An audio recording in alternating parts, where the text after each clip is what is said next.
It's day 3 of the main event, and today's been all about good vibes and good stuff. We had Daniel Nielsen, who started as the chip leader from day 2, first person to get 2 million chips. How's it going? Yeah, it's good. Having fun. Yeah, just having fun, enjoying. All right, Josh, you're sitting next to Joseph. That seemed like a bit of a fun but tough table.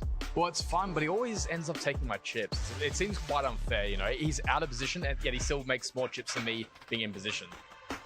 As the day went on, Tony Lin brought me probably my favorite moment of the day. Hand caught in the cookie jar classic moment. It's a raise. It's a 4-bet with 7 deuce. 150,000. I was just gonna say, don't write it out yet. And Cheng 5 betting half his stack. And he shows the 4-bet 7 deuce snap folds. The stream has been fully action-packed. You should probably go back and watch it all. There was another spicy one where local player Chen Qing and fired a massive bluff into a strong Japanese pro. Blind versus blind action, my kind of blood and violence. He's letting it go. Jack 3 of clubs essentially bluffs 4 streets. There are 10 levels in play this day. We will be ending when we are down to 48 players. After which, good night's rest, and then day 4 of the main event, where things get very, very serious.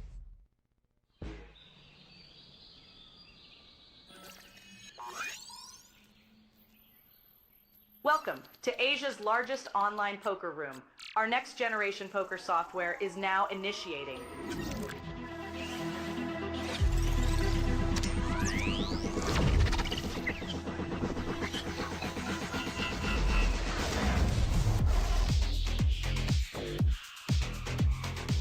Elevate your online experience with a wide variety of poker variations to choose from.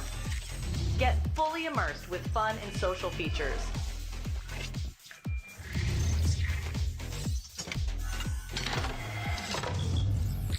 Level up your game with PokerCraft and Smart HUD. Unlock a wealth of rewards, including cashback, bonuses, and jackpots.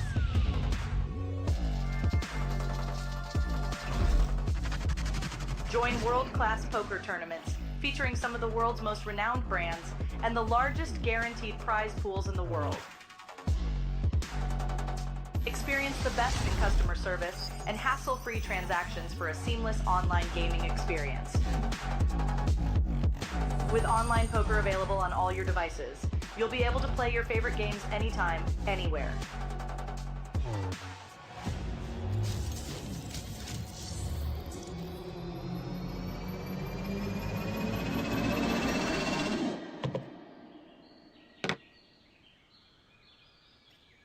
Sign up now and elevate your online poker experience today.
2,354 players started in this main event tournament. 2,290 dreams have been crushed. Only one of our final 64 players in the main event, 46 players in this main event, will be taking home this golden Mega Lion trophy. My name is PocketKyles. Welcome to the main event coverage, day 4 here at Red Space APT Taipei 2026. There is a prize pool of about 3.5 million USD. Everybody here already locked up $9,000 trying to find their spot at the final table. It could be any one of you taking home that trophy and a top prize of over $500,000. Can they get past the crazy plays of Tony Ren Lin sitting right now on the feature table? How do you play like, I mean, hopefully everyone saw the stream. If you didn't, that's on you. How do you play like that and somehow you're chip leader on day 4? No gamble, no future. Professional right there. Take a look at this feature table. Every one of these last remaining 46 players is hoping to have one of the final 9 seats on this table. Of course, another very notable player over here, Ari Engel. Hey, how are you doing, man? I just took a quick look as a Canadian myself. I know you spend a lot of your time in the US these days, but number 11 on the all-time Canada money list, I think you're $27,000 away from top 10. You could get there today, depending if you can make the final 9 or maybe a less happy higher up, ladder up cash close to the final 9. But how are you feeling about your chances so far? I'm feeling great. I keep getting it in really bad and winning, so hopefully that keeps happening.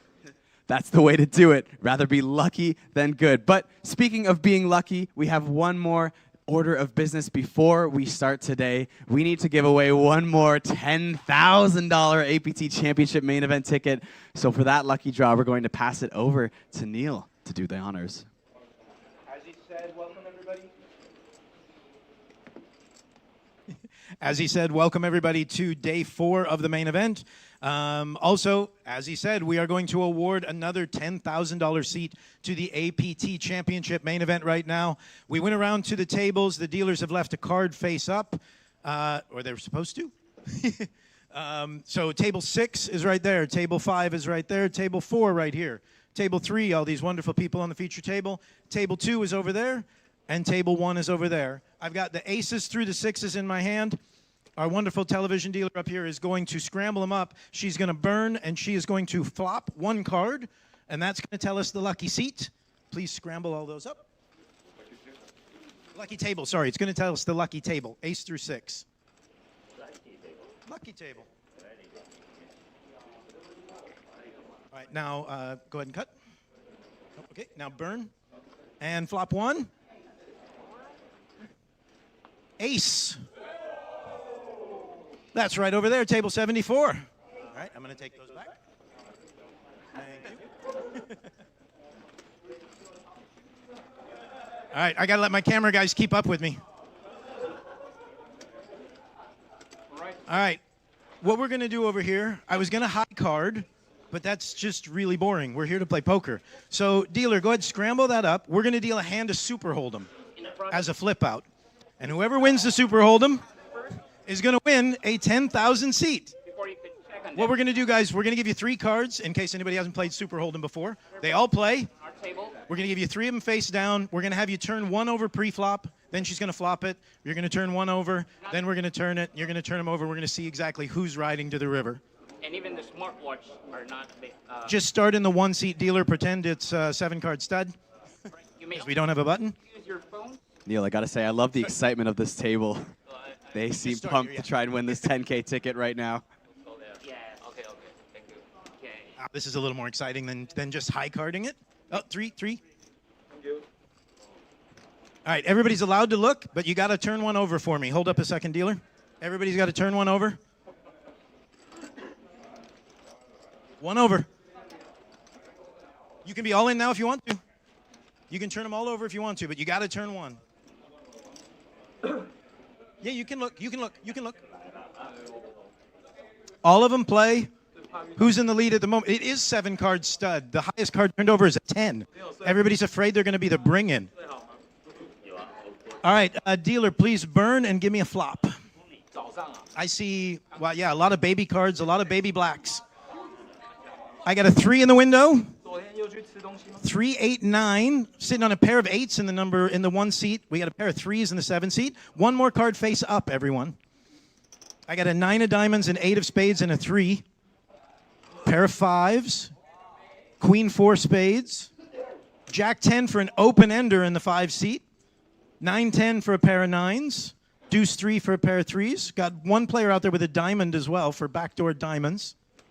Dealer, let's see the turn. Turn is the king of clubs. All right, now everybody's got to turn their last card. Who's in the lead at the moment? I got pair of 8s or pair of 8s, pair of 9s, pair of kings, a gut shot, deuce 3, 6, 3s, 8s. Everybody has a pair, I believe.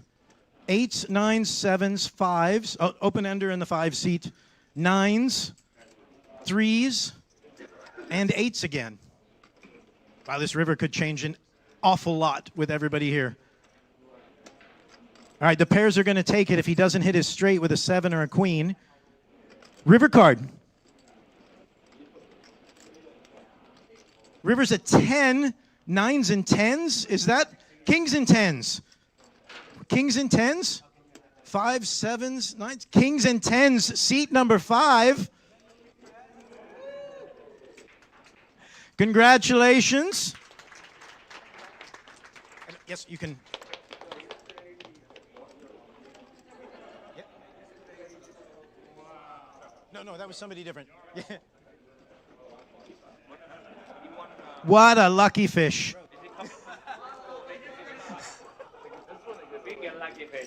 No, I said with a compliment, man, I'd rather be a lucky fish than a well, whatever the opposite of that is. You know what I mean? Besides, I've known yours for a long time. I'm allowed to say that. All right, thank you guys very much. Congratulations again to everybody getting in the final 46. A reminder that when you make the final table, the top 6 spots are also automatically getting awarded a $10,000 seat to the $5 million guarantee APT Championship main event. Coming right back here in Red Space in November in 6 months. Over to Tyler now. Let's get down to the final table today, sir. Yes, good morning, everyone. Welcome. 46 of you left. 45 are in the way of you and APT Glory. Dealers, please scramble the decks. Players, please take your seats. Coming back with a 25 small, 50,000 big blind and big blind ante. Dealers, please shuffle up and deal. Good luck.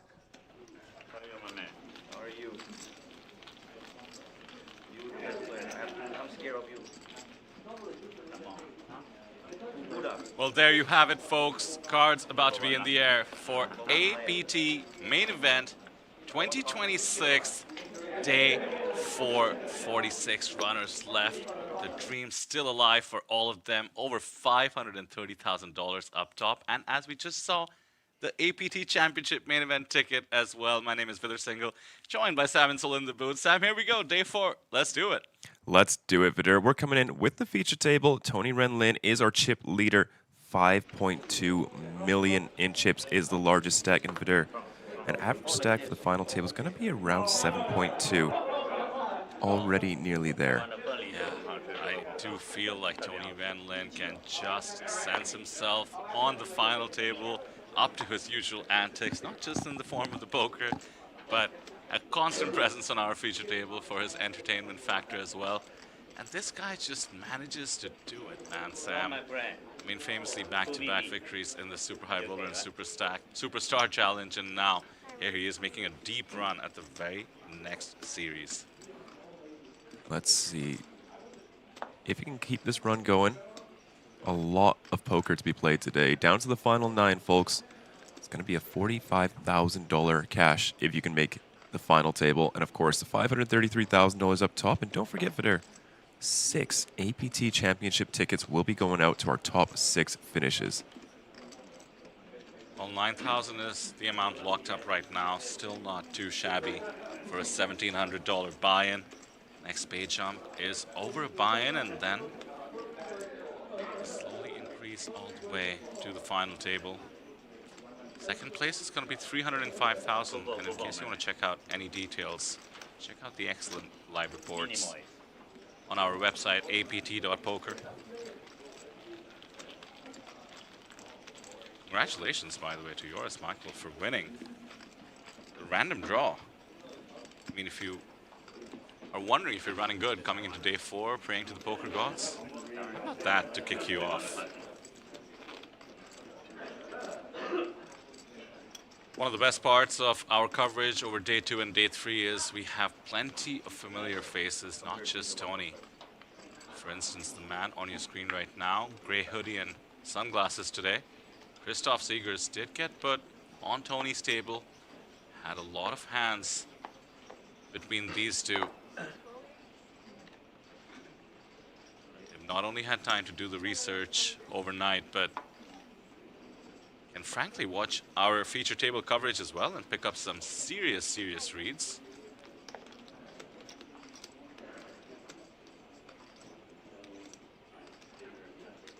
The over 400 of you joining us right from the start of coverage today. Super grateful to have you around. It's going to be a fun ride. Let's lock in. 46 going down to 9.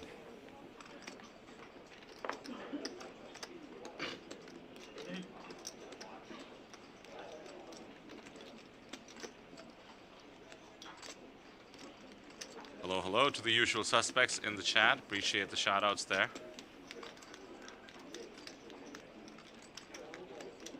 Those of you who might not be chatting, maybe you're watching us on your TVs. You know, second screen it. Let us know where in the world you're watching from and who we're rooting for. Just like day 2, day 3, we will rotate feature tables. I have a feeling by the time we get to the final table, we will have seen almost every player on the feature.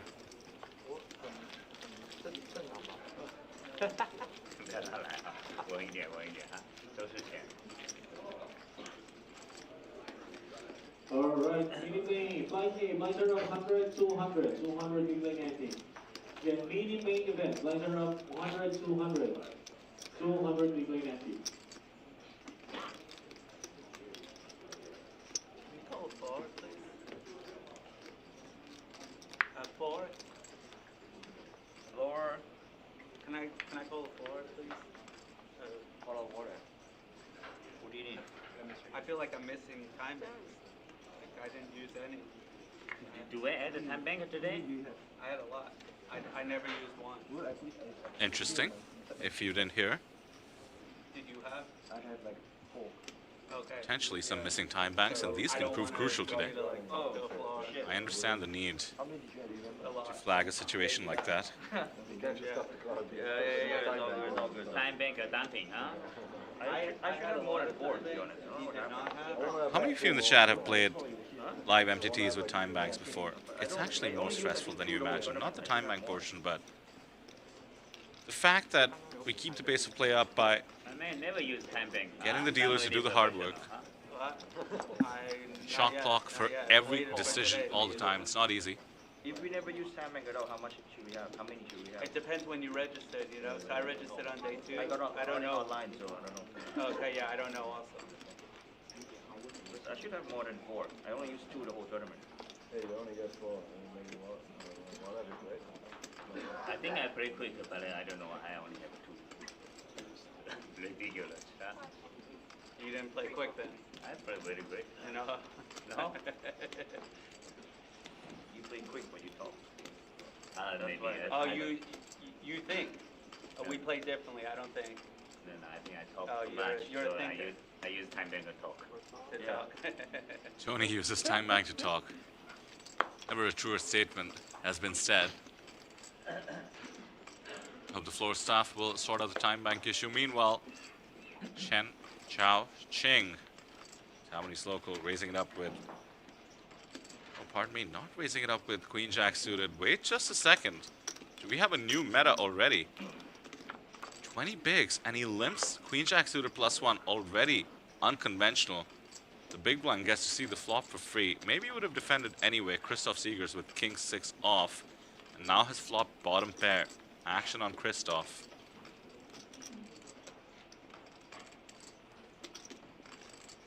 Over 700k on this man's hand and mob. Top 20 in the Belgium all-time money list. And a Taiwanese local now, so clearly grinding things out.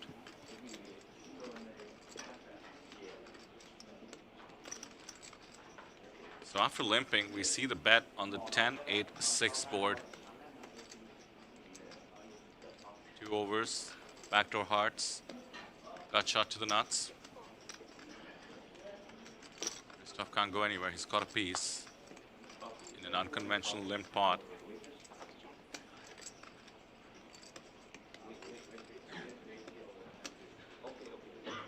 Hand Chen convert the passive pre-flop play into aggressive turn play. Just might do the job. Oh, he's reaching. Just a single great chip.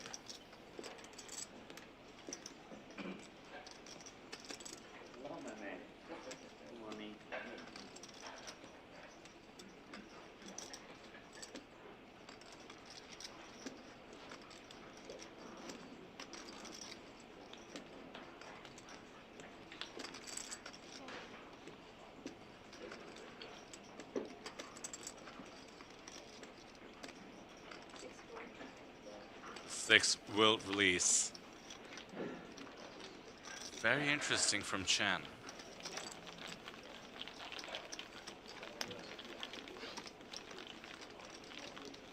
Could be a lack of experience at this stakes. Seems to have fantastic results in some smaller local buy-ins, but a hidden mob of 3,700 or so. To the extent that's accurate, he's tripled it already, give or take. Every pay jump seems to be quite meaningful. And we are 6 spots away from the next one, a full buy-in.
King 10 opens +2. Medium stack, so bit of a steal attempt. Sort of the weaker part of the opening range, and ace queen suited. Chung Chuang Lin was present multiple times on our feature table. Pretty fearless, just seems to have had a steady run all the way down to the final 46. Often taking on Tony Lin, famously 5-bet 10s when Tony was 4-betting 7-2 suited. Love to see it there. Yeah, a bit more conventional this time though, I will say.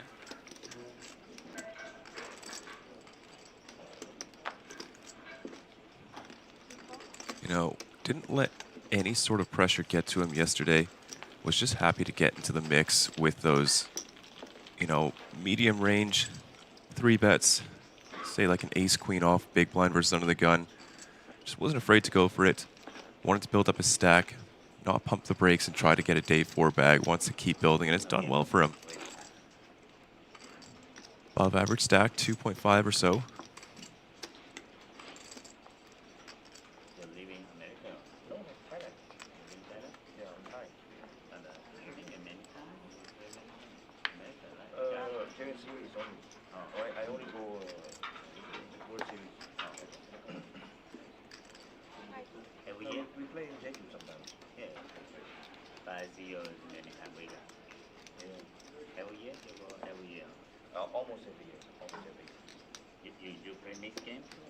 Aces for Sean. What a sight. 5 hands in. Day 4. Really love his hoodie, by the way. is one to bring the trip. Is that a hoodie? I thought it was a what are the Japanese ones called? A kimono, is it? Oh, okay. Even more so then. That's even more stylish. Do you think you'd have the confidence to pull off a kimono? I wouldn't even have the confidence to pull off a kimono in the booth with the cameras off. Like just you and me. Yeah.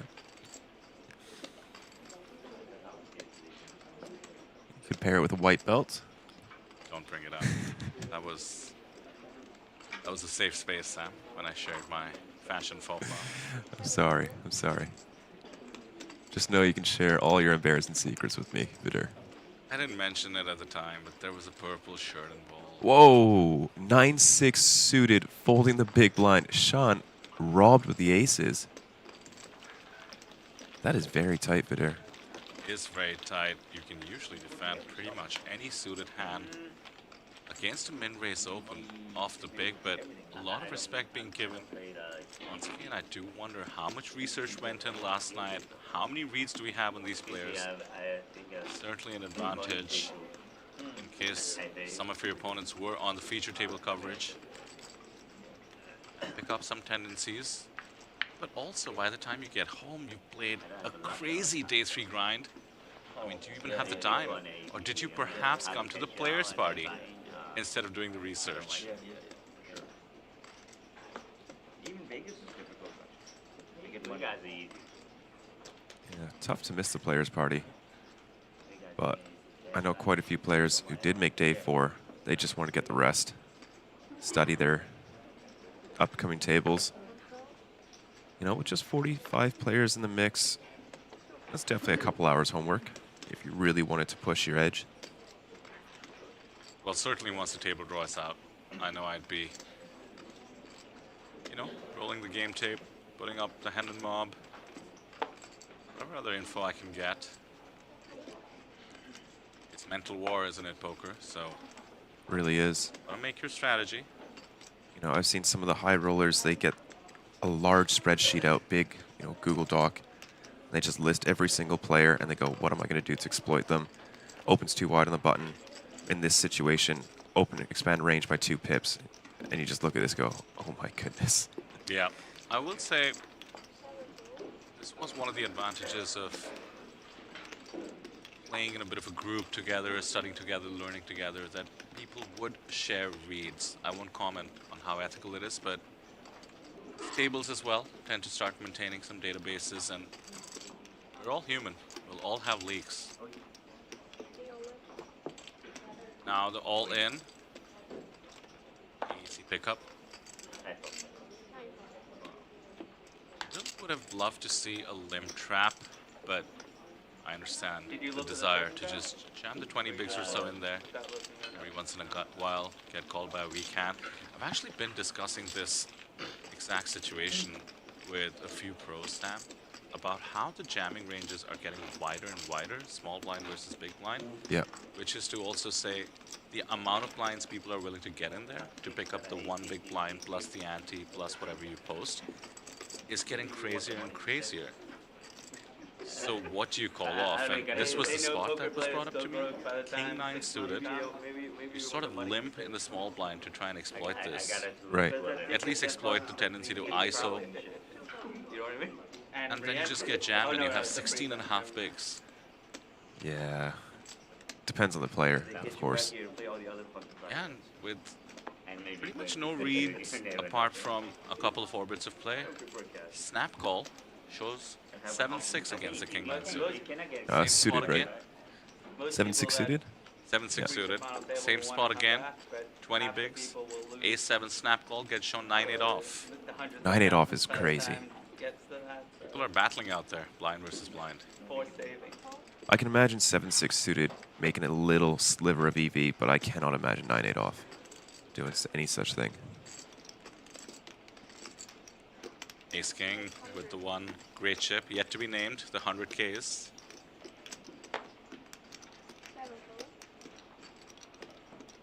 Pocket 4s for Chen, just picked up blinds and antes.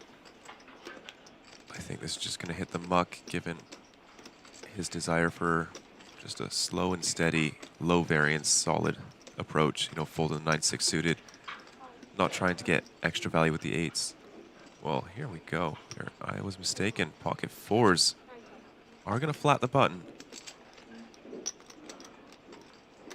You mentioned when you stepped out of the booth for a couple of minutes there, Sam, that Chen is maybe the least experienced player on the table.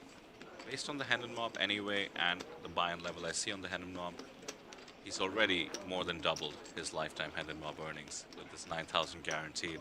Okay, that would explain it. Every pay jump will also be a lot more meaningful. And this is an example of the research we're talking about, no doubt. Other players are aware of this. So no 4, but still the best hand. Queen 8 came along with a big blind discount. Could argue advantage still lies with Christoph Siegers on a board like this, 7-5 deuce, especially if the big blind doesn't show any interest.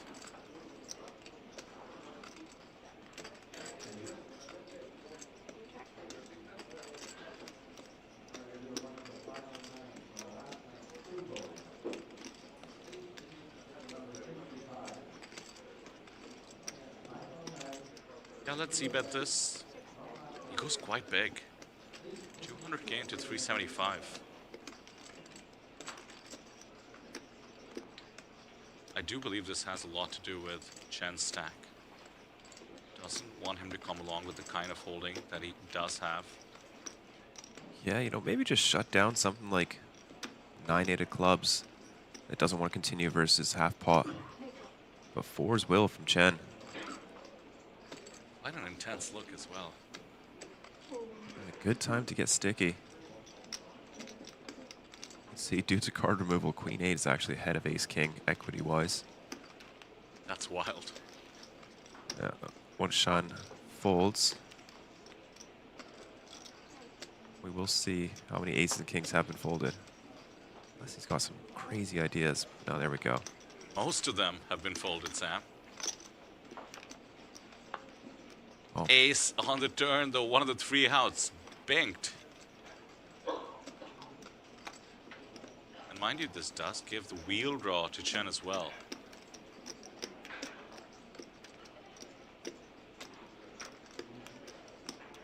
I mean, this is a bit of a hairy spot. 920k in his stack, 775 in the middle. Chen's gotten extremely unlucky with this turn. But can he now get away from it? He's never going to get the right price. 16% equity. 250k to call. It's not that far away, Sam. You need 4 to 1. With the pot odds. And he's about 5 to 1.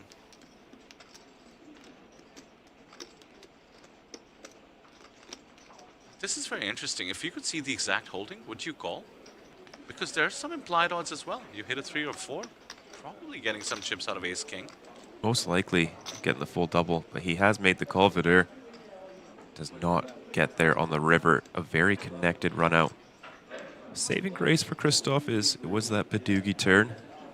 So tougher for a hand like 8-9 to continue twice. Chen's hand looks stronger than it is. I don't expect Christoph to put his opponent on something as weak as an underpair to 2 of the cards on the board on the flop. I just be putting him on something like 9s or 10s. Asks for most of it.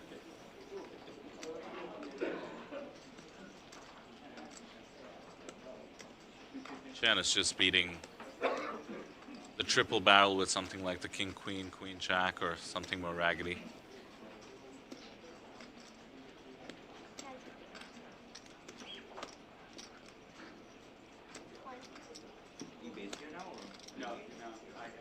Can I just say this is one of those spots that is perfect for the all-in with the 170k more ask. The sickest bluff that might just work. Chen, of course, gets away from it. I think you got to be on the final table for that. You know, 170k more. Just happy, just take it. Side you know? call. Yeah. Well, he did make the right call on the flop. Did get outturned, but did have the straight draw. As I mentioned, the odds were not too bad. So much of a misstep there by any means, and slight dent to his stack will have to be dealt with. He's now down to 13 bigs. As we just about complete an orbit, Sam, I would like you to regale me with some player party stories. What's the 3-word summary of last night? I'm not good with those. Fun. Early. Fun. Loud? Yes, there we go. Should I feel a lot of FOMO or just a little bit? No, I didn't stay too long. Discipline? There we go, discipline. Day 4 discipline. No doubt most of the players followed suit. Probably apart from the Aussies. Yeah, they could be- bunch of them fired the Zodiac very late. Already started pre-drinking. Showed up. But it was nice. Got to see a lot of new friends. I think Renee bagged for the Zodiac day 2, so showed up round 1.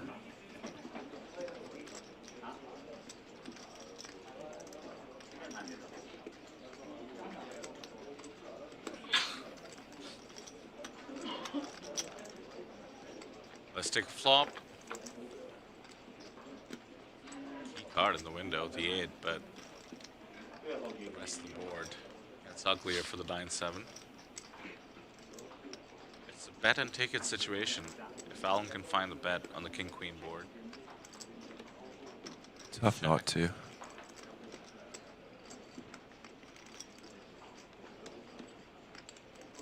It's probably the hand that really doesn't want to face a check raise.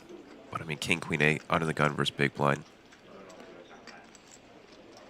It's all you. Like, your worst hand here is probably ace 5 of clubs kind of thing. Everything else is a pair and a gut shot minimum. It's out 3 piccolos. Those are 25K a piece. 75K C-bet gets the job done.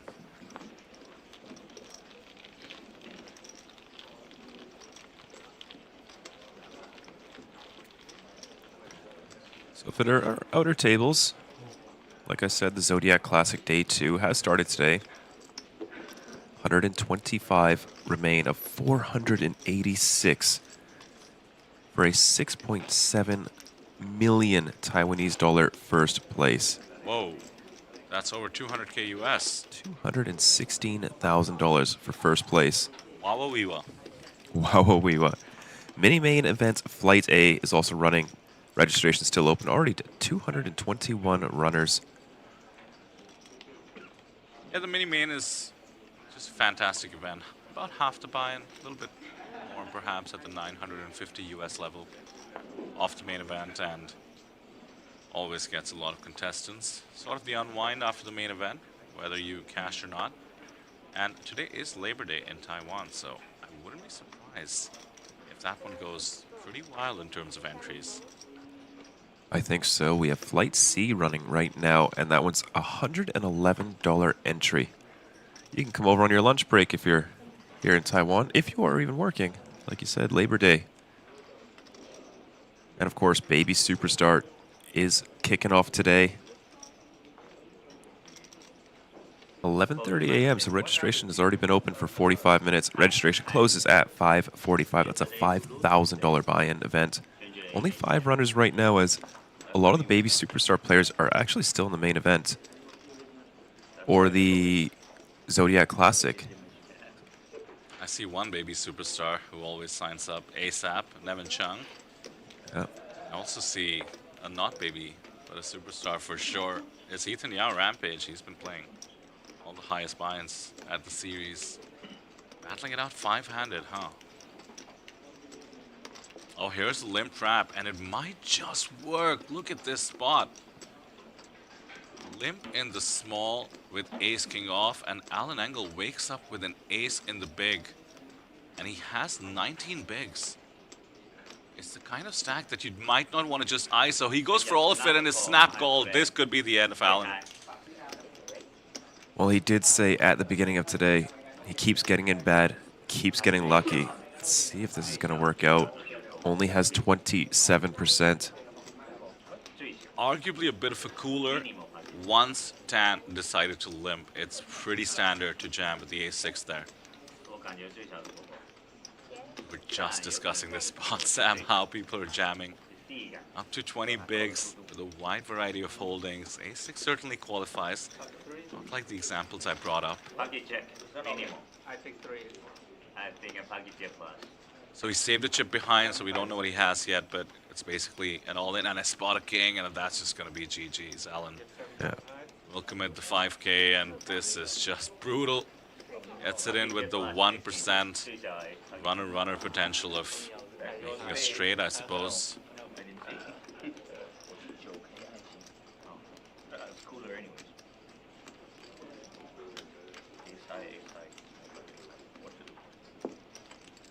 Yeah, that sums it up on the table. Cooler anyways. There's a sweat. Say it in so. He looks quite sickened by the affair. Cannot blame him. 4 outs. Oh yeah, GG my friend. Well, GG to Alan Engel. Our first elimination of day 4. Really running into it there. Blind on blind. Sub 20 BBs with an ace. Very nice pickup for Tan, catching up to Ren Lin's chip lead, 4.9 million. I really do wonder if the ace king hasn't limped. Maybe opens standard 2.5, 3x sometimes. Does he rejam with the ace-6? I think I'm more inclined to rejam versus an open than a limp. Limp, like those medium aces, I kind of like checking them back. Yeah, there's less dead money, for one. Yeah. And it's nice to have an ace in your check back range to navigate future streets. And I'm not that fussed about going post-flop against a 6-3 offsuit type holding or 10-5 kind of thing. Well, if you have ace-6, I don't think you're fussed about going up against 6-3. You kind of did pick the dominated hand, but yeah, I hear you. I mean, also comes down to how much you value your post-flop play.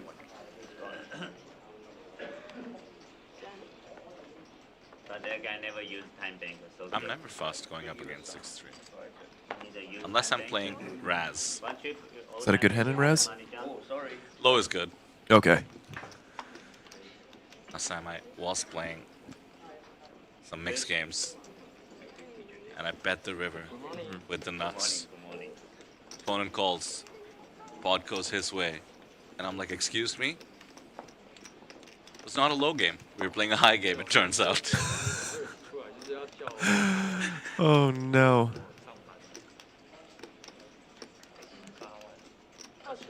Sean taking the ace-5 suited against Tony's hijack open. 3-betting it up. Tony's out of position, which actually should make him more inclined towards a 4-bet, but he just calls. Bit of pot control pre-flop itself with the pocket jacks. No, the other way around. Yes. Okay.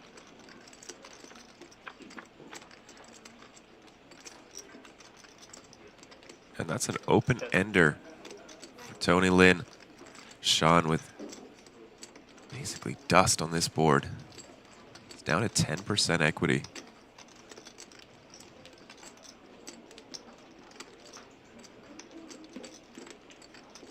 Tough to get a fold with a C-bet for Sean. Could be a spot to just give this one up. Does check it back. Great timing for it. 6 of spades. This does seem like an opportune moment to abandon ship. Tony's range is going to be all around these middle Broadway cards. Calling a 3-bet out of position.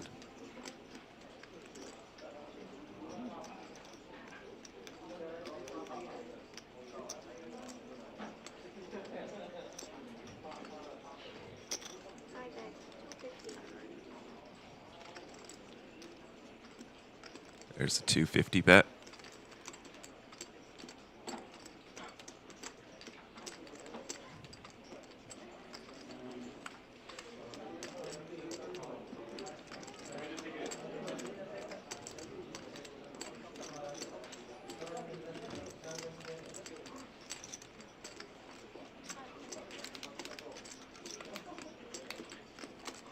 Should be it.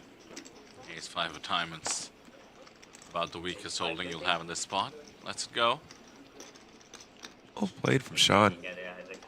Gets a really nice spot pre-flop, and then just knows when to shut it down.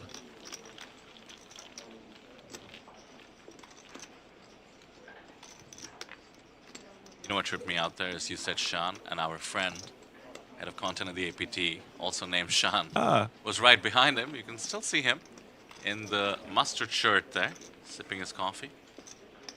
Shout out to one of the best in the business, and one of the nicest guys ever. In the world. In the world. Drummer extraordinaire. And quite good at pickleball as well. Oh, I didn't see that. So did you make it a pickleball today? No, I got cancelled, unfortunately. And how happy were you when that happened? Not happy at all. Would have loved to go. You left the players' party early enough to be excited to go to an 8 a.m. pickleball game? I always got time for pickleball. It's my new addiction. Just built different, man. You scare me sometimes. Well, to be fair, it was cancelled last night, so that's why I stayed out a little bit longer. Otherwise, it would have been a very short players' party for me. I think pickleball would have taken precedence. This time, at least.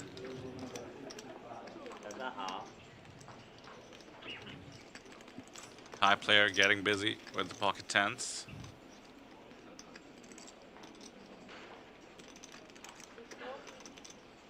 How can I Lisa Wood? One of the top pros from the country, number 6 on the all-time money list for Thailand. Vidur, I love his picture on Hen and Mob. Yeah, just getting a head massage. Epic. With the stare down as well. With the stare down. Hard to look intimidating while you're getting a head massage, but he's somehow done it. And the masseuse's t-shirt just says the best hands. This is too good.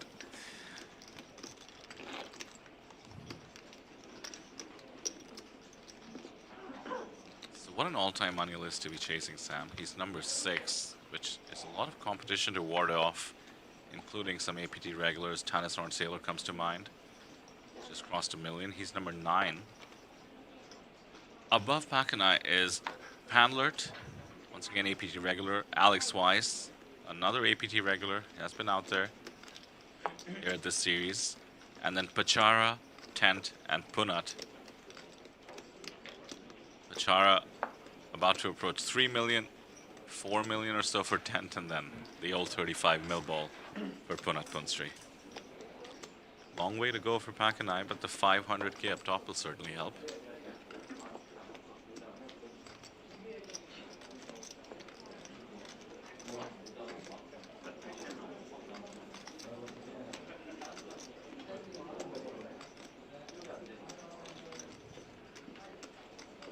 Ooh, Queen 9-0 hits the muck. Does have a covering stack in the big blind.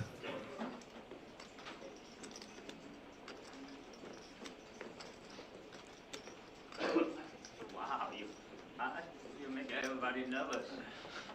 Poker, you pick up one, right? Great.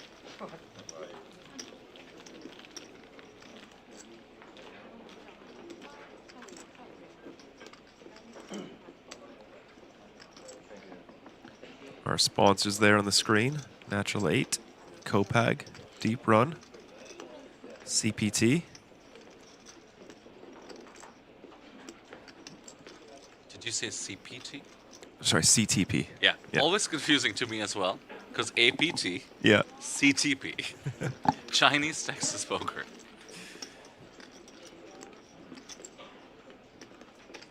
Yeah, CTP is the one that runs the APA, and now Red Space as well.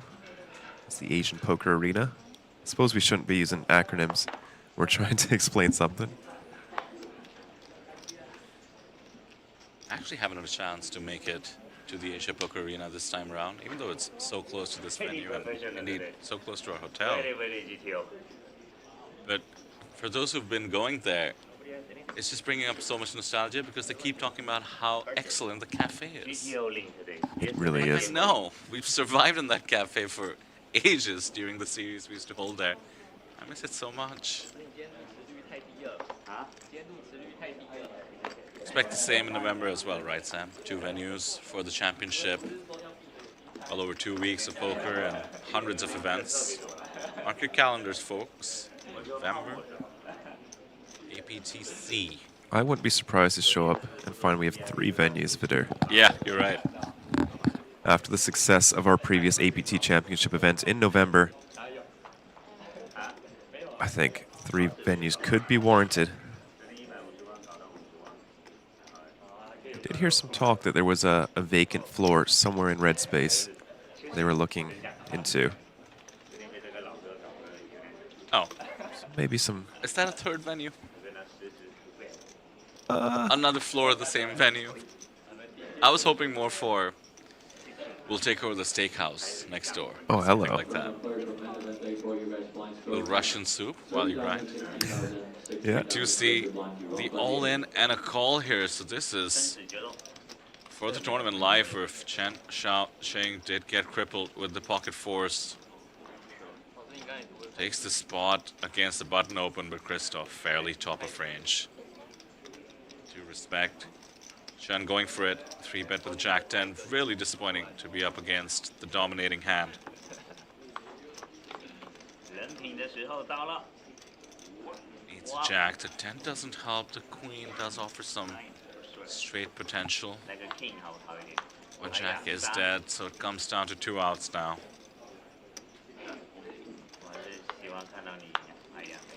It's a break. Another elimination on the feature. GG, what a great run. 3,000 and change on his hand and mob, and now rocking the APT merge, collecting 9,150 for his efforts. Very, very well played. Don't know the exact history of this particular gentleman, but you know, running deep in a main event like this, finally experiencing the magic of large field MTT poker. It's one of those dragons that you tend to be chasing right after a score like this. I have a feeling we'll see him back at the APT, hopefully the main event.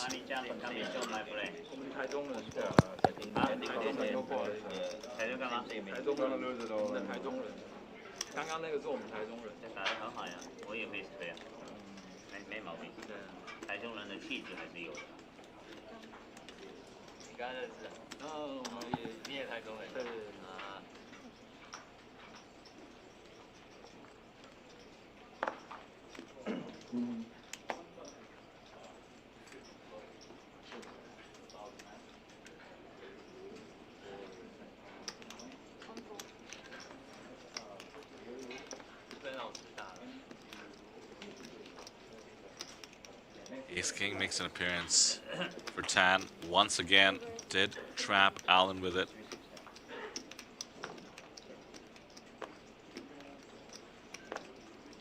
Now the standard open.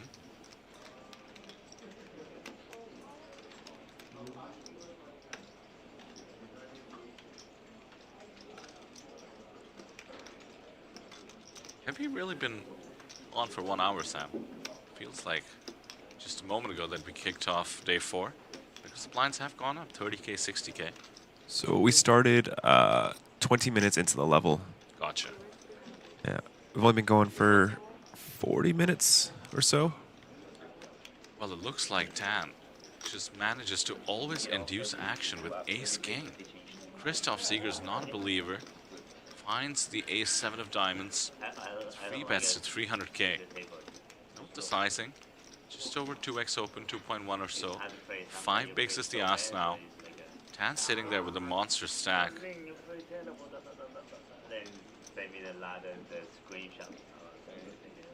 Here's the 4 bet. No time bank use. Should look appropriately strong. Really nice sizing from Tan. Gives himself room to have bluffs. Typically, in position 3-bet range is quite polarized. You don't need to go big. It's not like they're going to flat you with Ace-9 offsuit or King-Jack off. So you don't mind putting in that small raise, clearing out the junk, maybe inducing from that junk as well from time to time.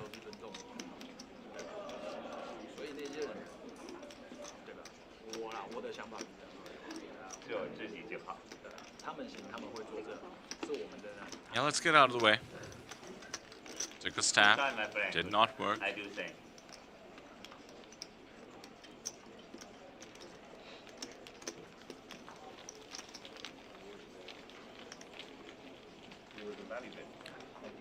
Tan with $70,000 lifetime on his hand and mob. He's playing very well. Must be playing some, maybe some cash games or something. Hello, my friend. But has been playing poker since 2022.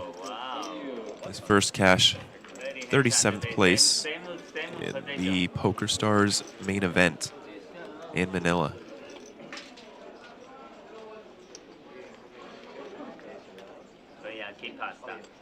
Always nice to have your best life cash locked up, but even nicer to have around 80 bigs, everything going your way at the moment, start of day 4. You're a very real contender for the final table. So are we a lock on the calculation for that average stack of the FT, Sam? Not a lock, no. It was just some napkin math. Napkin math? I mean, should be able to look on the website at the tournament clock, but your best guess, napkin math, was 7 million or so, right? I think 7.2. Okay. Let's see, there's 9.94 million chips in play. Oh, there you go. So 10 million then. Okay, yeah, 10.5. So 10.5 million is the average stack at the final table. Half of that should be worth somewhere between 17 to 25 bigs. So a 5 million chip stack is arguably a final table stack. Yes, I would say so. Even with 43 players in the field. Yo, can you get me water? Oh, you playing? Are you doing it already or you dust? But man. This is just a very crucial stage of this tournament, because every decision can be worth hundreds of thousands of dollars potentially. Yo, no, are you playing now or? Perhaps why we saw the worry about some missing time banks before the start of the table. You want to make sure you have the time in the tough spots. Yeah, super nice. You know, there's some argument between saving your time banks or just using them to take a little bit more time with those sort of medium spots and really use them to get those spots dialed in. And I think more and more of the pros are gravitating towards using them in more medium spots, as they count as like a waste when they bust a tournament with unused time banks. Yeah. But are you a saver or? Yeah, I'm a saver. I think. I mean, there's many ways to carve the apple, but one of the frameworks people like to use is that when you're running deep in a tournament, every decision is worth more money, more ICM value of the chips. And I'd argue I'm okay busting with time banks when every decision is not worth as much money, as long as I have them for the tougher spots that might swing tens of thousands. That's a good point.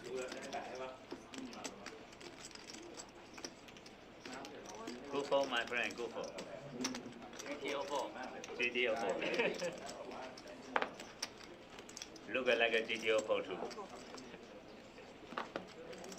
So Tony asserts his dominance over the potential chip leading stack of Tan and puts about 500k of distance between them.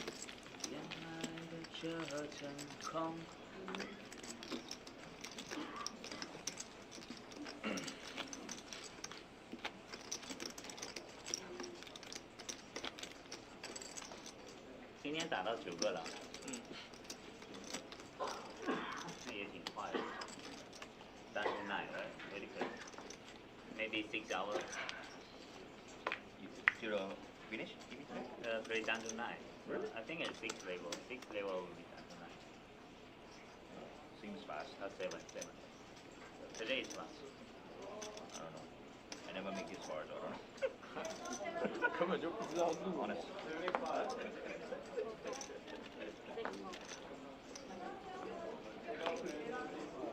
My friend, I never open your bigger blind, only A6. Okay, thank you. You start playing online or live? Live. cash by first. But it's tournaments right away or private cash in China? No, I don't play any poker in China. You just start all of a sudden wake up, okay, travel, play poker. No, I live in America. Oh. I got beat in Intermission and America. I started playing poker in Vegas. Okay. Worst game is. So you live in America actually? Yeah, I live in Las Vegas. For how long? Oh, okay. I didn't know. I thought you were Chinese and then you started playing. Oh. Also, you like Chinese. Blind on blind, ace king once again. This time for Kim. It's the other way around. Tan running into the ace king this time. Pretty standard. 620k left in Kim's stack. Tan jams the 9-6 of hearts. 2 live ones. Ace King. See, I know I never open your BB. Let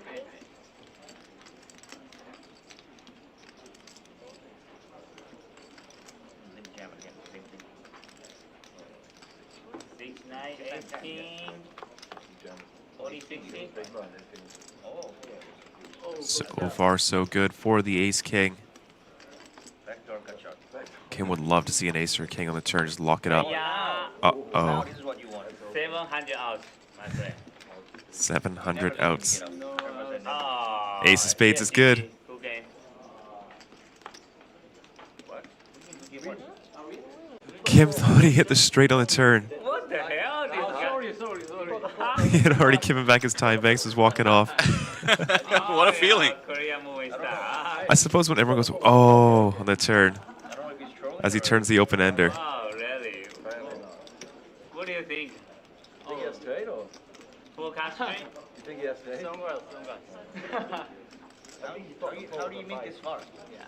Hit my gut shot. Wow. I thought he make. I think he really think he nice surprise for Yeah. yourself then.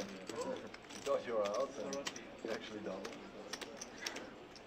That's why he say gotcha. So 4 look like a 5, is that right? Which one's gotcha? No, 4 look like a 5. 5 great. Huh? Korean movie star, huh? Oh, it's down, huh? How good do you think that feels? You walk away, you're out, you're already in that headspace, and then you find out you doubled up. Yeah, I mean, it's like you get to buy in straight into day 4 for free of the main event. With a 30x starting stack. Not too shabby. I do feel that in these spots, you know, with just what feels like infinite money at stake, you have to just regulate your emotions. Basically be dead inside in these all-in situations, otherwise it's too overwhelming. So I don't think he'd processed any of it yet, you know what I mean? Yeah. Not process busting, just about processes coming back. Folks, if you haven't been in these spots before, the human mind is pretty impressive in the way it's able to adapt. Just make good decisions, keep the money at bay in your head. But it does take some getting used to, and therein lies the edge for those a bit more experienced.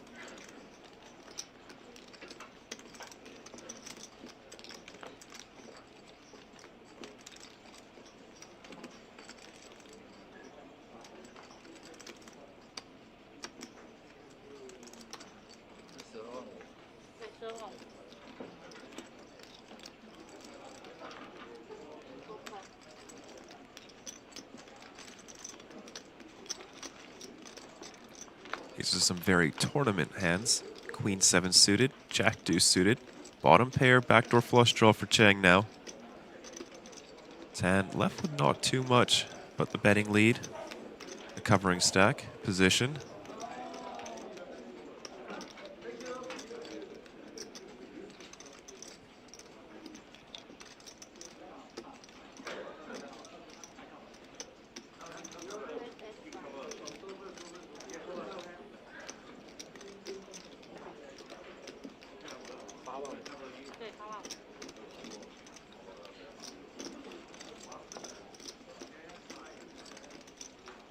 Chang has been pretty sticky on most of the feature table coverage that we've seen. There's going to be good enough.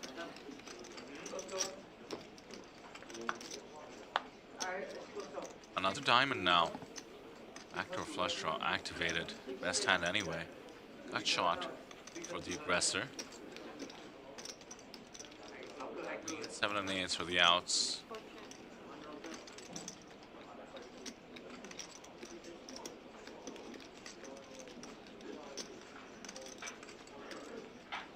Does block the straight visible on the board. Not much else to write home about. Just gives up a little bit of equity to realize, and comes a 9 of clubs. Check mark for the deuce. Does help that the board is paired. Slight additional comfort, which is bottom pair. Alright, for players and bidders, medium main. Lines are up 200, 400. Fair enough. 400 big blind ante. Let's pick up the top. Medium main, line A, lines are up 200, 400. Not exactly Jack High, Tony.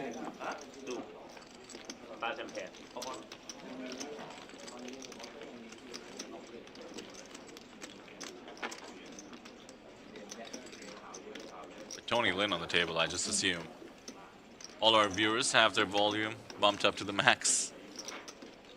Catch all the table talk and the entertainment. Speaking of, we did hear a little bit of Tony, somebody asking him how he got his start in poker, and if I heard it right, I think he said he was living in Vegas and just started playing live tournaments.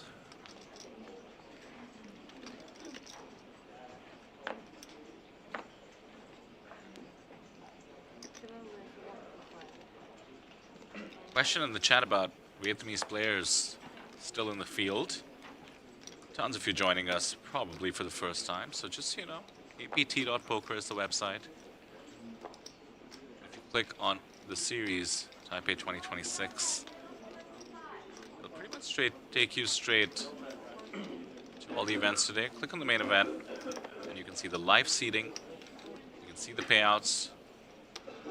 You can just put in the country name and see who's remaining. And that's me leading the horse to water, but I will provide the water as well. 2 Vietnamese players still in the field, including the Vietnamese legend himself, #1 on the all-time list, Nguyen Le, as well as Chan Thi An. That's one of the coolest names because, at least in the anglicized version, there's a "the" in the middle. Oh. I believe it's pronounced T, but spelled T-H-E. Yeah. So his name is just Chan Thi An. Oh, I love that. Well, we're going to have a fun flop on the Jack 9-7. Chris.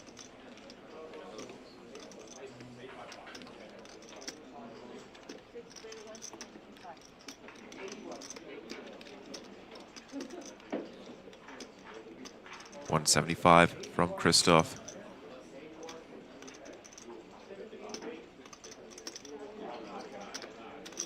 Standard call in position with the ace-10. Stephan, good morning. Future table? No future. Not a bad run out. Christoph can be fairly confident he's got the best hand. Yeah, that's pretty pure. Could 4-4. lose to ace-4 suited, but beyond that, not too many hands that will play this way. He's behind. All right, so what are we repping in the form of bluffs while trying to extract value? Oh man, take your pick. What hand isn't a bluff on this board? That's right. Open-enders, gut shots, backdoor hearts. So now the question is, what are we calling Pack-and-Ice shoes, and how does our hand perform? He has a diamond, he has a 10, decides to let it go. Not the best bluff-catching candidate.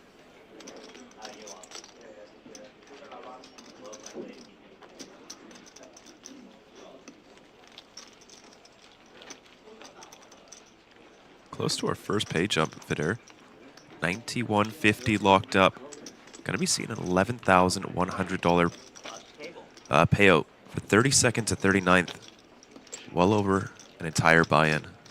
We're in that zone now, and there's no going back. Every pay jump, well over a buy-in. You get bigger and bigger, scarier and scarier, and also more and more exciting.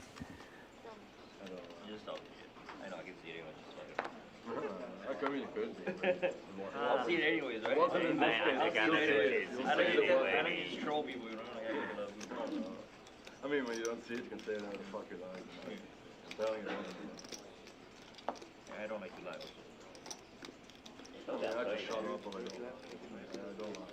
If I don't want to say it, I don't say it. You're watching no go? Really? No point. This is line, then you get 5 faces, 5 above the line. Do not hero you.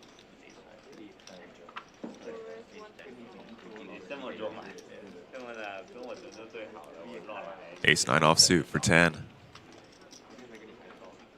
And this man seems to get involved when Ace King is in the mix. Suited variety this time for Cheng on the button. 40 big blinds effective.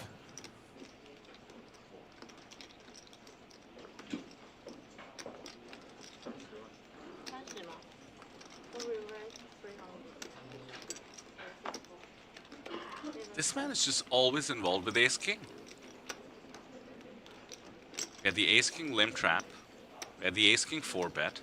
We had the 9-6 jam against the Ace King. Now the Ace 9 open. Ace King 3-bets him. It's just a magnet. It's like magnet.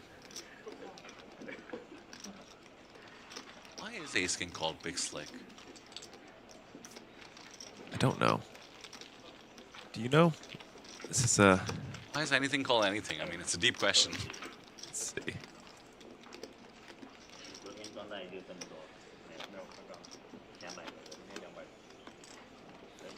Yeah, it's nicknamed an Anna Kournikova because That's it a different- looks good but never wins. That's a different nickname, slightly more risky. Oh, yeah, right. Hannah Kournikova, the tennis superstar. Okay. Looks good but never wins. Also originally called Santa Barbara from the destructive oil spill off the coast of Santa Barbara. People really don't like Ace King, it would seem. My goodness. Because it's a big hand, but it can be slippery. Oh, come on, that's it. It's a big hand, but it can't be slippery? Come on. What a joke. Why did I ask? It's just... This has ruined it for me, Vidur. I'm so sorry.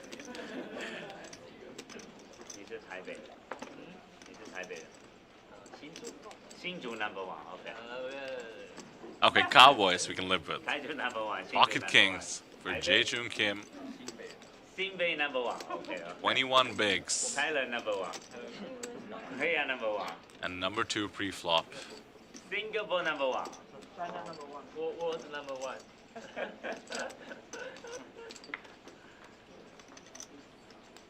My friend.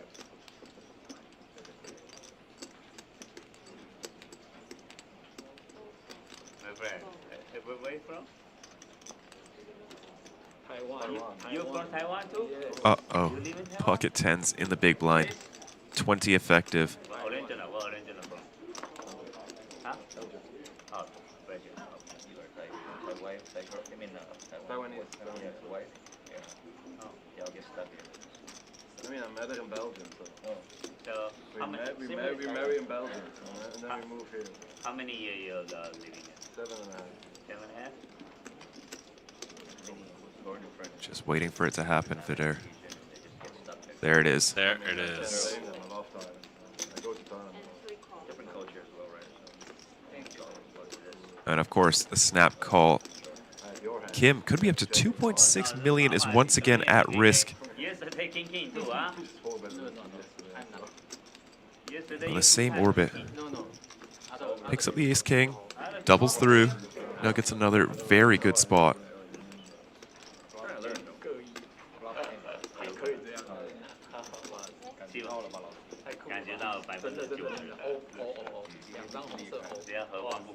We made the pay jump, so he's safe, just in case the worst happens. 3-3-2s, barring the king, about as safe as it gets. What does it matter? No,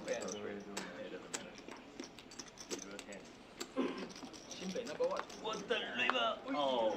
That's that. 2.6 for Kim. Wait, King Queen? No scare this time. on the 3-3-2-7. 心里也是希望你 Reason 赢 to 的。 walk away. 这没办法，明星球下最后这个天不随人用。 Do you hear Tony Lin discussing #1, Singapore #1, as he was saying? Obviously all teasing as he tends to do, but it's pretty incredible to take a look at his hand in mob. First off, he's #3 on the China all-time money list. Did hear him say he lives in Las Vegas. But even in terms of nationals from China, he's right on the heels of Biao Ding. Oh, you famous? No. 20.5 million for Bao. Aaron Zhang tops it with 22 million, so with the kind of year Tony's having, it's well within reach. Bao and Aaron, of course, continue to do the things they do to have that score, so there's competition. Bao Ding, Triton regular. What's amazing is that Tony's scores come mostly from the big buy-ins. If you think about a series like the Triton Super High Roller series, with the massive buy-ins, hardly 15% of Tony's biggest cashes are from there. You're from Taichung too? I mean, I live in Taichung. You live in Taichung? Okay. Now you're only Taichung #2. Taichung #2. Okay. Taichung #2, 不要选#1. #1 champion. I'm #1 fish. No, you're #1. Difference #1. He don't beat me, you beat me. You know, Vidur, to add to that, Tony Renlin has already cashed for $2 million this year. What a start to 2026. We're only actually it's May 1st today, folks. We're now 5 months into the year, getting close to halfway. What a year. And what a run of cards for Kim. Pocket Queens. Got himself out of that danger zone. The 10 big blind mark has now slightly more than an average stack. Barring anything crazy happening this hand, will be well on his way to getting above an average stack. A little bit of the Kuleshov effect, Sam, this idea in filmmaking when even neutral expressions are perceived by the audience depending on what happened before. I feel like Kim is a bit embarrassed at his run of premiums. He just told the whole table, yeah, 2 premiums, ace king double up, kings double up, now queens. Sheepishly puts out the 3-bet to 310k. That was the whole table.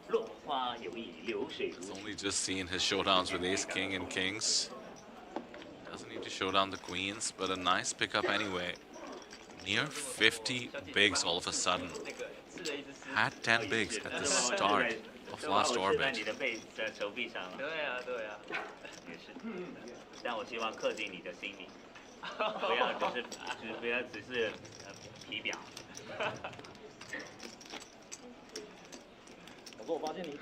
Eliminations have been slow and steady. Only 7 players lost today in our first hour of play.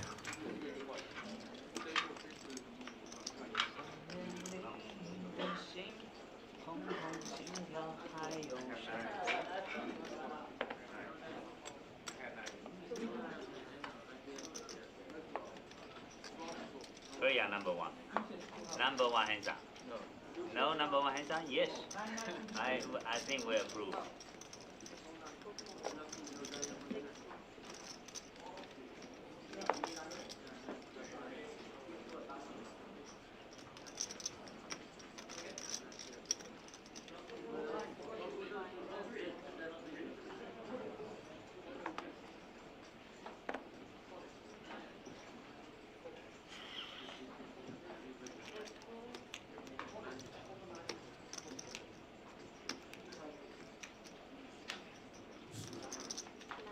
Slap on the wrist for the 9-3.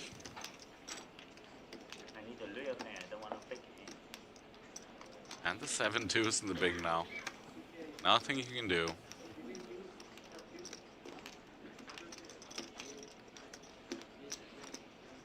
That's a while since he's been here at this table. Seems to have been getting a lot of respect. getting walks in the big blind. A lot of his opens don't get defended. 我以前很爱拿2期操作，现在老实了。昨天就有。昨天被台中大哥教育，被台中一哥教育吧，不敢乱来了。你看我今天变乖了。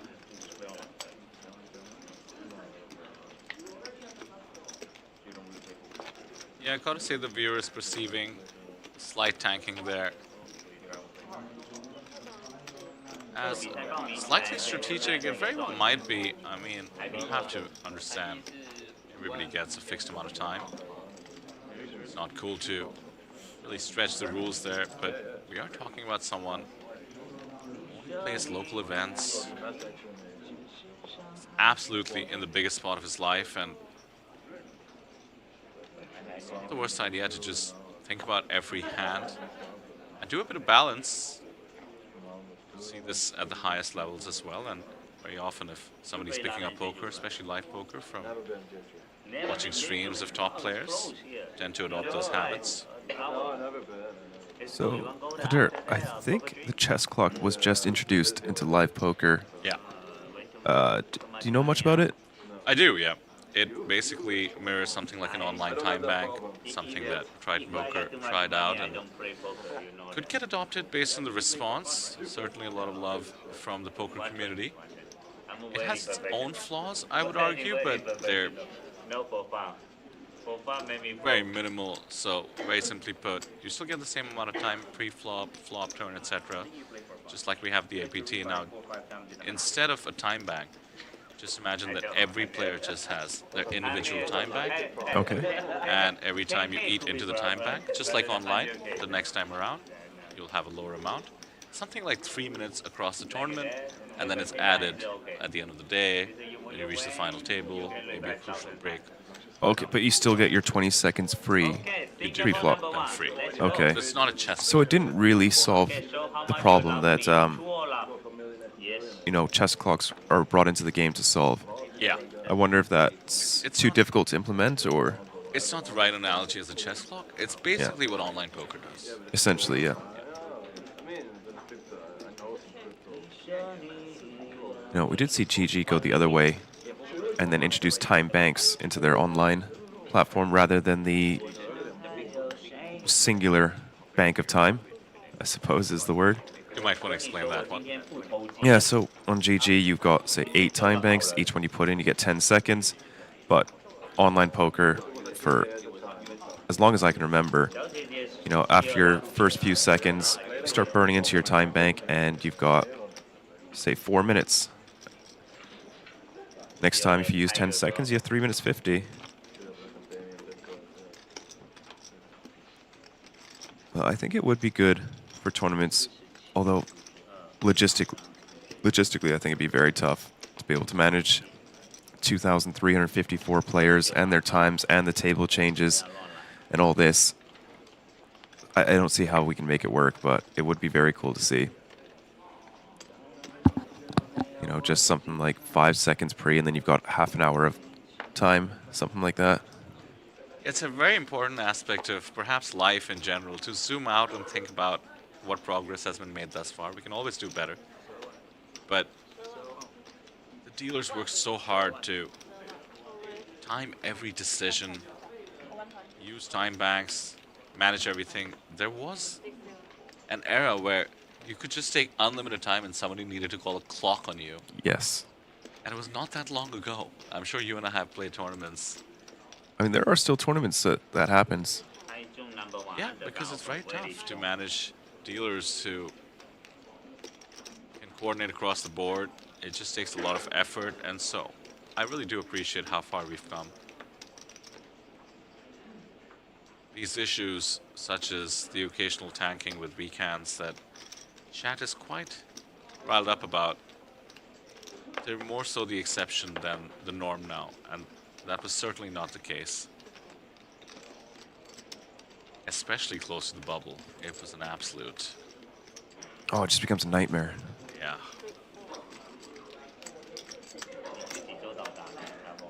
Also think back to tournaments that I've played No Limit Hold'em. Mixed games have antes anyway, but I was talking about antes. Big blind ante was an innovation. Yeah. Before that, everybody had to ante up, and that really slowed the game down. Yeah, and then it was used as a tool to slow the game down further near the bubble as well. It just wouldn't post. Yeah. 当然，如果人家把冠军让给我，不让我冠军不谈。因为其实没有特殊情况，不要跟人家Sixes to continue on the Queen 9-8 board. Absolutely smacks big blind range, but there's plenty of holdings that would just side fold. Just think hands such as naked kings, 2 undercards, and so on. Middle pair is good enough though, and this is a slight check raise. No premium needed for Kim to get involved now. And a quick call. Value extraction thus far. The sixes is basically a float in position. Undercard to the sixes, undercard to the 9. Kim with the check mark, but that check raise might make this tough to win.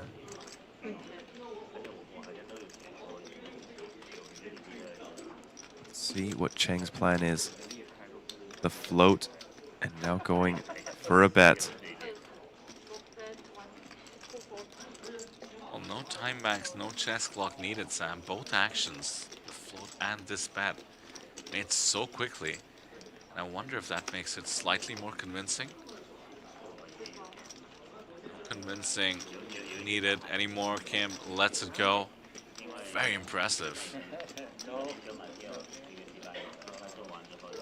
Nice float, nice steal. Gets the better hand to fold.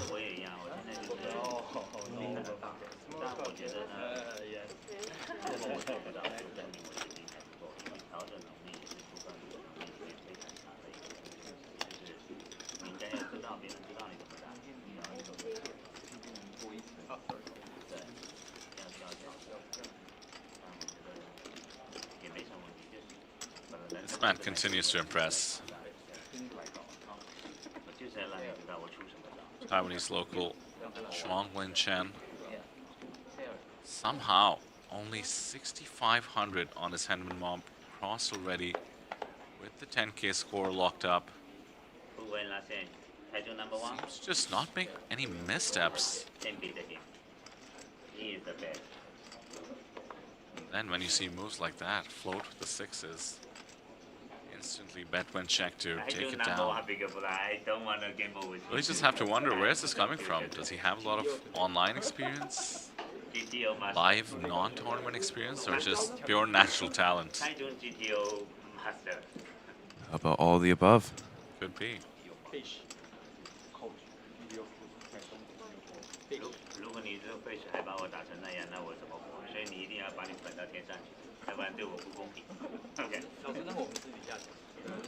More and more people joining us on YouTube, or down on Facebook as well. Do keep letting us know in chat where you're watching from. It's 1 p.m. local time. Sure, there's viewers across the time zones. Much in part to the diversity of our remaining field, 39 players remaining. Can actually take a quick look at the live seating. We did have a question in chat about Filipino players remaining. Just the one, Michael Concepcion. Frequent visitor to the APT. These two in a hand again. Queen 9 suited, small versus big. And we see the 3-bet with the ace-king as you would expect.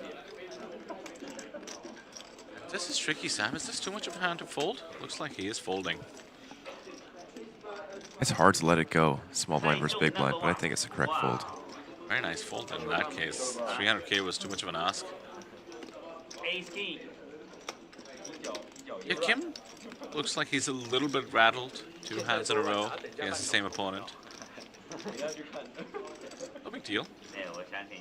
Still benefiting from the back-to-back double-ups.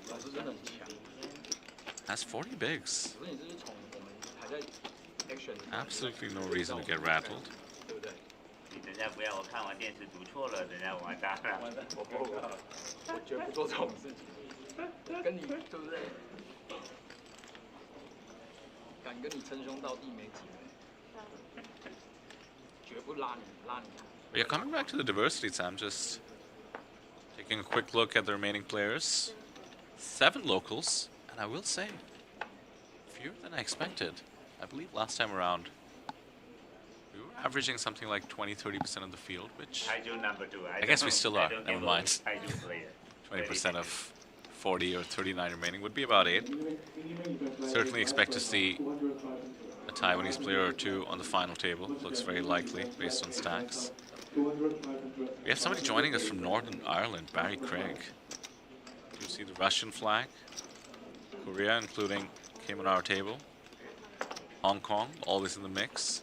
Singapore, once again, including our table. Joseph Chong, did mention Korea already, but just spotted him. Forgot about that presence on the outer tables. Looking forward to some live updates, what a run he's having as well. Along with Joshua McCauley, those two were placed next to each other. Plenty across day 3. Do you want to shout out Clayton Koo? Were you in the booth when he was in the feature? A little bit of it. One of our Natural 8 Hong Kong qualifiers. We'll have to get our live reporting team to ask him whether this is the bullet that he got from making it to the main event for the Natural 8 Hong Kong event. Because then he'd be up from a $150 buy-in with a guaranteed score of 10K and the 8% bonus from Natural 8. We'll revert on that. Should mention the Japanese flag. Nobody on our table, I believe, but 4 players out there, including Mayuko Sawada, who we did see the chip leading stack at some point. Rounding things out, Belgium, Christoph Siegers in the hand right now. Just amazing to see the diversity. And should mention that Joseph Chong, representing America, Joshua McCauley, Australia. You know, for Joseph coming into the APT at every stop, I think he only missed Fukuoka since I've been here. This is his deepest ever main event run at the APT. For someone who's the most winningest player in APT history for the longest time, I find that quite surprising. Well, he's picked a good one, I will say that. 533 up top. Second largest APT main event in history. 今天早上跑完才来打，看他这个题每天都是跑完才打，我睡到已经在那边，差点爬不起来。 Queen to the rescue. On the river, 4 hearts though.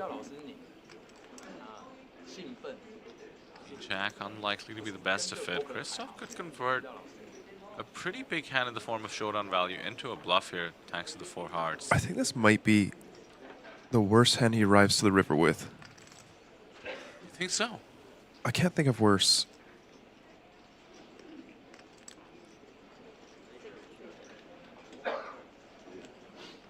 Doesn't bluff at it, and a check will take it. As we do spot out of focus Nishant Sharma, APT Championship main event winner at the back. Looks like he's talking to Rishi Mehra. Yes, indeed. Runner-up for the high roller. I believe his first live tournament series. And now he's a full-time poker player. He's going to the World Series. He's visited us at most APT stops. 4 hearts on the board, so no bet with the queen and a pleasant showdown. Last-minute rescue. Sam, I do need to mention, comment in the chat and more so, the users come from. First off, they say here for Josh McCauley. Yep. So likely Australian. Yes. Are you seeing the handle? I did. At used thong. Now I should point out I have some Australian cultural knowledge, and a thong in Australia. Are you aware of this? Yes. Flip-flops, right? Yep. So used flip-flops. Used thong, used flip-flops. It was quite the culture shock hearing that for the first time. You know, oh, gotta get me thongs. Like, excuse me? Why do you own those?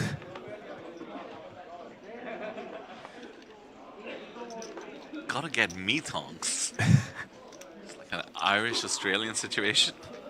A little bit of a like a bogan, which is like the rural areas. One of my favorite Australian phrases is cash to bogan. What does that mean? Cash to bogan is Australian for like nouveau riche, like a bogan who got rich.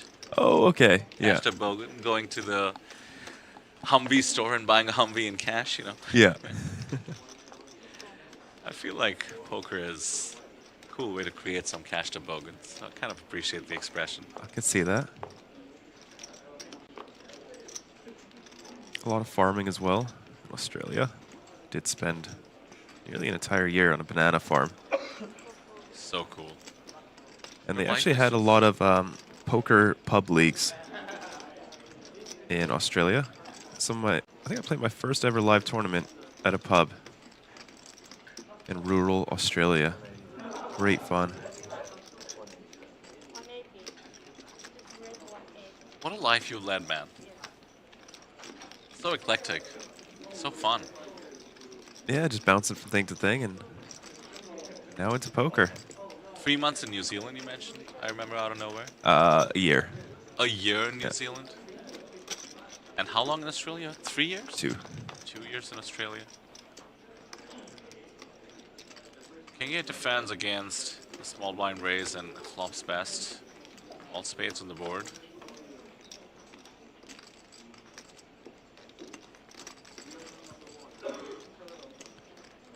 I must say the field is going down very slowly. Do you think we're going to have a very long day today? I do believe so, considering the stakes.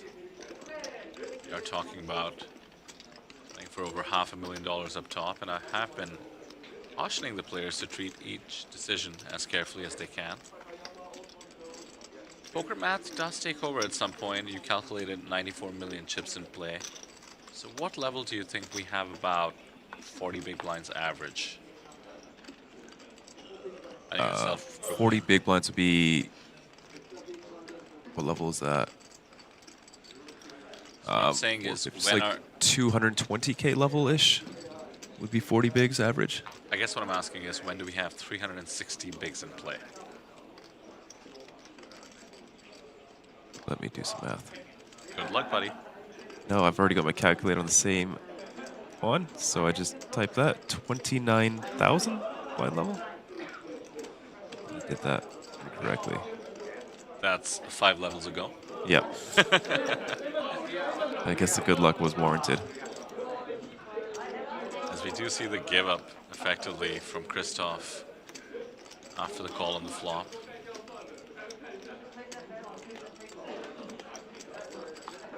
Had a pretty reasonable question in the chat about who the chip leader is now. When Sam and I are in the booth, we rely on the same live reporting as you have access to, apt.poker, but did just get the update on the next feature table. We'll fill you in on that in a moment. Nobody on that table came in with higher chips than the feature table we're watching now. But it looks like we do have a new chip leader, at least amongst the stacks available to us. It is India's Nishant Kumar, not Nishant Sharma, who we just pointed out, APT C champion. Nishant Kumar actually just a year ago finished 5th in the main event for about 130k. And now he's the chip leader with 37 remaining. I mean, this is almost already back-to-back in terms of performance. 6.9 million. Your final table stack, as Sam and I mentioned. So what's the output here, Sam? We're off by a 0? Yes, so at the 125, 250k level, we'll have 360 big blinds left in play. Okay, so my guess is that level or the one after. So near the full day, it seems like, Sam. We are currently on level 28, so 8 6 more levels, non-inclusive of breaks. Strap yourselves in, folks. Almost 2,000 of you with us. We do take breaks at the end of every 2 levels. You can see on the top left, 10 minutes to the break. Did promise I will tell you more about the feature table and what a fun one it's going to be. We have the chip leader in the tournament, Nishant Kumar. We have Joshua McCulley, who's hovering around the 2 million chip mark. Tan remains with us, or comes back to us. Has he been moved off the feature? 4.2 million. And Sawada played very well yesterday on our table, held her own. Does not have many results on her hand and mob, but with the Japanese players, you never know. But Vidur, that was a very nice value bet there on the river. We missed a little bit of it. The King 8 going for some thin value, gets heroed by ace high. Well played. Beautiful first one. Second one, repeat. Come on, my tiger girl. Tiger.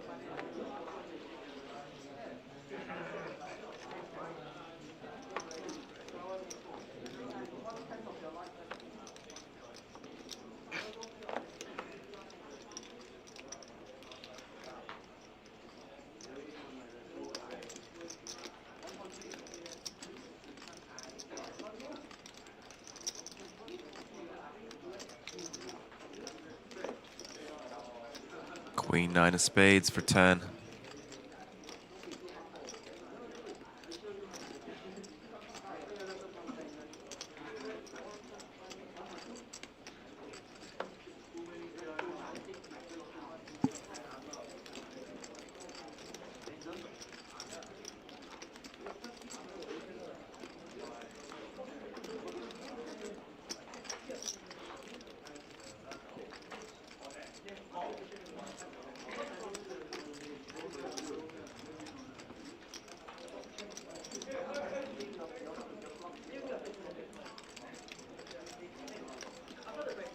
As I mentioned, Tan sticking with us. Just doing some tournament poker floor thinking. Seems to imply a slight spoiler that we will go down to 36, so we rebalance the tables, but let me pause on the operations for a moment. Big stack has ace 10 of clubs in the small blind, +2 open, and the button free bet. This allows a much weaker ace to get away from it. Well, Vidur, we were saying Tan has a way of finding himself with ace-king in one of the holdings every time he gets involved in a pot. This is the 5th time now, only in hand 29.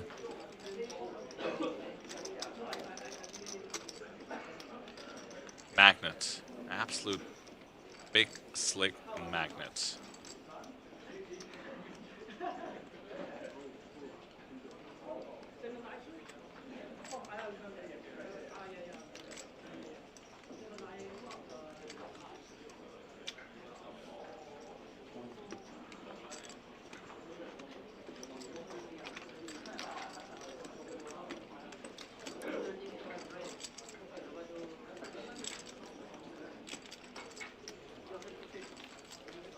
So Vidur, we will have a table redraw at 24 remaining players. Our final 3 tables, we'll see a redraw. So shuffle up the players, give them a chance to play with somebody else. You know, maybe you've got a sicko to your direct left 3-betting you relentlessly. At least you'll have that reprieve on our final 3 tables and our final 2 tables as well.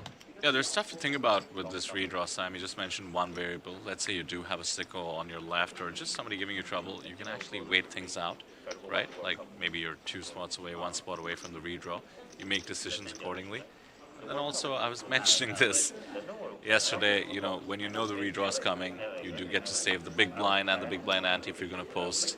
So you can make decisions according to that. These are the small edges live poker players take. And I should clarify what I was mentioning about the rebalancing. A redraw means we literally just give everyone new seats at random. Rebalancing means a player, depending on the order that they were seated, are moved to make sure that every table has as close to the same number of players as possible. Let's see. Maybe we're witnessing. VIP class.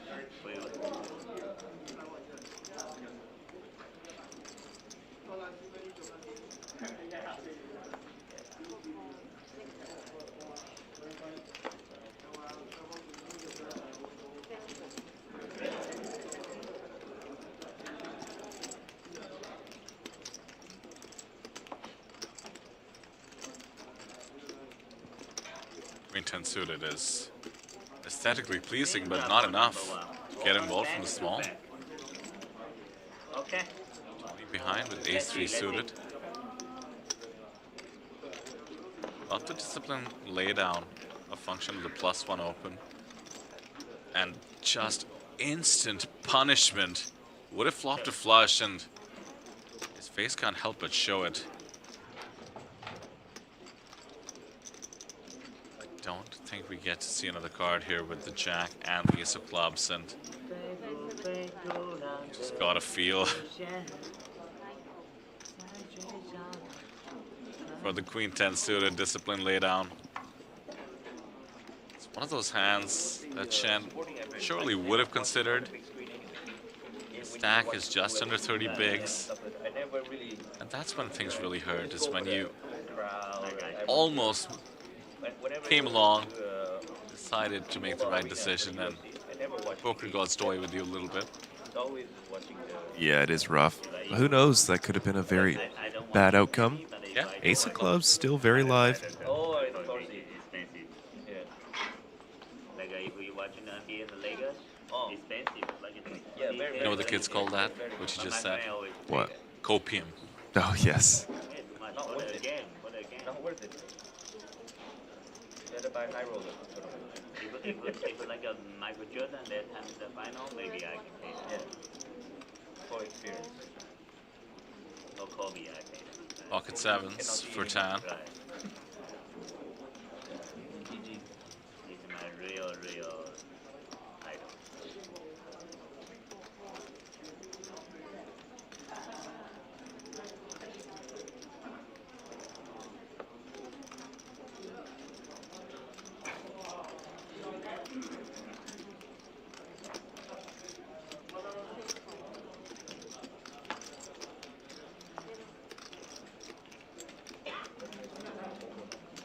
Jack hits the muck from the hijack.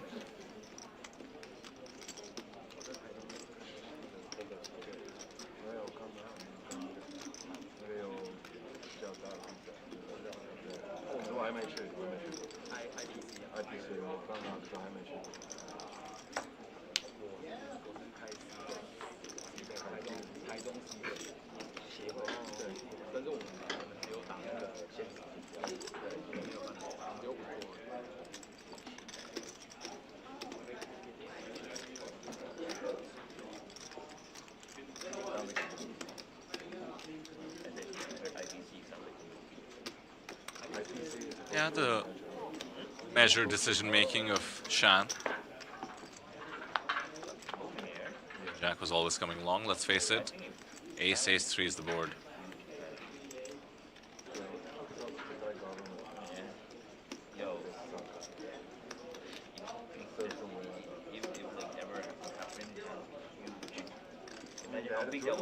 How big that was, and then no ties to play. I went to play. But Thai people cannot play, you know, right? Like very limited people can play. They have to do like some sort of bullshit style, like. Same like Korea already. Oh, the slow tap to the table as well, Sam. The full performance. It's probably a good way for him to hide his life tells, to have an extremely aggressive strategy when it comes to acting the same way no matter what he has. Yep. And the lack of live experience also showing in the sense that he's more focused on controlling his own tells than actually getting any tells from his opponent. You notice he's not really looking at his opponent.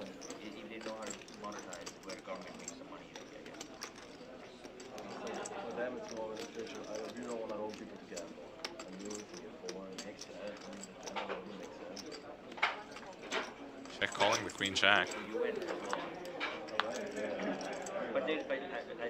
Pleasant for the pocket sevens undercard. And connects it the right way with the big blind range. 5-4s. Potentially could come along on the flop. Now catch a pair worse than sevens. Just 4 precisely is so unlikely. There's no way they're gonna do it next time. Actually ahead of all the 3s that would have called. Should expect another barrel. So the advantage of position, you get to decide if your opponent plays in flow, what to do on the river. So Always check behind if you don't think it's worth 3 streets. Should be moved though against this exact holding. Just queen check off. I'm biased. I like it better. You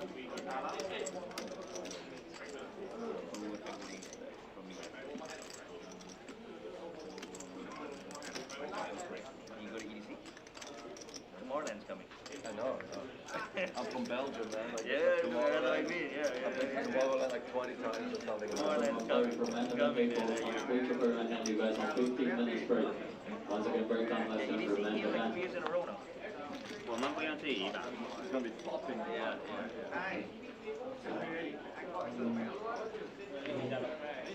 TV table switch now? Switch now, right? Finish? Finished? Yep. Players, if you don't mind, please rack up your chip yourself and go back to the table. Finish indeed. Now you're lazy. We'll see some of you soon though, folks. As Sam mentioned, table redraw when we reach 3 tables, closer to 4 at the moment. We'll have the new feature we mentioned, including chip leader of the tournament, Joshua McCulley, Mayuko Sawada, and many others who we'll introduce you to. About a 15-minute break, I'd argue, maybe 10 or 11 left after that hands rest on, and I'm sure you don't want to go anywhere. This was just the first frame, many more to come as we play it down to the final table and lock up a huge amount of money. Everybody guaranteed 11,000 as you see there. Don't go anywhere. We'll see you on the other side of the break.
Welcome to Asia's largest online poker room. Our next generation poker software is now initiating.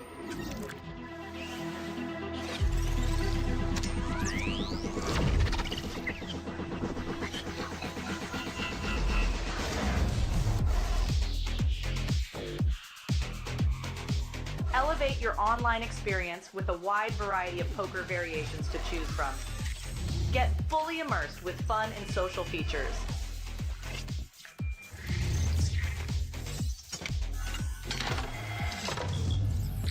Level up your game with PokerCraft and Smart HUD. Unlock a wealth of rewards including cashback, bonuses, and jackpots.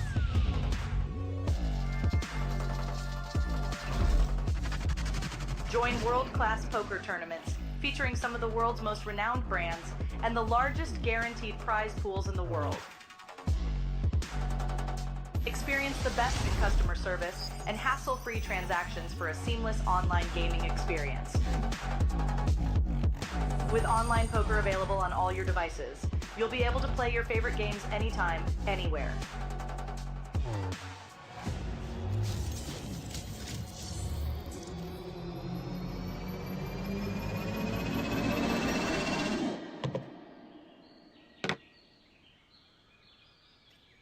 Sign up now and elevate your online poker experience today.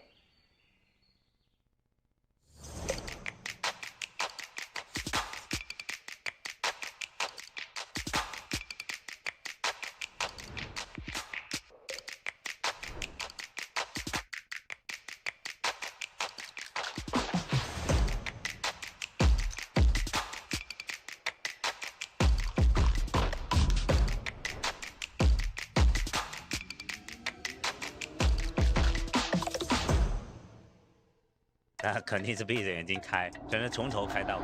如果你今天在泡沫时期，然后你是整个桌上的 CL，请问一下，你会把开吗？我一定是开死他们。闭着眼睛开枪，就是不看牌，但假装看了，真的从头开到尾。もちろんずっとオールインします。オールインしか言いません。あぐれめちゃくちゃ簡単です。オールイン一択です。僕は守るタイプですね。最大バリューを考えたときに僕はブラフを打つのが苦手なので、強いハンドをあえて守りの方に残していくっていうのが僕のプレースタイル。Chip leader at the table. Well, I don't actually get that spot too often, so I don't really know. 多分ほとんど全部参加して攻めると思います。やっぱりみんなインマネしたいと思うんで、インマネしたいなら降りてくださいっていう感じでスチールしたいなっていう感じです。バブルラインだったら誰も凍れないだろうなと思って。で、凍られてもまくればいいと思ってます。Okay, so we're finding people whether they'd play aggressive or passively. You know what? No, I don't like this question. We're gonna do our own questions. Some of the people want to know, here, would you rather have feet for hands for the rest of your life or hands as feet? Hands as feet. Looks kind of cool, to be honest. How are you going to shuffle chips that way? No need. I'll have like an extra guy that I'll just command to do it. Would you rather fight 100 fish-sized lions or fight 1 lion-sized fish? Is it lion-sized fish? Lion-sized fish? What about you, Tony? Same here. He's my coach, anything. Ah, okay. Taught you well. Wait, why the lion-sized fish? Assuming we're outside the water, it would just die.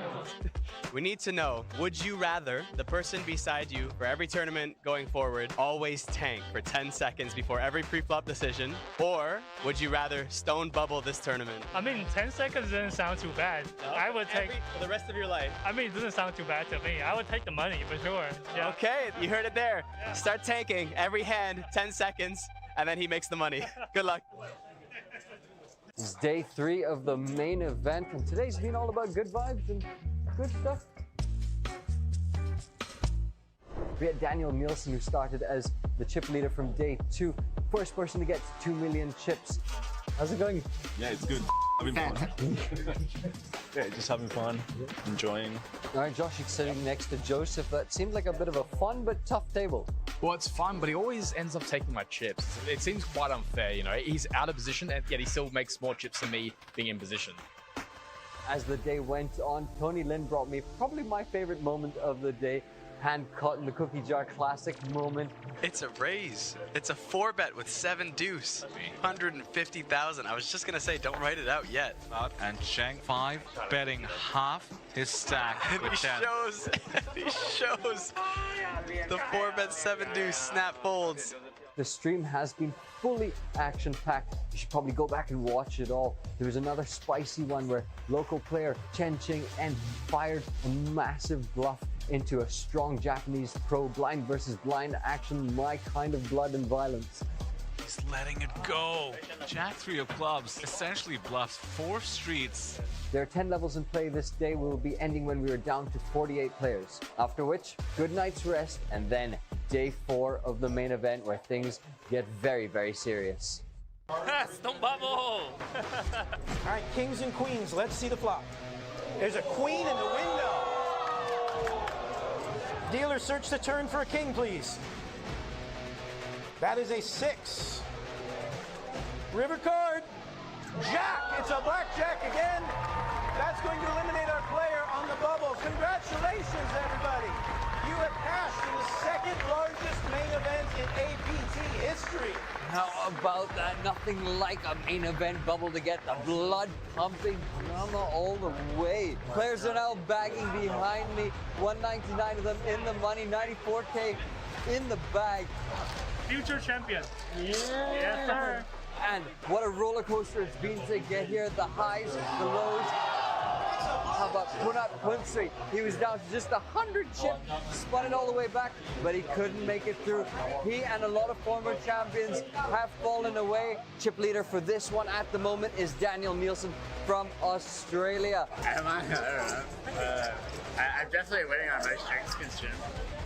And you got to check out my favorite hand from the stream, Joseph Chong in a 6-bet nasty cooler. Actually, a 5-bet as a result with the kings. If you just go all in, your opponent is saying, I'm 5-betting. And that will seal the deal, though. But wait, we're not quite done. One more bubble to pop. Dealer, do we have one in the deck? It's a deuce. Unlucky for Grant. Congratulations, everybody. You have cashed in the second flight of the second largest main event in APT history. And there we have it. 2 bubbles burst. 268 players are going to head to day 3 to fight for 16 million Taiwan dollars and the Gold Mega Lion Trophy for first place. Folks, what more could you want? Flight B's done. Everybody's gone. Everyone's bagged and head off to bed. But I have great news for you. We have pretty much already matched the guarantee of 70 million Taiwan dollars. We are like 2 or 3 entries short of that. And that means tomorrow, with 2 more flights to play there, guaranteed to smash the guarantee. And of course, if you want to jump in super late, you can still register till the end of late reg on day 2. Tell me something. You've played so many events around the world. What would winning an APT mean to you? It's a dream, of course. I love these tournaments. It's always a great atmosphere and a good competition. So I would love to win one. And you have, of course, final tabled a bunch before. But what does it feel like when you don't quite make it? Of course, I was happy to make it in a final table, but it's also a bit bittersweet when you are so close to winning it. So I really love to win one now. Well, I mean, I haven't won a New Era APT trophy yet, so it's something I'm dying to win. And you see all these players who I think are good, but I maybe even better. So why haven't I got one? So I really desperately need a trophy from APT. He says he deserves it. Let's find out from reality matches. I have found the chip leader on day 1B, sir. Please tell us your name. My name is Stephan. I'm from Taiwan. You must have been playing solid today. How is it out there? I got 2 aces today, 2 kings today. When I got a lot of chips, then I got more aggressive than the players. Something like the main event, it really meaningful for me, not just for the cash, but I earned the respectful. Yeah. So the main event is heating up as we expected. Do stay tuned in to all of our channels to catch all of the action live from here in Taipei.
Welcome back, folks, to the APT. This is the main event, and this is day 4. I'm sure none of you left us because it's also exciting. 36 players left as we make our way to the final table today. Playing for $533,000 for first place, along with the APTC ticket. Vidur Singhal in the booth, joined now by PocketKyles, player party ambassador for the APT. Player party ambassador, I'll take that. Oh, I mean, I definitely feel like the player party ambassador right now. I'll tell you that much. You certainly represented me. I was disciplined enough to catch up on some rest. Fortunately, did not make it to the fun proceedings, so I will let you paint me a picture of the fun that was had, and we'll feel the FOMO appropriately. But for the moment, let's take a look.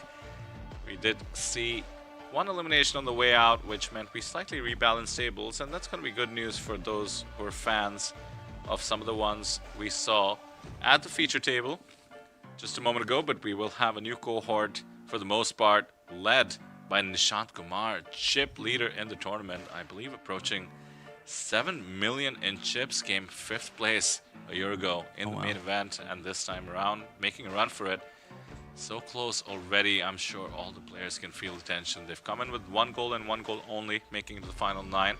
Have locked up about $11,000 or so, I believe. Every pay ladder now worth more than a buy-in. So you see the snapshot, 33 bigs, the average stack, 2.62 million. So let's take a look at our table. Some familiar faces from yesterday as well. Mayuko Sawada, she's coming in with a short stack. I believe the only woman left in the field. As you'll see, one of the coolest shots I've ever seen. Look at the Mega Lions. Yeah, I believe there is one more woman in the field. I think a Thai player. Okay. I'm not sure. Always great to hear. Double check here. But I think there may be two. But Sawada, of course, we got to see her in action yesterday to end day 3. I'd love to see her still in the mix. Still waiting for the first woman to win a main event at the APT.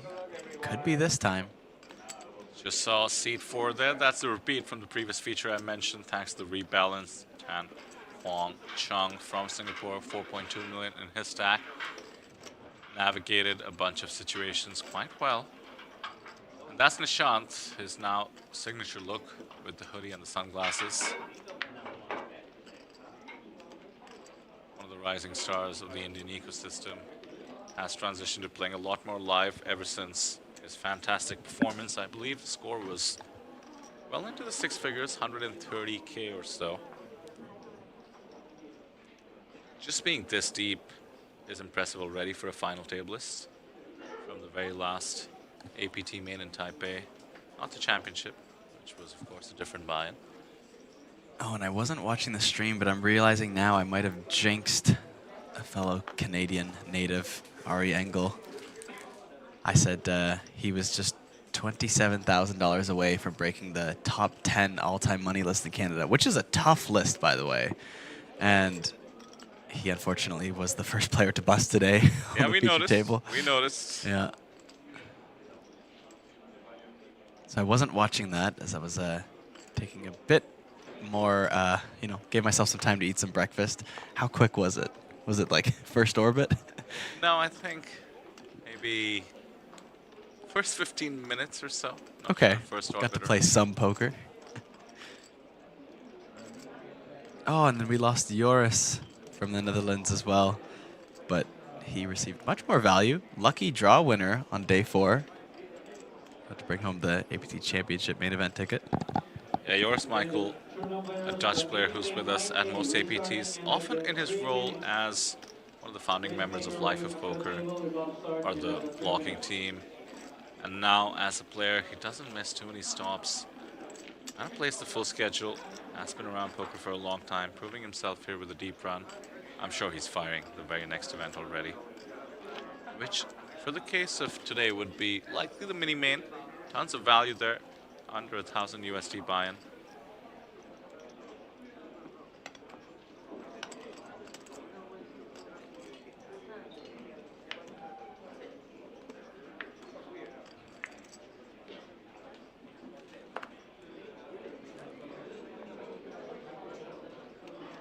Joshua McCulley, not on the screen yet, but +1, ace-5, we'll let it go.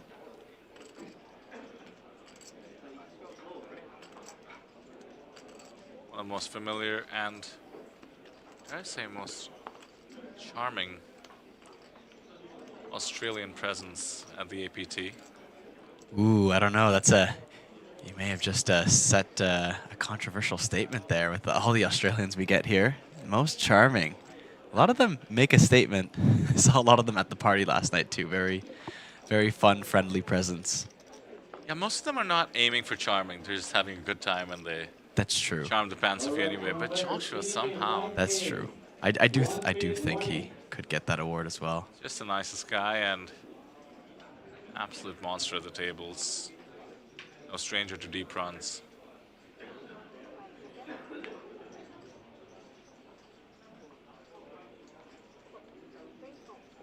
Suited 8-4 will fold now that the blinds have gone up 40K, 80K. The big level jump. Jim will preserve the 11 bigs.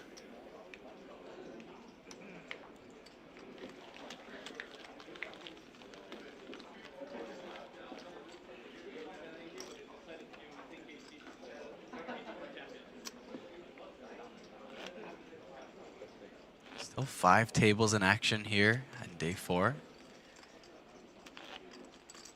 Just 4 eliminations away from breaking another one.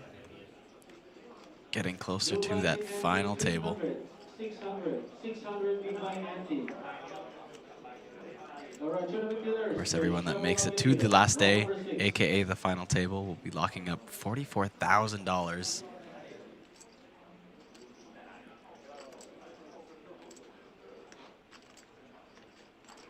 That's when the most important poker of your life probably kicks in for a lot of these players. Those final table pay jumps become massive. Nearly a $500,000 difference from 9th to 1st.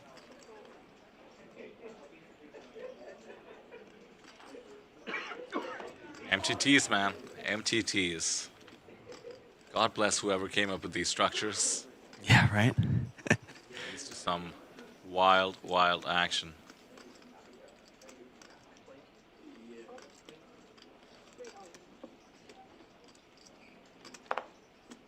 And now Edmund will take the spot. Good timing. Fold it to the small. Easy enough, especially with the 6 deuce waiting in the big. What would you think about an MTT that featured a much flatter structure in the payouts? You know, maybe still a similar percentage of people in the money, but much higher min cashes and much lower FT payouts, like substantially. What would you think about it? Obviously, the game would change completely. It would be less exciting, less. It would feel like less of like an overwhelming champion, but more people would make better money more consistently. Like, I'm curious what the vibe would be of something like that. It's not uncommon online, and you kind of nailed it. More people would make more money. Basically makes it a little more recreational friendly because, as you just mentioned, you have to play the most important poker, as you called it, Yeah. at the late stages of the tournament. So those who really put in the work for those marginal spots, really understand ICM, tend to have an advantage, which takes a lot of study. Yep. Poker, an increasingly difficult game. So yeah, I think, you know, a little bit more friendly for the recreationals, and you do see online events like that. I don't think it changes too much for most of the field because most people are not adjusting decisions based on Right. the difference between second and first place, but the top pros are.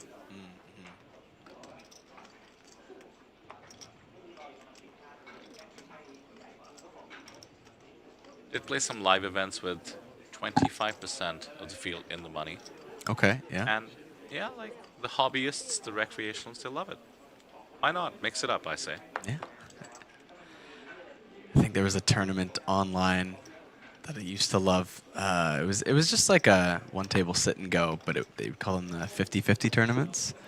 If you ever played those, it'd be 10-handed. And once you got down to the final 5, the tournament would end, and then they'd do like a chip chop, like with the final 5. So Okay, chip chop is okay. yeah, so it's kind of like For a moment, I thought you were going to say the remaining 5 just get double the buy-in. That's a bit weird. yeah, that'd be a bit weird. No, so no, this chips still matter, but the tournament would end much sooner. But here we go, Edmund Chim versus Joshua McCulley, button versus big blind. Joshua going to outflop Edmund with a pair of kings on the ace-king-6 board. Edmund just a couple of backdoor draws, but also has the betting lead.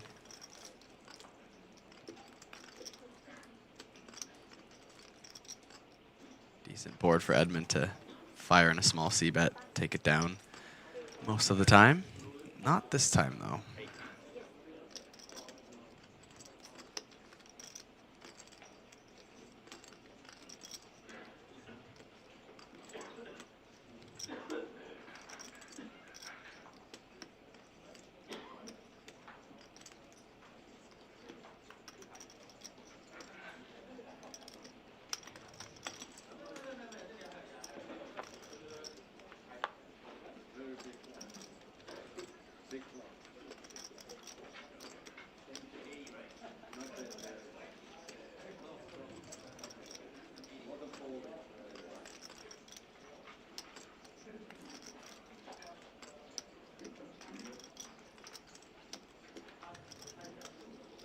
On the turn now. Solid check from Josh. Picks up the extra equity with the nut flush draw. Edmund not going to fire here with queen high.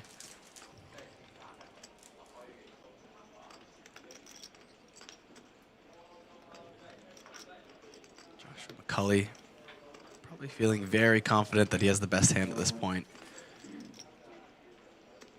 How can he get any value out of it, though?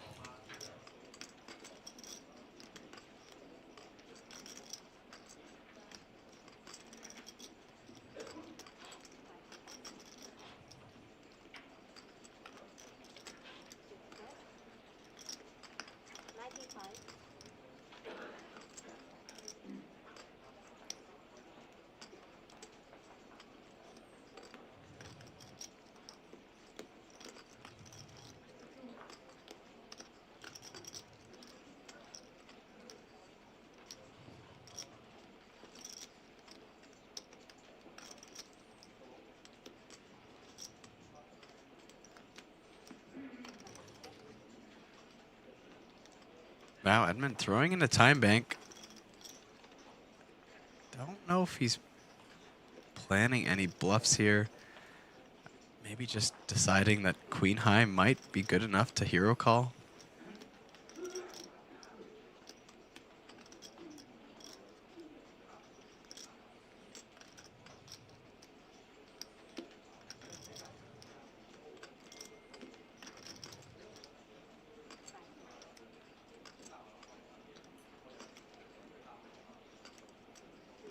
Facing such a small bet, but does decide to fold. Joshua McCulley up to 2.5 million.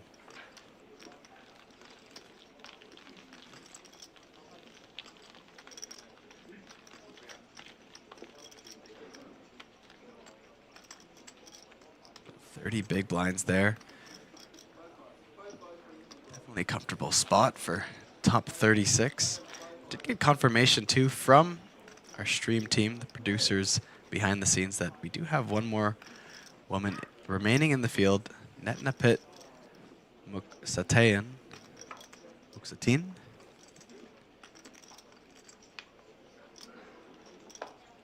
On one of our outer tables. Only 20,000 in lifetime earnings.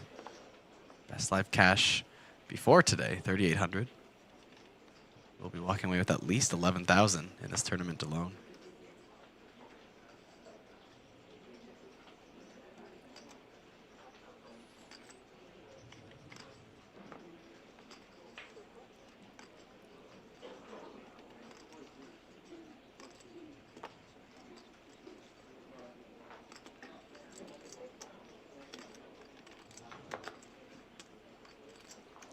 Ace on the button for Tan.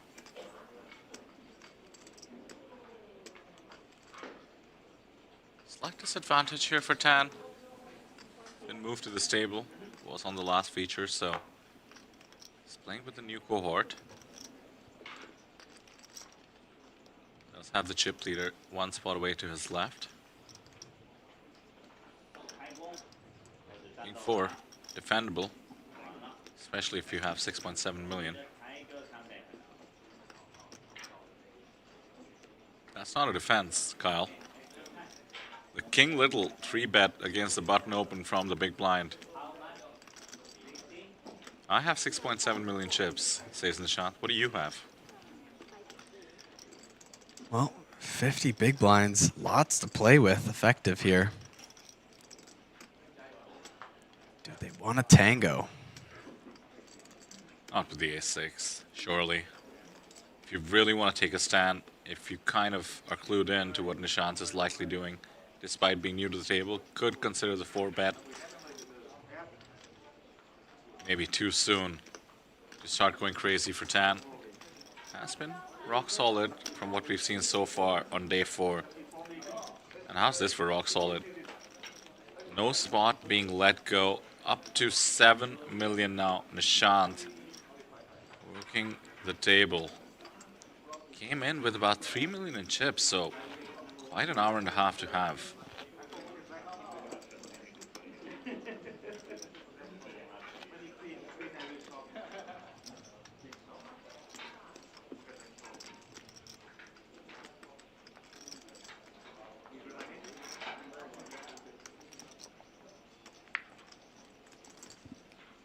Someone in chat asking, would it be uncommon to see newbies in deep runs?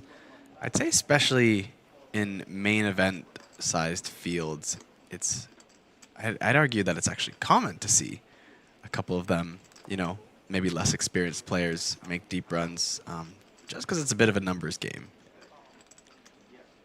I think the disadvantage to less experience, less studying will give you worse chances to make a deep run, but once you have that many players in the field, some are bound to be luckier than others. Two people asking a question I must address, Kyle, in the chat. Back-to-back questions about whether Nishant Kumar is Nishant Sharma's brother. Now, fair enough. They do share the same name, but it's the same first name. So, if they had the same last name, maybe a bit more reasonable question. Unlike some countries and some cultures in India, it's pretty standard. First name, last name. Yeah, I was wondering that for a second when you started reading that question. I went, oh, did they not use... Is it not the last name that is shared in India? But yeah, it's kind of like the West, Family name is the last name. Now, the reason I'm all perked up and want to address this, let's say they did have the same last name. Let's say they even had the exact same name. Both of them actually have very common first names. Okay. And extremely, maybe one of the most common last names. Really? If they both were called the same first name, last name, there would still be at least 10,000 of them in India. Wow. We have 1.5 billion people, so. Look at this flop. Triple aces. The button versus big blind action. Josh McCulley with the betting lead. More pocket pairs in McCulley's range. Just going to take it down quickly with a C-bet. Minimum trips. Yes.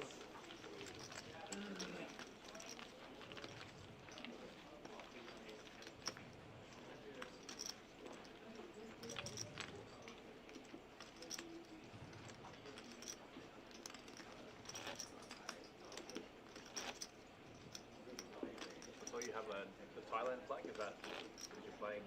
Yeah, I live in Thailand. No. Born Belfast. British, Irish. Live in Thailand. The chat question did make me Google something about my own country. Okay. Kumar is the third most common last name in India. 31 million, apparently. Oh, wow. Okay. Okay. And Sharma is 14th, but I actually don't believe it. There's got to be more. So yeah, well, top 10, I'd say, both of them. There's a very, sort of amongst the Circuit Series, well-known Canadian player by the name Sharma in the Canadian WSOP circuit events generally. And he always loves to be a bit more vocal at the table, and if he gets you, he makes sure to yell out, you just got Sharma timed, or it's Sharma time. You know the irony? Fun. Yeah. Sharma, I'm 90% sure means shy or shame. No way. Really? At least it was Sharm does, so. Oh, well, he has reclaimed it then, if that's the case. Goes, I'll show you what my name really means.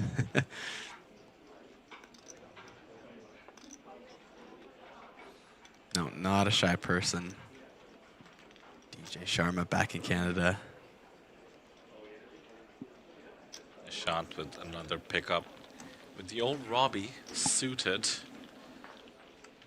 That name really stuck around. I wasn't sure if that was going to become, lifetime legendary, if it was just going to become a little bit of a trend for the year or something, and then everyone would forget about it. But it has solidified itself in poker history. Robbie Lou had more staying power as the name of a hand than even I expected. If you ask me what's going to be more in the zeitgeist and the lexicon a year from the incidents between Robbie and Hawk Tua, I would have picked Hawk Tua for sure. And yet here we are, calling the Jack for the Robbie. And Hawk Tua has disappeared from the culture. I guess so, eh? Yeah, I mean, I think, yeah, you see her occasionally. I guess she got caught up in some crypto problems.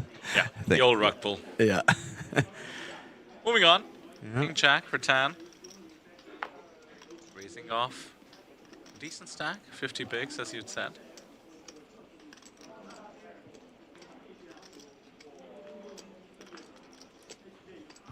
No snap fold from Nishant. But a fold nonetheless. Tan Kwang Chung, another player at this table who will be receiving their best live cash ever. And one of the final two remaining women at the table, Mayuko Sawada from Japan, wakes up with the aces in the small blind.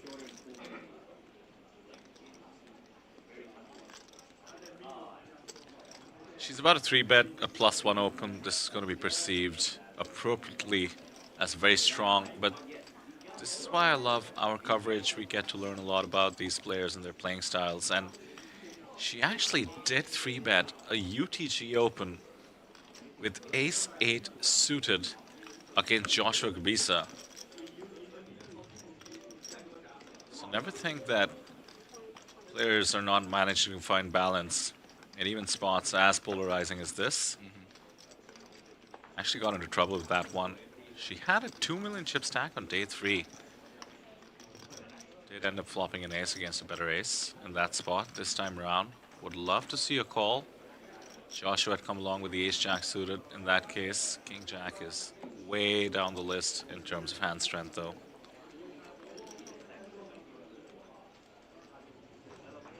I do believe we move on from this one in Tan's spot. Wow, he's made the call despite Mayuko having just 625k behind. Does not give her credit for the absolute topper range. So is willing to commit if a king or a jack appears, which should be what Mayuko's hoping for now, but the absolute whiff. 8-10 in the middle, 625 in her stack. Would love to see a tiny, tiny C-bet. One big blind will do the job. You want to balance. You want to make sure your opponent commits. She goes even trickier.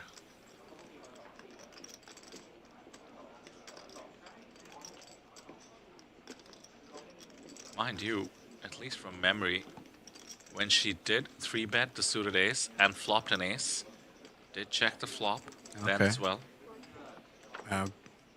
Good timing on the check back from Tan Chung, but is going to turn the open-ender. Front door flush draw on the board gets there. No one with clubs, but will that intimidate Mayuko Sawada from getting max value from this hand? The Sai near all-in. I do believe a lot of live tells being given to the extent Tan was paying attention. And now the queen is going to be a little bit tempting. He could think he has 9s, aces, and potentially a king live. Yep. So he's going to do the math on the 525, getting about 2.5 to 1, which means about 30% in terms of pot odds, and doesn't get tempted. Yeah, and I mean, that 30%, that's best case scenario, so you kind of have to weight it a little bit lower than that, I think, when you're doing your pot odds there. Absolutely. I mean, for one thing, you've got to reduce all the clubs with 3 of them on the board. Yeah, so, you know, some of the time, right? I definitely weigh it. Not guaranteed to discount all those outs, but I find you can get very subjective with the pot odds once you get into spots like that where kind of playing with the range and the cards you think might be good, might not be good. It's not subjective at all. It's just run the sim, you know? Sure, sure. Just go with what the wizard tells you. That's true, that's true. Yeah, I mean, the I combos. guess maybe more on the table without being able to, you know, check the spot exactly in the ranges and all that. Just doing it in your head. Have to kind of estimate how the ranges are going to affect those outs.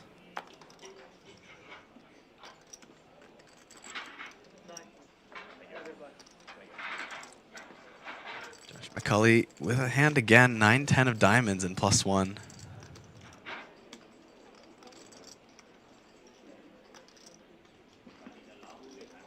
Doesn't even open it.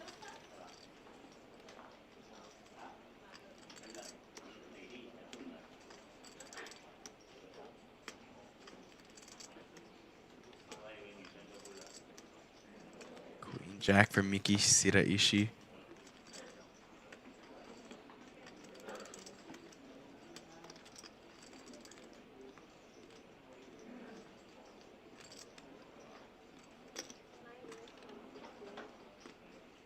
Opens up the action.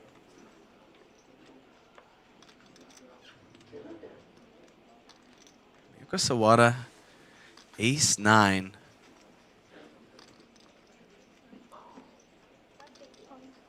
Rips it. Putting on the pressure. Fantastic spot picking. Yeah, and it's going to work out. Brilliant time to take this down.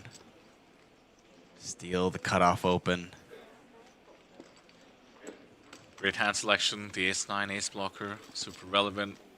Not a small jam, mind you.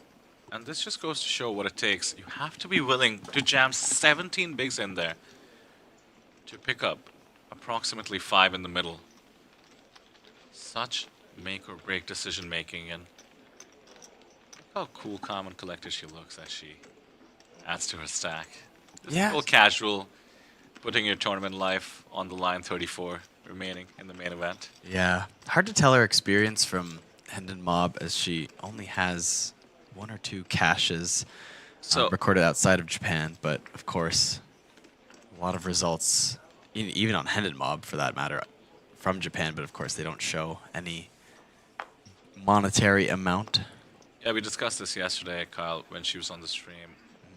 I do believe from just her play alone, we can certainly infer a ton of experience. That jam in particular is instructive. I mean, 17 bigs, there are not too many players who are just able to intuit their way into a spot like that. Yeah.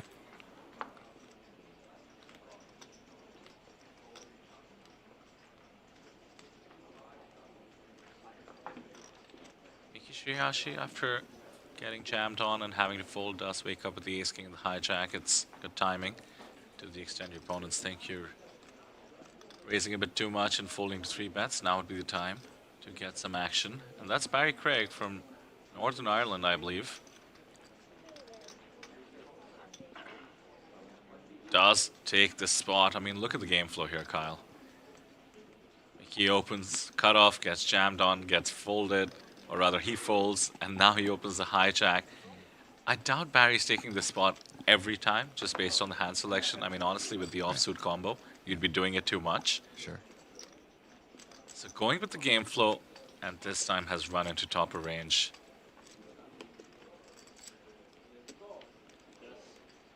Barry has well over 100k on his hand and mob. Yeah, but as a wise poker dealer once told me in the early days of me starting to actually study and try to play poker, I was just getting into figuring out how to 3-bet bluff and throwing that into my game. And I remember just getting 4-bet or jammed on or something in that spot, and I go, oh, the one time I try to 3-bet bluff, they come back at me. And he very wisely said, that's easy then. It's the easiest decision in your life. You just fold. It's perfect. Not a complicated game. Changed my whole outlook because I was so upset I lost the hand. But and I was like, oh, that's why I don't 3-bet bluff, because then I just lose extra money I didn't need to. I could have just folded. But don't forget about the second time you do it. Might work then. Third time. Yeah, that then I started to get carried away with it. I'm the kind of guy who would bluff every unsuited ace there.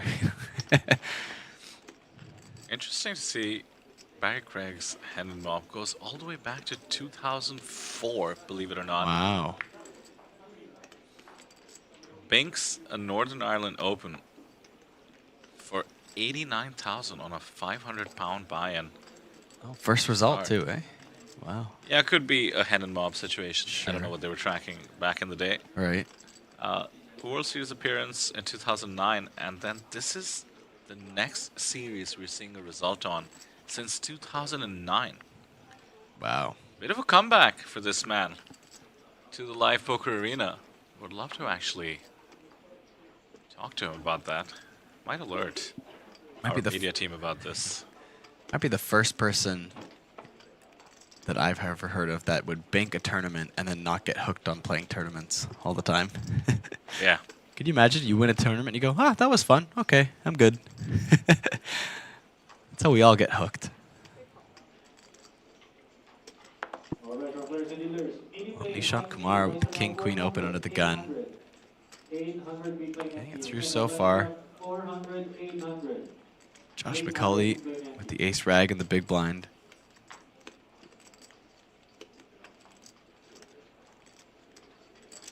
Sitting on a little bit more than 30 bigs. Will defend.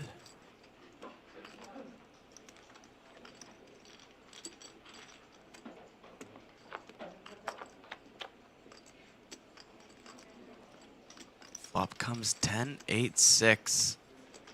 Both players whiff.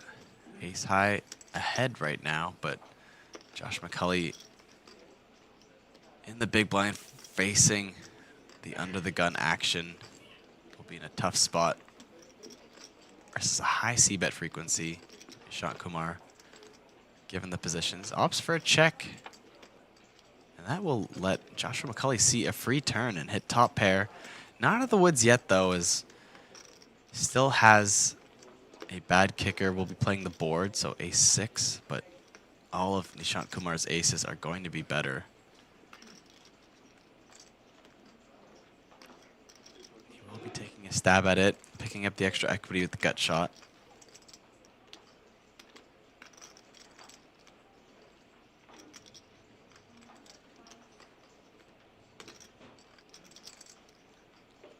Yeah, beautiful check there by Joshua, understanding that after the check back, an ace on a rainbow board is a near must represent for the UTG Open. Actually balancing his timing here a little bit. Pretty much always check calling, but you want to do it in a way that certain cards could get you a check back, such that you're not in a difficult spot. Yep. Such as 4 to a straights, the 9s, maybe 7s. The 6, though, is not one of those cards. Still, does improve his kicker. No reason for Nishant to have a 6.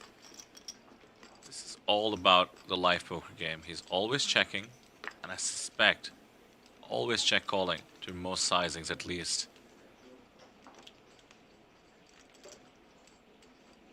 Wants to take his time, can represent something like the Jack 9. Does get the check back. Life becomes a bit easier for Joshua McCulley. Taking it down with the ace rag for under the gun. I do start to wonder now that he sees the showdown, or maybe even when he checked the river and his kicker improved, whether he was hoping for a bet. Nishant had enough showdown value ahead of all the draws. Yeah. Question in the chat whether we will stream the Baby Superstar. Unfortunately not. It's all about the main event. All the way until the end of tomorrow. That makes that a good shout to one of the marquee events today. 1.9 million Taiwanese buy-in. What does that amount to, Kyle? 6,000? 0.9 million Taiwanese? 6,000. Should be USD. 1.9 million equals 6,000? Oh, that's the price pool. Sorry, I was like, no, it's definitely, we're talking in the nearly, what would that be? Was that near like 100 grand USD? 60,000, I believe, yeah. 60,000? Off by a 0. So the buy-in is 165,000 TWD. We call it the Baby Superstar because it's a 5K USD buy-in. 13 entries and 3 eliminations already. Likely have some rebuys. Ethan Yao, aka Rampage. I haven't seen him in a hot minute at the venue. Baby Superstar. Okay, still kicking around, still playing the series. Nevin Chang, always busy. I mean, definitely didn't expect him to leave early, but I hadn't seen him on the floor in a few days, so I wondered. We didn't have any Superstar events for him to participate in. Maybe he was over at APA, which is where the Baby Superstar is again this time, so spending more time in the other venue. Rudy Etanata is in the mix. James Mendoza. Some of the usual suspects, but exciting to see some of the newer ones as well.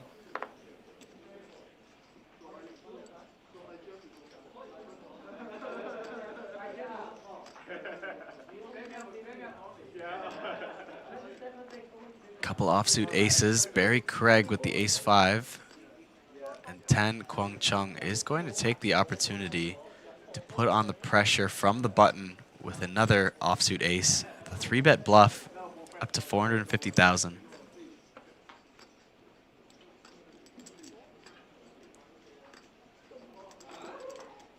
And it will get the job done. Doesn't run into anything in the blinds. Takes down the blinds and Barry Craig's open. Chipping up to 3.7 million. As the field blinds down to 33, 2 more eliminations will spell out a pay jump. Second one of the day. It is a $2,100 pay jump. Or about 2,000 even, actually, with the change.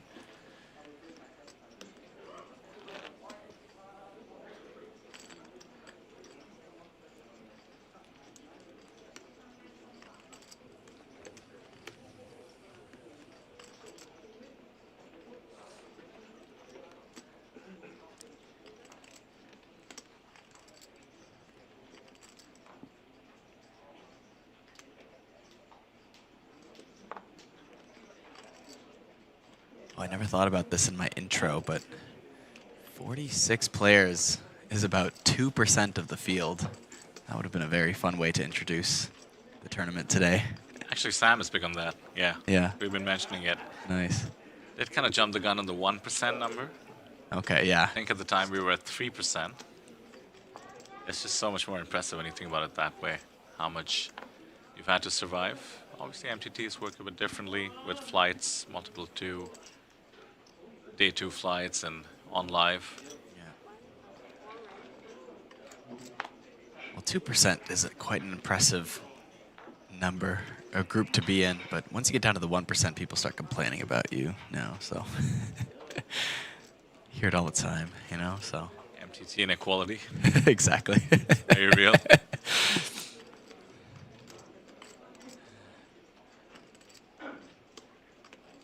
Loving the different languages in the chat as well. Not hitting translate on purpose, just so I get a sense of it. Seeing some Vietnamese. I believe that's Japanese. Maybe some support from Mayuko. Looks like it. Definitely see some Japanese there. What are they saying?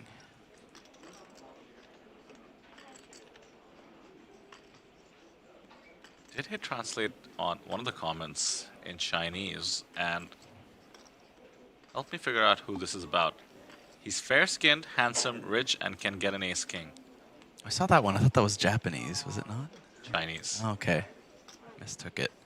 See, this is why you don't translate. Yeah. So that you can identify who they might be talking about. Chinese support for a fair-skinned, handsome man with ace-king.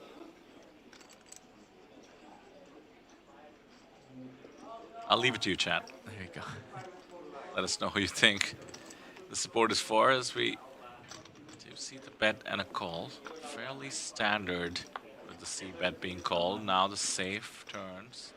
No diamond at least.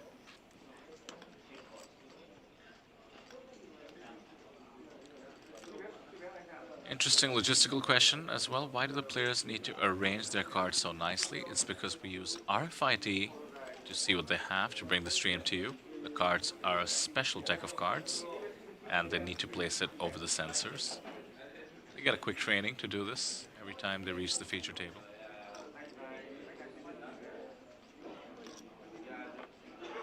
Well, the most recent player with Ace King was Miki Shirishi, who has the check mark in this hand.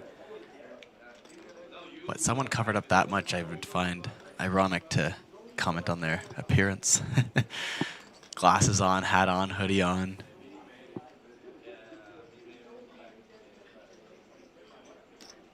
Maybe that's what got him the compliment. It's the style, too. I have a feeling it's Tan. Yeah. Singaporean, but likely to have Chinese support, and he has been angling with some ace kings, and this is quite an ambitious call. You've seen this a few times now on the feature, but ace high paying off the stab. Obviously, getting the pot odds. You're you're actually going to have the worst hand more often than not, so not too much to read into, but a bit too easy to extract value there for Miki Shiraishi. Combo in particular needs to be considered, and with Tan unblocking all diamonds, just decided that he has to take a stand. Poker math is so unique. When you're getting pot odds, you have something like ace high. You're going to end up with ace high enough times in that situation, so you just have to just take your heels with certain combos, and not having a diamond looks like was enough reason for Tan.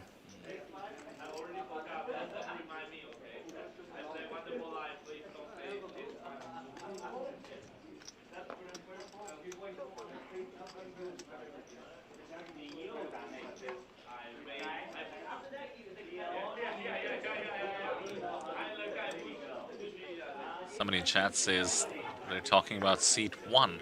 Are you referring to what we asked? Because seat 1 is Mayuko. Don't think handsome would apply. Also, as per the translation, it did say he's. Unless they're looking at the table backwards and they are referring to seat 8 as seat 1, which would be Mikashiri Ishii. Just saying, he had the ace-king. I know you really want Tan to be your handsome man, but I don't know if the facts fit up other than maybe you concur on the seat appearance. numbers to make it work. This is headcanon. Well, no, but we're talking about that. I think that makes more sense because they had ace-king.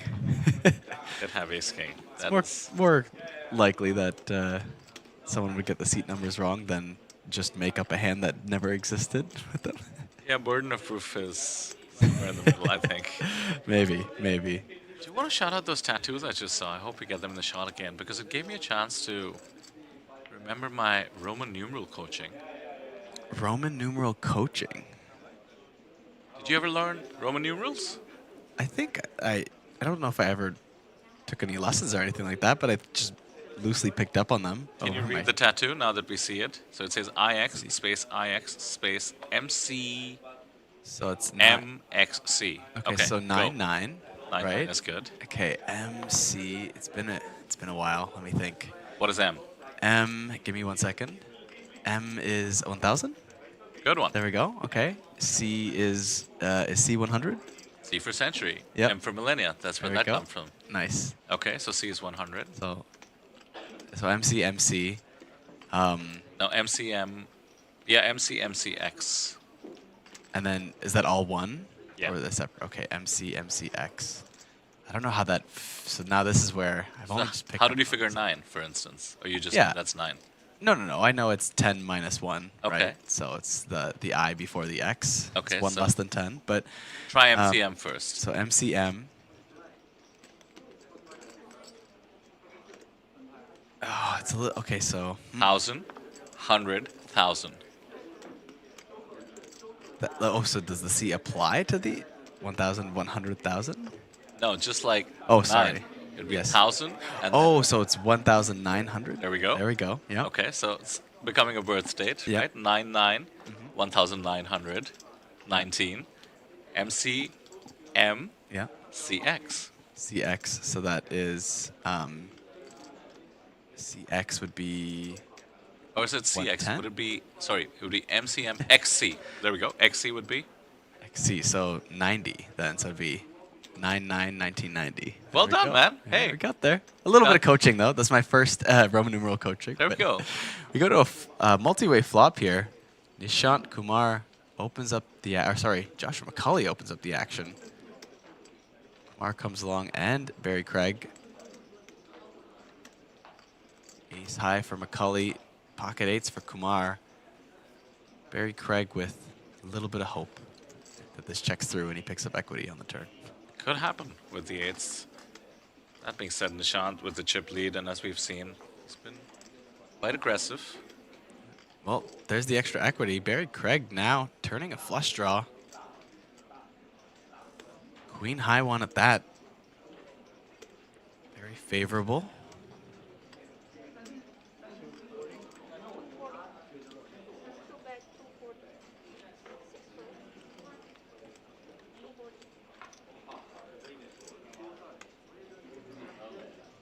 Joshua's folded. Action on Nishant. Big blind getting activated all of a sudden. Nishant is not convinced. Great radar thus far. They would have played together before this feature table, but just based on how Barry had played thus far, I would think no reason to not believe him. Now the ace. Even though it's a scared card for Nishant, arguably a bigger scared card for Barry. Handcuffs him a little bit, right? What is he representing when he bluffs into 3 people on the turn, a jack? And how do you continue telling a convincing story? You gotta go big, that's one thing. Because now you're a lot more polarized. You're trying to say you have ace jack that did not 3-bet? Or somehow a deuce?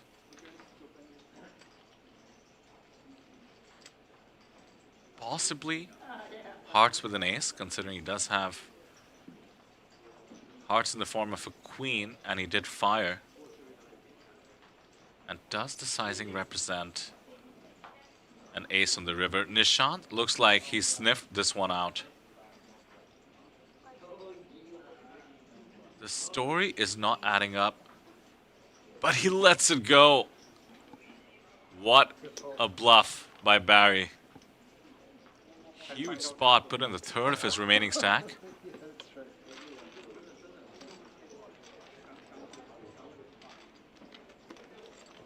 Then I'll say I misread my hand. Then I can say I misread my hand.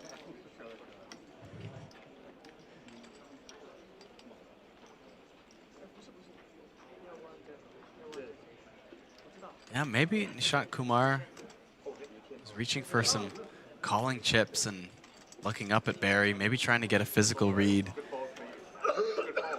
Seemed to fold very quickly after that. I don't know if he picked up on something.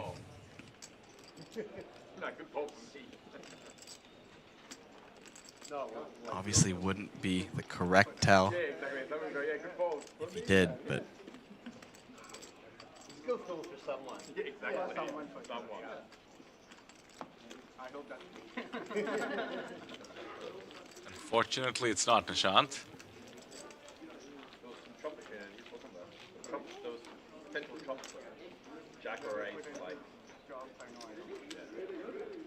Love these little banter tidbits. Good fold for me. of course, Joshua McCauley there in the action on the table. Mayuka Sawada.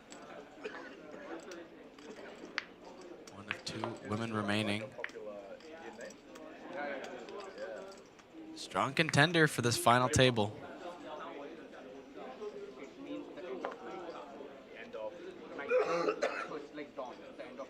Josh McCulley, who definitely getting, as you said, one of the more charming Aussies. The most. The most charming Aussie. Also, a deep run coach, the official strategy sponsor of the APT. Brand new this series. Just saying they're making a good name for themselves. Quite a few of their coaches appearing in deep runs in this series. We can hear Joshua charming Nishant there. Tells him how he has a good name for a main event champion. I mean, come on, Joshua. Just calm down, all right? We get it. Connecting the dots, equating it to Nishant Sharma.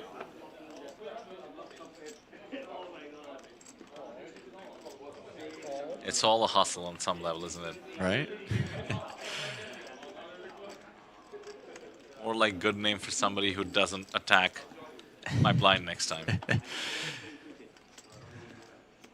As the famous saying goes, it's poker, Phil. Of course I lied. Of course I lied. You have a good Aussie in you? Say, what's that? You have a good Aussie impression? I really doubt it, but it is one that I would give a shot at. I think I mean, Tony G is Lithuanian, I believe. So, you have a good Tony G impression? Oh, no, I think now we're getting further away from things I can do. I just remember that line. It's etched in my head. Of course I lied. Yes. It's poker, Phil. It's poker, Phil. Of course I lied. Yeah, it's, no. It's going to sound too British. It's yeah. probably the closest one I could get to. I mean, you don't want an Indian doing a Lithuanian impression, pardon me, I'll tell you that. Appreciate the effort, though. I like it. Cheers. Yeah.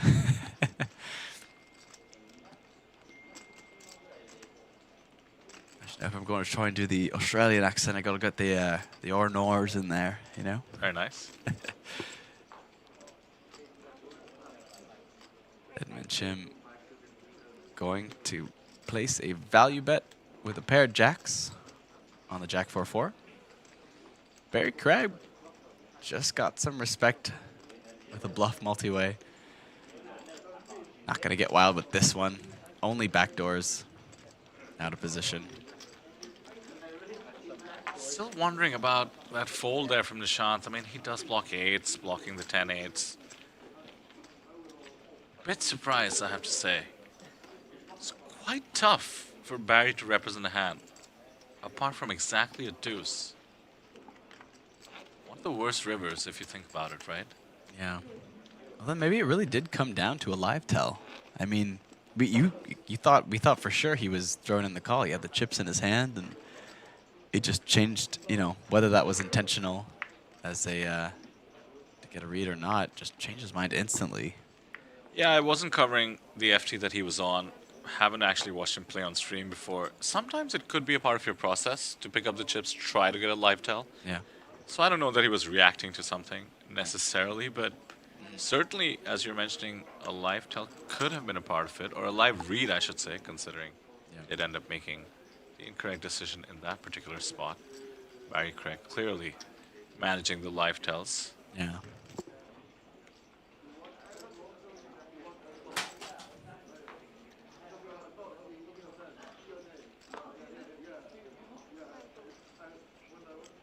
Sevens for Mayuko. 8's opening UTG. Feels way too much of a hand to fold. 3 players behind to get through. Pretty standard to call in the spot. Grabbing a lot of chips here? No, okay. Calling just chips. putting them, yeah. Lines are very high, so yeah. calling involves a lot of chips. Well, no, so I grabbed a bunch of the whites. I didn't realize she was grabbing the chips under it at first. Never know with Mayuko. Certainly very aggressive. Did we ever settle on a name for the grays or the white chips there? You know, we were working on it. We gave up on it, and I've really been thinking about this. Okay. So you agree they're gray? I will allow it. I still think they're white, but you know, I'm okay to be wrong. Did you see them outside in person though? I mean, I had some in my tournament, in my stack. I waited until I saw them outside on this. Yeah. I think I lean gray. Okay. You know, you can see the Copag is written in white versus the gray chips. I know it's close, but gray. Yeah, sure. Gray with a hint of red. What do you think of Terminators? They're 100Ks. And I may have asked ChatGPT and ran down a list of all potential characters. And just the scariness of Terminators with the red eyes and the gray bodies seemed appropriate for the 100K chips. Okay. Look at this. Value bet from McCulley. In almost the best position he could ask for. Paired board, 10-10 deuce. Both players with fairly decent hands. But McCulley out-pipping Sawada's pocket pair by 1. This is just a cooler board, and Mayuko has decided to play the hand in a tricky way. Raises in position. Is there a world where Joshua realizes that barring pocket 9s, there's not too many hands he's losing to? Will Mayuko in position raise top trips? Having a covered and coming to the conclusion not, he's going to be calling for now. Wants to keep her absolute air bluffs in the mix. I mean, I would hope that top trips would be raising here just because there's so many. You're going to have to be so creative with your bluffs as well that...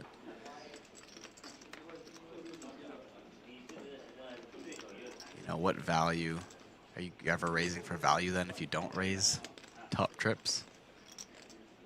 Deuces. if you call them pre. Yeah.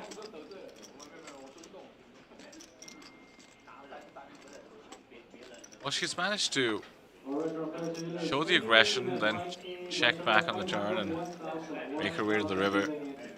Backdoor spades come in, 1 over for both players. Seems like a spot for a blocker. That being said, a lot of Mayuko's bluffs would have continued if they had a spade in them. He just checks. Wants to see what Mayuko does with this unconventional line. Oh my word, she's about to value on herself? No, she just checks it. Next best hand, we'll pick up the 7-10 in the middle. Funky one, but the raise on the turn actually likely costing Mayuko the same amount as the second barrel from Joshua would have cost. Something to it, perhaps, in terms of a strategy. Right, yeah, the raise on the flop, yeah. Oh, did I say raise on the turn? Yeah. Pardon me. Raise on the flop. I did get distracted by pulling up the list for you. Oh, I see. Oh, okay. A Colossus. The X-Men character seemed the closest. See, but none of these look. See, this is my issue with it. All these grays in these pictures look nothing like those chips, in my opinion. That looks more like gray. That looks way more like white. You know what I mean? I hear you. Compared to these. I hear photos. you. Ultron was in the mix. Terminator. Megatron. Yeah. Not connecting. General Grievous, that's out of line. Doesn't make any sense. Robocop. More silver, more gray. Okay. Almost black though, right? Like that's dark silver. No, dark that's gray. late Robocop. This is a blasphemous Robocop. Yeah. The OG Robocop Sure. is. But even still, silver. it's still a dark silver. You know what I mean? Yeah. And maybe just in light, certain lighting, but. We're still hunting, chat. We have the green, blues, and grays in play, and mind you, the plaques, the bricks will come out. Those are the 250s and the 1 million, is it? Or the 500s? The yellows and reds. We'll keep you posted on those, but the blueies, the piccolos, and still hunting for a name. But Miki Sharishi. King Queen suited and +1. 3.4 million chips to his stack. Opens up the action.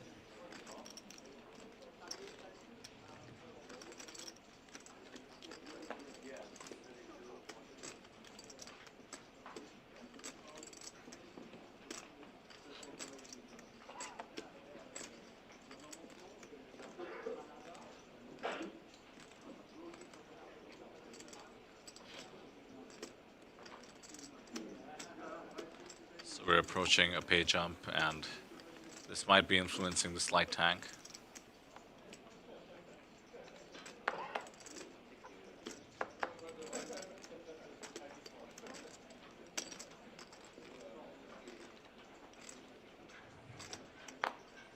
Well, 6-5 for Joshua McCulley. Both players with similar stack sizes.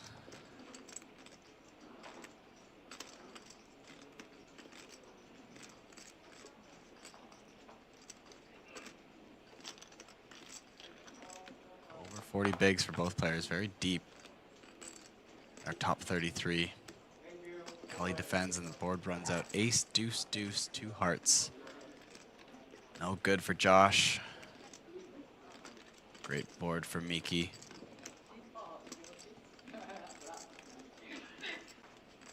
Derek in chat asking, is there any way to see the live chip count for the tables in the Baby Superstar? Not exactly a chip count, as we don't have, you know, people going around keeping track of everybody's chips constantly, but we do have our live reporting team with updates in the field. No, not on that one? Not for the Baby Superstar, unfortunately. Everybody focused on the main event, fair. and then the Zodiac, which is deep in the day too. So we apologize, but can't see the live seating. Can wait for breaks and hope for some updates. 10 runners in that one. It's also an APA, so right, can't double dip on the proximity for the reporters. You know what you can do is maybe there's photos, and then you can try and approximate the chip count from it.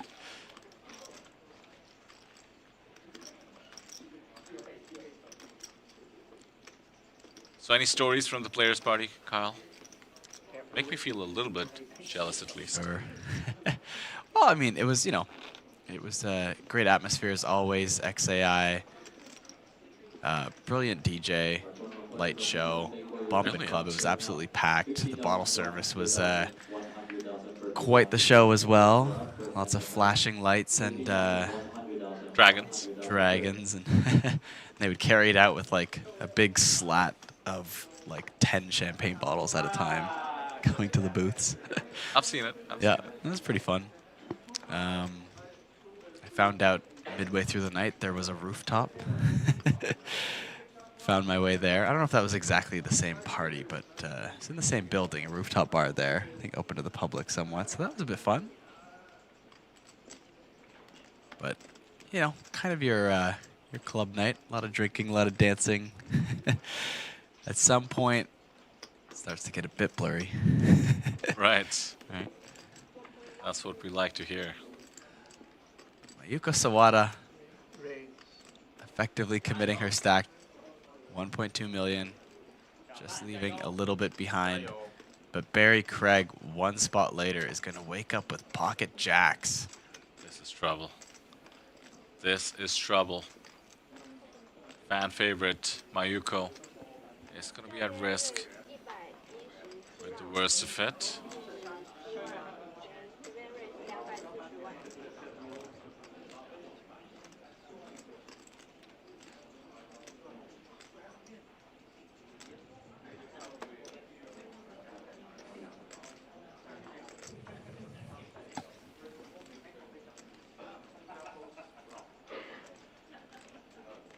One spot away from the pay jump. Edmund not winning any fans over in the live chat, but optimizing got for a the big pay spot jump. here, 9-3 suited. Yeah, and Mayuko's going to be at risk with a likely 33rd place finish. Pay jump is on 31st place. Oh, well, there's one jack folded, just in case Mayuko is able to find an ace.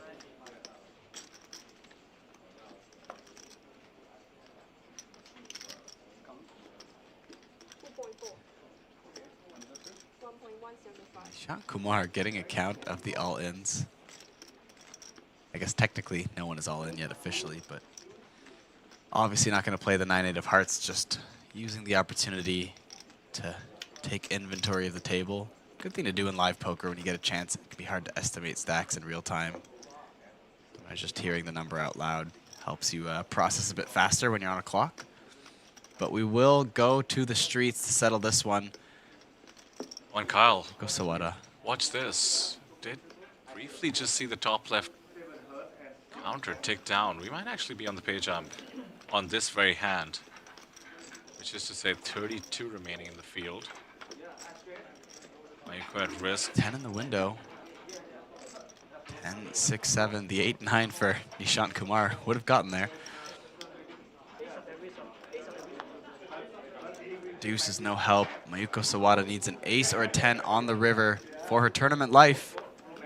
It is a jack. The last jack in the deck will eliminate Mayuko Sawada in what I believe is 32nd place. I don't think she quite made the pay jump. Yeah, unfortunately, she is the 32nd place finisher. So everybody else now guaranteed over 400,000 Taiwanese dollars, but do you say goodbye to Mayuko? Yeah, no, walks away with 11,000 US. Gets that $2,000 pay jump for everybody else. Now over $13,000 guaranteed for our top 31. Very, very well played. What a great deep run. And it's Barry Craig making some moves, now waking up in the ideal hand. Yeah, we should get some new players very shortly as well, as they can now break that 5th table.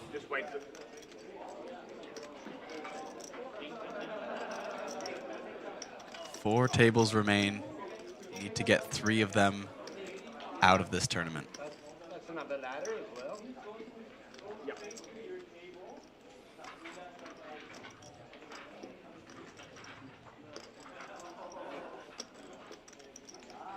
They are actually breaking the tables right now, which is why we are just taking a second here before we deal the next hand. Making sure all the players can get to their seats before dealing the next hand. But it's just a table break, no redraw. Nope. That happens when we reach 27 players, so just 4 spots away. 27, is it? Or the final 3 tables, so that would be 24? Yes. Yeah, we're playing 8-handed in the main. Yeah. Okay. I think especially a feature table. Yeah. 10 or you can do 10s for sure. 10 or 20. 10's fine. Yeah. 10 or 20 is okay. Yeah, final 3 Ah, tables, yes. so 24 players. And then 7 it'll spots happen. away. Every table break will be a redraw once we get to our final 3 tables. And in the normal tables, is that the same? Probably, most likely, yeah. Someone object, you'll have to give. I didn't know. That's standard. Like it, I feel like it's on board, but it shouldn't be standard. It's like it's like the unspoken rule. It's like Yeah, it means people can glance and sort of work out. That makes sense.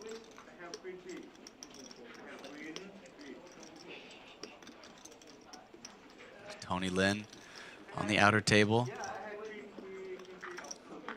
A man who is not afraid to bring the action. Rewarded for it as well. Chip leader to start day 4. Top 46. It'd be nice to get a glimpse at his stack, but for now we do see the all-in from Christoph. Looks like the action is on Chung, and he needs to decide whether he wants to call. Pre-flop, and he's reaching for chips.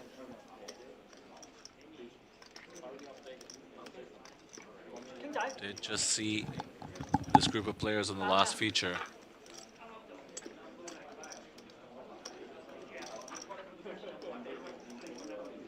Can somewhat eyeball Tony's stack there, Kyle. Looks like he's still hovering around 5 million.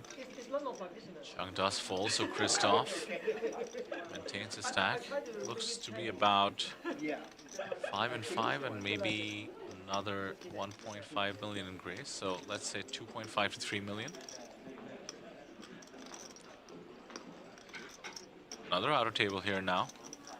One we haven't seen on the feature yet. Looks like a near commit. Oh, we've actually cut to a 4th table here. All in from seat 5. It's all the tables. Love this. All in a call as well. Off to the races. So is that Queen Jack? Where's your husband? Mini main. Okay. Good luck. Good luck. And the double up.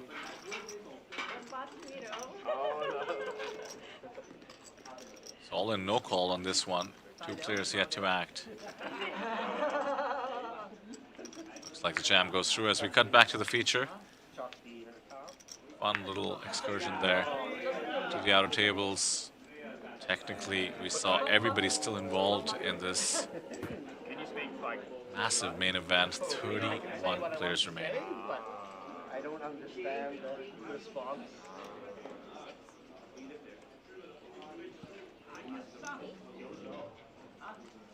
From the quick glimpses at stacks, it looks like Nishant Kumar on our table continues to be the chip leader. Now Edmund Chim from Hong Kong, 6.5 bigs, an ace in the hijack. He's gonna go with it. Knows his ranges, no time needed. Has over 300k on his hand and mob. Plays many high rollers.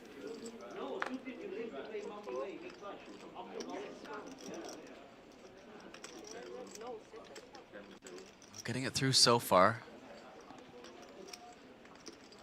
Picking up the blinds, an excellent result for Edmund. It is the goal, a6. Just one more player to get through. And it will work. Kishida Ishii. Facing 6.5 big blinds. Does have some decent pot odds, but Wait just a second, Kyle. I've just been informed that Edmund Chim is one of our Mega Lion winners still in the field.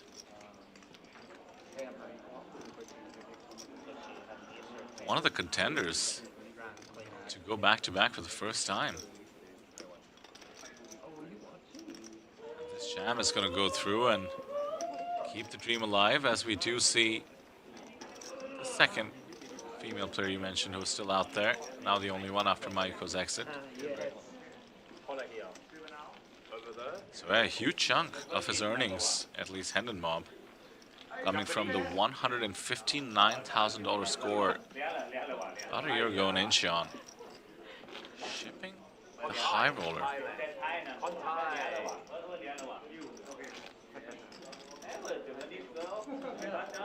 GG. Oh my man, what did you doing? Oh no. Leakai.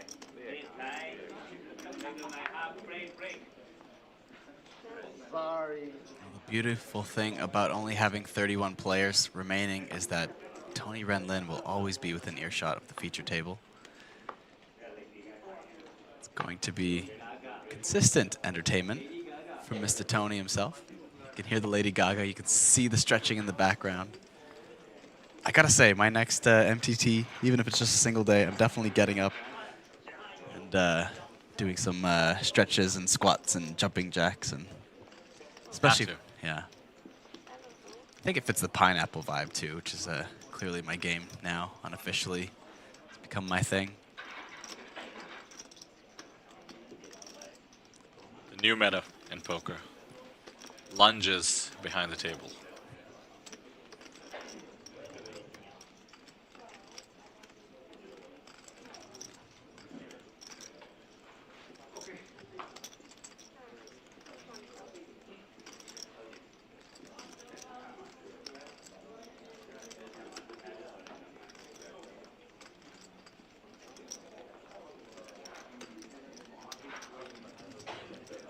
Nice steal from the small.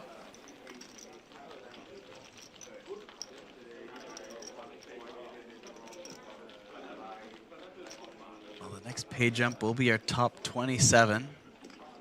A $2,300 pay jump. The ladder's coming faster and faster as we narrow down this field.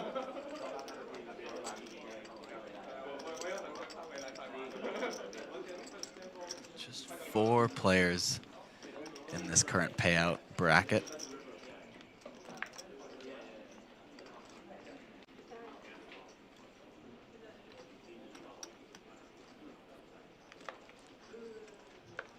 Still not unreasonable ICM. You know, every time you fold and wait for some bust outs, it's like you're getting a free ticket to the main. Yeah. Fire the next time around. And therein lies the variance in how people approach it, right? Are you going for the absolute goods over 500k up top? Or are you really respecting what's on offer by playing tight, by folding, by laddering up? No right answer necessarily. And there we go. Netnapit joins the table, as you were saying. Tainatuk representative.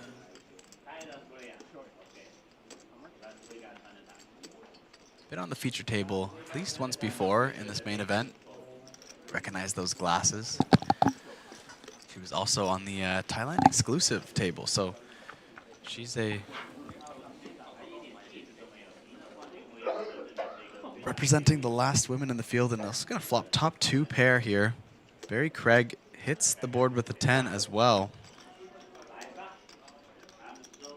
Drawing dead.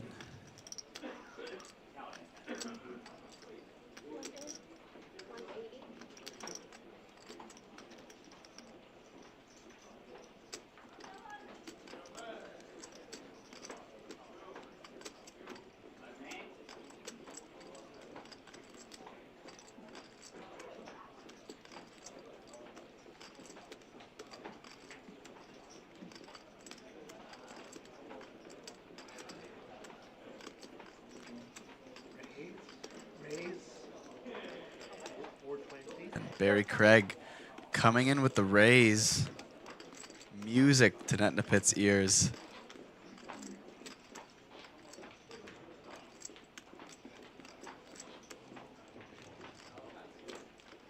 Not sure what that arm waving is there in the background, but if I had to guess, it's got to be Tony.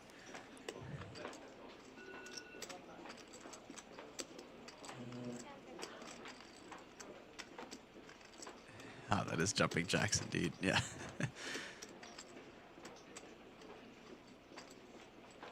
Net in a pit with top two. Facing the raise, blind versus blind. Pot already at 1.2 million.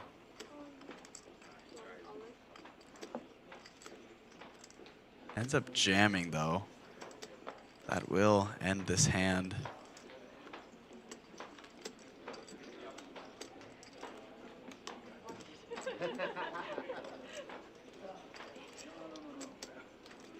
Would have preferred a call on this board. Not too many strong draws. Worse hands that can call you off. But goes for it and gets quite a bit of value nonetheless. Before it was going to get any better for me. So.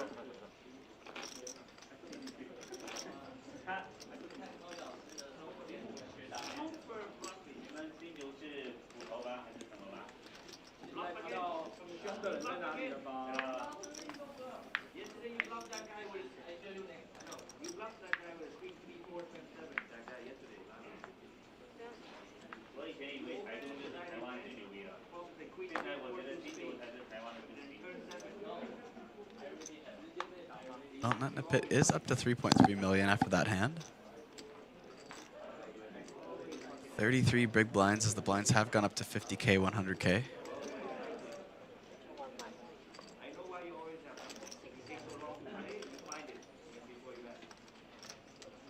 Tan Kwang Chung taking the spot here with a weak ace under the gun.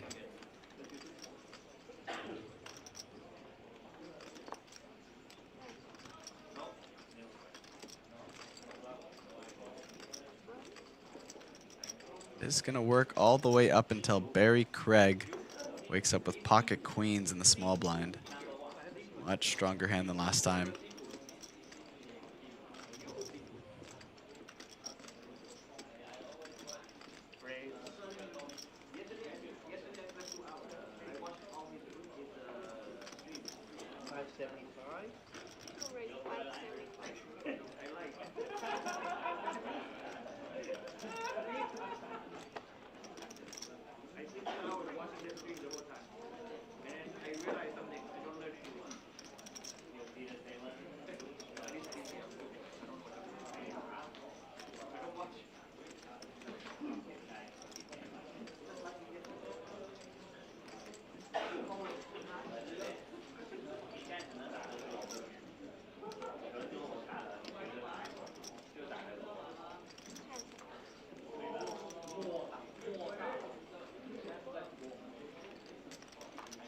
Big pickup, 3.7 for Barry now. Dan has had a rough go of it ever since we came to this new feature table. It's just going kind of slow and steady, but with the blinds climbing, now to 100K. His previously impressive stack, now sort of middling, below average.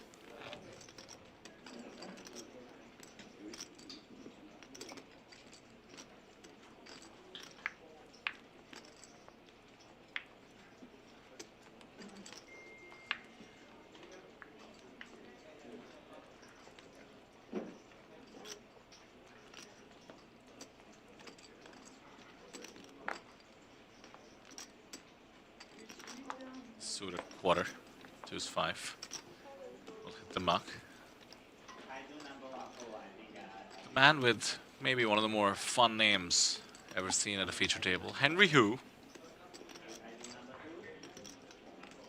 does join us and let his racks go. From Singapore, I believe the full name is Henry Bai Ming Hu. On the shorter side, 1 million chips and change worth just about 10 bigs. Net not bad, back at it.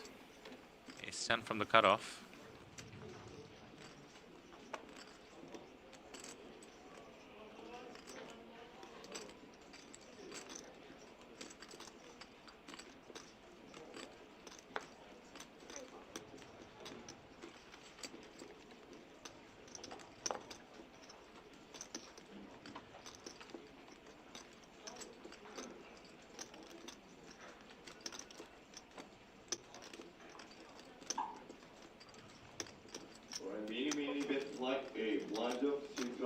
Yeah, we're always coming along in tan shoes with the suited connectors.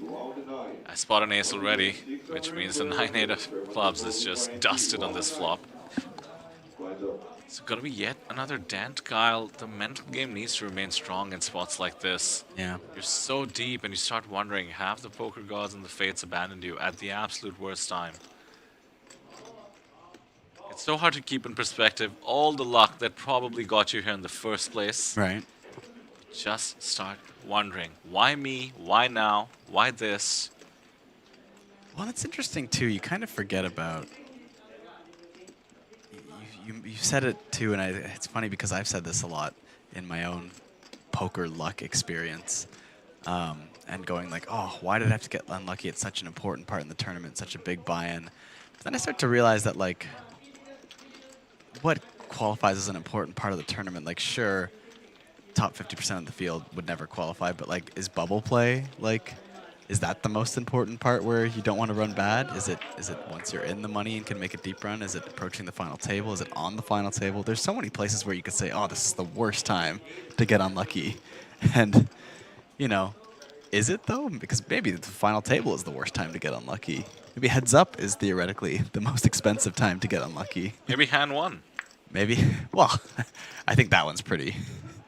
Why not? I mean, you didn't get to play. There's that. I guess so, yeah. That's true. There's a bit of perspective in it all for sure. So what is the best time to get unlucky then? Hand one? Well, some people would say hand one because I'm not really a fan of this mindset, but a lot of people don't want to waste their time if they're just going to be eliminated. They'd rather be out early than spend their day and win nothing. What else are you going to do? You're going to fire again anyway. Right? Don't we love poker? Yeah, maybe going out right after late reg, I guess, would be more that feeling. Then you'll hear the opposite. Yeah, right? So unlucky. It was right after late reg. I couldn't fire again. There's no winning. Yeah. Now, celebrate your own suckouts. That's how you have a better time playing poker. You'll remember them more clearly. Forget the bad beats. Forget the card dead. Periods of time that feel like they go on forever. And then eventually you'll just start feeling like Barry Craig, who keeps waking up with premiums. Jacks again this time.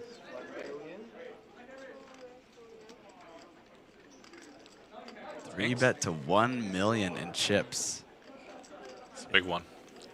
Basically asking Henry for the remaining 765K. Let's just take a moment to observe the misstep. Henry opening 3x under the gun with 6-5 of spades off an 11 big stack, and it's just sickening to get asked for the rest of it.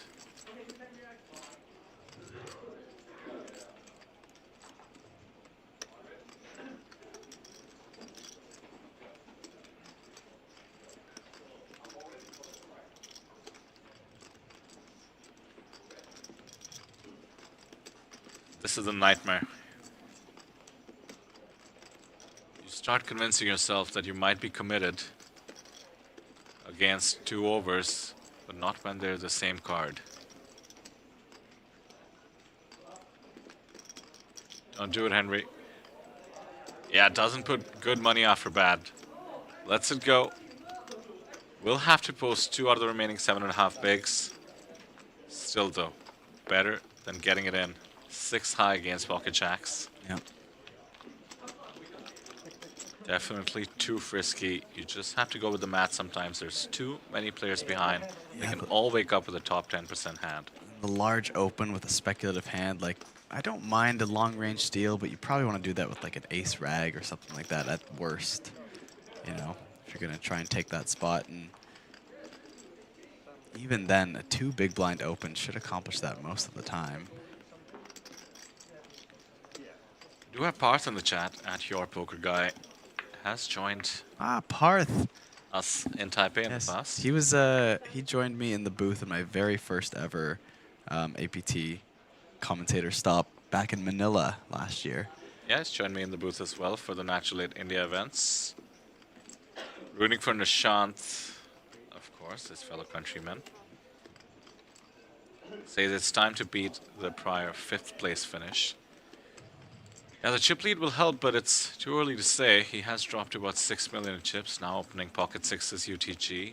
Mickey will have something to say with the ace-queen.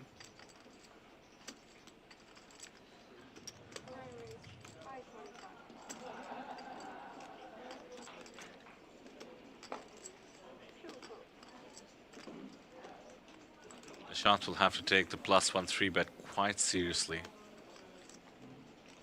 One of the strongest ranges in poker, arguably, the +1 3-bet.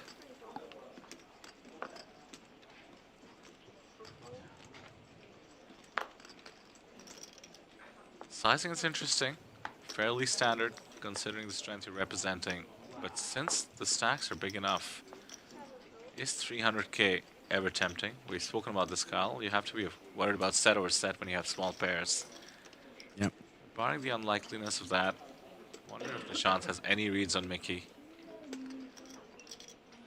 His body language strongly suggesting a fold.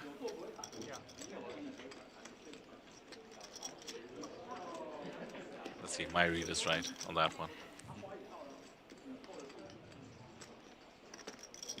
Okay. Well done, well done. A little bit of rocking back and forth. Yeah. Not the stance you take when you're going to pretend to have a big holding.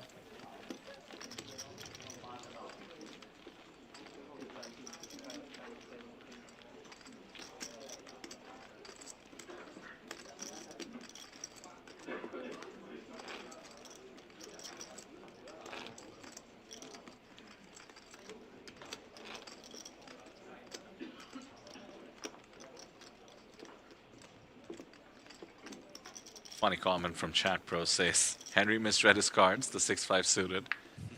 And I wondered if he'd picked up some table banter suggesting that that indeed was the case. Says he thought it was 6-7.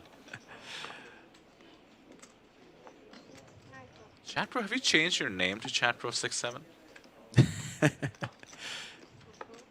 Definitely wasn't there before, was it? Is the 6-7 craze really big in your part of the world? Oh yeah. Which I believe would be pretty common across the globe. Do you whisper it every time you heard? Do you do the hand gesture? I don't know if I really got into the jest of it all too much, but it's definitely all around, and I usually just accidentally say it and someone calls it out. I didn't think it would be this big this long. I thought just the younger generation would have it as a bit of a, you know, fleeting trend, exactly. Oh, watch this. First off, I do want to point out the 205k raise. You don't see that too often. The 5k chip still in play. And Henry picks up a hand that I certainly expected him to jam. Somehow just calls, and now Nishant will be forced to squeeze this surely. 360k in the middle. Barry has been super active. Usually with the best of it, not this time.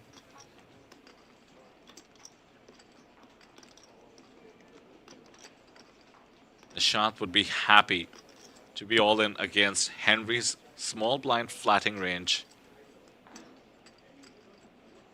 So he's going to look to price Barry out of this spot. And it should work. Funnily enough, Henry's going to get it in with the chance to nearly triple up. But this could have worked out in a variety of ways. I'm just blown away by that flat call. Yeah, I mean, it's very fortunate that Nishant would wake up with the hand here, gets extra chips, but I'm just shocked that doesn't get it all in right away. Well, it's still a flip, but we can see the queen folded in the form of the king-queen, and must be a ton of aces and queens folded besides that, because it's actually a 68-32 situation. By no means a flip. I mean, talk about a favorable spot. 1.4 in the middle now.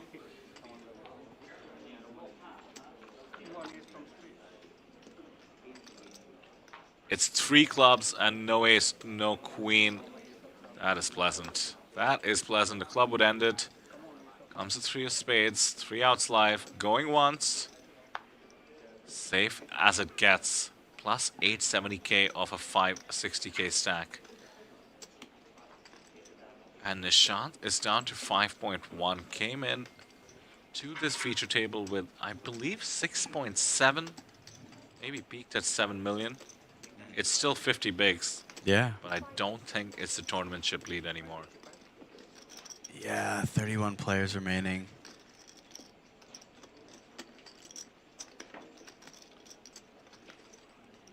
$2,300 of you watching. It's just going to be like this, folks. We play down to the final table, final 9 players, and fortunes and fates will be swinging as they tend to do in an MTT. Sunglasses back on, hood back on for Nishant. No, one spade, one club. You know, Barry, you don't need to tell him anything. Yeah, I can't imagine a 5 million chip stack is close to the chip lead anymore. I mean, we've got about 3 million average chip stack at the moment. Still a strong stack, but might be 1 or 2 out there ahead of you at this point. Yeah, I mean, Tony Lin began the day with about this much in chips. Did count about the same when we cut to him. Yeah, but we have lost half the field, so chips are going somewhere. Edmund Chim, very short, 6.5 big blinds. Can't get better than this. What's in a min raise? I mean, min raising of 6 bigs is quite something, but we did just see the 3x open off the 10 big stack. So you just never know, do you? Yeah, feels very strong. Also, maybe the first time I've seen Edmund Chim not tank. Right. So, I mean, if you're going to tank every hand, you probably should also do it with aces. I do believe the last hand, I think chat was saying, he did get the pay ladder, then act quickly. Okay. Chat is very invested in the tanking, as you know, Kyle. Yeah, well, I thought it was pay ladder Bit too stuff much. yesterday. Saw a bit of it, and then it kind of didn't seem to apply at many points, so I'm not sure. They're getting big, to be fair. Yeah. Well, I think whether he went all in or raised 2 big blinds there, the result would have been the same, giving everyone's holdings.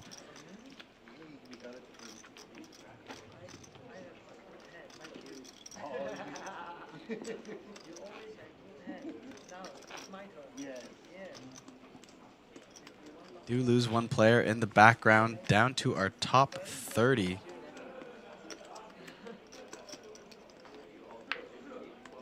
'31st was Chun Yu Ma from Hong Kong. Walking away with $13,000.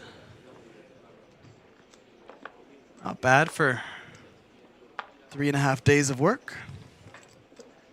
Yeah, you get to parlay that into the 2-day high roller. Yeah. Gotta be feeling good, feeling the momentum. Probably feeling like you're at the height of your poker powers. That's what Brunson used to say, play the rush. I do sound like a bit of a shill there, don't I? Hey, congratulations on your score. Make sure you invest the next 40% in this tournament we have going on tomorrow. No pressure, folks. In fact, the opposite of pressure. I'd rather you go and have 10 of the best meals of your life with your score. But it's tempting. APT poker, it's the best, some of the best in the world. And, you know, depending if you're willing to travel to all our stops or not, you might not get to play it as often as you'd like. If you're just here in Taipei, you only get to do it, you know, twice a year, which is still quite a bit, but take advantage of it when it comes around, because it doesn't get much better than this outside of us for the rest of the year. I appreciate you out-shilling me. Feel better about it. Solidified front here in the booth. Hell yeah. A bit of commotion on the outer tables as we do see a very helpful counter on the top left. 25 minutes to the next break, which is to say the end of the level. So the way the pace of play has been going, I doubt we get down to 24 in the next 25 minutes. 24 would mean the top, or rather the final 3 tables.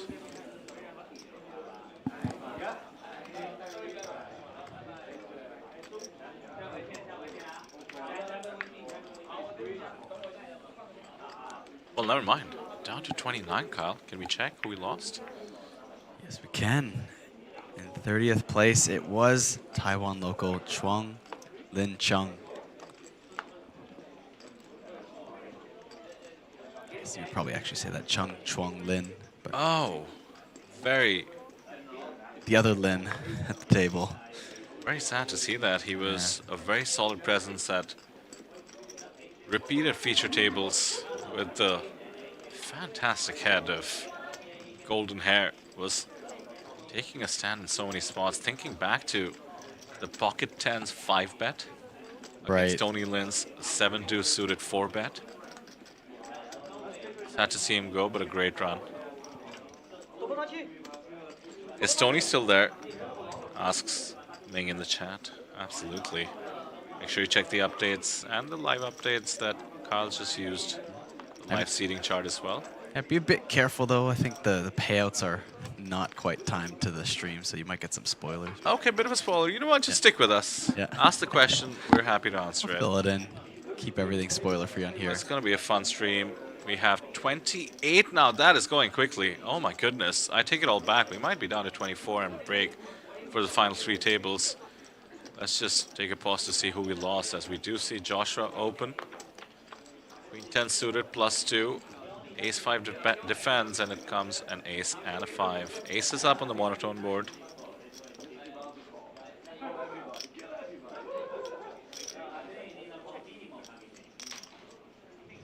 Barry has been on quite the run ever since he joined us on this feature table. A mere 90 minutes ago. Climbed up to 3.8, now has top 2. Josh drawing essentially dead. What are you drawing to? Runner, runner, flush, and runner, runner, Broadway? You have to avoid the aces and 5s. I'm actually surprised by the 5%. Bit of a lesson in there. You have a little bit of equity even with the weakest of backdoors.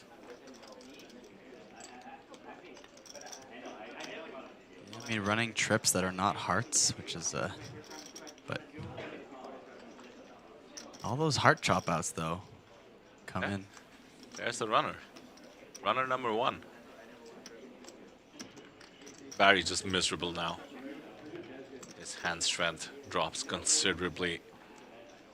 And this also gives Joshua a lot of hope in the hand. If he just had a weak ace, he was likely to try and play cautiously. He'll be on the losing end of the situation most of the time, but now with basically 0 equity,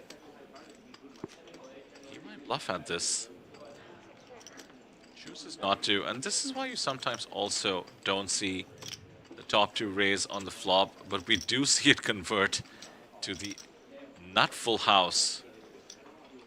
But just to finish my point, you know, so many people would wonder, why don't you fast play a hand as strong as top 2 there? Your opponent quite unlikely to have a flush raising +2. You actually do get checkbacks when the heart hits. For the overbet here too. Massive bet size, 1.3 million. Fortunately, I think Josh McCulley is just not even given a chance to bluff at it, so. Quick fold. Barry, no more value with aces full.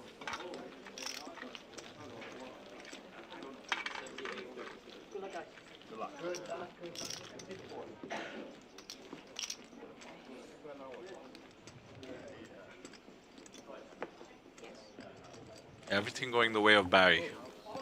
Wow. And as always, he lets his opponents know, truthfully, what he had. Last time around, he told Nishant the very suits he had. That's what I mean.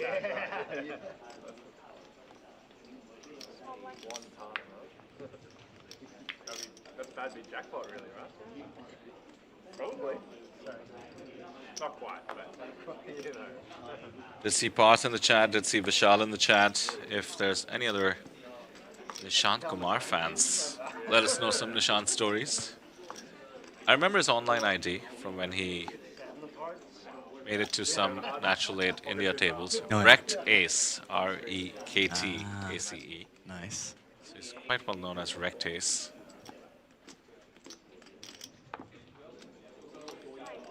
Try not to make up the stories, but I'll give you some leeway in case you choose to.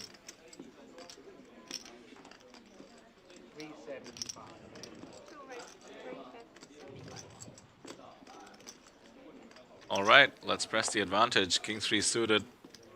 Now the stack over 4 million. forget, with the eliminations starting to ramp up a bit, we are on another pay jump bubble. 2,300 pay jump up to over 15K for the top 27 players. You've tapped the table already to just wish your opponent good luck as we make it to the flop. King High still best, but advantage surely in the favor of Tan. Jack high board, and he has the open ender. Good find on the check.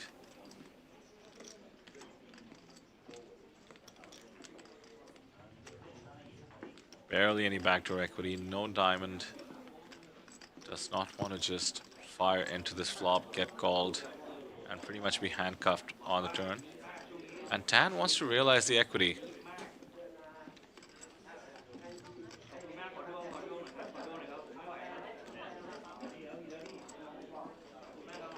How does Barry perceive the check?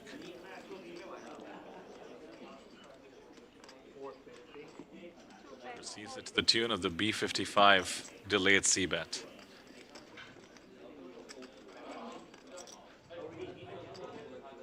Man, this is unpleasant. On the one hand, you have way too much of a hand to ever fold. On the other hand, you put in 450, you miss most of the time. I mean, we see the 10 outs live, even if he thinks he has 13, all of them live. What do you do when you miss? And he just puts it together in the form of a fold. What a result for Barry Craig there. He basically waved the white flag on the flop. Obviously, no way for Tan to know that. Yeah. He easily could be trapping, but King 3 suited takes it down against the open ender. Yeah, that's tough, but once the open ender doesn't bet on the flop, now you're facing a bet, and everything you said there too, it's tricky even just that chip EV, let alone the fact that the pay jumps are getting closer and closer to final table money. ICM pressure ramping up again. But we did miss two opportunities for aggression, didn't we? Obviously, we could fire the flop with the open ender. Yeah, sometimes your opponent might be trapping, but you could even call some check raises with Queen 9. Sure. Secondly, we could have still considered raising in position on the turn against the 450. Obviously, your opponent will be committed with a 10, but it's tough for them to have a 10. That being said, won't you put your opponent in the blender with, you know, the pocket nines, the weak jacks, the ace queens, the ace kings? I do know that Tan, as I pointed out, has been having a rough go of it, but I think it just got compounded, even though he could have arrested the negative momentum there. Very, very easy to say from the booth, though. Try and play any live tournament where you make money by folding to the tune of thousands of dollars, and you'll find yourself being tempted to make timid decisions as often as you can. It's only human, it's only natural, and part of the skill of live tournament poker is overcoming those base instincts.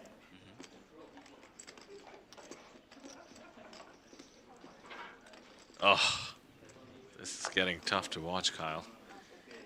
It's not going to be the biggest dent, but the limp in the small will always be getting attacked. Josh with the pocket queens.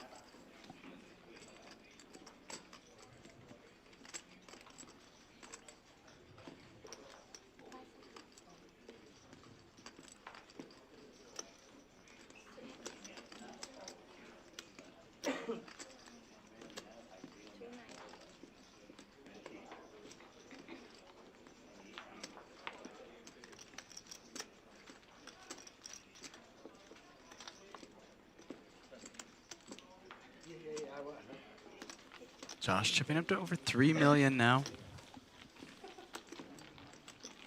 Good for 30 bigs at this blind level. Still waiting to see one more elimination for a ladder up. Final table approaching faster. 4 eliminations to go till we do a table redraw.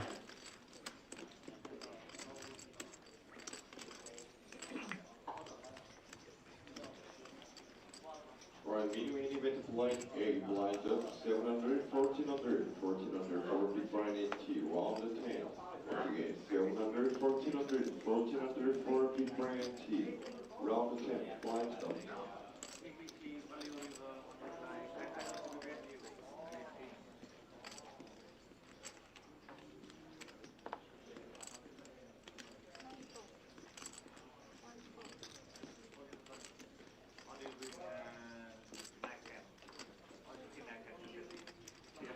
Nishant Kumar, once again, using that big stack, ace-9 onto the gun.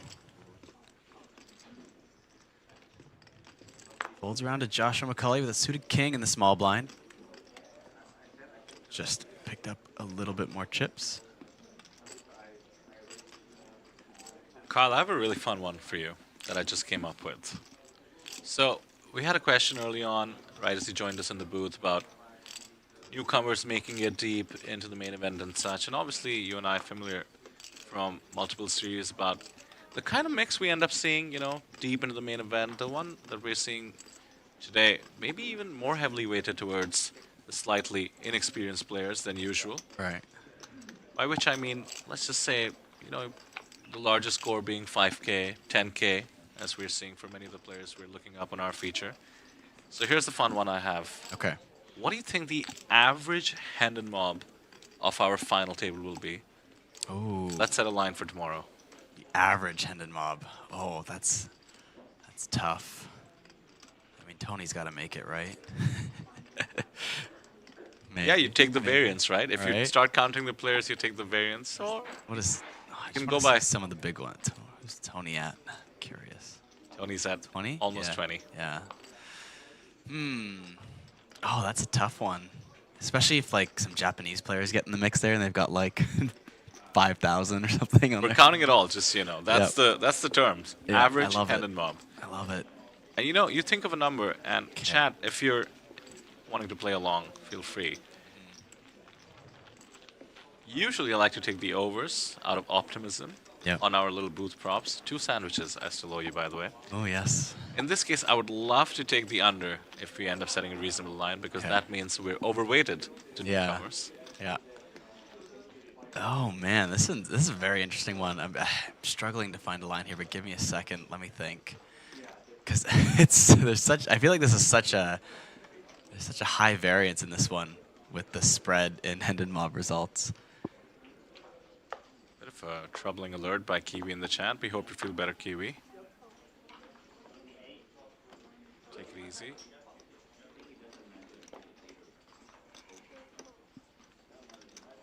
We have some rhymes for Nishant. You know, the poetry has kind of lost its charm ever since ChatGPT is able to cook things up so easily, but appreciate the effort. As we do see the rockets on the button.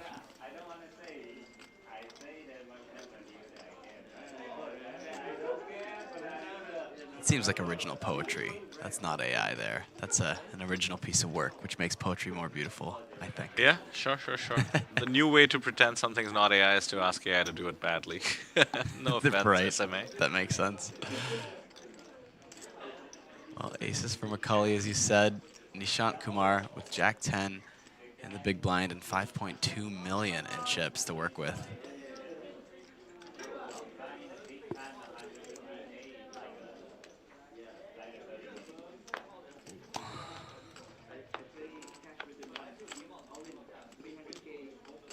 Oh my word. Wow. Nishant Kumar looks like he's about to bust Joshua McCulley. Do we get the chips in the middle? It's all going to come down to the flop C bet and the potential check raise.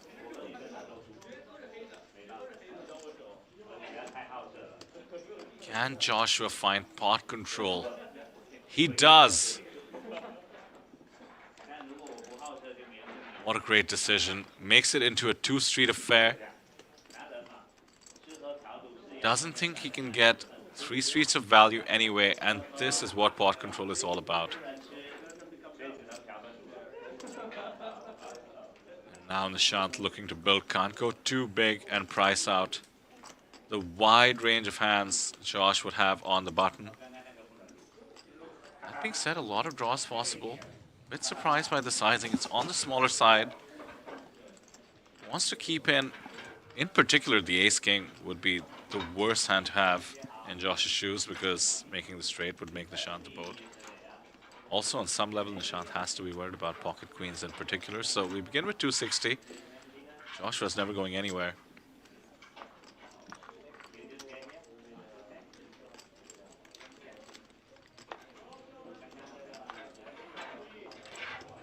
So I don't think we're playing for stacks anymore, unless maybe if a 10 came on the river. 4 is safe. Not safe enough to not lose Joshua more chips though. 1.1 in the middle. Question's gonna be, how much does Nishant go for? Will signal how strong a hand he's putting Joshua on and how big he would be going with his bluffs. It's hefty, and I think Joshua will just have to pay this off.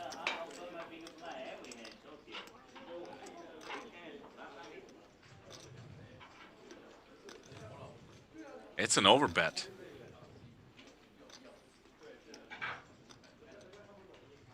As snap as a call as you can expect at this stage seems to be incoming.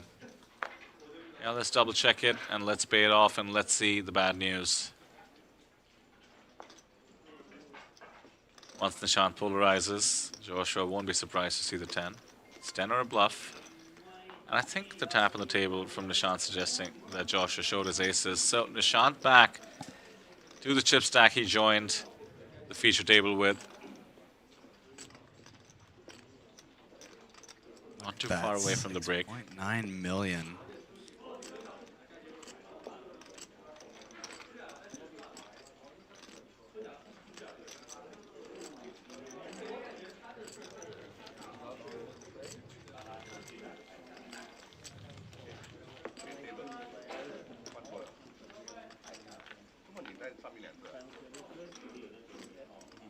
Okay, I think the line, you know, I was trying to find a line that's, I mean, obviously, there's like high variance in just like, does Tony make final table or not? But then let's, you know, let's maybe let there be a little bit of a world where the line also applies to not just that scenario, because that will change the outcome tremendously. But I was thinking maybe 500,000 average Hendon mob.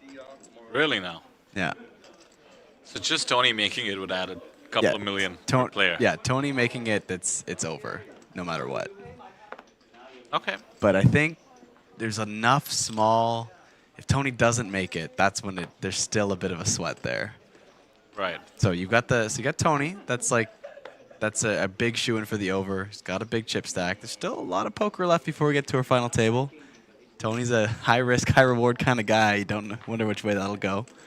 Okay, I get the issue. I like that you flagged this, Kyle. I like that you've actually thought about it as opposed to going with the gut, which is what I tend to do. Yeah, because I was going to go, my gut was like 1 million, but then I realized like Tony doesn't make it. The under's almost like it starts to become a clear I like favorite. this. Yeah. I'll adjust for it. Because the spirit of the question is to really wonder about the mix of newcomers versus sort of the accomplished six-figure headed mob grinders that we do see in the main event. So let's change it. Barring Tony Lin, who for all his accomplishments is approaching 20 million in lifetime earnings, what is going to be the average of the final table? So if he's on there, we don't count his stack? Irrespective, yeah. Okay. Exactly. Ooh. Interesting. So the average minus Tony Lin. Oh, that's a fun one. Well, I mean, any gut feel? I mean, that's kind of where I was coming up with my 500,000 line from, because there's still people with, you know, over 1 million on their Hendon mob, right? You get a few of those players on the table. And a few of those players with a few newcomers, you kind of get close to that 500,000 mark. So it's kind of where that spirit comes from. So I think even if we deny Tony Lin's action in this side bet, I think I still like my 500K line. Okay, I'll take the under, and I think it's very much in my favor. So I'll give you 400. Yeah, if you want to. Yeah. I'm happy with the line. Okay, I'll take the under Yeah, 500. yeah. I like it. Respect.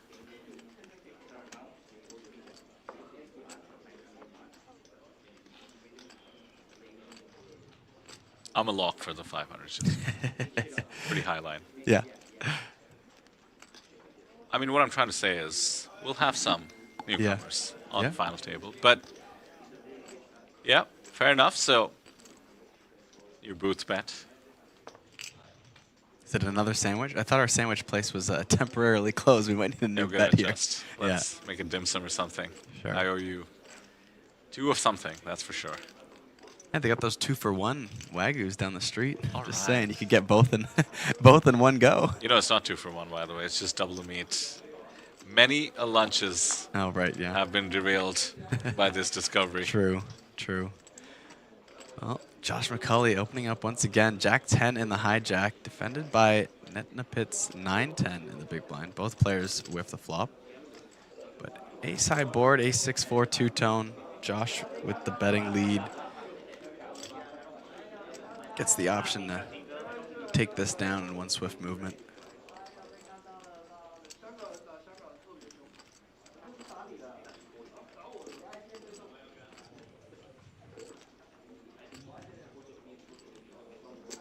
There's the C-bet, and I imagine a very quick fold from Netnapit. There it is. Josh McCulley takes it down, and we did lose Jeon Byung Lee of South Korea in 28th place. The last player before our ladder up. Walking away with $13,000. We are now up to $15,430 USD. $2,300 pay jump for a top 27. And the next ladder up will be a little bit more than 3,000. Looks like 3,300. And that will also represent our final 3 tables. There will be a redraw at the next pay jump bubble.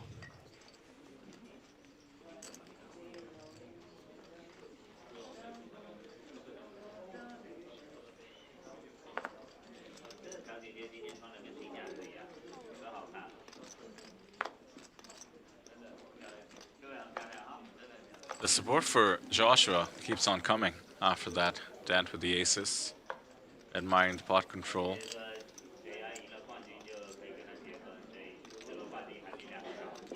Kunal Patni in the chat says, let's go Josh.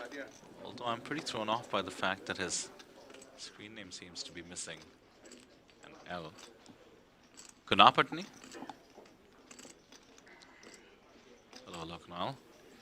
Maybe the first APT, I haven't seen him. Is that actually Kunal? Or maybe a fan account. That is his picture. Wait, and on the channel it does say Kunal Putney. Oh, just the username has no L in it. Interesting. Could be a fan account. I wonder. Let's have fans all over, definitely all over Asia.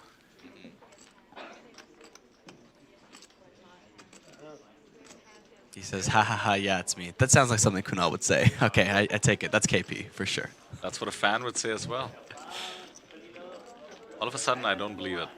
I don't know, KP. How was your Crimea River run? He says, I love Victor, fan account confirmed. He would never, ever say that.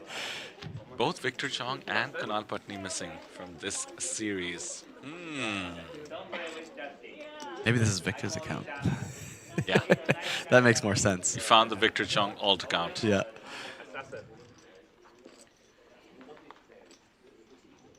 Last hand before the break, Kyle. Another 2 levels in the books. We will change the feature table as you mentioned. And then midway through that, almost certainly, break and do the table redraw. What do we know about the next feature coming in? Let's see. Almost all new faces, I will say that, which is very exciting. Hopefully we get some time with them. It's table 84 in case you guys want to look it up on the website.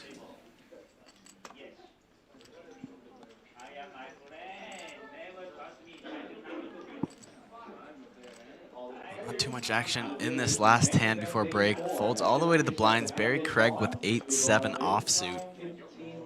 Sitting on 47 big blinds. 15-minute break has commenced. Barry Craig flats and 4 deuce suited for 10 Kwang Chung. The man running cold lately. Yeah, I guess the limp at least, but have we even seen Barry lose a meaningful pot? I mean, I'm thinking back to the King-Queen Open and the Ace-Queen squeeze, but I feel like that's really it. It all started with that Queen-3 suited stab multi-way. And now he's approaching 5 million in chips. If he can just pick this up, which, let's face it, yeah, what is Stan supposed to do? This is one hell of a spin at the absolute best time possible so far in the tournament. Shy of 5 million chips for Barry Craig. Perhaps appropriate we see him close out the level with yet another pickup. The man from Northern Ireland is showing young folk how to do it. Handed him up going all the way back to 2004. The experience showing up in spades as we do make the break. A quick 360 to get a glimpse of a much, much sparser main event outer table situation. Do have other events going on as well, of course. We'll tell you all about it when we come back from this 15-minute break. Let's see, there's over 2,000 of you in chat. I have a feeling none of you are going anywhere, so stick with us and we'll come back after this break.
Welcome to Asia's largest online poker room.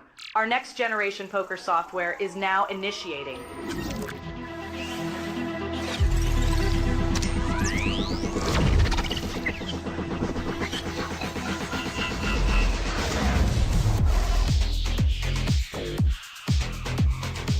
Elevate your online experience with a wide variety of poker variations to choose from. Get fully immersed with fun and social features.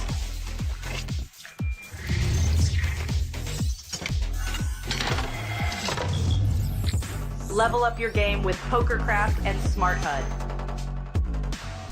Unlock a wealth of rewards including cashback, bonuses, and jackpots.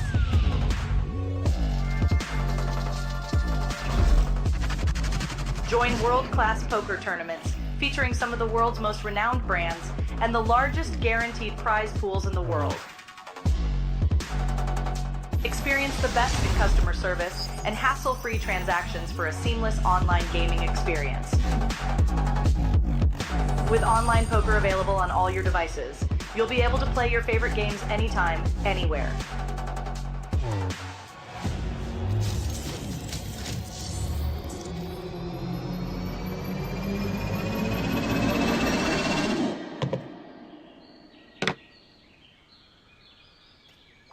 Sign up now and elevate your online poker experience today.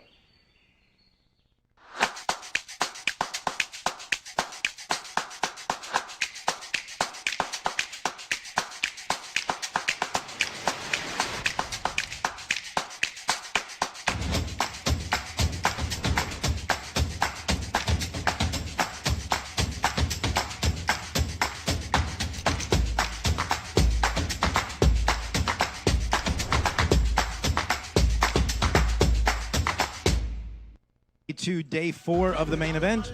Also, as he said, we are going to award another $10,000 seat to the APT Championship main event. River card. River's at 10, 9s and 10s. Is that kings and 10s? Kings and 10s? 5, 7s, 9s. Kings and 10s, seat number 5. Congratulations.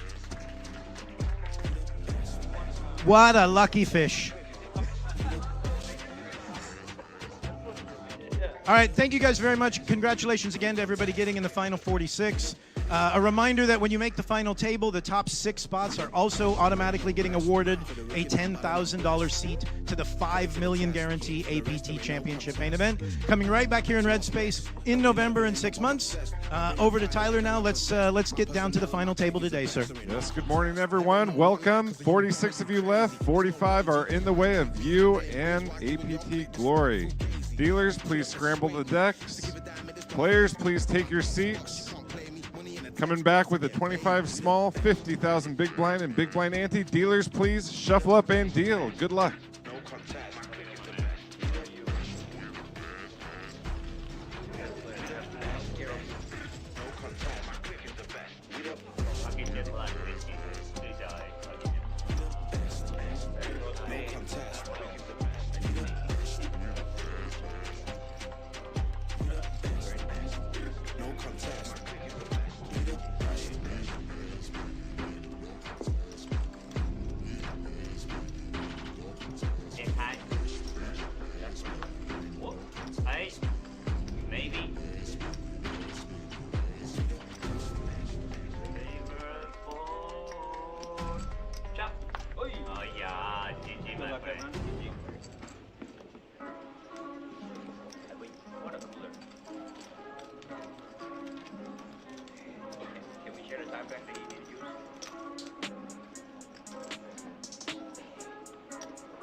I feel like Mike, Jordan, give me the rock and I'm scoring. Hey, came from the bottom, that's foreign. I swear that I'm up for the sun in the morning. Oof, hey, I gotta flex. I need a Nike bag, give me the check. I need the money and power, respect, but I promise I'm repping the O to the dead. Hey, oof, I told them out of my way.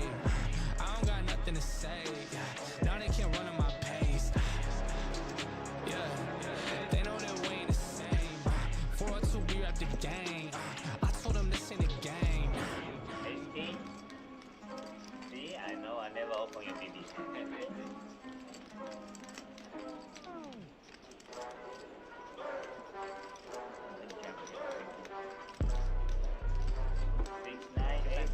Hey, we out. We out. We out. Looking at the view from the top. Hey, yeah. Now this is what you want. 700 out, my friend. Better catch up, cuz never leave with you. Said I dream too big, better do it way bigger. I'm the boss when I walk through, straighten up a sit up. I ain't never had to tell them, but they know that I'm not finished yet. So many wins, I had to go ahead and the hell? go ahead and give it to my legs. Yeah, swear when I'm pulling in, I ain't actually Oh, yeah, Korea moving down. you know it's about to go up when I touch down. And if they didn't know before, they gonna know now. That I leave a murder scene when I come round. In other words, you know that we about to kill it. I ain't for the talking, I said it, you know I did it. I'm putting on the show, the world is about to feel it. I know they're getting scared when I tell them that. We out. We out. We out. Looking at the view from the top. Get into the bed, don't stop.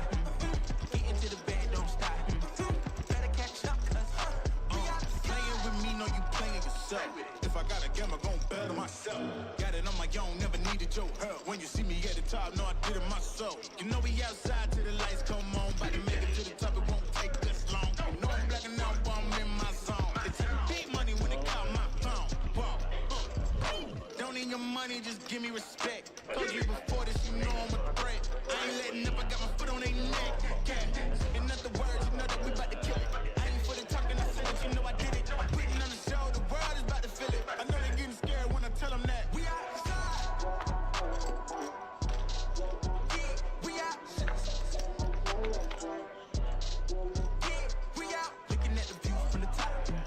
Get into the bed, don't stop. Get into the bed, don't stop. Better catch up, cause we outside. I'ma keep it going till there ain't nothing left. Going till there ain't nothing. Keep the flame on max. I'ma keep it going till there ain't nothing left. Going till there ain't nothing. Keep the flame on max. I'ma keep it going till there ain't nothing left. Going till there ain't nothing. Keep the flame on max. Keep the flame on max. Keep the flame. Keep the flame.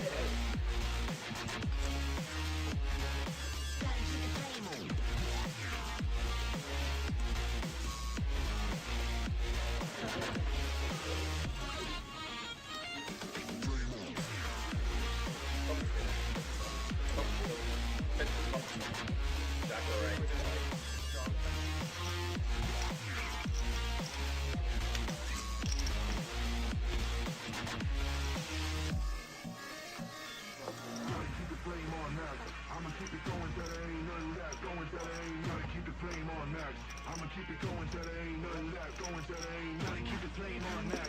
I'ma keep it going till there ain't nothing left. Going till there ain't nothing. Keep the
Welcome back to the Asian Poker Tour, broadcasting live from Red Space here at APT Taipei 2026. This is your main event coverage.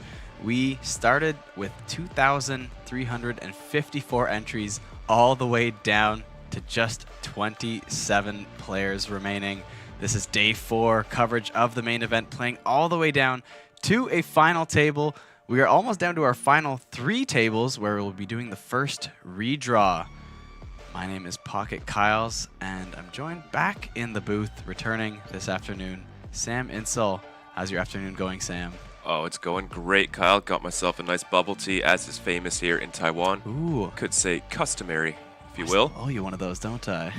I think everybody owes me a few at this point. I'm on a heater. There you go. It's on a run.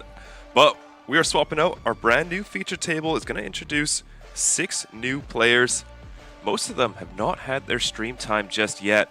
It's always exciting, always fun to be able to come play on a stream table, show off your moves, and hopefully not get roasted too hard on the internet afterwards.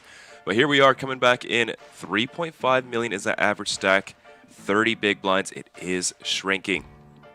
27 players remain. We're getting close to that first table redraw. Like you said, Kyle, 3 away. $3.5 million in the main event prize pool. What a number that is. And of course, our APT Championship does feature a $5 million guarantee. And we are going to smash it. Oh, yeah. Coming up at the end of the year, that is our $10,000 freeze out in November, folks. Book your flights, take your time off work, and we'll see you there. First place prize for today, I should say tomorrow, is $533,000 with the aforementioned APT Championship main event $10,000 freeze-out ticket, going to 1st to 6th place. Yeah, almost everybody tomorrow gets a ticket. It's like Oprah Winfrey with tickets.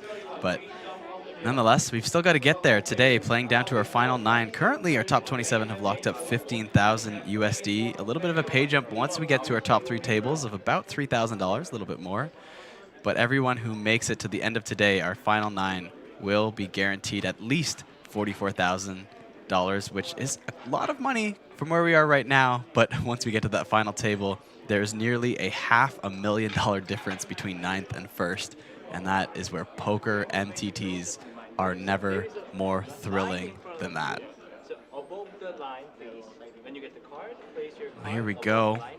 Poker underway once again. Waiting for that redraw. When we get there, we'll have an unscheduled break for that one.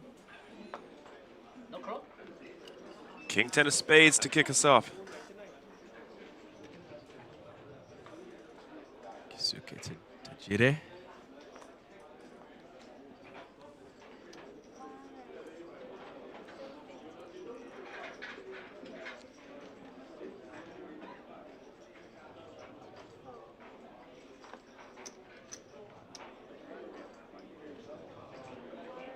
$6 million chip stack on our table.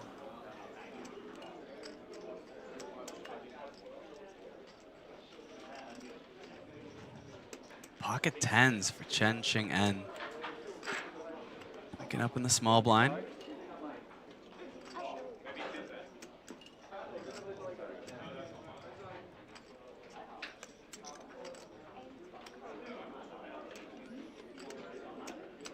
Just going to flat. And King Queen at the chai in the big blind. Surprised to see that flat, Kyle. Yeah, less than 22 big blinds. Also surprised to see that flat. I thought he was going to squeeze there, rip it all in. Less than 20 bigs. Maybe a little weary of the under the gun open.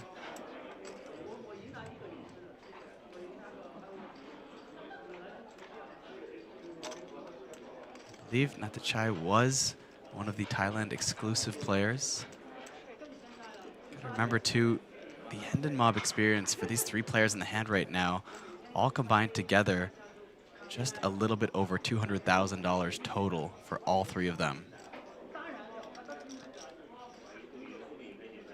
Yeah, it's quite a big spot for all 3 of these players. But King 10 suited will c-bet. 1% equity. I mean, you can't really think of 2 worse hands to be up against when you have King 10 of spades. Over to Chen. Is this the time to start applying pressure?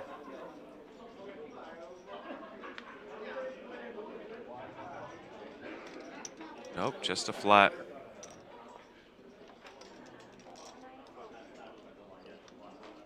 Heads up to the turn, 1.5 million in the middle. This is going to work out really well for Kyusuke. Gets to realize his equity in position.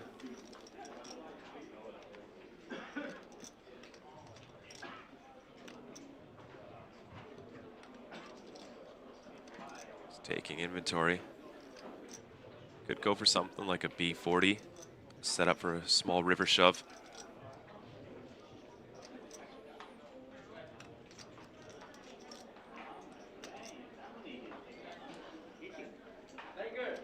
Just checks it back.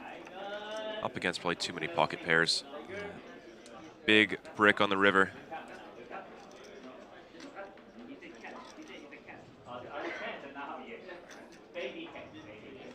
Wow, 10's very passive. Just checking, out of position. Doesn't want to try to extract from an ace high. From something like ace 7 suited. You know, as we get closer to this final table, the ICM pressure does start to ramp up again as the pay jumps are getting exponentially bigger and bigger. And that even set aside, remembering that most of the players, especially on this current feature table, but even a large portion of our remaining 27 players, do not have, they're already almost guaranteed their largest ever recorded cash. And so maybe some of that experience is not on hand and mob, especially for like our Japanese players, but for the most part, a lot of these people might be facing some mental hurdles as well with the big money coming up, and a little bit nervous to not make any big mistakes, and sometimes that leads to a little bit more passive behavior when that gets in your head. Yeah, I would argue that now is the time to lock in. Aggression pays in poker. Forcing your opponents to make tough decisions all day, every day will really wear them out. Well, and especially if you can pick up on that mindset that maybe there is just a slight timidness to the plays, even more so a bigger opportunity to take advantage. Yeah. And normally that's, you know, going to be the discrepancies in stack sizes, but sometimes it's the discrepancies in experience. You could be a middling to, you know, you can't really have like 10 bigs or something like that, but you could maybe be a stack with 20 bigs that's stealing down some blinds or taking more than your fair share of C-bets on the flop and just picking it up versus more timid plays, even with stacks that cover you if their mentality is a bit different. Well, here we go. 7-6 offsuit, opening up the button. Gonna run straight to the ace-jack suited for Tajiri. Yeah, pretty short here, so easy decision. Throw it in the middle. Did just hit that ladder up as well, so no real sweat on a pay jump.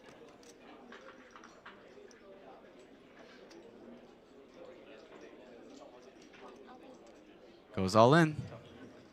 And it will work, obviously, as Chen looks down at his 7-6. Did not change. Maybe a little bit of posturing to make sure that can still keep the reputation of opening stronger hands. Although this posturing is quite loose to lean back and sip of water. And I'm not sure if that really looks like you have a tough decision there or not. No.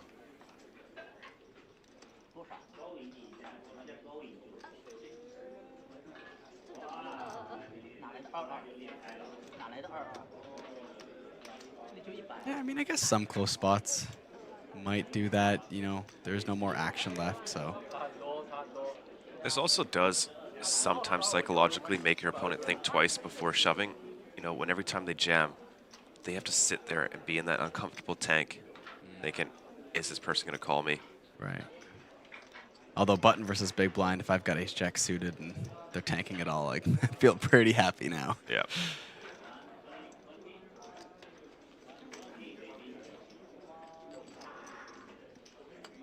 All that being said, I did, approaching the bubble, I had a bigger stack and was trying to put on the pressure. I think I opened, was it the cutoff? And then I got a 3-bet from the small blind, more recreational player in a tournament back home, little Circuit Series 1, and I had ace-5 suited, so I decided, 4-bet jam. They don't want to bust near the bubble. Yeah. And then they started tanking, and I went, I'm going to get the pull, I'm going to get the pull. They're looking at the cards, and they're like, I don't know what to do. And they slow rolled me with aces. I was like, son of a. I should have known better, getting slow rolled by a rec player with aces. Yeah.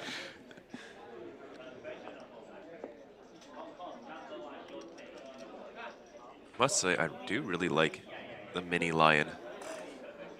The golden one that you could purchase at the merch store.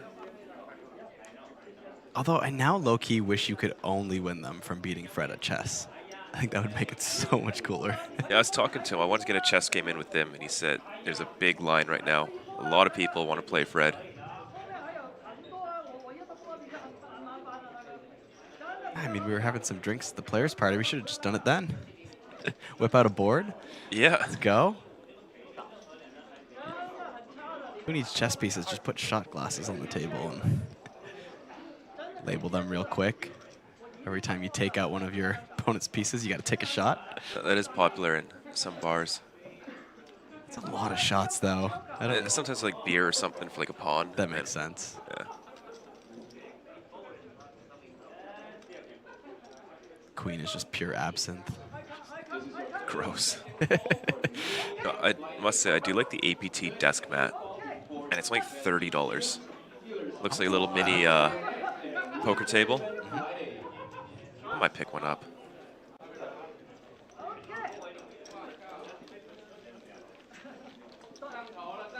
Maybe we can negotiate that into our pay. See. You know what? We'll just go out there and say, hey, look, we're trying to use mouses in the booth, and the cloth just keeps getting stuck. Can we borrow one? I mean, you actually do have a mouse pad here in the booth. Shh, Kyle. Yeah, it's Snitches worn, get it's worn out. stitches. It's worn out. Need a new one. I do need a new one. I don't have one. What am I supposed to do with my mouse? You don't have a mouse. How's it feel?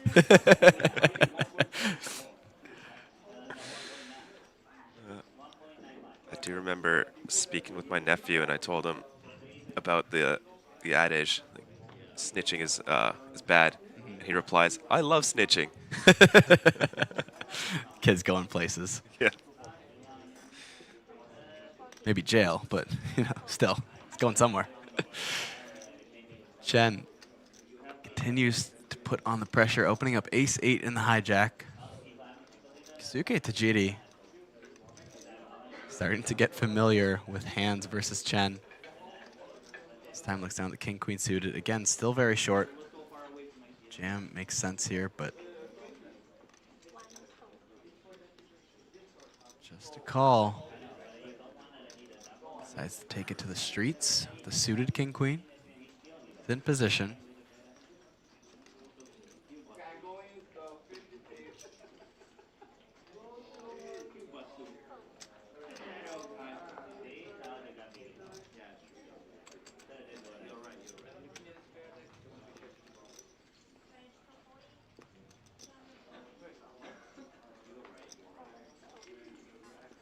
Big stack in the big blind comes along as well, offsuit connector.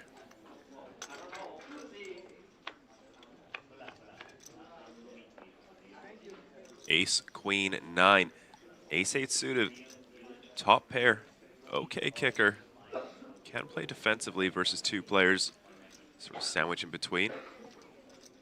King, queen suited, catches a nice piece.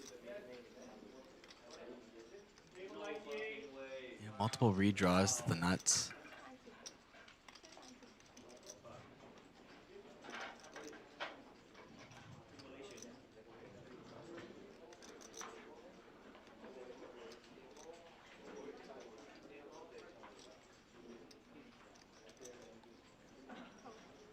Nothing to do but call.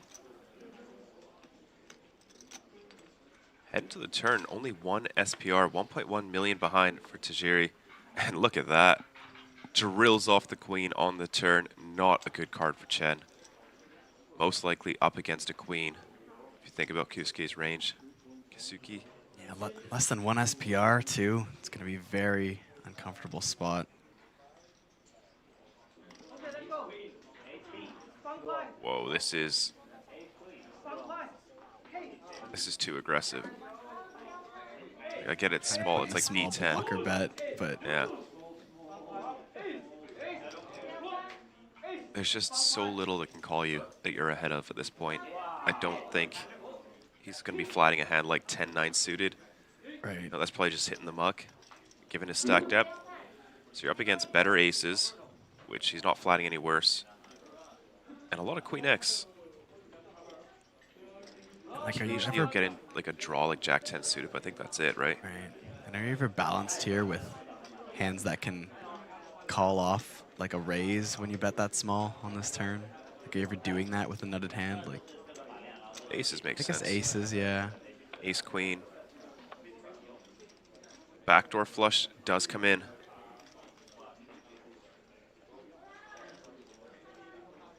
I mean, the turn block worked out really well. Got to set his own price. Didn't get raised. And would most likely have to check call a larger bet if he did want to continue. Well, the higher card in this river could have meant a better kicker for Chen. Playing the 9 on the board. Loses to a lot of, well, not too many aces that are just going to flat on the button, but definitely some of them.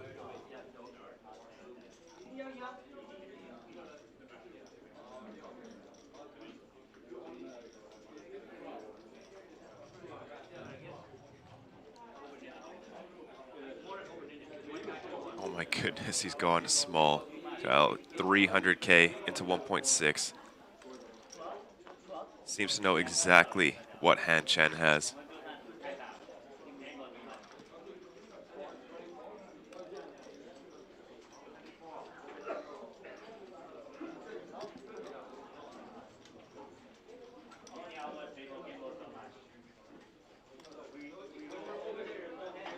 Kyle, look at that. Looks like the field's at 24. Wow. Our final 3 tables, folks. We are doing a table redraw, aren't we? Yes. So it should happen after this hand.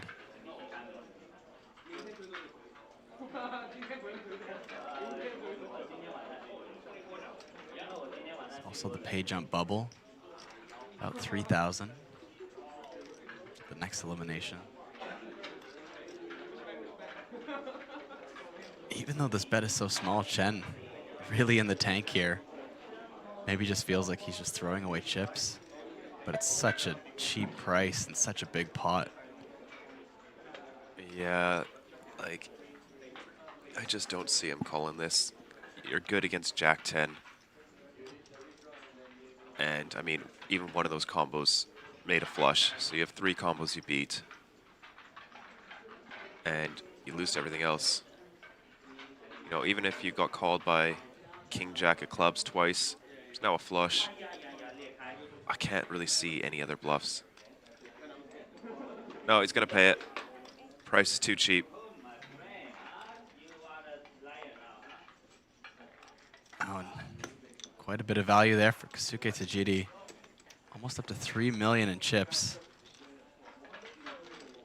We'll be doing a table redraw.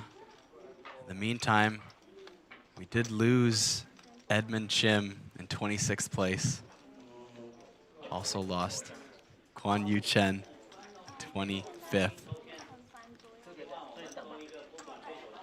No double mega line for Chim. So that was quite a short feature table stint for these 6 players.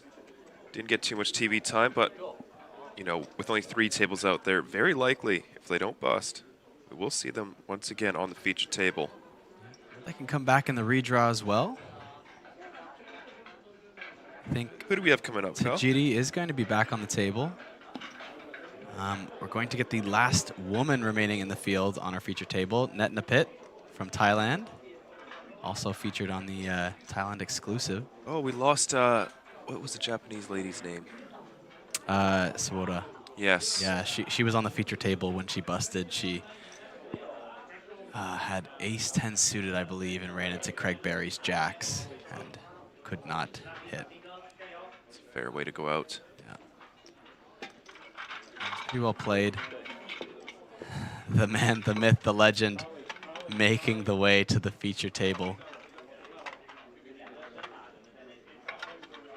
Maybe hasn't received that information yet on stream time. We did get a little bit of a cheat card on what our next table is going to be.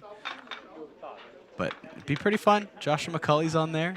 Tony Renlin, Tajiri Keisuke, who we just saw. Craig Barry, Northern Ireland, who was just running hot on the feature table not long ago. Just had a quick break off the table and we'll be right back on. Christoph. We saw Christoph take down a pot on the outer table not too long ago as well. Just gonna get some time to shine. Tran On from Vietnam also joining. And Hail Jung from South Korea. Seems to be sitting on 6.6 million in chips. Should be the chip leader at this feature table. It looks like Edmund Chim was eliminated in a 3-way pot with Kwan Yu Chen also eliminated. Christoph Siegers with his jacks holding against the king, queen suited, and ace queen for a double knockout this late in the tournament. So the next draw is on the screen, and the next streaming table is 84. So if your seat is table 84, please proceed to the streaming table.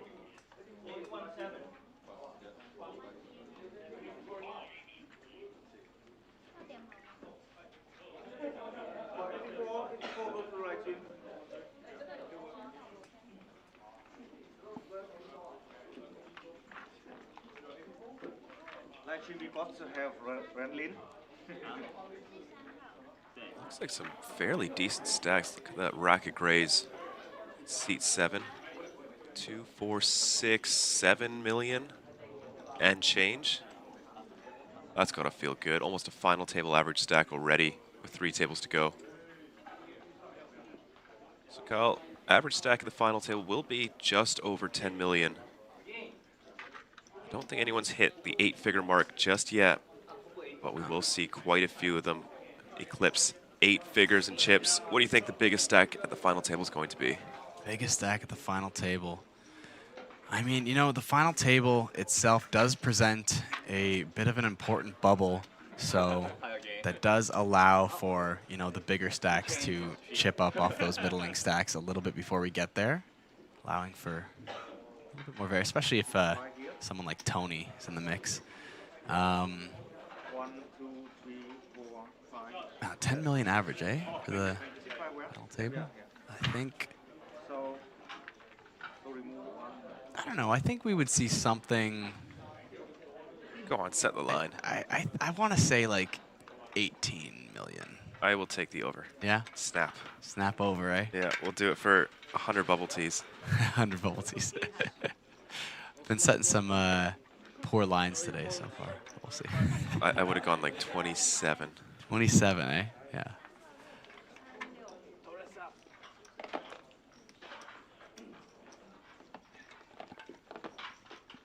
Yeah, I think for sure. Yeah. Double.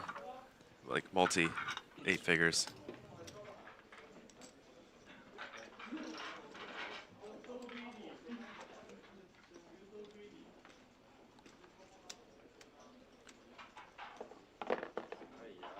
Go. Players will be back underway shortly. Do have a redraw at the final 2 tables as well, don't we? Yes. And the number 1 good-looking player in the world. Really? She's number 1 now. I'm number 2. Tyler number 1. You're number 1 handsome, yes. You're number 1 good-looking. Hello. You're number 1 of Thailand. 8 people? Maybe top 8. Yes, play stops at 9 remaining today. We will play until the final table. It's 8-handed all the way until the final table. It will be 9-handed. Where's my... I had more chips before. What happened? I don't know.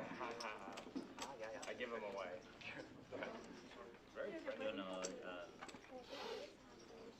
Even on day 2, needed multiple flights as we filled up red space with its enormous amount of tables. Suddenly now just down to 3, all hanging out around the feature table.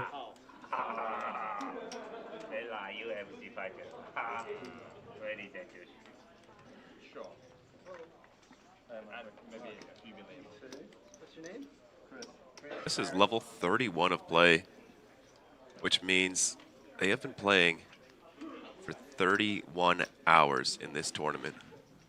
What a grind it's been.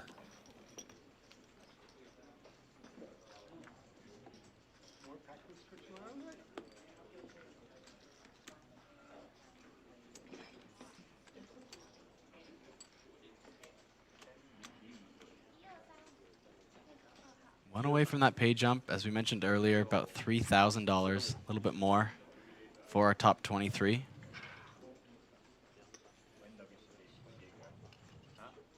It's only up from there. We're still going to get to $44,000 locked up today. But we need to cross out 2 more tables of players before we get there.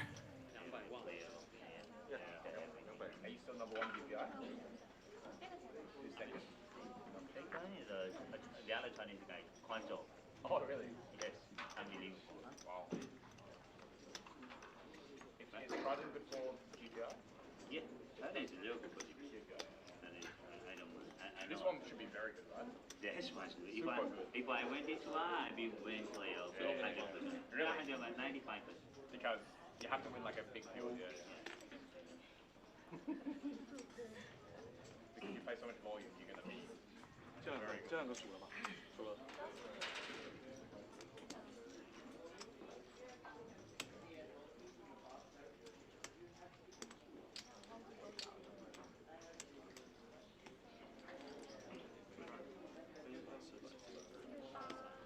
Yeah, folks, don't forget, GG World Festival begins May 3rd, 2 days away. It's going to be the largest tournament series ever. $300 million is being guaranteed 4 different buy-in tiers, a $3 million leaderboard up for grabs as well. I know I'm going to be heading home and playing that. How about yourself, Kyle? I guess you won't be able to, will you? Yeah, a little bit stuck in my geo-locked Ontario pool, unfortunately. But they still do the same, you know, there still is GG out there. They just have an Ontario so you have field. So we had this, they do the same events and festivals, but obviously much smaller guarantees for the field. But as far as geo-locked, I think poker territories go, I'm pretty sure I have the highest, possibly in the world. It beats out Vegas. It beats out like highest. Like highest. Biggest fields? Biggest fields, yeah. Oh, for a geo-locked area. Okay. Geo-locked area. Yeah, it's like more popular than like Nevada and so this is just Ottawa, or is it the whole province? No, it's the whole province. All of Toronto. Ontario. So it has Canada's biggest city. Toronto's a city, right? Yeah. Ontario's a province. Yes. Are you Canadian? Are you sure? Well, Vancouver's not real, man. It's its own country at this point. It really is. It doesn't even have the same weather. I don't think people realize just how big Canada is. Yeah, it's like a flight from where you live to I live is, what, 6 hours? Is it that long? Yeah, it might be. 5 or 6? Yeah, it's about that. That's like the flight from here to Singapore. Yeah, yeah, it's right, and that's not even like coast to coast. No, it's coast to 60% maybe. Yeah, exactly. I'm just like a little east of central Canada. Man, I should go to Ontario, grind out your World Festival. Yeah, Kevin Martin did it one time. Oh yeah. He went to Toronto. I think he rented a place for a month and decided he wanted to do a bankroll challenge there. I think he was gonna stream it 24/7. Okay. Just like start at 0 and just like grind out the Ontario scene. I don't remember how that turned out. I think he went a little stir crazy and maybe opted for not setting up with it. Oh, what is this? Oh my gosh, a producer just walked in with some bubble teas or some milk teas. Thank you so much, Z. Thank you, Z. Appreciate it. Oh, well, there you go. Sweet. I don't mind if I do. We didn't even set a bet with him. Just being nice. Wow. You could ask me to set a line. It's just I'm just giving away free stuff apparently. Thailand number 1. Punana official today. Your new Thailand number 1. So I'm curious what you think about this line. This line I didn't feel as bad about earlier. Vidur was trying to ask me to set a line for the average Hendon Mob lifetime earnings on our final table. And then kind of noticed that Renlin would either making it or not would be the biggest outlier, and that kind of would be the spirit of it. Yeah. So we kind of wanted the spirit to be more, there's a lot of people with very small Hendon Mobs on it. Okay. And so so we decided, okay, Renlin doesn't count. We take him out of the equation if he's on the final table. Okay. We do the average. And I still set it at like 500K average. I don't know enough about everyone's Hendon Mob in the field. There's a lot of small ones. Yeah. There's still, there's still a handful of people, some of the better players with, over 1 million. So it was maybe a little bit on the higher end, but I still feel like it could. He snapped the under on it. And he wanted to offer 400K average. Oh, just okay. Like, not including Renlin. I thought it was. I mean, I didn't look up everyone's. This was just based on what I remember seeing of some people. Yeah, I don't know about that one. Yeah. Well, like Cully's got like what, 2-ish million, I think. Is that 2? I thought so. Oh, Tony, then Ren, sitting with pocket queens and +1. We've seen this man play a lot of hands on previous feature tables. Got to play the premiums in there too. Already saying, "Ah, yeah, my friend," after Hail Chung of South Korea defends the big blind. Oh, beautiful girl, beautiful flop, lady and gentlemen. See the Lady Gagas in the chat. And Lynn's iconic hand.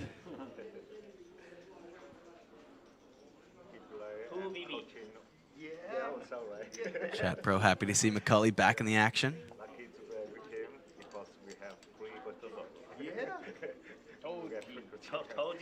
Yeah, GG, we just did a table redraw for the final 3 tables. We'll be doing that at the final 2 tables as well. Man, I'm looking through Joshua's APT main event deep runs. So many top 100 places. I'm still going through them. I counted, I think, 6. Wow. So in 2023, got 43rd at APT Fukuoka. And then 2023, 78th, 18th, 59th, 92nd, 61st, and 36th, just in Jeju. Not a single, every time he's made the money in the main event, it's been a top 100 finish at APT. Okay. He's done it again. This is his, I think this is going to be his deepest run. He's got a big stack. He's playing well. He's dialed in. And he's one of the coaches at Deep Run as well. Yeah, the deep run coaches have certainly been making a lot of deep runs in this series. It's, that's one way to promote your brand, that's for sure. Coaching must be pretty good. Yep. Keisuke Tajiri with the pocket rockets and +1.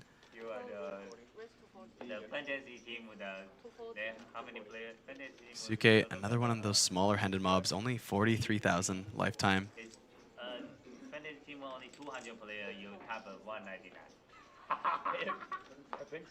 Someone earlier was asking if there's any Filipino players left in the field. I believe I saw one.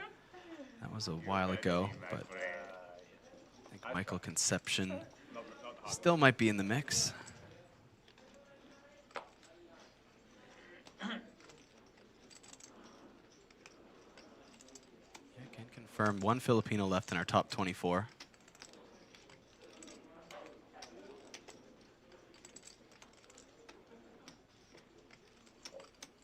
King Jack suited for Josh McCulley. We've got some action. A bit short, less than $1 million in chips. The blind's at 120K. Under 10 bigs, just gonna flat. Good timing for it, but oh no. King high flop, King Queen 3, top pair. Joshua McCulley versus Keisuke's aces and +1. Oh no, Kyle. I think I may have spoke too soon. Yeah, this is not gonna go well for Josh. Just a little bit more than a pot-sized bet behind in his stack. No need to stop and go. Your equity's quite locked up.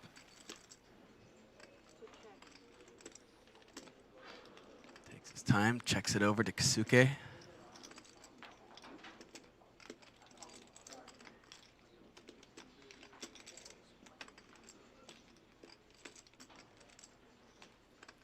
Sizing up quite a bit. About half pot. Surprising, especially considering Joshua's stack. I think you just go 1 BB here. Given how short Joshua is. You know, if you've got bluffs, you do want to fold him. And Josh, he's not going to continue with his 9-8, all those, but I mean, what does he do here? King Jack suited, top pair, very good kicker.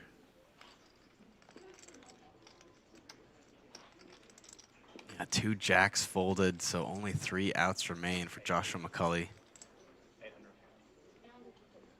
There it is. The committal jam, fake jam, 850,000. Leave himself 25K behind, and Tajiri with the aces must be doing backflips in his head.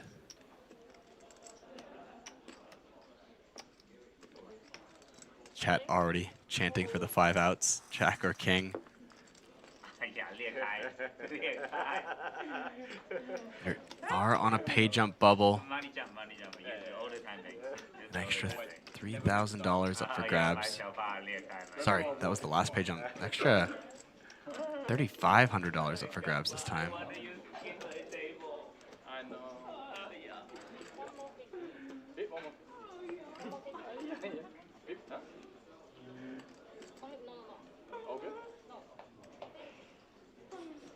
Oh yeah, Stephan is number 1. Stephan is number 1. That's you, my friend. No matter what you have, I'm always.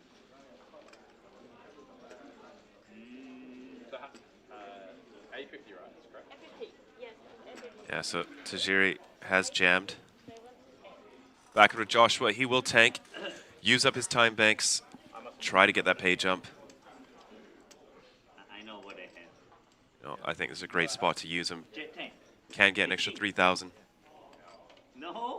yeah, no future. Yeah, Tony and Tiger, no future. You know, it's interesting though. If you're going to use your time banks to try and get a page up here, and you're going to stand up at the feature table, there's only 2 other tables there. They could also just use their time banks and then go, hey, no, you go first. Yeah, sure. Like, you'd think you'd want to be a little bit more subtle if that was the strategy, but I think he just looks over, sees no all-ins, and knows that probably not much he can do in this spot. Don't even know if he'll use his time banks here. Well, another one goes in. Ace King? I think. You cannot say because I have a queen. 1,000, 2,000, 2,000 for big blind 18, round I am a champagne. Yeah, so Joshua's previous deepest run in a main event at APT was 18th. Did have a second place finish at a WPT event for $277,000. Man is a consistent main event deep runner. how many time makes them LRG? 6 so far? 6, yeah. Maximum 6. What's that, number 3? Make sure. Yeah. Oh, interesting. I didn't actually know about that. Did you? Max time banks you can use. It said it was 6 at a time. How many have I used? I didn't know that, no. Because I don't want to time out. I've used 3. Okay.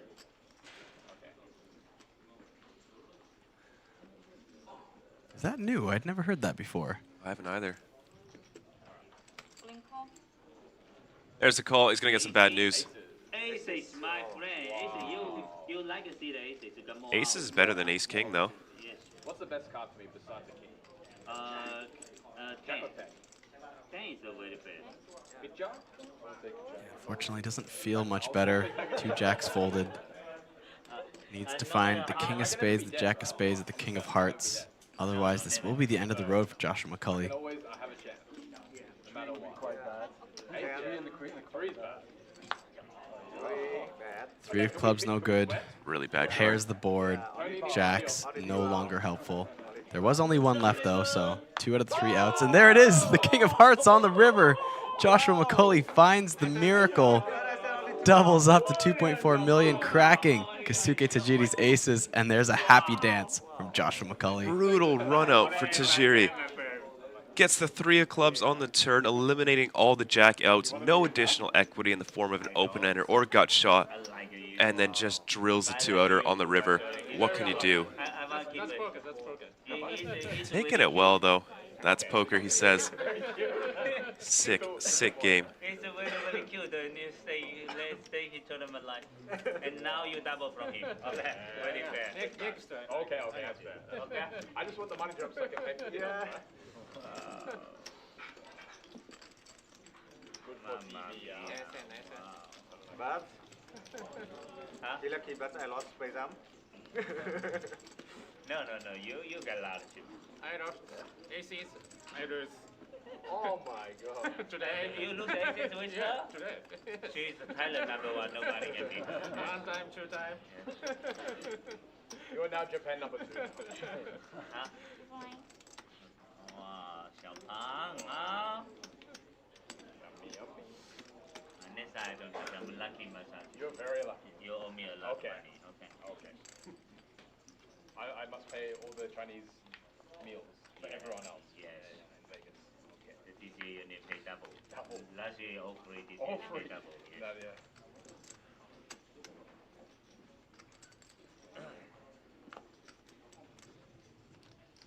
Now I'm rooting for your Japanese #1. Sorry, it's my bad. Yes, but he took you. Sorry. Oh, yeah. Yes, yeah.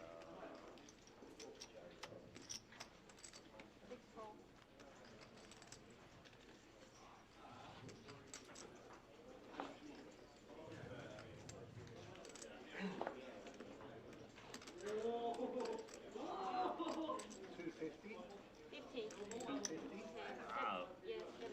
You from America? No. Where you from? Northern Ireland. What? No, Barry Craig finding the open with the ace rag and +2. Bit of a long-range steal. Working out so far, getting all the way to the blinds. Joshua McCulley not coming along. In great spirits though after that miracle river. 199. Yeah, but I live in country number 1. I love how the chat was so excited for Joshua's suck out there, but there were more commenting on how Tony passed long luck. It was Tony's massage. Tony's blessed him. The power of Tony. Australian number 99. Look at that. Ace deuce gets the job done from +2. Greg Barry, the man from Northern Ireland, taking his spots and building up that stack in preparation for the final table. Whose fault is it? Anson or Ricky? They picked me last minute, right? No. Who was it? No, Alaska. You're the Adam Hendrick? Yeah. Adam Hendrick is Oh, it. is he? Oh. Yeah.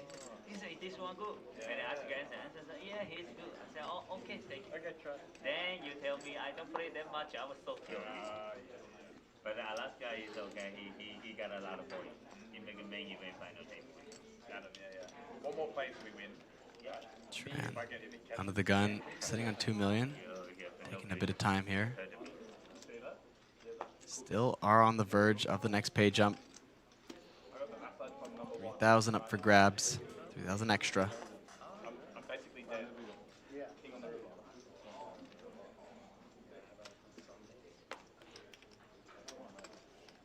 What are you thinking, Kyle? How much longer are we going tonight? How much longer tonight? 24 left, like stream time? Yeah. Let's say, 2 more tables, eh?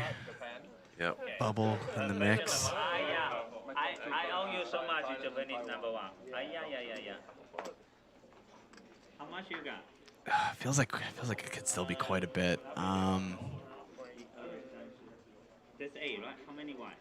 Chat now. Yeah. It's 8, right? I don't know. It could be like.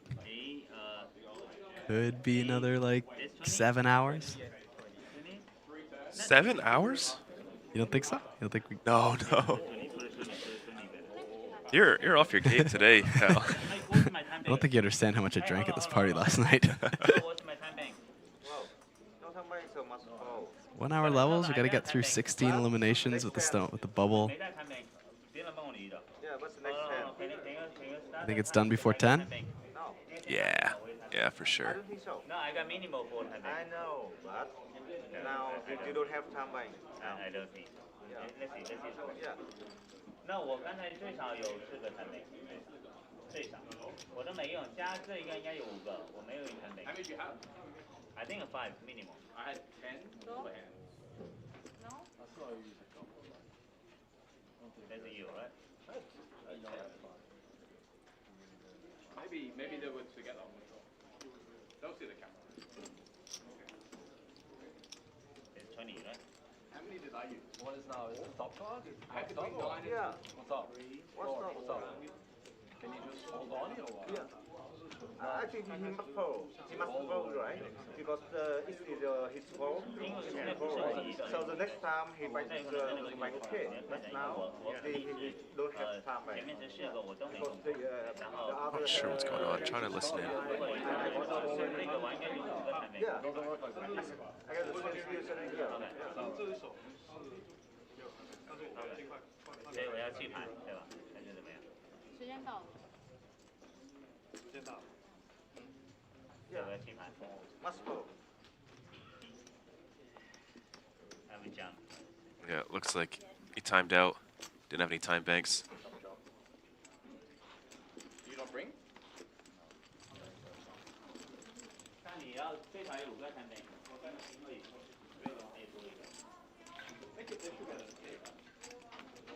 Oh, so sad. Okay, I pay you back. Thank you so much. I heard you. I go massage for you. He should get 1, right, from me. That's a commission. Come on, 1.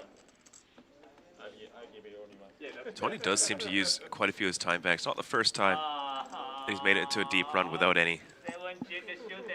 We were a super high roller coming into the final table. Didn't have any time banks for most of the day. Tony the Tiger, no future. Small block for the 7 jack shooter. Can you believe? This guy has no future. He don't know how to play poker. nice guy. I am so hurt.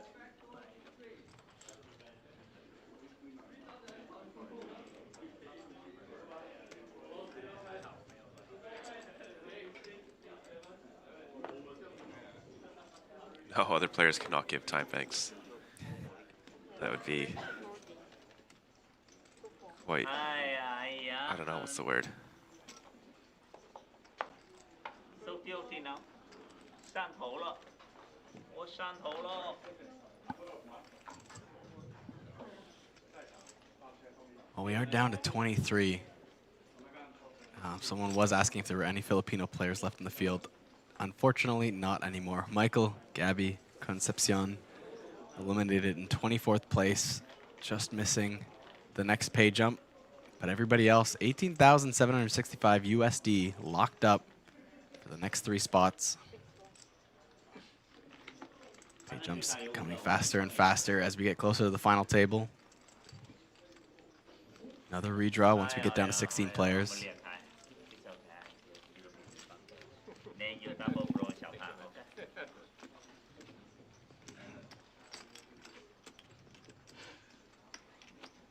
I feel so sad. I lose 2.5 BB minimum.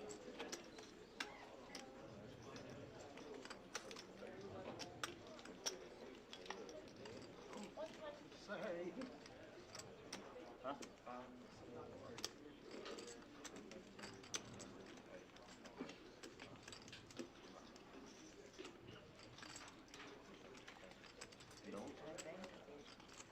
Wow, that was. I don't think there was. Everybody in my table is asking my table. The guy in my table, many people in my table is asking. I minimum got the 4 time bangers before the break, then after break, and then 1 more time banger. The minimum is 5 time bangers. Happy to give you one. Wow, this we cannot. No time bank. I mean, you can ask the people in my table. Who's saying next to you? That guy. Many. I asked. Give me 1 second. All my time makers. Okay, you can ask him. He's trying to say that he had more time banks that. I think he's saying he forgot to bring him over or something. Oh, the other table.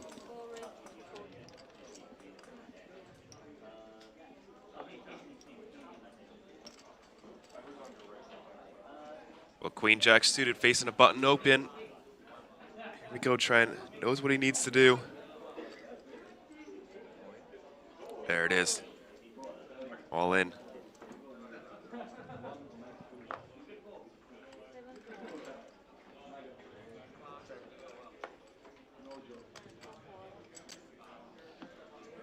Gets the job done.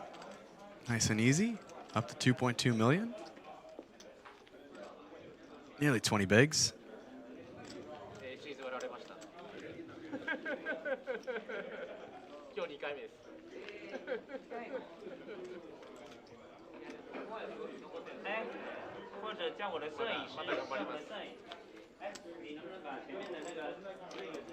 "20 minutes remaining in the level."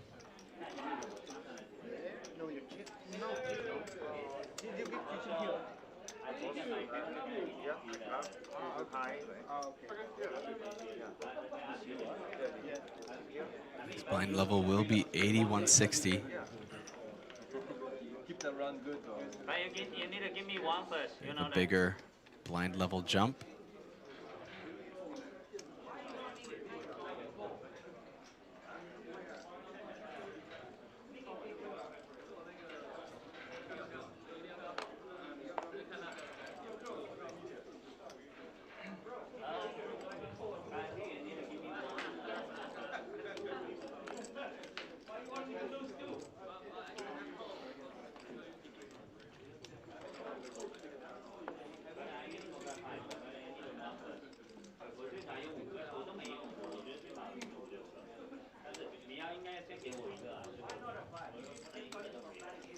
Trent, 9-7 of hearts on the button.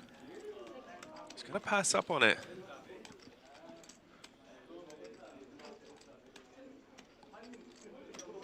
Just waiting for some really above average spots. He's facing 2 covering stacks.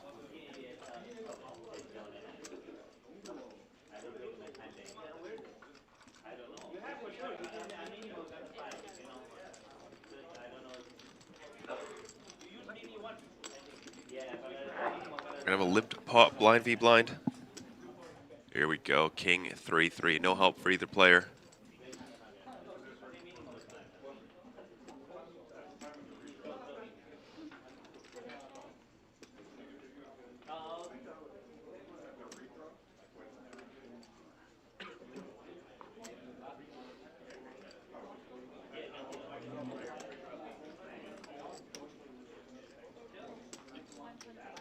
Good time to bet for Christoph.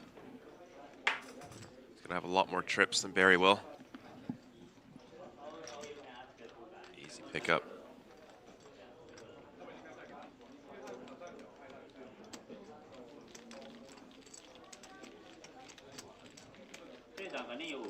Minimum is fine. The minimum. Maximum 100.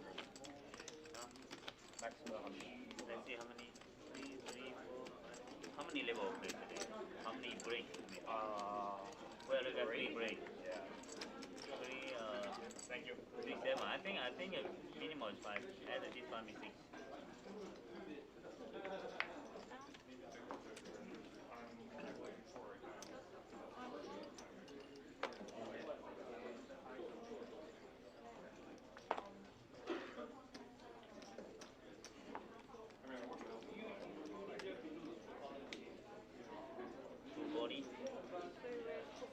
Next pay jump is 3,500 USD for our top 20 players. Tony the Tiger opening up Queen 9 and +2.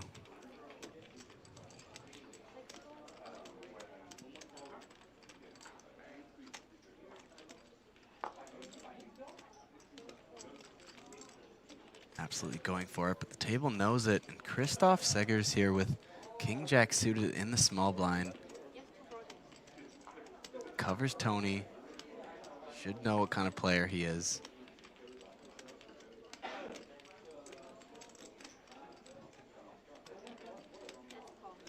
Just a call. Wouldn't have been shocked with a 3-bet.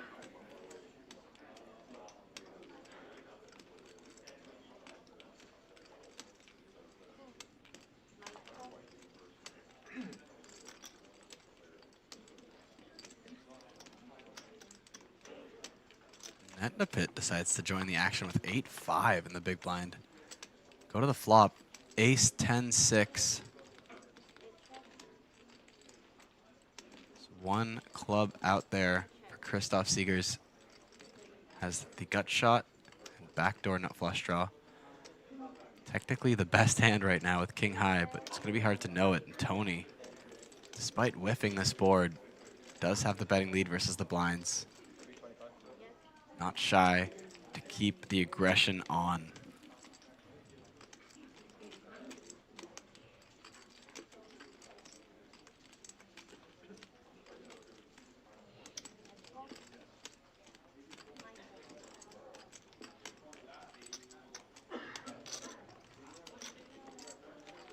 $1.5 million out there. Nobody with a pair.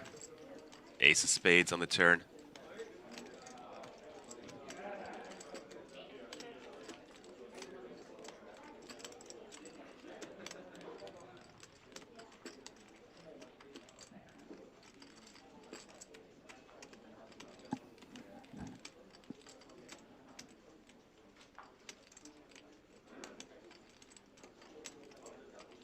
Does Tony want to continue with blatant aggression? Decides no. Gonna be betting into it sometimes, but the queen on the river, that means a straight for Christoph. Tony hits that pair.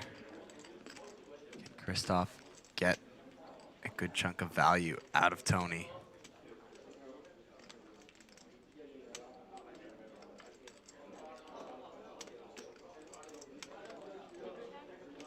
Checks it over. Tony quickly checks back, does not lose any more chips.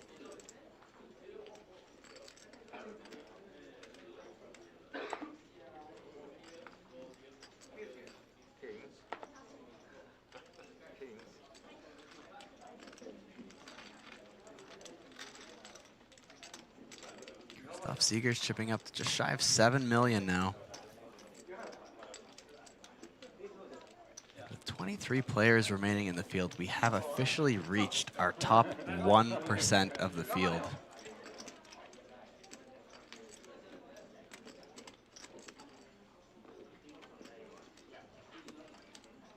Last time I reached the top 1% of my tournament, I won the tournament.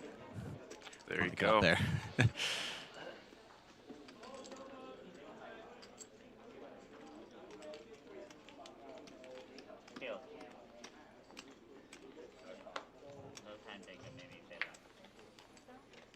Yeah, Sam, I'd be curious how you felt about the Ontario fields. It's might be a fun little spot for you to, take a month, see what's up. Yeah. A spot to sublet or something like that, and just grind it out. So it's just Ontario that's geofence. It wouldn't be Montreal as well. Yeah, unfortunately, Montreal not in that. Love Montreal. Yeah. Yeah, I mean, you still get to play global poker there, playground pokers. Love to see APT expand outside of Asia and hit up Montreal. Makes sense for our name. Right? Yeah, but I mean, we're competing on a global scale now. We are. It started off as the Asian Poker Tour, but I think, you just rebrand to APT, and it's just the brand name, and you compete with WPT and WSOP.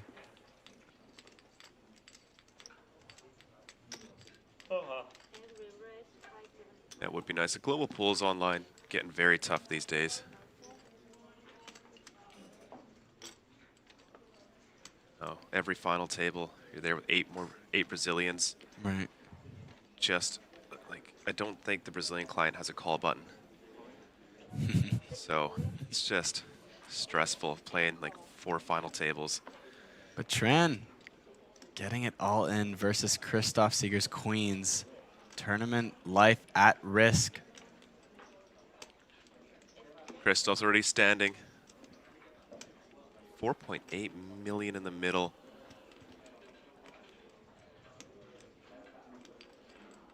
So does he have 4.6 back? That would put him close to 10 million.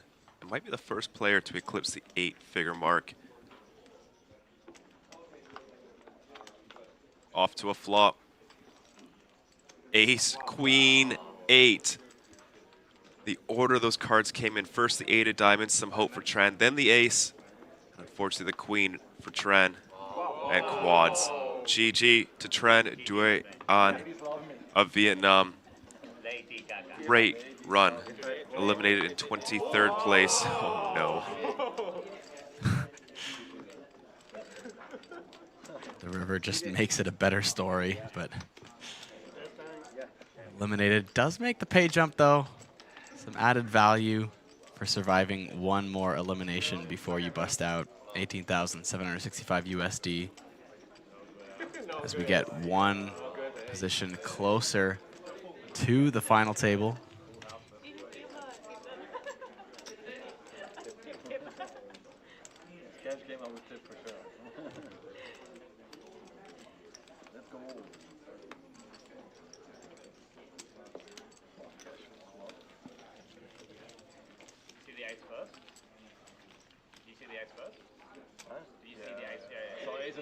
Sometimes different angle maybe.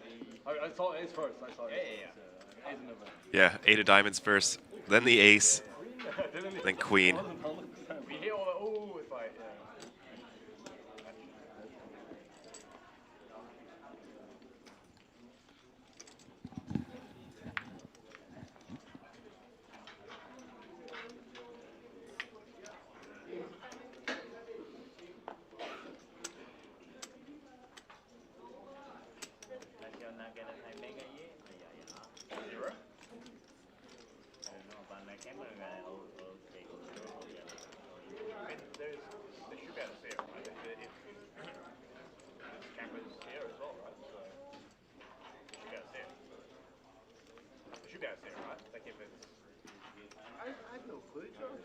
I don't know how many he had or not. I wasn't paying attention. First time I've been on this table, so I have calculated. Should probably. Okay. We'll see. Oh, Joshua facing a raise from the small blind. Just under 3x. Very defendable. 10-6 suited in position. The mini main event, your blinds are going up.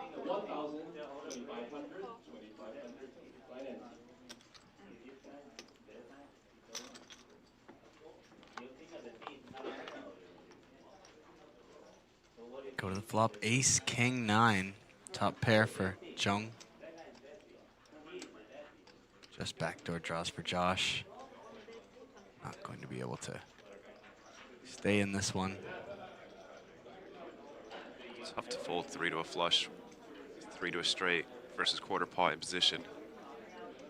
Ace king out there influences decision.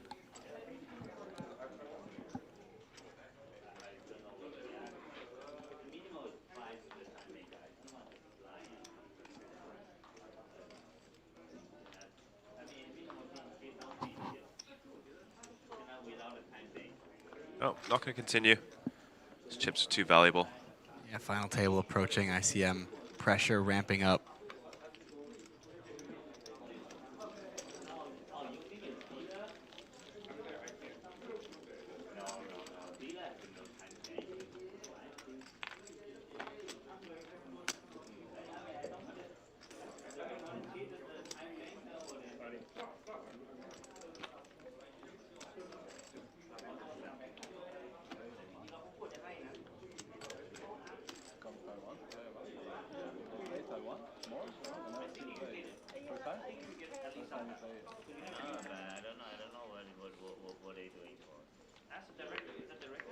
$3,500 pay jump coming up. 2 more eliminations. They're getting fast. Then after that, every 2 eliminations will be a pay jump up until the end of our day. 4K, 4K, 4K, and then 8,000. And then about 5 hours of hand for hand, as I predicted. 5 hours of hand for hand. Yeah. Yep. We'll get to the final table. Chip leader will have 4 blinds. Yeah. We'll roll it back.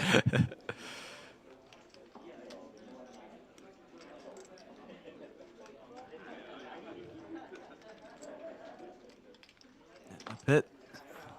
Last woman remaining in the field. One of 22 hopefuls to take home the $500,000 top prize and the golden Mega Lion trophy. Time bankers are on here. I need to call first. But I don't have a time banker. Really trouble now.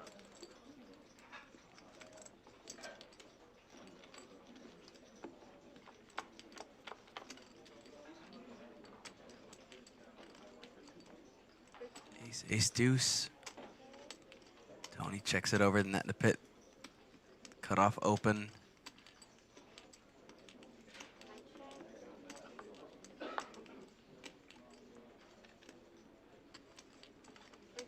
Check, check to the turn. Another check. Good spot to stab small. Clear out some of Tony's equity. Just gonna check it. Oh, and equity does realize in the form of a 9 of diamonds for Tony. Gets the check mark.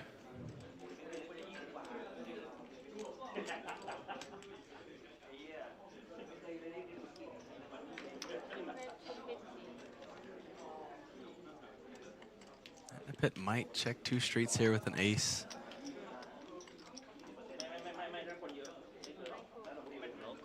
Doesn't decide to find aggression. Tony says no bluff. Means it most of the time, to be fair. Fairly honest table talk coming out of Tony. But throws in just occasionally the odd curveball to mess with you.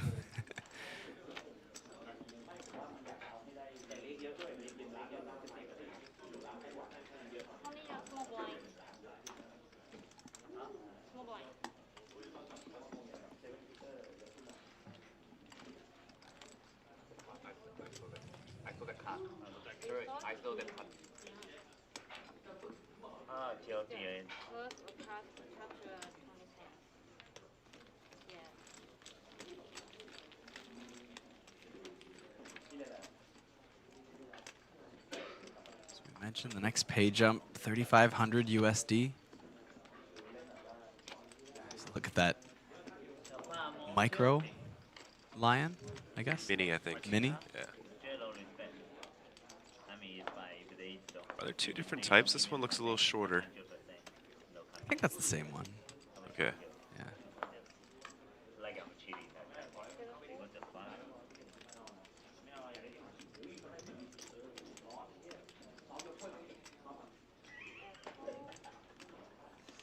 Ace queen now for Netnapit.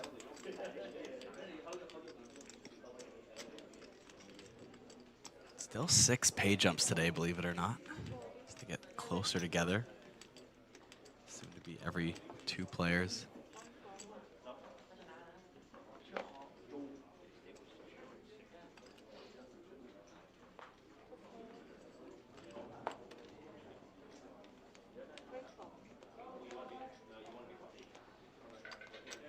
Looks like Netnapit's just going to take the blinds. Sitting on a decent stack, 3.8 million. Over 30 big blinds. Just 3 tables left in the action.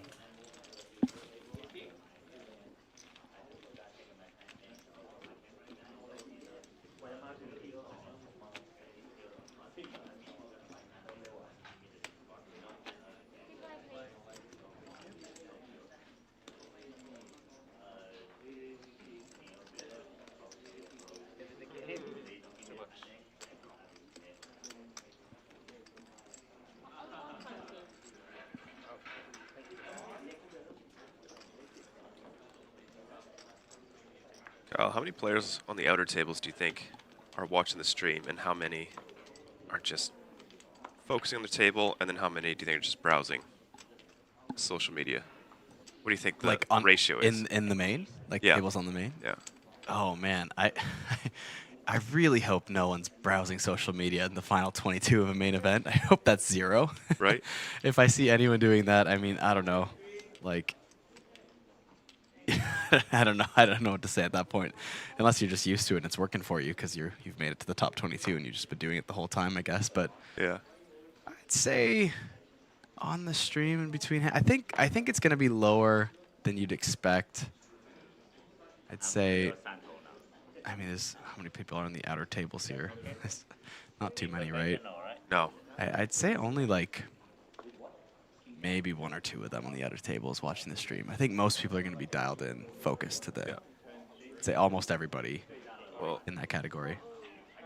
Tajiri stepping into it with the 7s, only has 11 blinds. He's going to jam into the chip leader. And if Christoph can hold, he will be our first player with a 10 million chip stack. I'm probably calling, but I want to check the comments. Really like the call. Yeah. All but throwing in that calling chip, just double checking, making sure he didn't misestimate his stack size. Yeah, you know, this becomes, you know, you don't want to chuck it in, realize he's got 30 blinds. Yeah.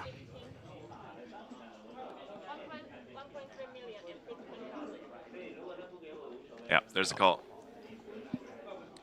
Kisuke Tajiri, 24% though.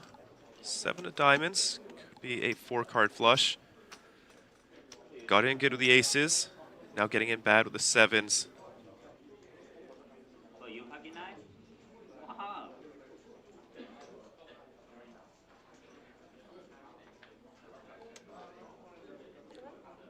My friend, I'm rooting for you now. I want C7 now. Because last time, His friend? He's not very happy. Here we go. Off to a flop. King 7-3. Middle set for Tajiri. Only seems fair, doesn't it? Christoph, the recipient of a very large double. And Tajiri losing out with the aces, could seem up to 2.9 million this hand. Safe for Tajiri. No double brutal rivers.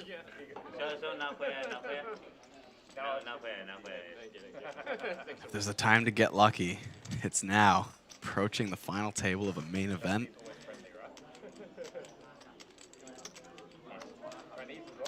Thinking that set could be worth tens of thousands, maybe hundreds of thousands.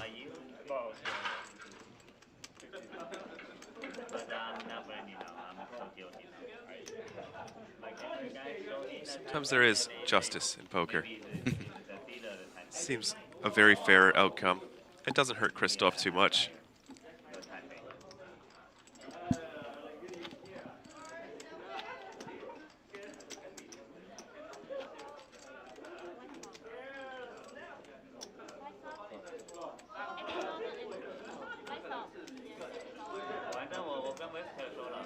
Still sitting at 22 in the field.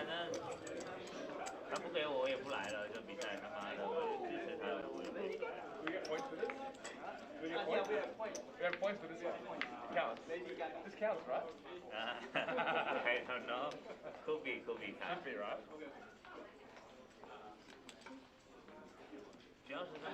Still increase your payout $26,000 more by day's end. Final 9 will be guaranteed 44 grand for a spot at the final table.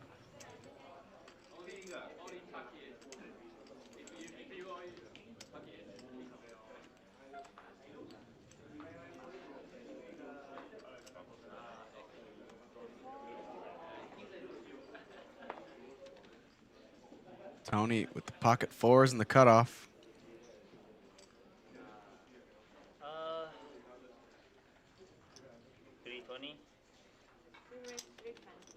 Bumps it up, sitting on about 35 big blinds. Barry Craig with a 6-5 suited in the small blind has 4.4 million in a stack. Just gonna let it go. Reserve those chips. And Christoph with the bottom of it, 6 deuce off in the big blind, lays it down. Tony gets it through. We lose another player in the background. Out in 22nd, Chung Ten Kwong of Singapore. Once again, on another pay jump bubble.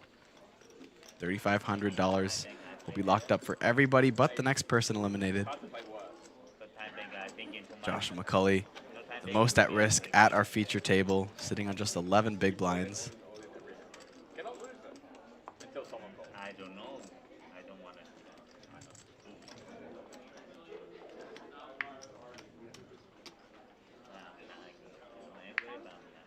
No need to be professional pitch.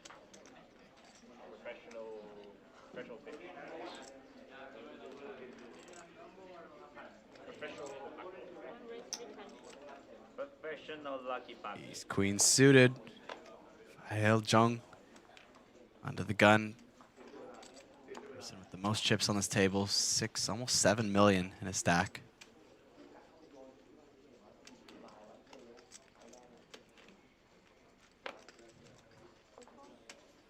Josh McCulley taking his time. All these ladder ups very valuable, especially when you're short.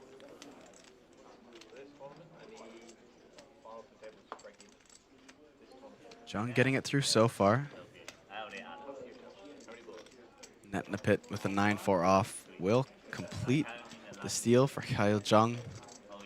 He's queen suited. Wanted to see some action, but is now over 7 million in chips.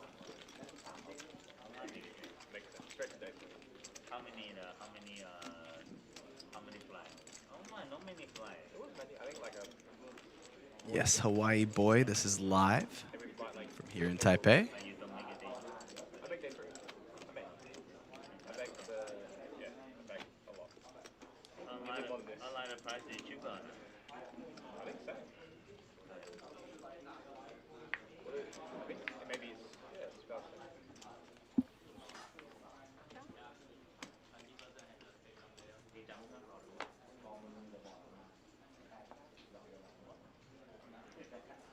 Joshua McCulley, ace-10 offsuit under the gun. Taking inventory. He's got 11 blinds.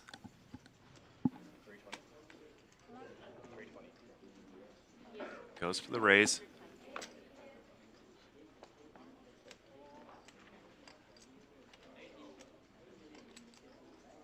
Oh man, such a nice spot to just go 640 for Tajiri.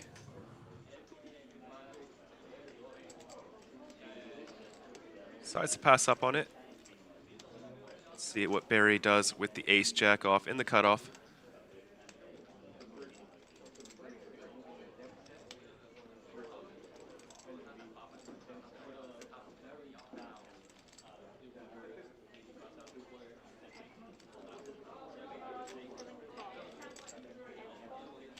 Just flats, 320. I don't know if this is strong enough given the ICM to flat. This feels a little bit more 3-bet or fold type hand. No chip EV early in the tournament. This is quite standard. At this point,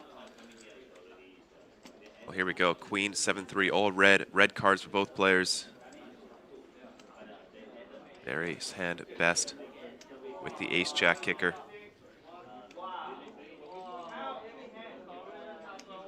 Still only backdoor draws for both players, though.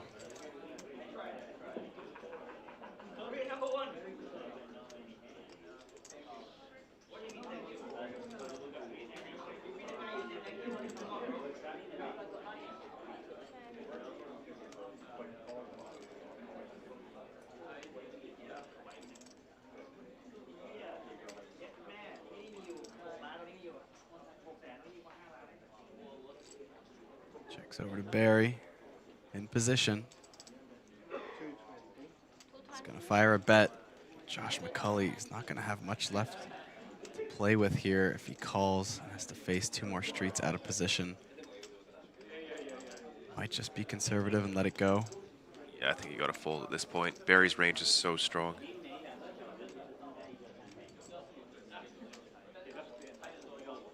Like he's even bluffing with a better hand. Keon in chat asking, what was the buy-in? Is a $1,700 USD buy-in for this main event. You know what's surprising? In this spot, ace-queen off is a pure check back for the cutoff. Oh, yeah? Yeah, given this configuration. I was shocked when I saw that. Yeah, because ranges are just so tight in this spot. The ace-queen is not happy to put more money in on the flop. Interesting. Mine were bigger than yours. Probably.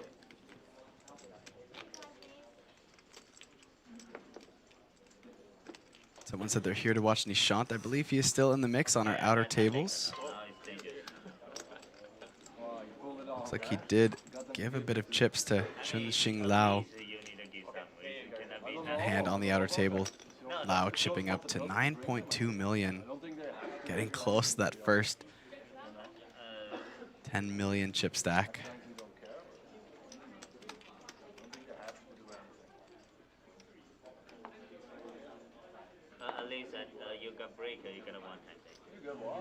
But we do get the pay jump.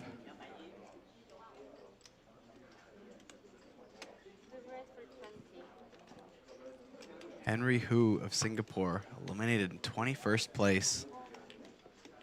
We'll get everyone to ladder up an extra $3,500 guaranteed in this tournament. 22,275 USD. Well above 10x your buy-in now at this point.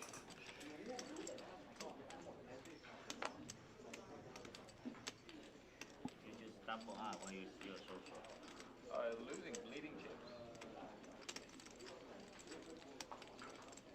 Someone asking, did Tony get his time banks back? And we can kind of see them there on the screen right now. I believe we got word that they did check the cameras and saw that he had 2 time banks last that they saw on camera, so they gave him 2.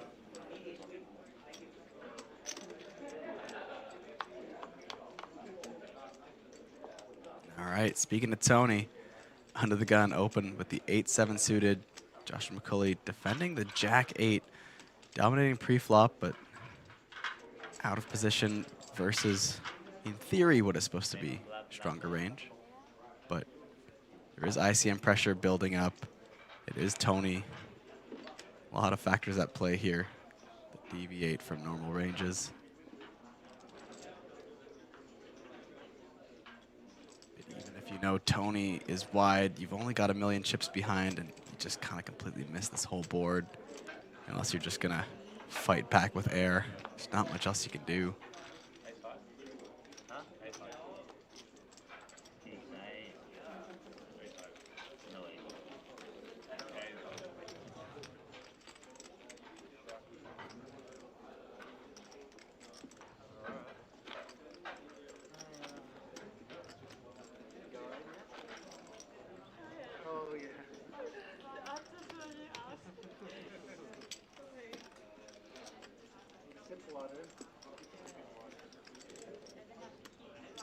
Let's take a look at the outer tables. Kyle, we got Flight A of the mini main event. 700 runners in our 1K buy-in. 1K is quite a bit for a mini main. And 700 in Flight A. My goodness, what do we get for the monster stack? 428 runners.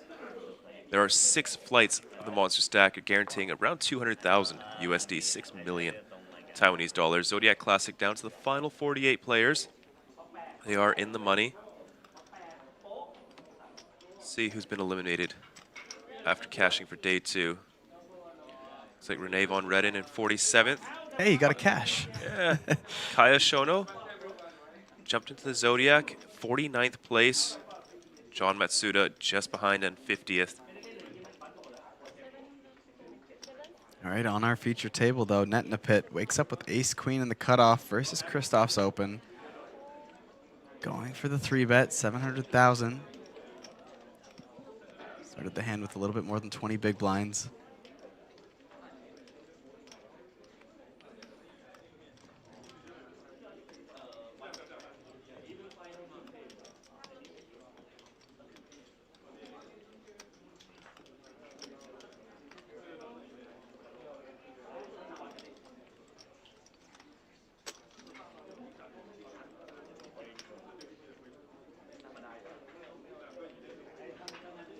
Folds back to Christoph.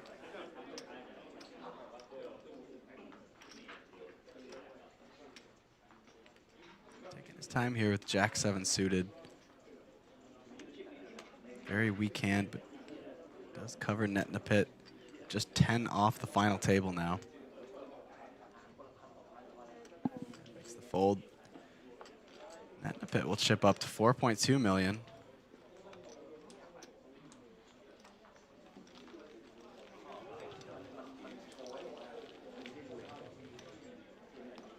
Kyle, speaking of events going on, here's one we can play tonight.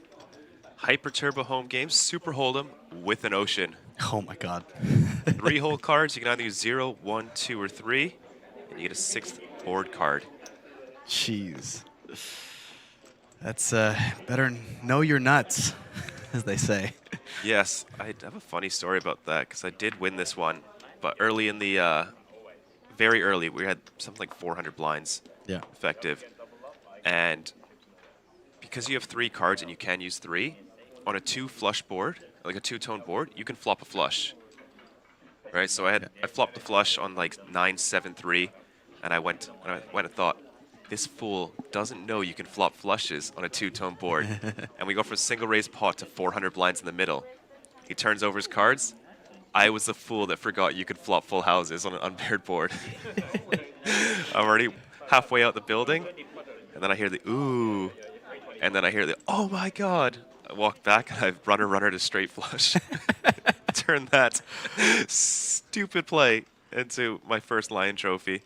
But that is a fun one, folks. If you do want to just chill out, play 100 USD buy-in, Hyper Turbo home game, that is the one for you.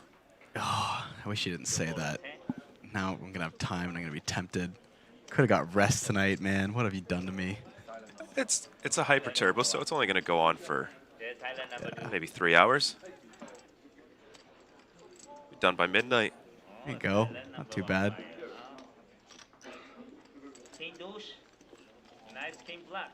I'm used to the super Hyper Turbos, though. Those 5-minute levels. It's my specialty. We did lose not to Chai Supanwahan from Thailand in 20th place, as we are now down to the teens.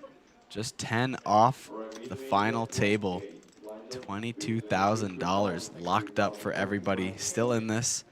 Another pay jump comes up for our top 17. It is a $3,500 pay jump once again.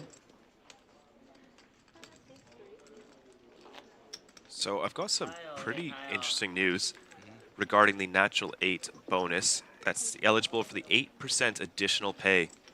Sagers Christoph, who is currently chip leading the tournament, he qualified via Natural 8 on line straight to day 3, as did Barry Craig and as did Joshua McCulley.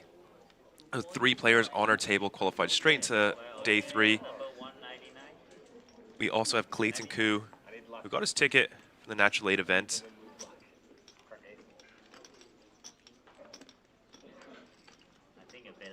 Yeah, 8% is quite the add-on, especially once you get close to the final table. Natural Aid could be paying out like 100K. Yeah. If we get, and it's looking quite likely.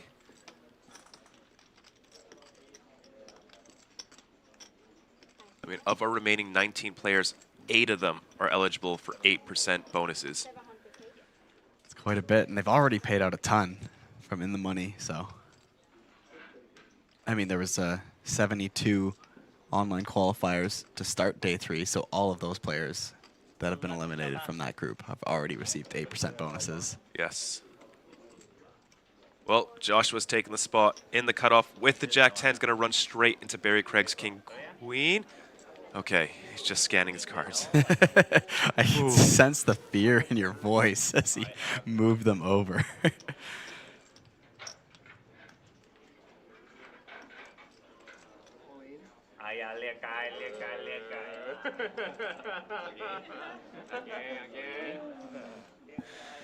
Well, I don't think he's going to be able to time out 2 additional knockouts, given there are only 2 other tables. There's the call. Has 40%. About as good as you can get when you're called with Jack 10. Yeah. You know, could be better with like an underpair, like 9 something, but. Yeah, he's been brought back from the dead before. Barry Craig could be up to 7.2 million after this hand. Joshua McCulley survived once again. King Queen board, Jack 10 board, fun. Jack 10 flop. Queen 9 X. Jack 9 8 9. Wow. What a flop, Kyle. Top pair, open-ender for Barry Craig, Joshua McCulley with bottom 2, and look at that. He's behind equity-wise, despite being in the lead. Yeah, spades, runner will not be good for him. But the boat on the turn is amazing. Could not ask for a better turn. Only drawing to the king boat. And no, does not get it. The king saved Josh McCulley on the river before, and no king saved Josh McCulley on this river, doubling him up. 2.1 million in chips. He's getting close to eclipsing his best APT main event finish. 18th place before. Barry Craig still with a nice 4.1 million stack, obviously. Could have been at 6. Would have felt a lot nicer, but a lot of play left. Well over 20 blinds.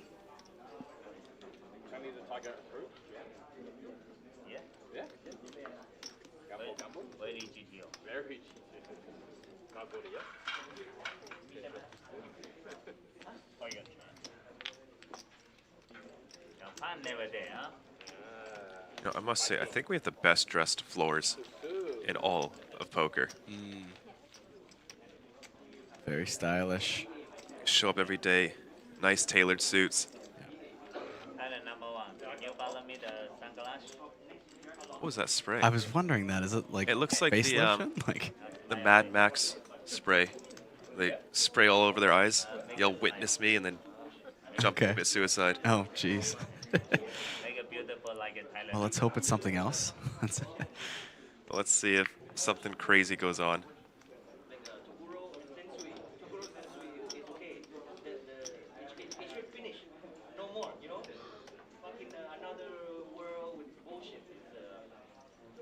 Oh, we start a net in the pit under the gun. Queen Jack.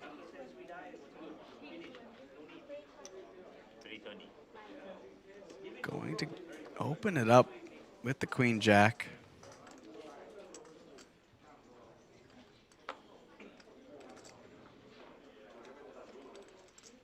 Everyone loving the McCulley double up in the chat.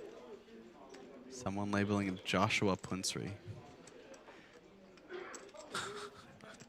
Okay. I'm not sure exactly how. Is Punat known for his double ups from behind? I don't know. Don't know.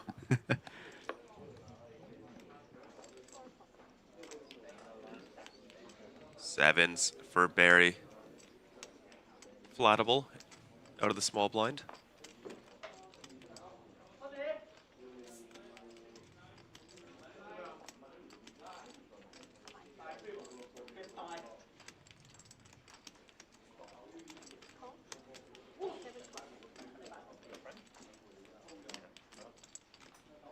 I think it'll be huge fun.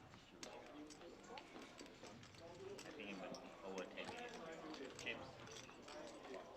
I think. Aggressive play. I don't know then. Well, gut shots for both players. Barry needs to find a 6 to improve to a straight. Net in a pit.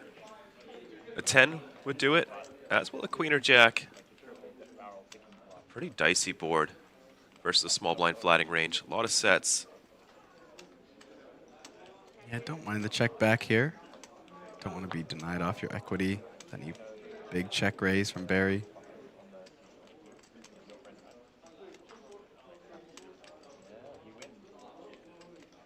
Five, not a great card for net in a pit.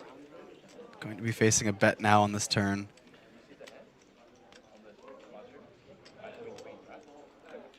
I think the 5's quite a good card. You know, she's up against 9-8. Now her queen and jack are live. Makes pocket 5s less likely.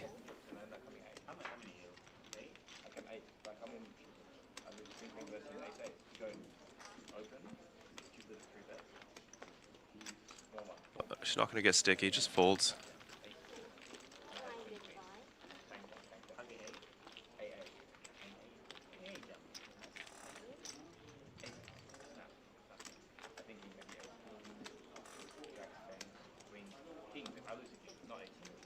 Yeah, but can I be snapped? Never. He always snaps.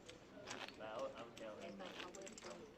On a big 10K FD, But he's doing so good. Last year, this year. When he comes in the 5K man, something like that. But for the big one, he comes win or second as well. He do well on another one. Like another one do well. Yeah, online. Third, yeah. Something like that. I can't remember which was that one. Something else. An ace for Joshua, +1.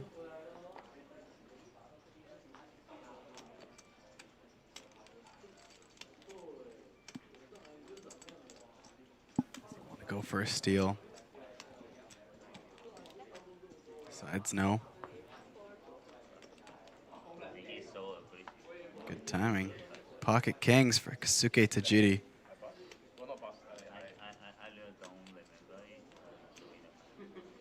Also fairly short, sitting on about 15 big blinds.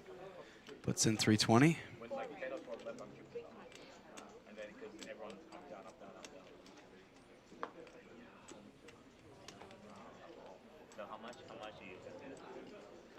No action so far. Net in a pit with a suited queen.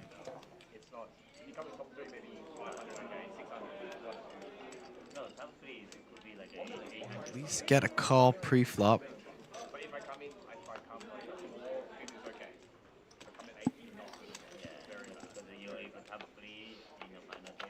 Five big blinds in the middle. Go to the flop. Diamond in the window. 10, 8, 4. Two diamonds roll off. That is a flush draw for net in a pit. Equities bumped up to 37%. Tajiri, good spot to size up a little bit. Go for a little bit more than the standard 1/3. Just goes 1/3, 300K.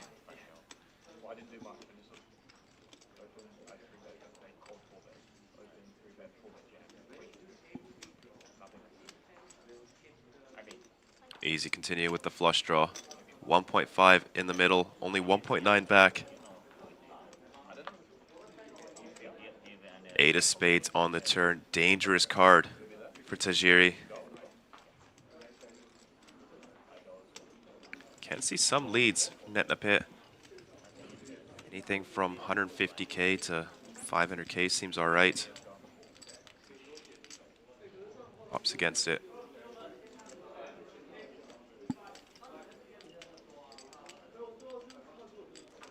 Siri looking down his stack. Looks like he's not done betting.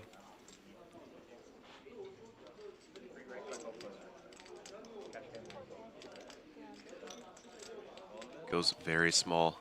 350,000. Direct odds now for Net in a Pit to draw.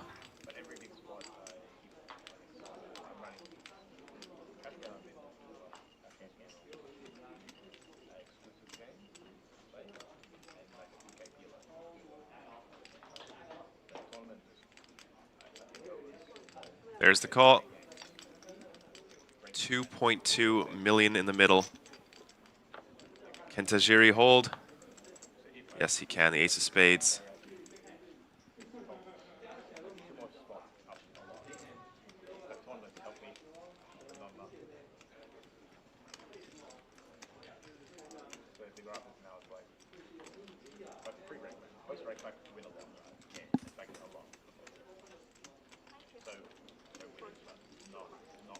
A quick check back with the kings. Tajiri will be good, up to 3.7 million.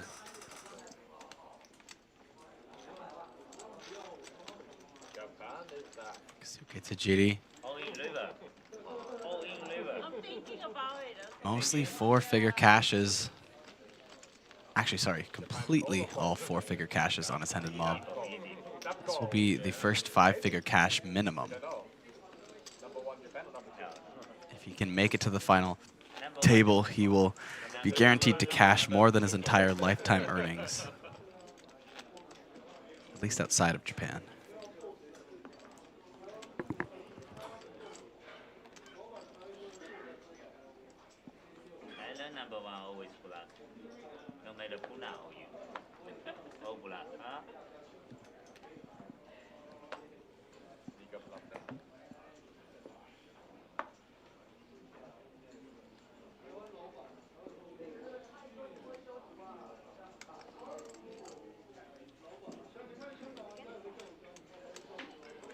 So folks, we're at 19 remaining of our 2,354.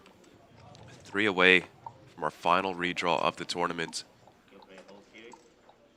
Our final 2 tables. We'll have another redraw.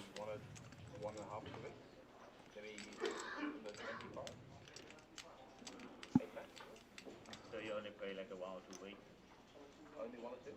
No. You only play 2 weeks? No. I will play, I can get the starter series. Miss the first week. You have the 5K. Play online. Online the 10K, 1.5K. Net in a Pit, 10-6 of hearts. Gonna complete the small blind. Jung, ace 7 of clubs. Very large stack. He's gonna raise it up. 360, very cheap price for Net in a Pit to continue.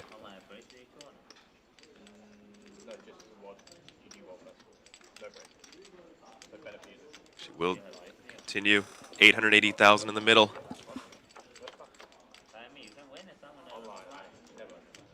Queen, 3.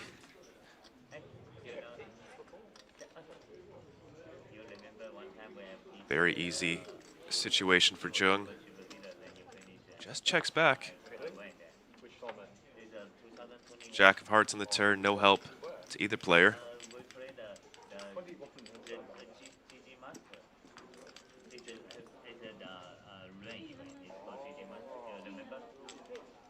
Oh, here we go.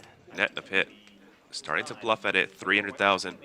Gets it and snap fold. That was such an easy pot for Jung to take down. 1 big blind on the flop. Let's see him take down a nearly 1 million chip pot. I don't remember. I remember coming like a second or third on those,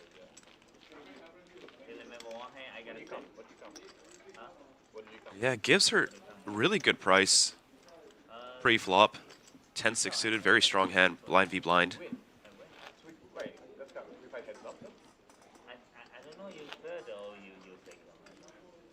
Maybe with heads up. Oh, maybe you third. I don't. Maybe third. I got one hand. You got I think you Sure, it's me. You flop the. Yeah, I was short. You were short.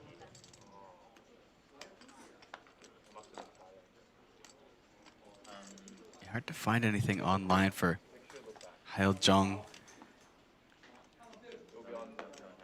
Might be one of those less experienced players that's made his way deep into this main event. Must be.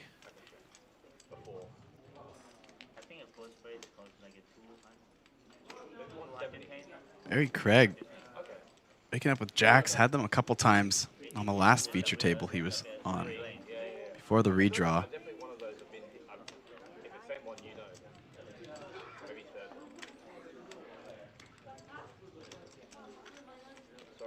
But gonna run into pocket kings from Joshua McCulley. Joshua just sitting on about 12 big blinds. Dream spot. Gonna be the favorite to double up here. You just really want to small 3-bet the kings, but I don't know if he's got room for it with his stack.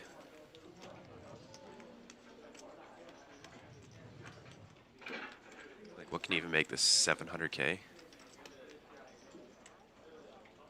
Your opponent continues with 10-9 suited, or like ace-4 suited. Yeah, he's sizing it up right now. Looks like he, no. Thought he was gonna carve out a 3-bet there, but. Looks like it. Yeah, there's the jam. Just an all but all in.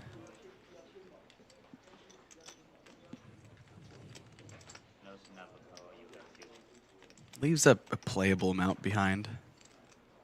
Yeah, a couple to keep you live. Blinds. Yeah. Maybe one blind. You know, if it does get checked down, he will be able to survive the small blind. Yep. Gets a few free hands.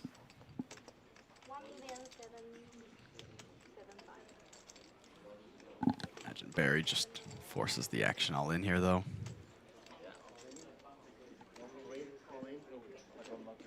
There's the all in from Barry. And once again, Joshua, leaving himself some behind, is on the precipice of a $4,000 pay jump, so may use his time banks once again. I have time banks. Any hands?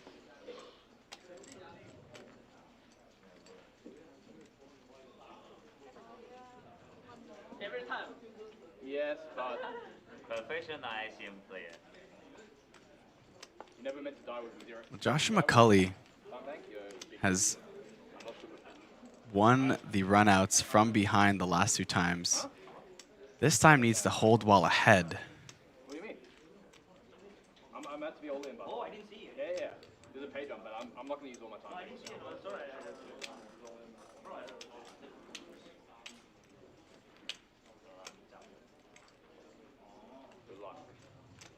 Good luck, Josh. There's the call. Kings versus Jacks. What the hell, Stephan? Where's slow roll? Where did you slow roll? Come on. Beat a king and 2 jacks like the last. No. That's okay. Good luck. Here we go. Do the poker gods love Josh McCulley? He's got great equity here, but won the hand from behind 2 times. Does not want his opponent to do the same. Maybe I'm number 85.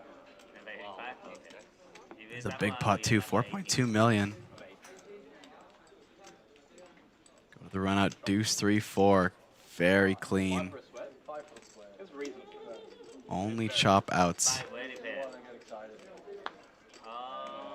And the chop outs are gone. Just has to fade the 2 jacks he always had to. 1 more card. And it's clean. Joshua McCulley could have been out of this tournament multiple times. Now sits at 4.2 million in chips. Good for about 25 big blinds, 26 bigs. Or sorry, yes. Barry Craig, still at 2.7 million. You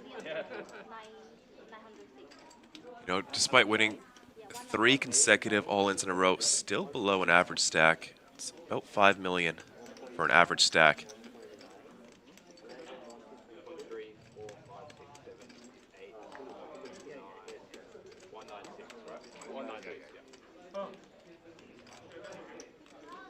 lucky.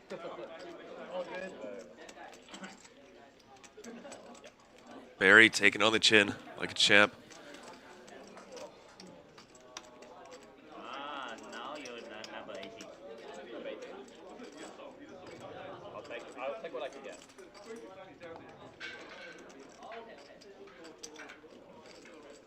Number 18 Australia, not this tournament. This tournament you may Well, at least top 18. this tournament you could be Still on that pay jump bubble. Also 2 away from the next redraw. 16 is our final 2 tables.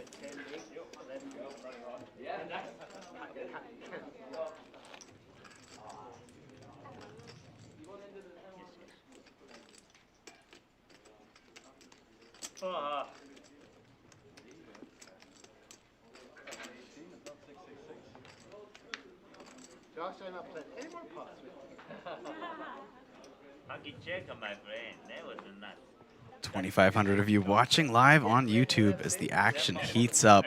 Most of the time he's king jack. Most of the time. Most of the time, 1% he got pocket king. 1%. I cannot do anything but jam it, otherwise too suspicious. If I make it 700, it looks too obvious. Yeah. It's like... Hey, look at that. It's talking about why he didn't go 700. Oh, I missed that. I say it's just too obvious. Ah, okay. I should quit.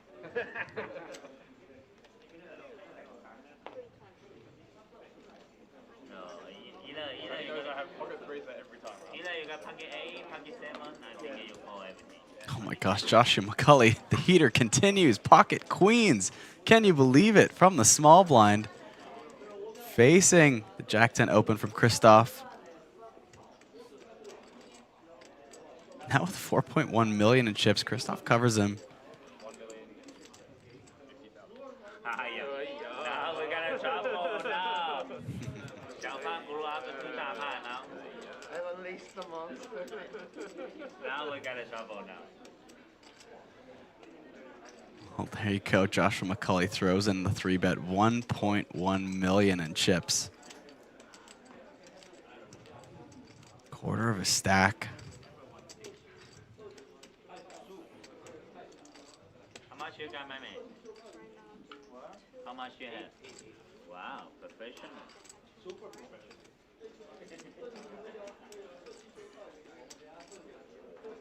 We'll be approaching the 5 million mark after this hand. Can the sun run continue for Joshua McCulley as we get closer to our final table? El Julianis asking if it's hand for hand before 16. It should just be regular gameplay. No hand for hand till the final table bubble. I don't told you today. No future too either. The one time I told you, Saturday, all the big old. First, only one told you. I 3-bet Saturday. This cool. First table, like 40, 46, 40, 3-bet first. I think first hand or second hand. 3-bet. Every other time I have a good hand. 20 minutes left in this level. Also 20 minutes till the break. Bluffing is bad. Very bad. Very bad. Don't bluff too much. Bluffing is very bad. Expensive.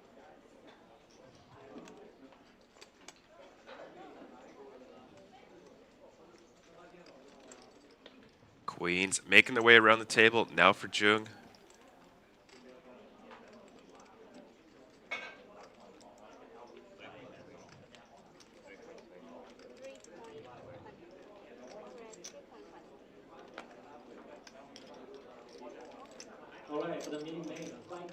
Oh, wow. No. Here we My go. gosh. Joshua McCulley looks down at ace-king suited, facing the cutoff raise. How deep are they? These are 2 massive stacks here. 30 blinds. 5 million effective.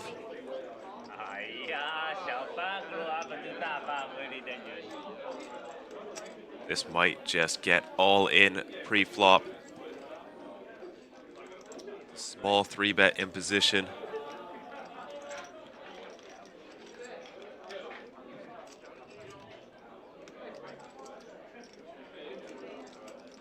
Joshua McCulley did something right that the poker gods loved. Bring him back to life from behind multiple times and then just start throwing premiums at him, and then to cap it off with this Queens versus Ace King. If he can handle the run out. Jung has a decision to make. I think flat call should be off the table. But based on Jam what we've could seen be- from Jung, it might still be in his wheelhouse. There is room to small 4-bet. Jam seems appropriate as well. About 30 big blinds effective to start the hand.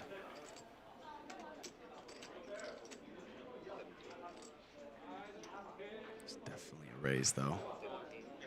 I love this from Jung. Did not expect this at all. Does he almost click it back? How much is that? There? Yeah, it's great sizing from Jung. It's like 1.7. 1.7? Yeah. And now, back over to Joshua McCulley. Getting 4-bet. If he's done his homework, he may not have found anything on Jung. So when you're getting 4-bet by somebody in this big a spot, alarm bells should be going off. There's a world where he just flats in position. Gets to play post-flop with a very strong hand, can under-rep. Nope. He's going to fast play his hand. He says 4 million? Yeah. Yeah. Just leaving himself some change behind. I mean, quite a bit. He's got, what, 4.7 million in his stack. So 700K is not a chip in a chair by any stretch.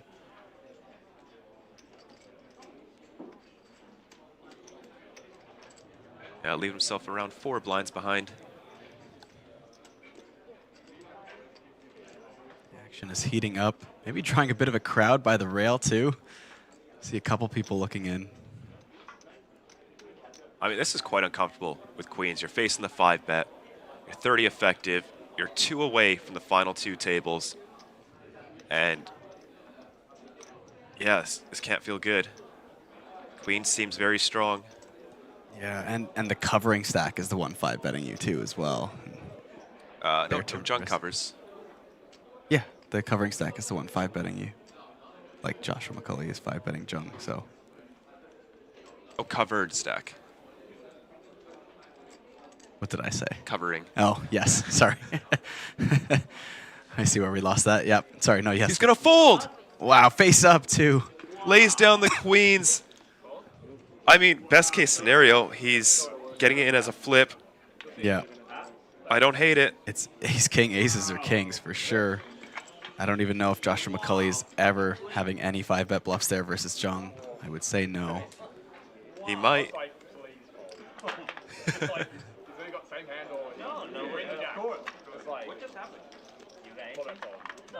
What a run. He's going to be up well over an average stack now.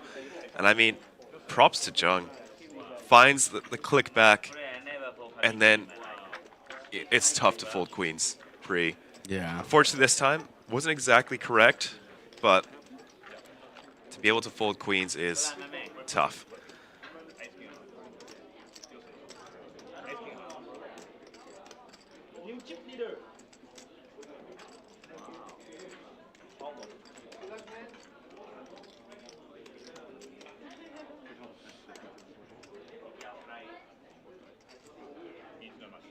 No faith in the ladies, man. Gotta trust the ladies.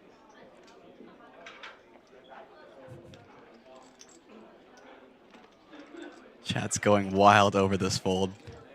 Some opposing opinions in the chat.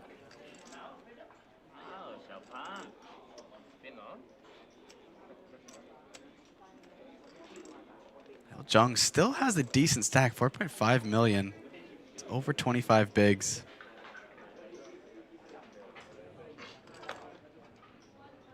Almost 30. Plenty to play with, 18 remaining.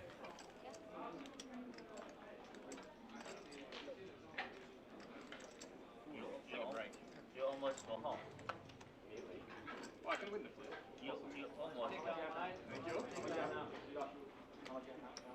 6.7.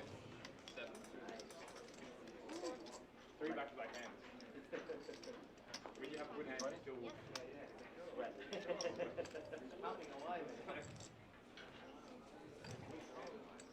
very big.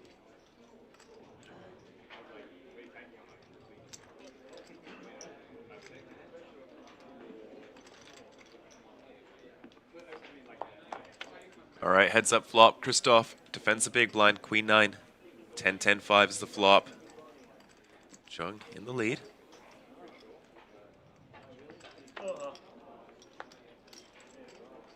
Check, check. Christoph picking up the gut shot straight draw.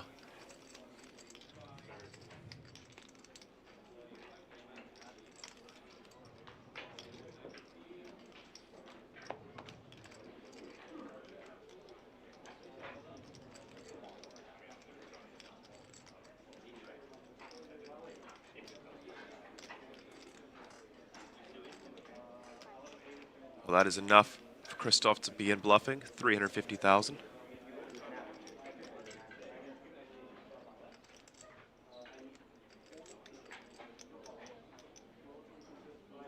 Is this an imposition raise coming in?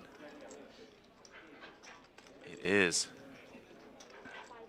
This looks so strong. 750.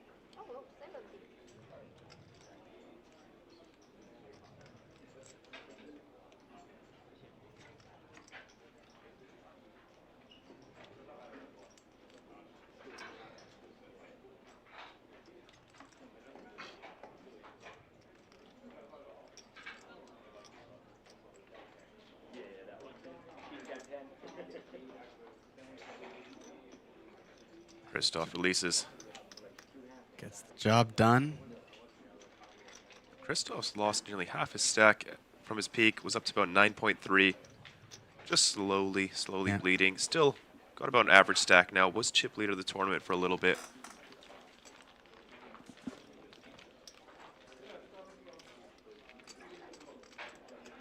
Yeah, I don't think anyone that I've seen has crossed that 8-figure chip mark. People getting closer.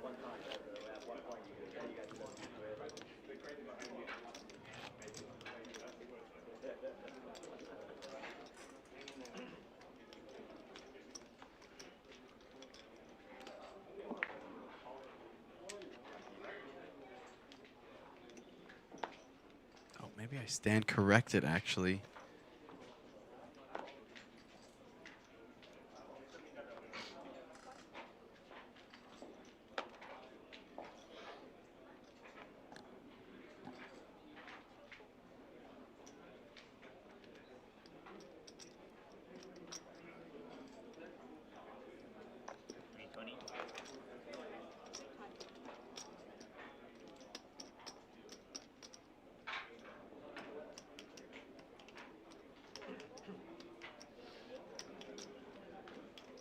Hello. Yes, we did get one of our live reporters, Callum, do the table 85 counts. Looks like Chun Xing Lao reached 11.2 million his chip stack. Very nice. That is above average stack for our final table. 1 and 2 will make it.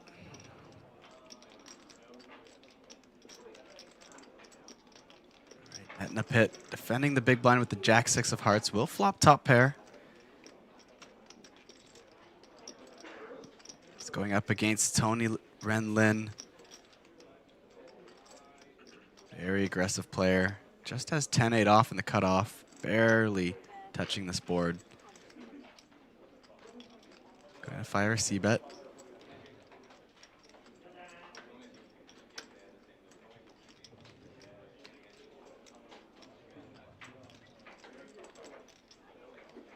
Just a call from net in the pit.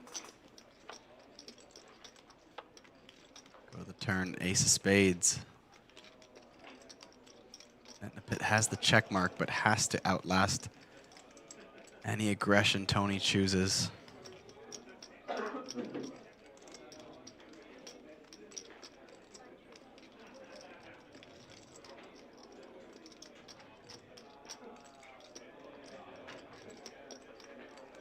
The more passive or timid Tony thinks you are, the more aggressive he's going to play. Grabbing a stack of whites here. How much is he going to carve out?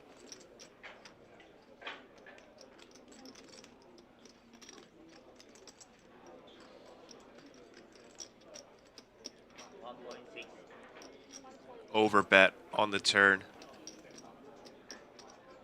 1.6 million. Maximum pressure for Netnapit with the best hand.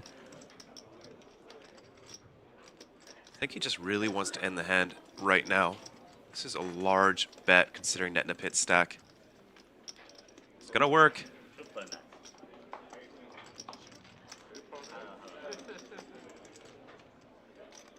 Jack? He says you have a jack. Mind reader over here.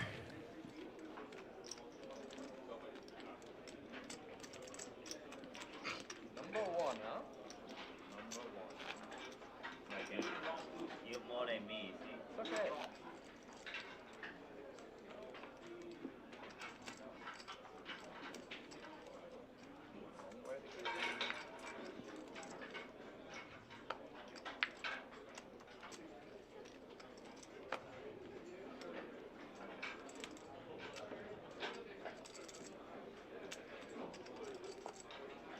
Right, 3-minute warning. There's a 3 minute left for the break for the main event flight A.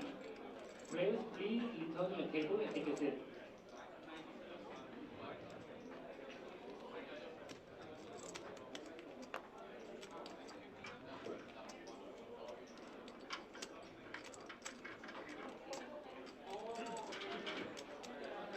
Christoph, suited connector on the button.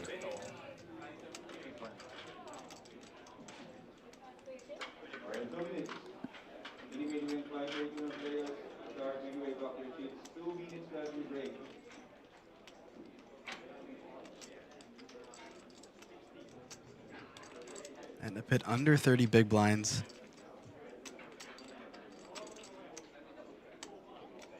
She want to try a bluff here from the small blind. Putting in a time bank.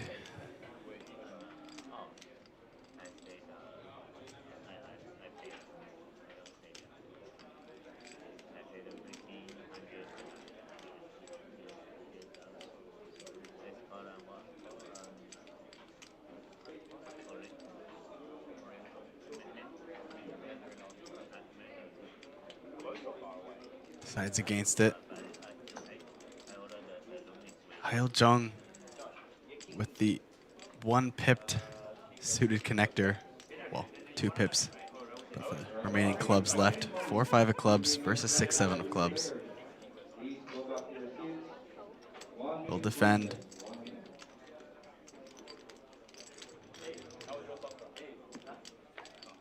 Both players with about 5 million behind. Go to the flop. Club in the window. 8-10 Jack Rainbow. It's a gut shot for Christoph. Not a whole lot going on for Jung.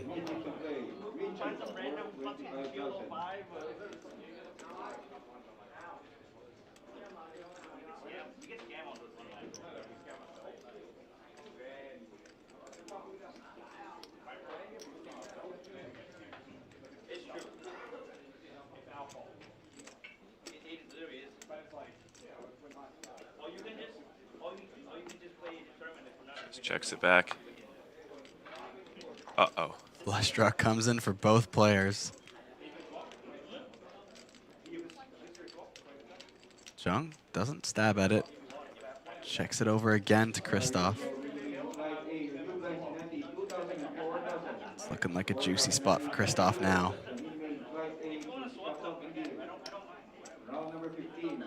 Looks like 350. Sorry, 450.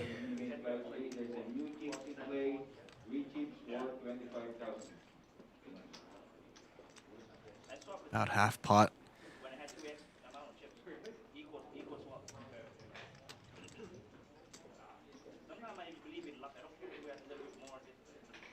Jung makes the fold. Good timing for it.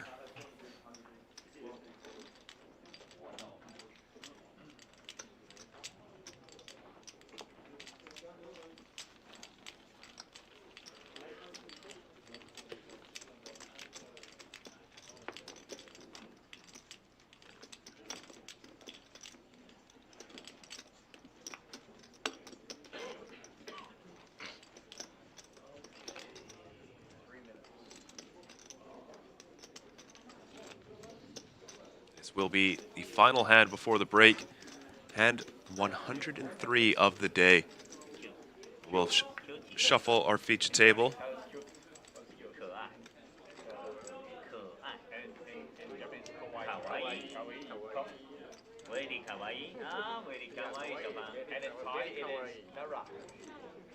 No rock.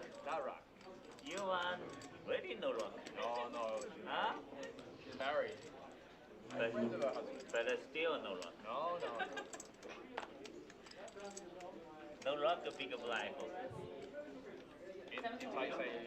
Jack 9 suited in the hijack. Sitting on 20 blinds. Just gonna let it go. Even for Tony, tightening up a bit, not opening up an ace under the gun.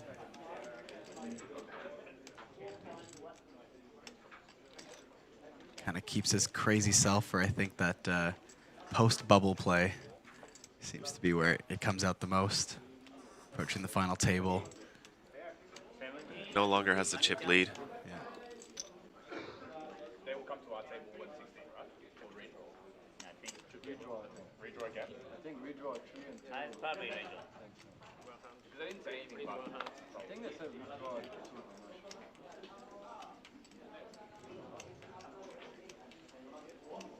Well, Jung is going to come along in the small blind with the 4s. Christoph getting active. Queen deuce suited in the cutoff. That's a heart, followed by another one, and this is going to be a tough board for Jung. Flopping the under pair. Christoph has a hand that can be aggressive.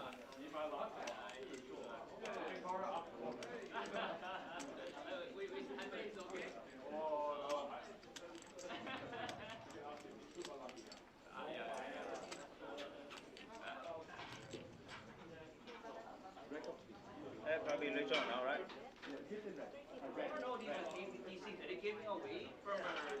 For generosity, or they taking from the prize?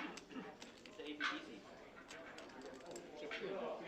What if I don't want to see? What if I want to? Whoa, Jung getting very sticky. Calls the 350 out of position. Deuce of clubs on the turn, improves Christoph to bottom pair. SPR is getting a little bit uncomfortable to bet again, although you don't expect to get raised too often on this turn.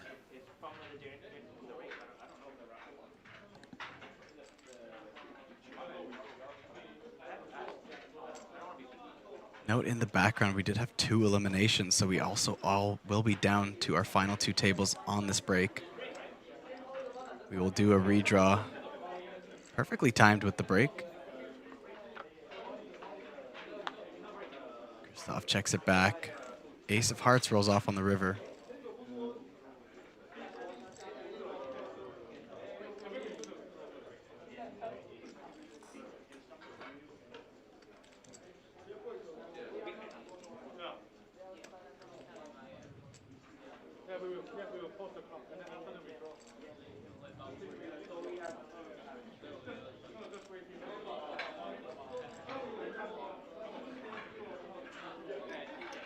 Christoph's going to try to extract some value.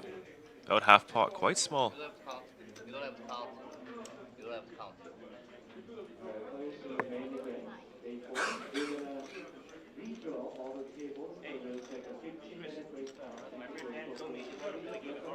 No additional value for Christoph, but takes down the pot. So they make another pay jump, an extra $3,500 locked up for our top 16, sitting at 25,000 and change. We will do a redraw on this break, and maybe it'll take a little bit longer. Should still be about 15 minutes, though, as we switch up our feature tables once we do the redraw here. Live day 4 of the main event. Don't go anywhere. We'll see you all soon.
To Asia's largest online poker room, our next generation poker software is now initiating.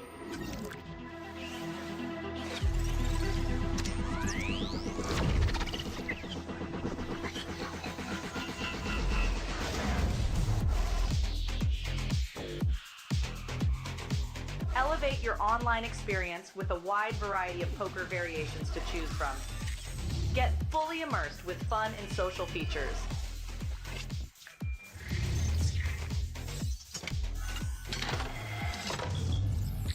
Level up your game with PokerCraft and Smart HUD.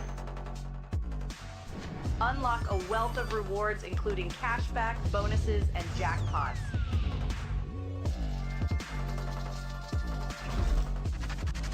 Join world-class poker tournaments featuring some of the world's most renowned brands and the largest guaranteed prize pools in the world. Experience the best in customer service and hassle-free transactions for a seamless online gaming experience. With online poker available on all your devices, you'll be able to play your favorite games anytime, anywhere.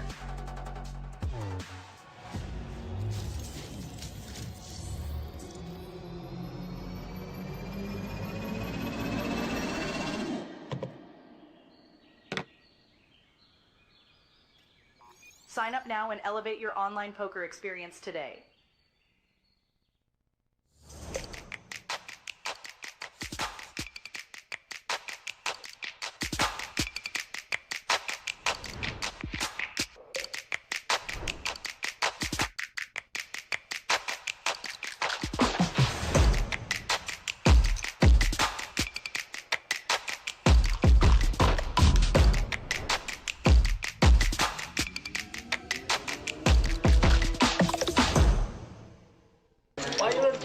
Kochara says, why don't you jam? Because Kiat is too good. This is the APT Superstar Challenge. Right now, the final table is going on behind me. 5 players left in the mix. This is one of our largest buy-ins we have here at the APT, 800,000 Taiwan dollars to enter this one. And not everyone can survive, of course. Brutality, that is the name of the game.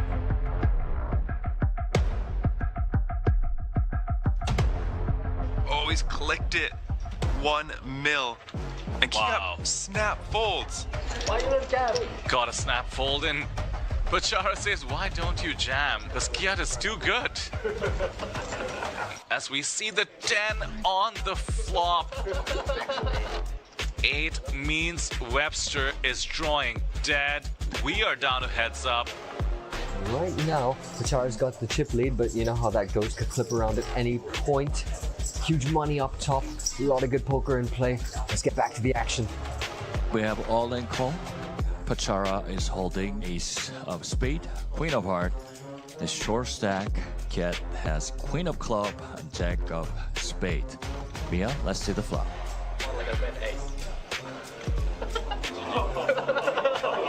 Flop comes ace, ace, 4. Mia, let's see the turn. Turn comes a 8 of diamond. Ladies and gentlemen, we have the winner. Big round of applause for our APT Superstar champion, Kochara Wongwitches.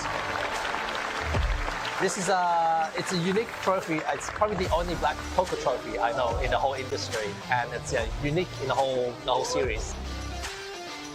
I was just joking with Kiat actually that like I just need 1 red ace. He had queen jack off, and I had ace queen. And I had 2 red aces on the flop, so I felt I was destined to win this. Yeah. It's like it's almost so the whole thing is set up because we just made a public announcement about Deep Run, the beginning of the APT series, and my co-founder, Ben Ganapong, he won the 500K, which is the second biggest buy-in in the series. And then a few days later, I win this, the biggest buy-in, the 800K. And it just seems like, you know, it's like destiny. It's got to go big. Deep Run's got to go big. Thank you for all the support. I'm getting a lot of messages as we speak. The phone is buzzing non-stop. I appreciate the support. It really does help. My Sport Week 正式登场，今天第2站 Chase and Poker 西洋棋和扑克。我们可以看到，今天赛场上有一些玩家是第一次来到 APT， 就是专门为了这个全新的赛制。Hey, I'm from New York. First time at APT.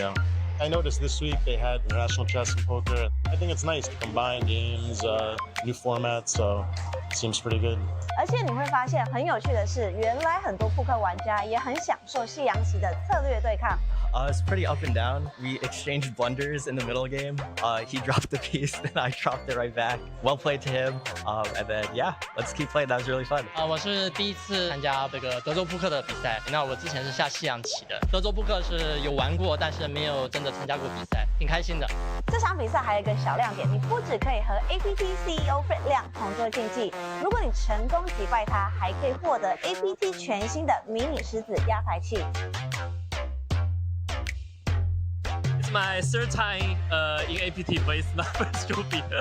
Still, he's a very nice guy. I think we are both take chess as a hobby, and everyone has a chance to win the game. It's a very nice time to talk to him and play with him. Yeah.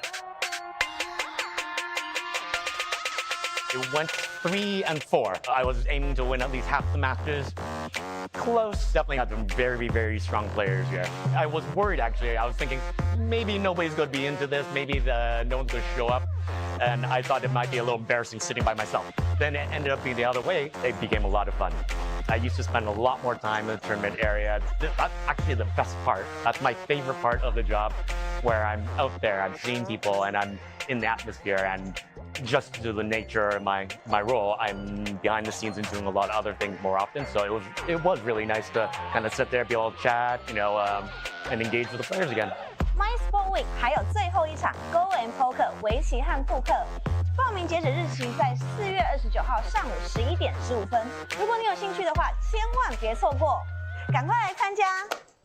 APT 举办一个全世界前所未见的比赛——扑克与棋类的跨界对决。欢迎来到 My Sport Week Chinese Chess and Poker， 究竟谁能同时战胜棋局与牌桌？让我们拭目以待。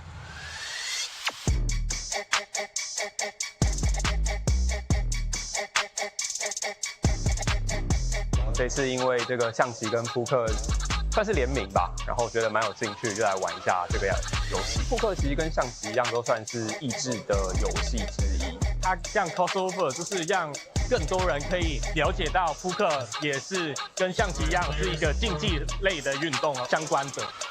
就看到那么多桌的玩家，然后我相信会下棋的朋友们应该也都会蛮有兴趣的。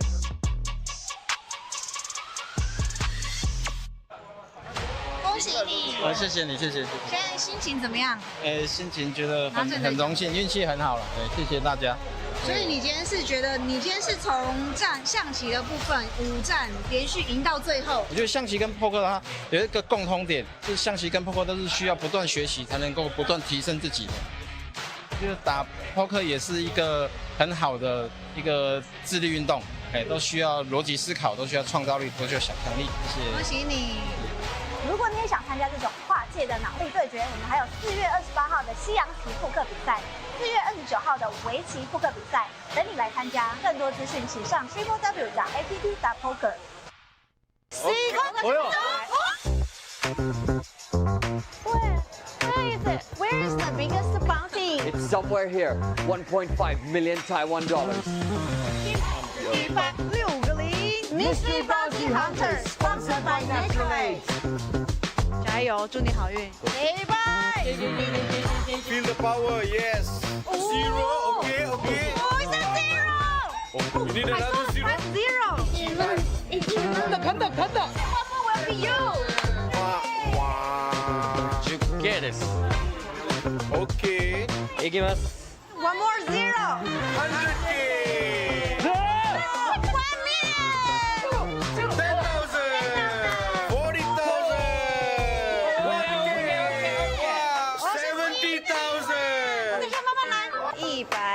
You can reach your dream.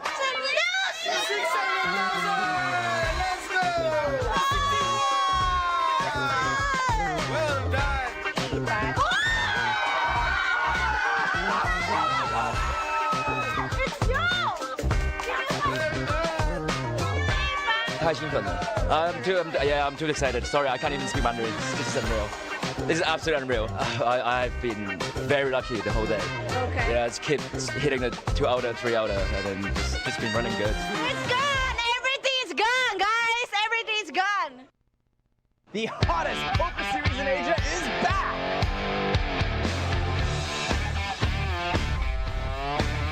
APT 台北2026今天正式开序幕，我们即将在这里展开为期12天的精彩赛事。And this time, because of the overwhelming support we get here in Taipei, we are running across 2 arenas, Red Space and the Asia Poker Arena. Even before the first event started, the APT announced a brand new partnership with Deep Run as the official strategy and training sponsor. APT is like a natural choice. Market leader in Asia, and we focus on the Asian market. ก็ฝากดิฟรันสำหรับนักโป๊กเกอร์เอเชียทุกท่านด้วยนะครับ Deep Run is also the official sponsor of the APT National Cup. Other guaranteed events include APT Super High Roller, Mystery Bounty Hunter sponsored by Nature Aid, and of course the main event. And so many more. Myself and the other commentators are going to be bringing you all the live stream action every single day of the series starting this Saturday. Tune in and we'll see you then. That is it. The bubble has burst here for the final table of the APT National Cup. On the bubble, it was Akshay Nasa, player from India. Got it in with ace-4, ran into aces. The flop was no help, of course. Slim turn, sealed the deal, and he was out. 10th place after that massive grind, though. Not bad at all. We do have our official final table, but it's been quite a journey to get here. Remember, record-breaking field, the largest ever one assembled at any APT in history. All right, what a story we have developing here in the APT National Cup. 6 left, and Mr. Young, player from Taiwan, we saw this guy at 1 big blind stack, which he nursed and somehow survived something like 2.5 levels. We've all been there. Very few of us have done what he's done and made it out of there. And he's been praying throughout. Seems to be working so far. Usually the poker gods are quite fickle. They seem to have got his side at the moment. He heads up to the APT National Cup at Yung Shen Ding from Malaysia versus Dae-Young Park from Korea. Park with the chip lead, and Park is jammed all in. Snap call from Ding. It's Ace-King versus Pocket Jacks. A classic flip for it all.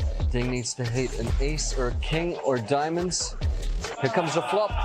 Diamond in the window. Oh, he's just flopped the nut flush.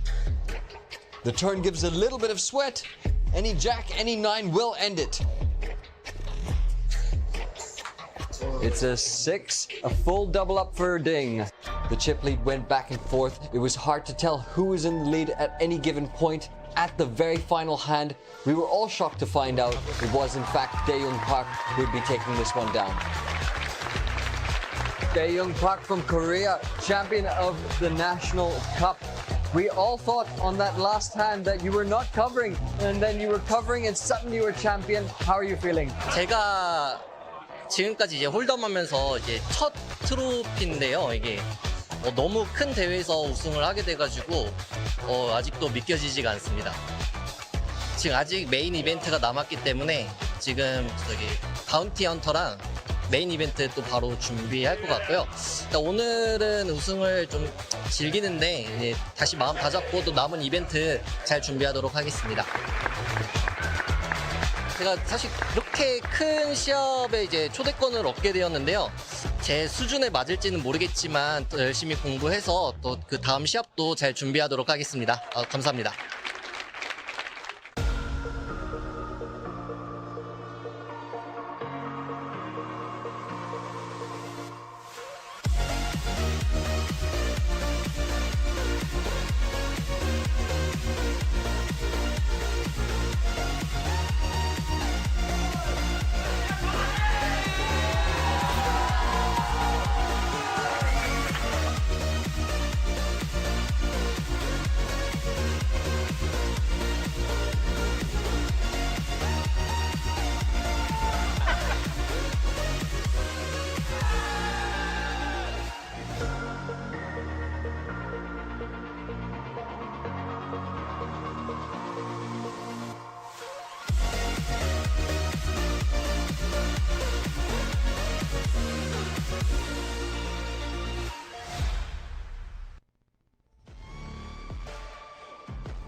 Yeah, good. It's good. So nice. Hello and welcome back, folks, to APT Main Event Day 4 coverage. We are at the final 2 tables, both tables full of 8 players, and we've rotated feature tables. Joshua McCulley rejoining us on our feature table. Had an incredible run, didn't he, Kyle?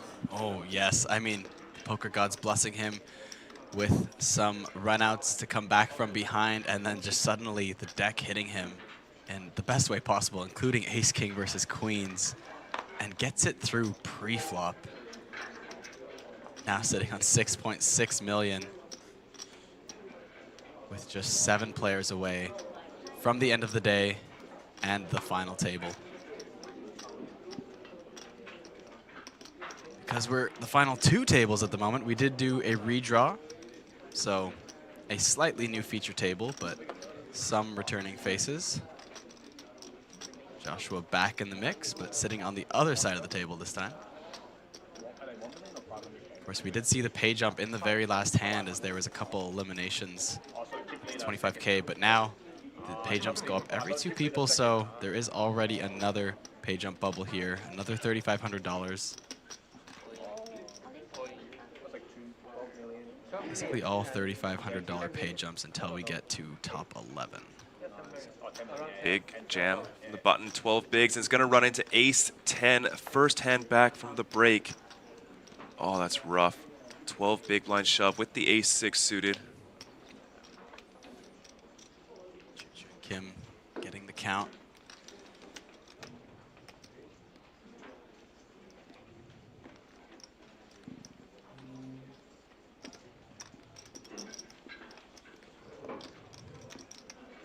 Yeah, for 12 bigs. Ace-10 offsuit. Gonna be far ahead of the jamming range of the button. Look at hands like ace-9, ace-8 offsuit, suited aces, jack-10 suited. A lot of pocket pairs. Against the range, you probably got 55, 60%, and there's the call. You know, 40% equity is not bad for ace-6 versus ace-10. Sean at risk for his tournament life, 5.4 million in the middle. That was our largest stack coming into day 4. It's now just a 12 big blind flip.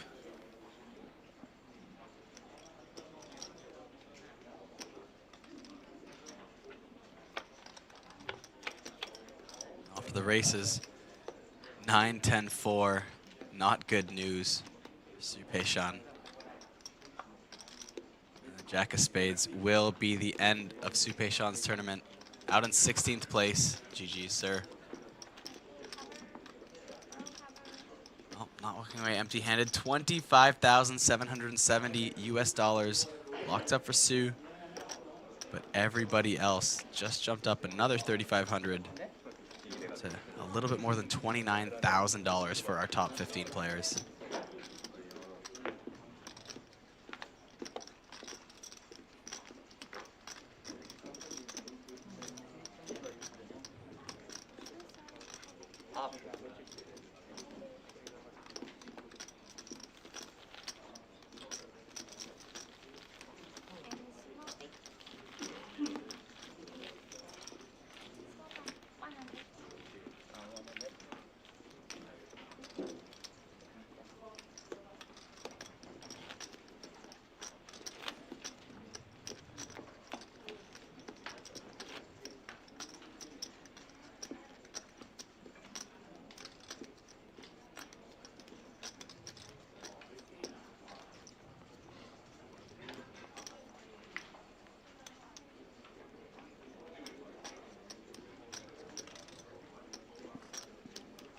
Ishant Kumar, last remaining Indian in the field.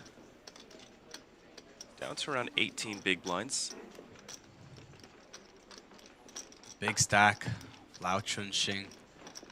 12 million.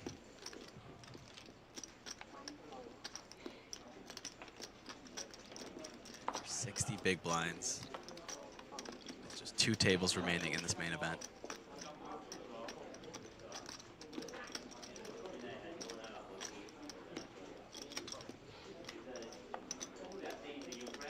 Quite incredible to see Nishant making another deep run in a main event. Was on our final table last time in Taipei, not the championship, series before that for a 5th place finish of $135,000. Now in a position to find himself once again on the final table of a main event.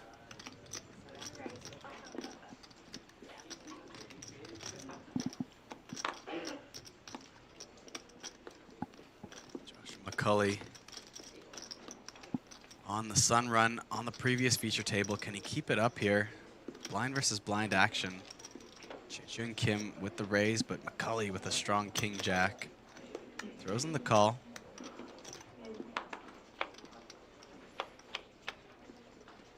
Eyeing his opponent, we go after the flop. Ace, queen, 8, 2 spades. Got shot in the backdoor flush draw. Both of the nutted variety for Joshua McCulley. Middle pair for Jae-Jun Kim. And the pre-flop aggressor throws in more chips. About 1/3 pot, a little bit more, or a little bit less, sorry, 350.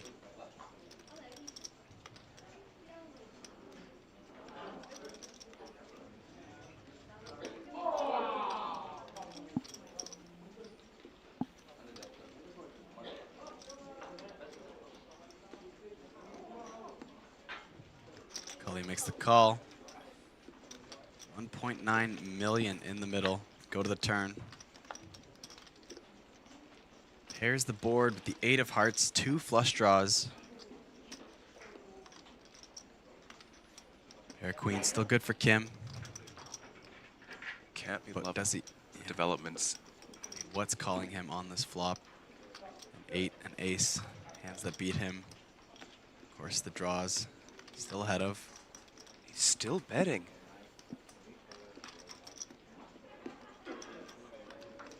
This is super thin. Queen, no kicker. Going for a double barrel.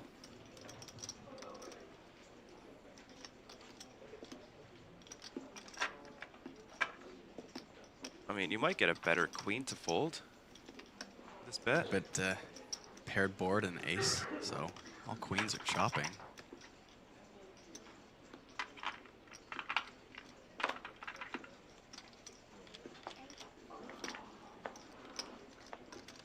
In this case, it does stop McCulley from realizing his equity on the river.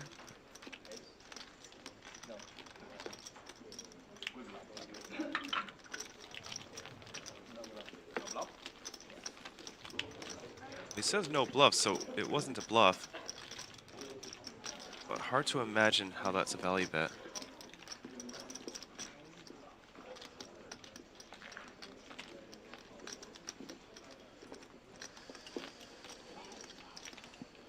Yeah, I mean, this game is a bit harder on the table.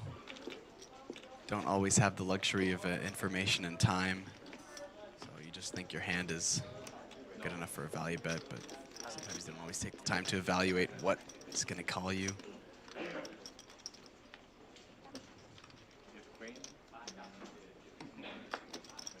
Chip leader with the ace-jack under the gun.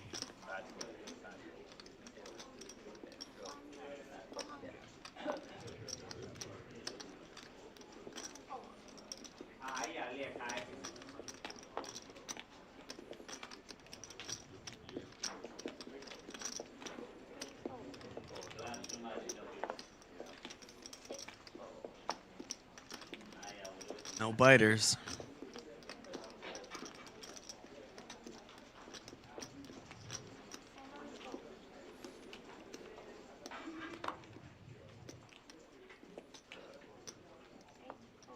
Folds all the way to Nishant in the big blind.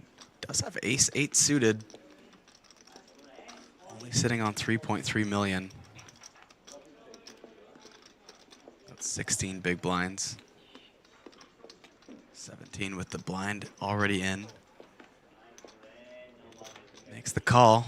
Go to the flop. Queen 9-10. It's an open ender for Lau. Not too much going on for Nishant.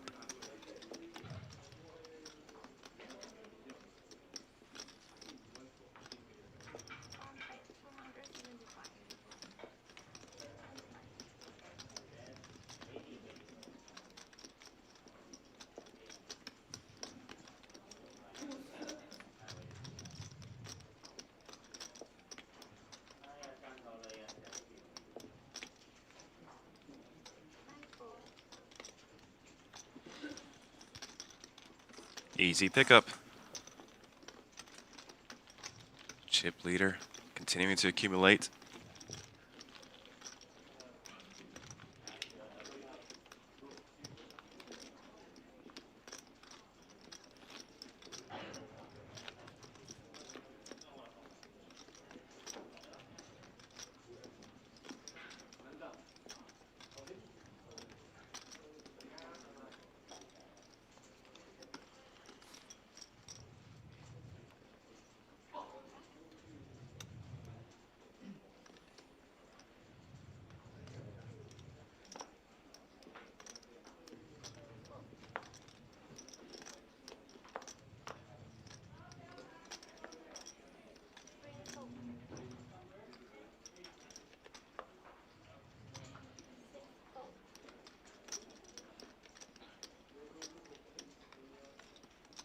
Ace 10 for Kim in the cutoff.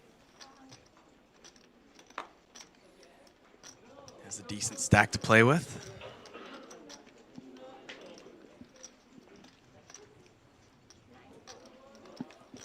Going to run into Ace King suited from the chip leader. Shouldn't get into too much trouble here. Facing a 3-bet. They're deep, 45 effective. Really size up out of the big blind.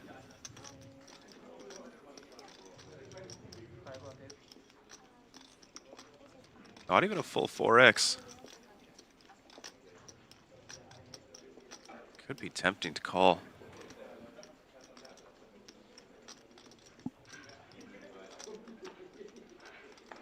Really tough to play. Just lets it go.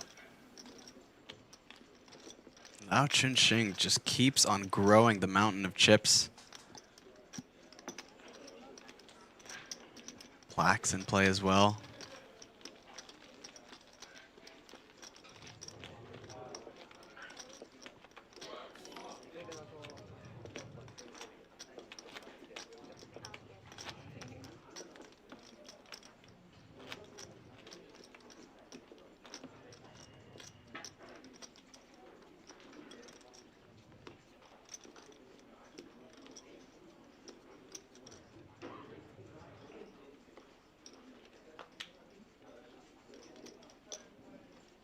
King Jack under the gun for Keisuke.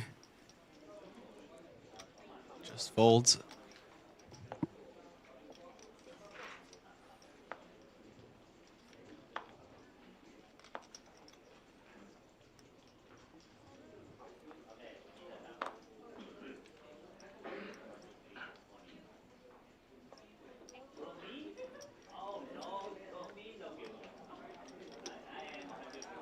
Ishant only sitting on 15 big blinds.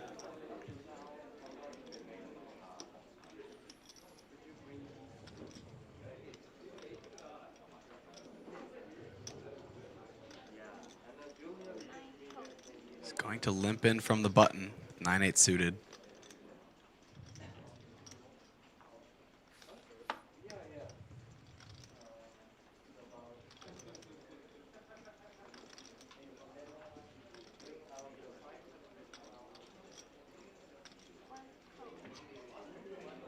Lau with 13 million to his stack will also call in the small blind. Mikashita Ishii with 6-3 off will check his option. We go multi-way to a flop. King 8-4, middle pair for both Nishant and Lau. Nishant has the flush draw as well.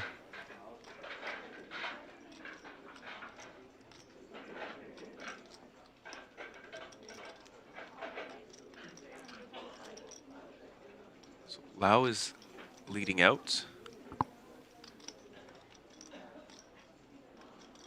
Just putting pressure on Nishant.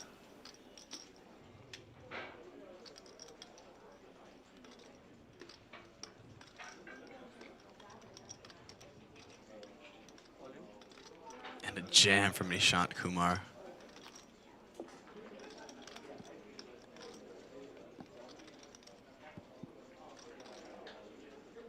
Oh, the hesitation from Lau. He goes to muck his hand.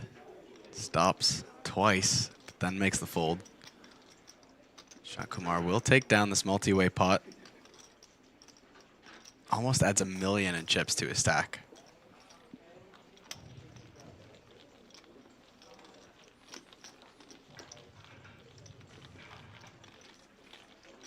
Man, people love Tony Lin in the chat. Has had more than his fair share of feature tables this main event for sure.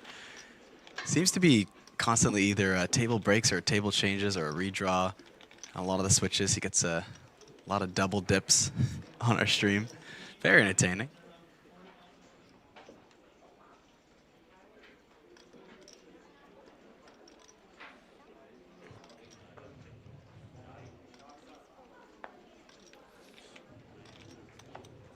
Here we go, King Queen for Kim.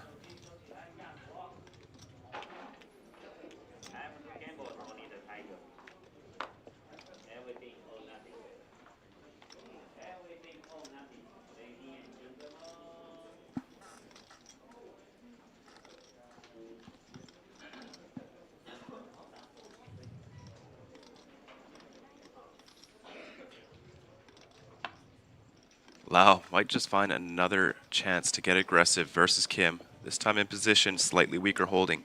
Ace-Jack suited compared to the Ace-King suited last time. Opts for the flat.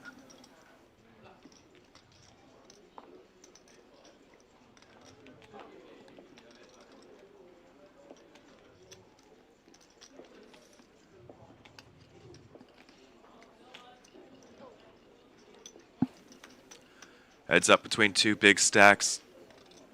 Lau gets to play in position. Exert a ton of pressure on Kim. 10, deuce, deuce. No help for Kim.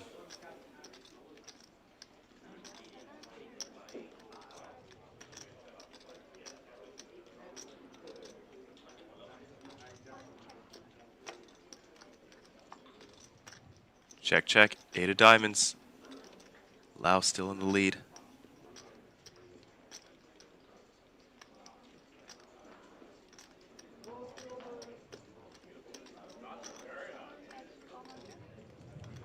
For a small bet, just trying to get a little bit of protection. Deny a little bit of equity. Unfortunately, is behind.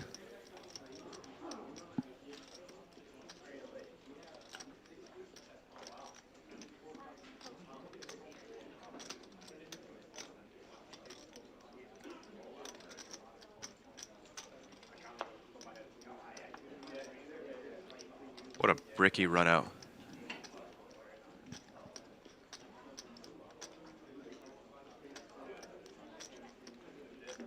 Check from Kim.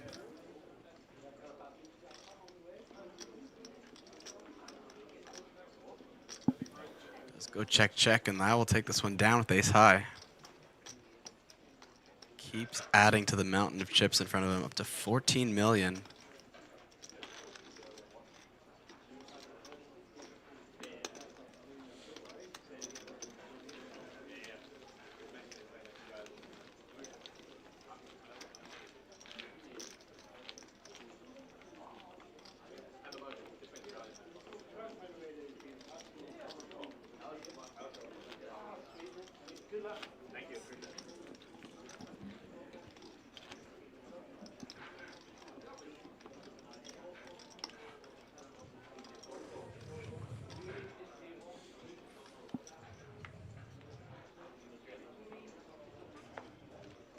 So Kyle, Vidur and I have been trying to name the chips.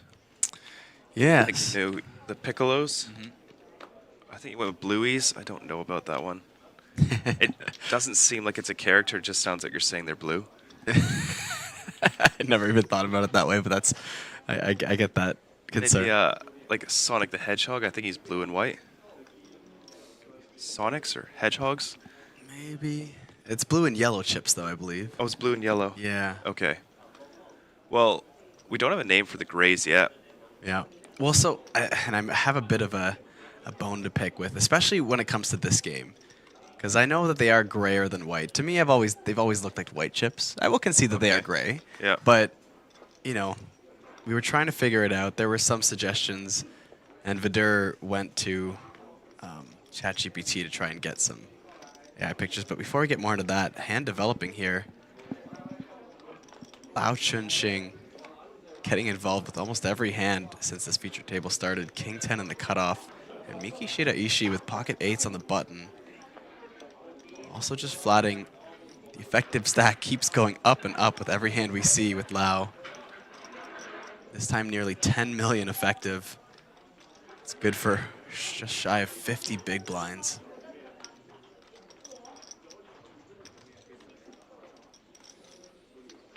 Let's see any setup flops for an incoming massive pot.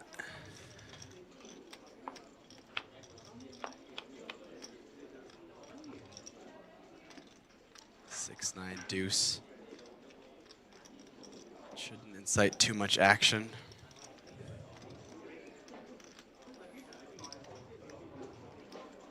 Yeah, tough board, cutoff versus button. Gonna have to check a lot.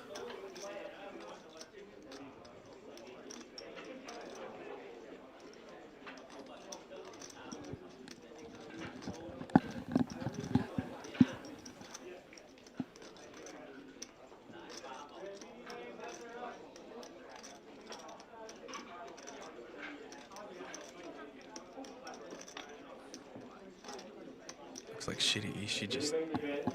Nope, nope. Thought he was taking his chip back already. No fold yet from Lao. But there it is. 11 million. Stacks are growing as we approach this final table. Someone said the 25Ks should be Sully from Monsters, Inc. Isn't Sully blue? I think Sully's a little green, little glob-looking one. No, no, that's Mike Wazowski. Yeah, you're right. Yeah, Sully's the monster. Is that a big blue one? Yeah, he's kind blue, of right? furry. Yeah. Okay. Okay, now I gotta double check here. Like, I know that's who Sully is, but he's blue, right? Blue and purple? Yeah. Oh, I mean, there is a greenish... I see where they're coming from. Okay, yeah. I don't think it's quite those chips, but I get the idea. The green, like the teal and purple. It's not a bad vote for those chips, to be honest. I mean, I think Piccolo is already solidified in at this point, but... Yeah. See where it's coming from. But so, what I was getting at earlier is, you know, the gray and red. I like to call it white and red, but, you know, Vidur was bringing up all these images suggested from ChatGPT of gray and red characters. And I think when you think gray, like, especially in terms of characters, like, dark gray really comes out a lot, and it doesn't look anything like the chips to me. So he was like, you know, bringing up like Terminator and RoboCop and all these characters, and I was like, that doesn't look anything like the chips to me. So yeah, I think you gotta go white and gray. It's what it looks like mostly from afar.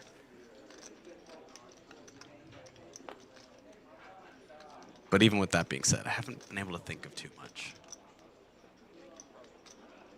Venom, kind of, but more black and red. Maybe this one from Star Wars, it's like red and gray.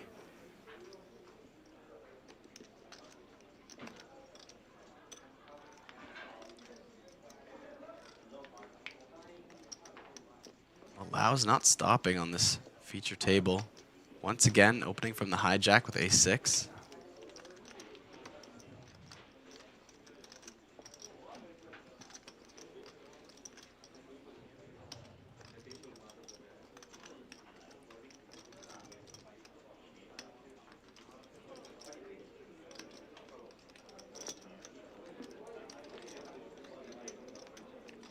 Well, we see how Lao has accumulated 14 million in chips. Not afraid to continue the steal, keep applying pressure.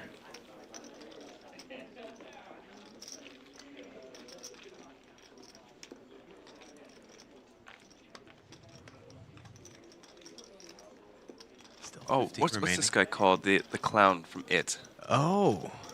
Does he have a name? Oh, I'm pretty sure he does, but I can't think of it. Pennywise. Yes. You know what? Maybe. But it doesn't really roll off the tongue. The Pennywises. Right. Yeah. Yeah. I've got a fun one. The Waldos. Oh, yeah? The Waldos? I don't mind that. That could be fun. Nishant gonna pass up on the Jack 9 suited under the gun. Just gonna open the door for Lau to get involved once again. Ace 4 of hearts.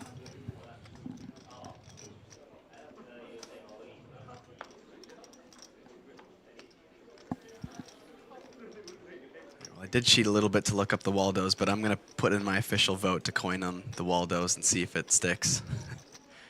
Kind of like it. I know it's more equally red and white, but yeah, it looks similar to me. I like Waldos. I'll give you a vote. Thanks. Could use a win today, man. Gotta stop drawing lines. You know, we finally come up with the Waldos, but now we've got the yellow biscuits to do next. Right. But you've already called them biscuits for a while, so is that already their name? But there's also the red ones. Right, sure. Those are 250k and 500k respectively.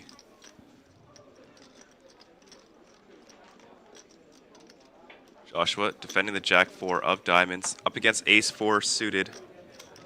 Tough to be dominated like this. Let's see what the flop brings. Ace, King, 9, all black cards. That is just the end of the hand for Joshua McCulley. Quick c-bet, quick fold.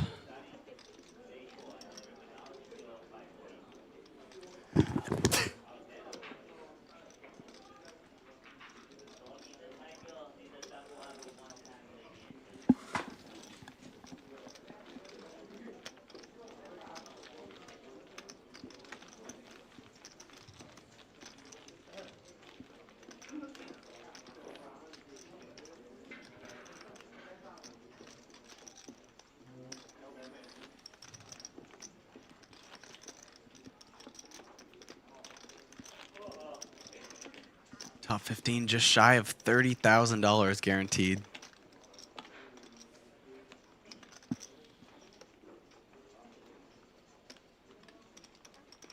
Few more pay jumps to go. Another $15,000 to play for today. $44,000 will be what all 9 players that make our final table will be returning with tomorrow. So Lau putting on the pressure on this table, but mostly just waking up with hands. And is Miki Shiraishi going to sense that Lau is getting out of line and going to 3-bet the ace-10 here versus under gun? Yes, he is. I like it. Unfortunate timing, but Lau's table image at the moment is taking advantage of the approaching final table with the big stack. It might work out. You know, Lau could just call out of position. Ace-Jack suited doesn't really want to get blown off its equity. And maybe Mickey has some chances to win post-flop. Yep.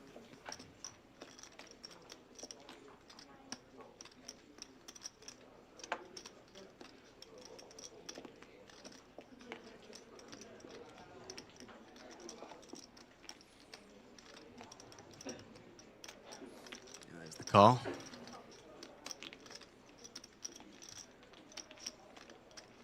$2.8 million in the middle. Flop comes King, Queen, 8. That is a gut shot for both players, reversing their outs on the jacks and 10s.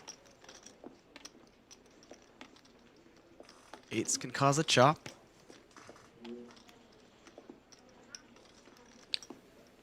Now, good spot for Mickey to c-bet.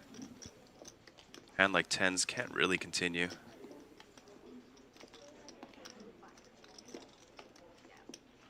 Well, versus that size, I think 10s can continue. But 375 is the bet. Lao Shing drawing to the nuts, as well as a backdoor nut flush draw. There's the call, 3.5 million out there. Neither player with a pair. Oh my goodness. That is the nuts for Lau. Running hot, playing well, has the chip lead, a dangerous combination.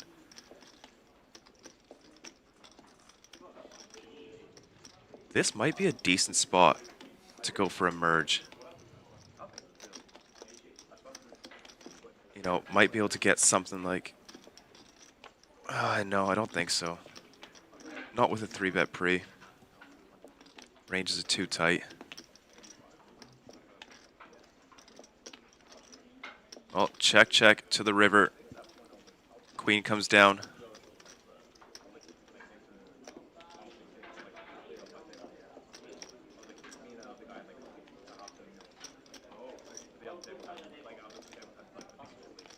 So tough to find bluffs in Lau's shoes. I mean, I guess pocket jacks, pocket nines, given that the flop bet was so small. Otherwise, I don't know, maybe jack 10? Yeah. He's just gonna have so much value. A lot of queen X in his range, as played.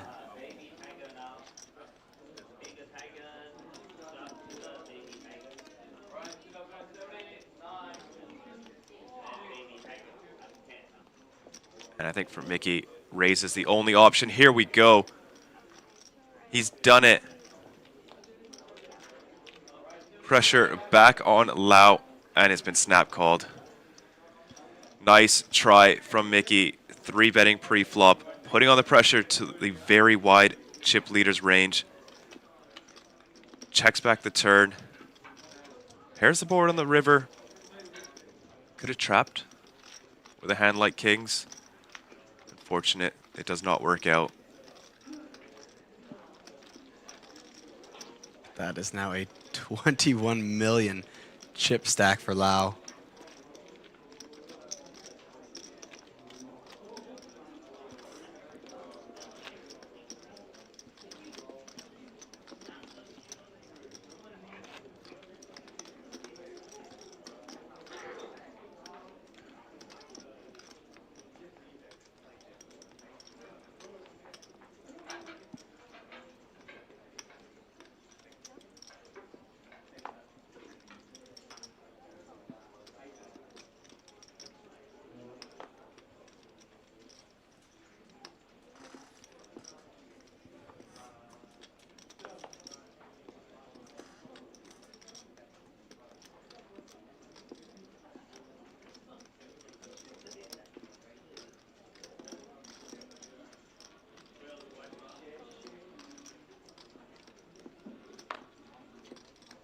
After all that action, deck running a bit cold, but until we get to Nishant Kumar in the small blind, king queen suited.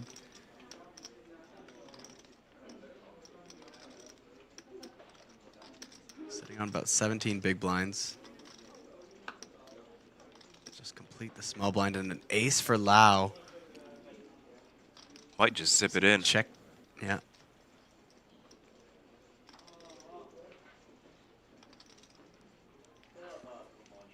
Sucks for Nishant if he does. He does go for the raise. At 4 mil, so essentially a jam. Oh, okay. And it sucks for Nishant to get it in bad versus chip leader. There's no way Nishant can fold. King queen suited.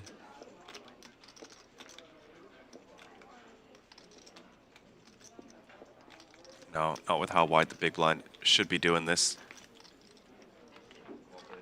I mean, I guess a lot of what it is going to be, especially with holding king queen, is going to be a lot of ace X, which is not the best. Some king X as well that you dominate. Even hands like queen jack suited, king 10 suited, even as low as like 7-6 suited. Well, here we go, off to the races, 50-50. 7.2 million out there. Wow, will this be the end of Nishant Kumar's run, or can he make another stab at back-to-back final tables? If Lau gets this one, he's going to be the overwhelming chip leader in this tournament.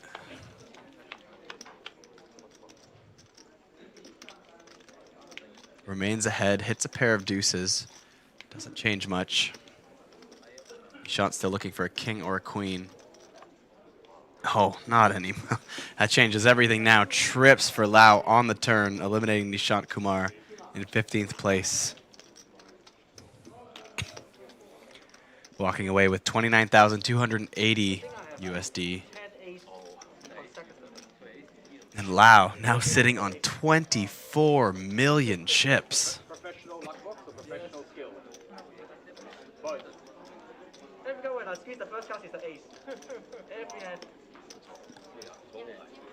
How much you got? I think around 20 million. Well, you got a little bit more than that, Lau. Add another 4 million to that. I know it might not seem like a lot to you, but that is quite a few people's stacks. That is approximately, I think, a quarter of the chips in play with 14 players remaining. A quarter of the chips in play is already a dominating stack at the final table, let alone 2 tables remaining.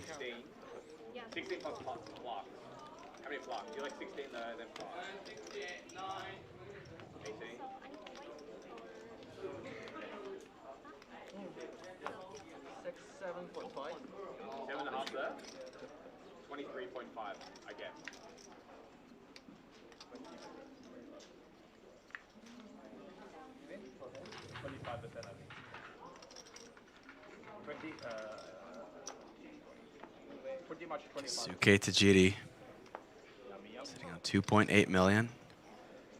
Hael Jung, 2.6 million. All these stacks just a little bit over 10 big blinds. Oh, and not what I expected. Was just doing a little inventory for the stream there, and Hael Jung throwing in a raise from +1 with 7-6 offsuit. Did not think this would be anywhere near his opening range.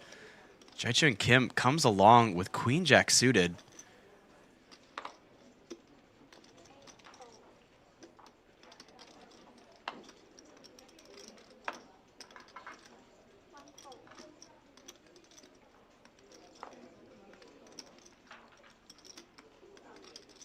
Mikishita Ishii, just one big blind to call in the big blind with King 10. Could make this a multi-way pot. Instead, decides to squeeze all in. 5.1 million, 25 big blinds, and gets it through.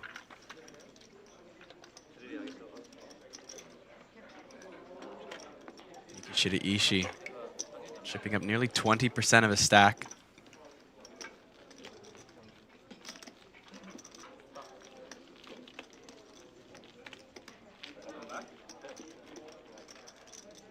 Didn't ask for it, but it happened. So.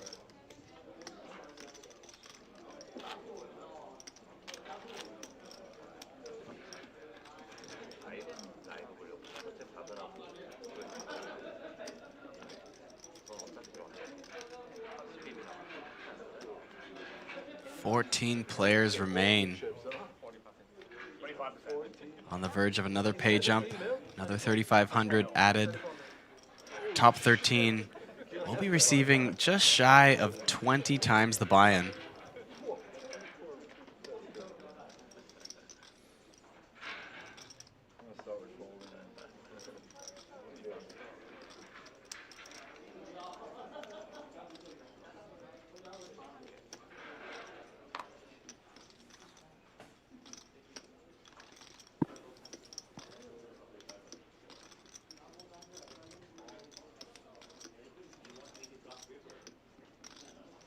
Kim with threes in the hijack versus McCulley in the cutoff. King 6 suited has 4.7 million in chips. It's awkward size. Just gonna ditch it.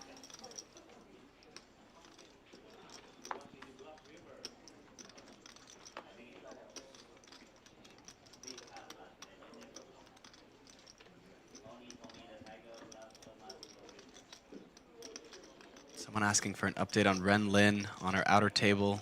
I believe sitting around a little less than 6 million chips last time there was any sort of a count. Still in the mix. Suke Tajiri defends the big blind with king floor, and the flop comes 10-5-8. All overcards to Kim's threes, as you would generally expect with such a low pocket pair. In the betting lead, but checks it. We go to the turn 5 of clubs. Suke Tajiri going to check it one more time. Does Kim decide to fire now? Yes, he does. So 1/3 pot. A little bit more, 400K.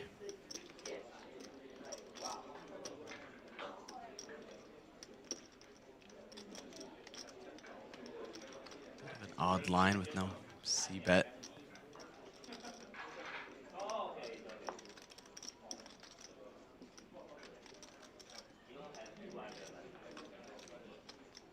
Gets the job done.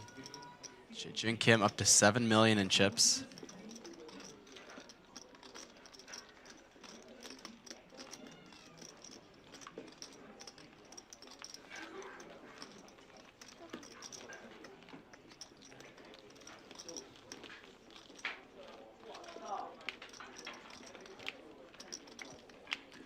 They're just going to play until the final table today.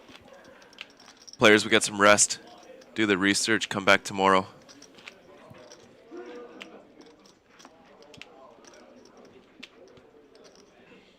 Do the research, nah. Highball celebration for final table. You can do both. That's true. No better study partner than a whiskey highball. Get you a shirt that says that. I'd love it. I would wear it.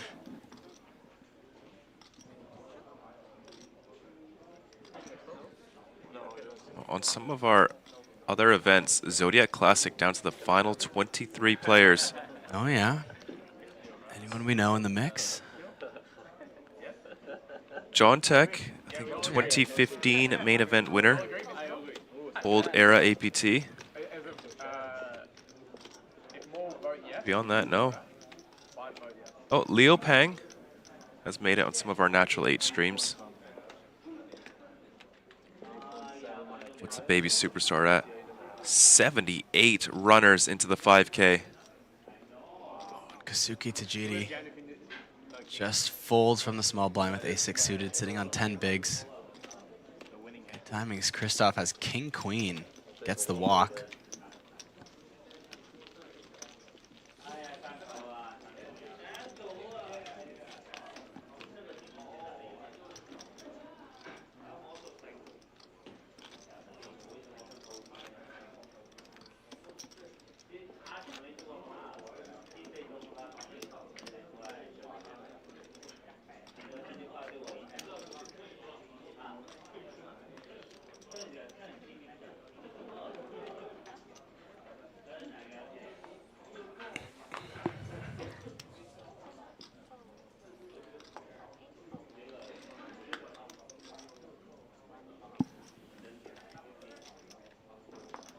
Oh, I don't know about that, Victor.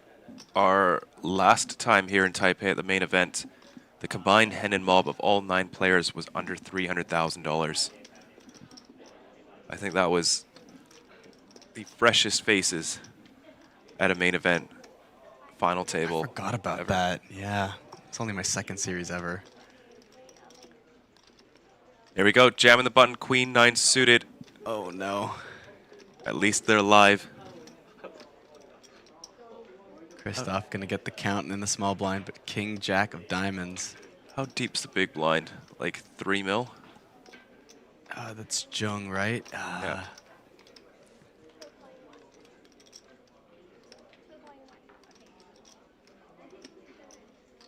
I think so. Maybe even less.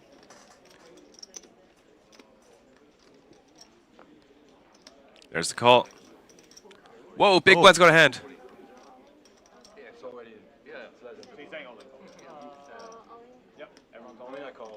Jacks. Oh, he's got jacks.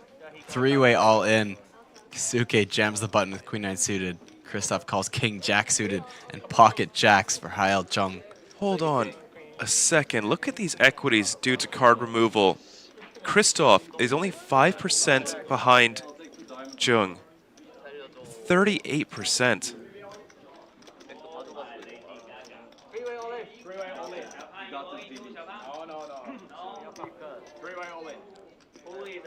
King double kill. King is double kill. King double kill. Well, 6.4 million in the middle. Christoph asking for a king for the double kill.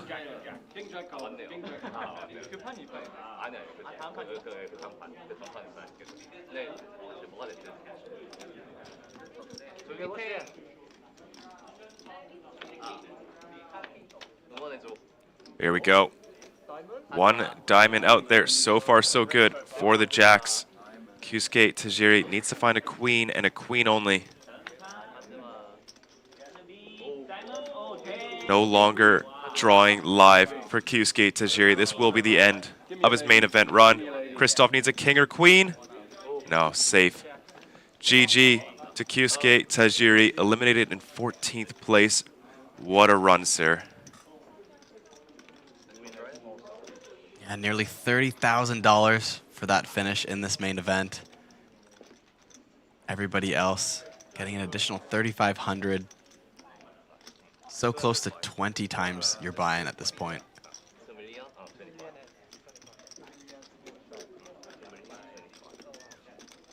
Just like that, 4 more to go till our final table.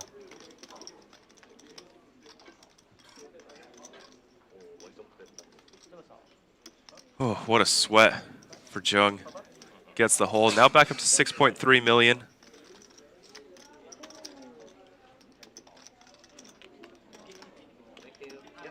Okay, there are players and leaders. Main event, lines are up 4,000, 8,000, 8,000 big bang ante. Again, main event, lines are up 4,000, 8,000, 8,000 big bang ante.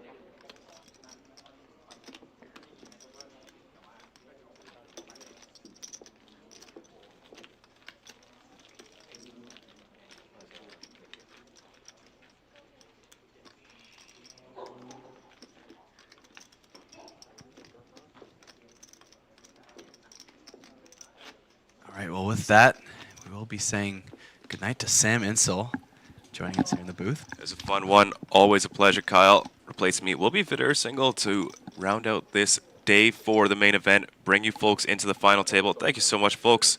Have a good night, guys. Pleasure as always, Sam. Thank you for joining us. Vidur will be in shortly. For now, we continue our coverage. 13 players remaining.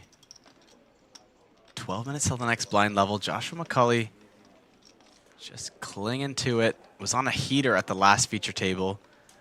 Not quite the same fate so far, but still in the mix. Just 4 off the final table.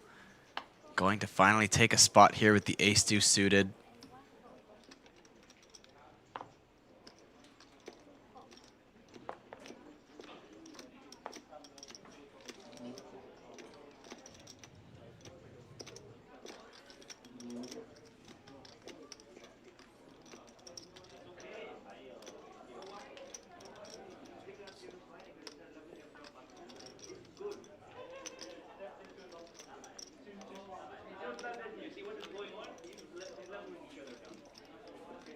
Christoph throwing in a time bank.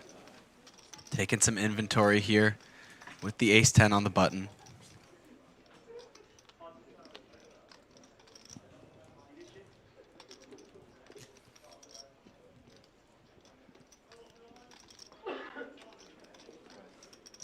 Decides to bump it up. 3-bet from Christoph Siegers, 1.1 million. Putting the pressure on Joshua McCulley's under the gun open.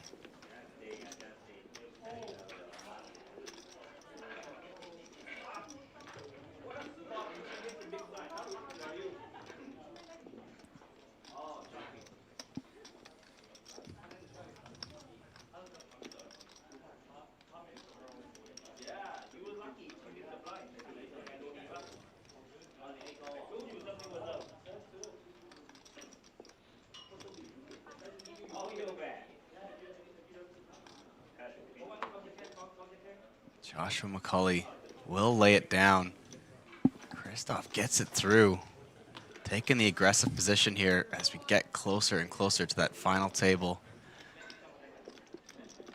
Of course, joining me now, back in the booth, is Vidur Singhal. Vidur, how are you doing this evening? What up, Kyle? Doing very well, considering we're at the business end, off the business end of day 4, 4 away from the end of the day, 13 remaining fighting for over $500,000 up top, off a $1,700 buy-in. Can't help but be excited. So this is far from over in the sense that it's the highest of stakes for the day, and I think the next 4 eliminations as we close out the day will take their time, as they should. every decision is so crucial. We have some final table lists locked in, dare I say? 24 million I mean, stack. I'd hope 24 million finds its way. 2.5x the average. Quarter of the chips in play. Yeah, exactly. 14. Well, when 14 players were remaining, now 13. That's already impressive for a final table, let alone before we get there. But anything can happen. Poker is a wild game. It would probably take several coolers. It's a string of bad luck. Maybe some tilted play, but it's not impossible. Yeah, winner's tilt, as you love to say. Yeah. Possible. Obviously, there is an element of a bubble. Massive pay jumps, final table, day 5, all the prestige in the world, solidifying a deep run. So if you have a huge stack, you do get to put undue pressure exactly at this stage of the tournament. Another factor, as we work our way down to the final 9, we get short-handed on each table. Right now, 6 and 7, somewhat manageable. 6 max experience, not uncommon. But 5 max is just not a thing. And at some point, we'll have to play 2 tables, 5-handed apiece.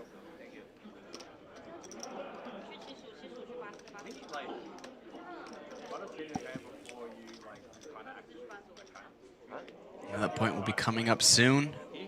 Just 3 eliminations away from that exact scenario. That will be the hand-for-hand final table bubble. Just shy of 33,000 locked up for our top 13.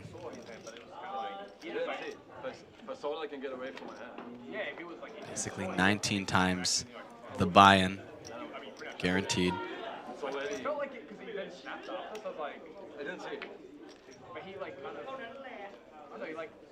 And Vidur, we were talking about naming the gray and red chips, or white and red as I like to maybe see them myself. Oh, tell me, do we have a candidate? I kind of found one that I think might fit, and I don't know yet if it'll be approved by the board of directors here at APT, but That's us, right? yes, exactly. I have veto or no? I don't know if you have veto, but you get a vote for sure. Really, it's my whole plan to name them. I've solidified the names of the Is rest, this and you don't give me specifically yours? veto? Oh, okay, maybe. Unbelievable. All right, well, Whip it out. I'm thinking Don't build up, just whip it out. the Waldos. The Waldos. As in, where is Waldo? He's white and red? He's Aggressively white and red? Aggressively white and red. That's his whole look. I'll tell you my initial reaction. Yep. I like it. Okay. Let me mull on it. Sure. There's a picture if you need to compare. Bunch of blue in there, but I like the top half for sure. But everyone knows him as white. No one You're right. sees his pants. Nobody sees his pants. He's always hiding behind things. Well, this is trouble. Focusing on the flop for a moment. Jae-Jung Kim could take a bite out of the pie. That is the monster stack of Lau. Top versus top pair, 7 kicker, and he checks. Gets a very favorable turn though. Can appreciate the check, and this is the bubble coming into play. Just like I mentioned, 10-9-4, more favorable for the big blind, and he decides to really balance his range with the ace of clubs as well. Would have much preferred a continuation bet. You're quite likely to get played back at when the chip leader feels like they can push you around, and it's always nice to have top pair, top kicker in your range. Now the bet and a call in position. Very comfortable call, I'm sure. And a very comfortable river as well. So now Lau bets, no doubt for value. And is Jae-Jung Kim just going to call behind?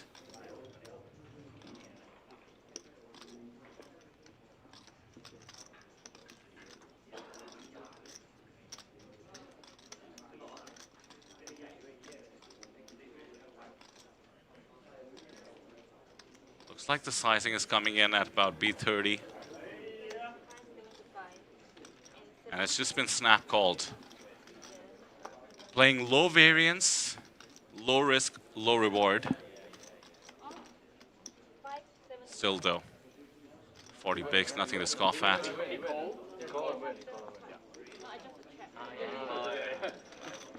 Sorry, we thought that's smart. Huh? Yeah.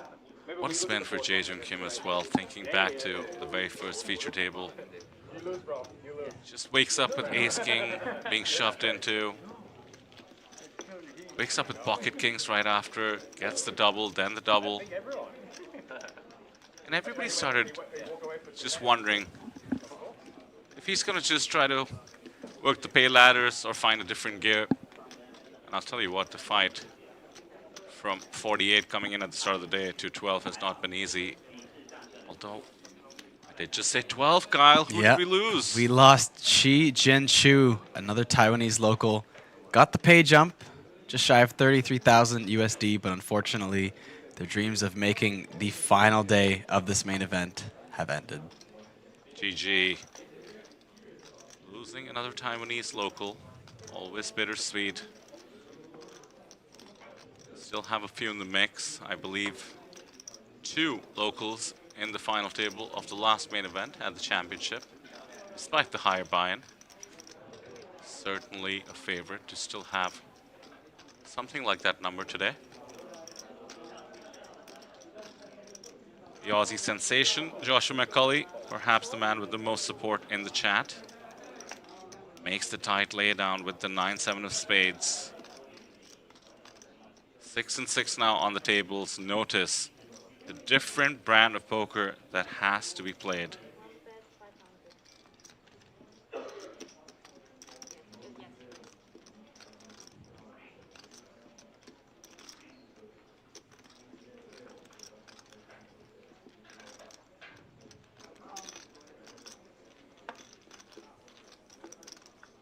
All right, blind versus blind. Lau with the massive chip stack, even after that hand. Bumps it up with the king 7. Miki sends the king 9. Flop comes ace 4-6, two-tone. Neither player connecting that much with this board, but Lau going to fire at it.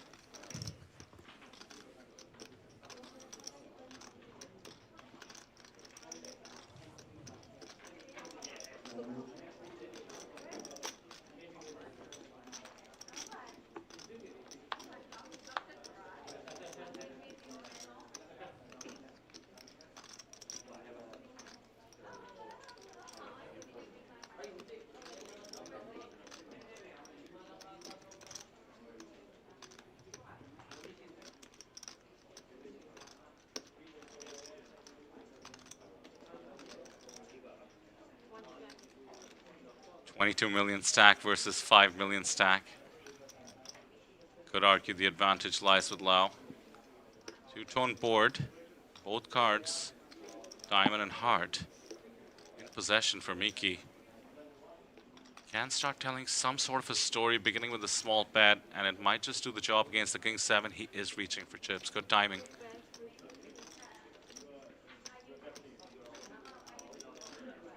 There's the small bet, step 1.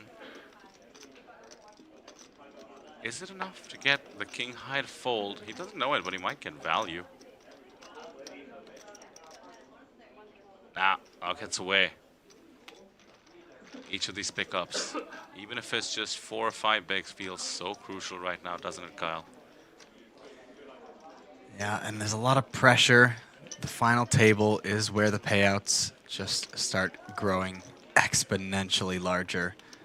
So a bit of an ICM bubble as well. Final pay jump of the day will be a little bit less than 8,000 USD.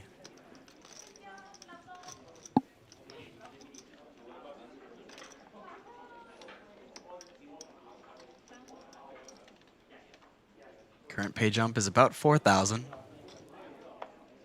Picked up just a little bit from our $3,500 pay jumps that we've seen for the last while. Jae-Jung Kim with the PocketKyles.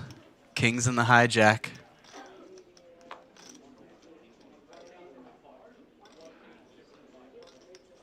Does Joshua McCulley feel like getting frisky in the cutoff with an ace? It would be bad timing. Does not. Makes the fold. It's kind of been the opposite of frisky lately, and continues. Queen 8 suited. Will folded in small, and Christoph, suited San Francisco, does come along. Near even stacks for these two. Christoph in rough shape. Just one diamond and nothing else to write home about. Should allow Christoph to get away cheaply. It's going to be hard to extract any value from your opponent on this flop, so.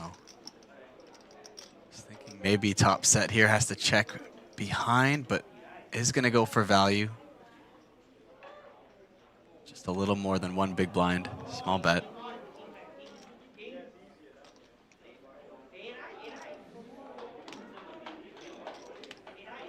Even still, does not get any more for Jae-Jun Kim.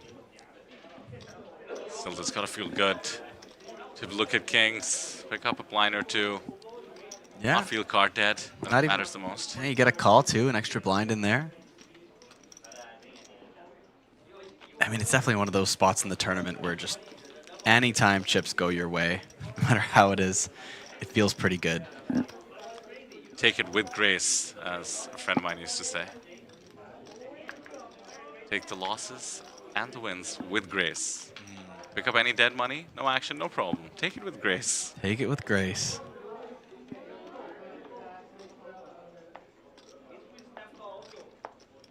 Oh my goodness, Kyle. There's been an upset on the outer tables, it seems. We're down to 11, and I'll wait for you to tell myself and the viewers.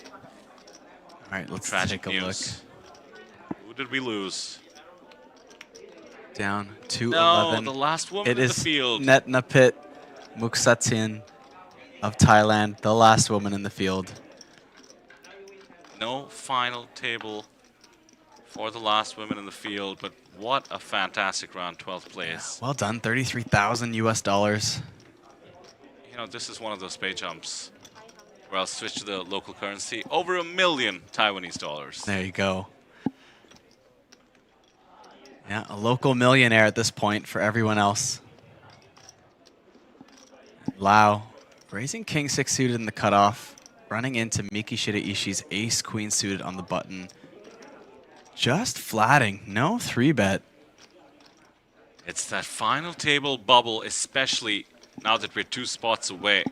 People playing very conservatively, even though it's the chip leader opening late position. Note the level jump as well. We've gone to 250k, a very small increment. Each million is 4 bigs. So Miki started with about 28 bigs. Does not want to risk getting his stack in the middle without a lot more than just ace queen. Wants to flop something big and then commit. Going to the flop as a favorite. And now it's the big blind who came along, who flops the most equity by far. Queen 6 of hearts. And this is the chip leader with king 6 of spades. Backdoor spades, 1 over, backdoor straight draws. Does he think it's enough to fire into 2 contenders who've called at this stage of the tournament? He decides against it.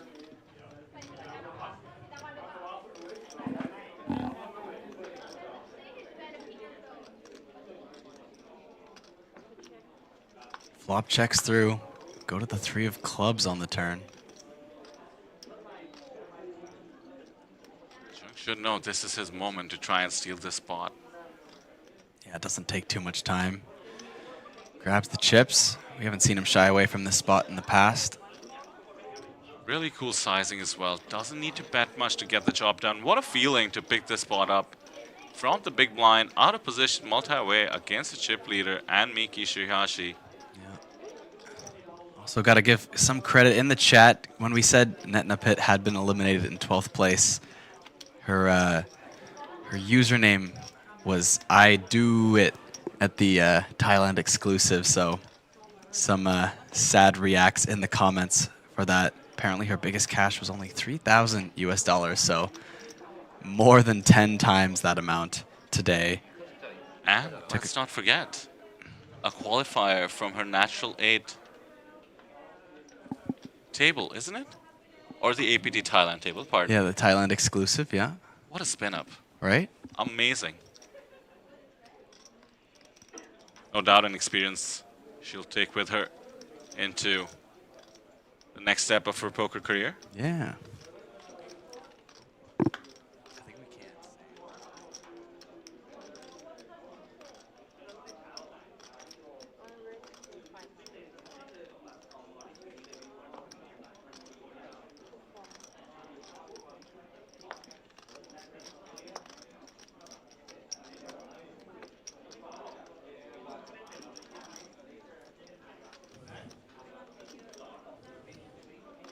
Lau involved once again.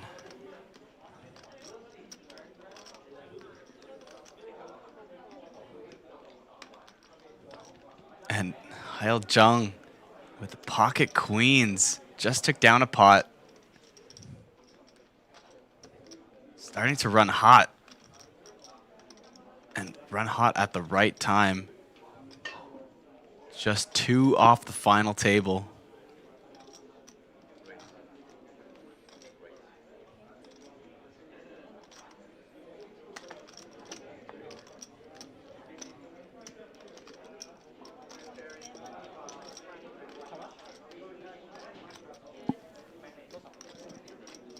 There's the 3-bet out of position, 1.7 million.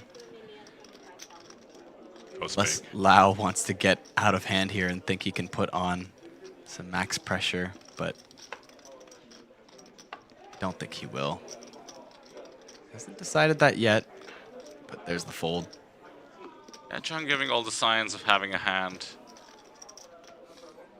Yeah. Just like the one he has. Yeah. Well, Tony Lin may not be on our table right now, but they're calling out the Lady Gagas in chat as the queen's there. Just iconic. Surprisingly, haven't heard too much of him in these final 2 tables. Normally, you see him in the background, you hear him. You mean the audio? Yeah. You mean we literally cannot hear him on the stream, which is surprising. That's what I mean. Yeah, it's just literally haven't heard him there. I think, a little bit more locked in as the importance of every play now starts to become worth a lot more money than it was earlier. Yeah, he can just feel it. Yeah. Not just being on the final table, but we began today with the discussion of the mix between level experience we end up with at the final table of a main event, and Tony will come with not only the biggest handed mob, but likely the most tournament experience, and not to mention running so hot in 2026, just crushing it. What was it, 2 million in tournament scores this year already? Yeah. So, and that doesn't include the 1 million he made December, just 1 month before this year started. let's say 3 million in the last half year or so, and he knows that this is not a spot you end up in easily. The amount of variance, murky situations, and tough players you need to battle to get to this spot. Tough to repeat. I mean, the finisher we had get the closest to repeat, for instance, this time, Nishant. Oh, and look at this hand developing once again. Ace-10 suited, button open from Chung, and Jae-Jung Kim with the pocket jacks in the small blind. These late position ranges could spell disaster for one of them. A little bit more than 30 big blinds in both their stacks.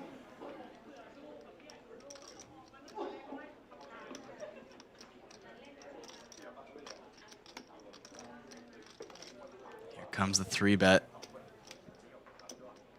Is that 1.7, 1.8? Yeah, nothing fancy this time. Oh my gosh, and Joshua McCulley, the heater, comes back on. Queens at the perfect moment in the big blind. And given that this all started from the button, this is going to be an action hand coming out here. Hail Jung likely to face a 4-bet. Should be able to get away from this, but Jae-Jung Kim, given the action. Insta fold from the ace-10 suited, and an insta call from the pocket jacks. And once again, a bit of confusion because Joshua did not go all in, which makes total sense in this spot, considering the original raiser was still behind. So these two are going to be committed.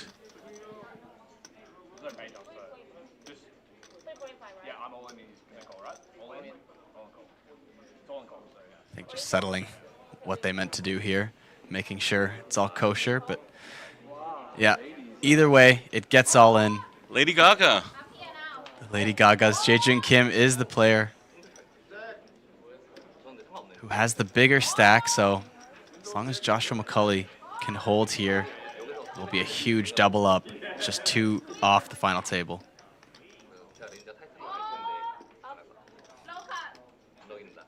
I don't know who's on the rail there. Might it be Bella cheering on Joshua? Not sure. He's come this far. He's cracked aces. He's held in the right spots. Now needs to hold for 9.1 million. No jack. 2 hearts. There are some running outs for Jae-Jun Kim. King changes nothing. It's just 1 out.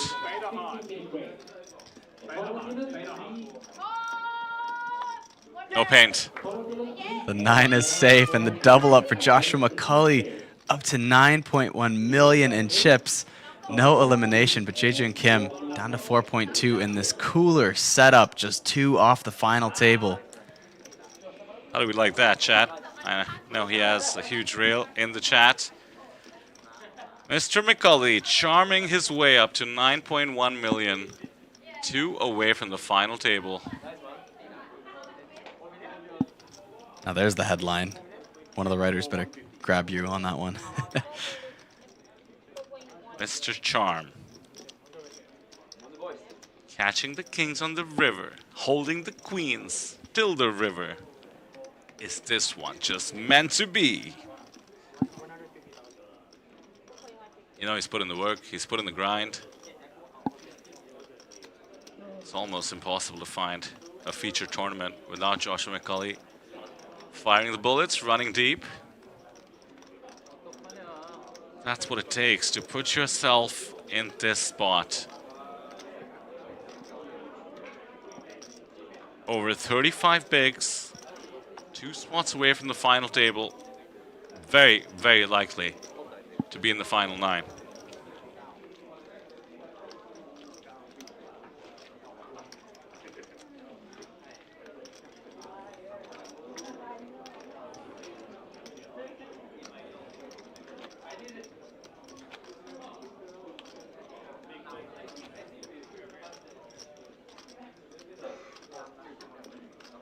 If I remember from his all-in situation, him and Tony Lynn seem to be getting along quite dandily, so maybe the Lady Gaga effect. Pocket Queens doing the job. Bit of a reset on the table in terms of these 2 swapping stacks, but still 2 away.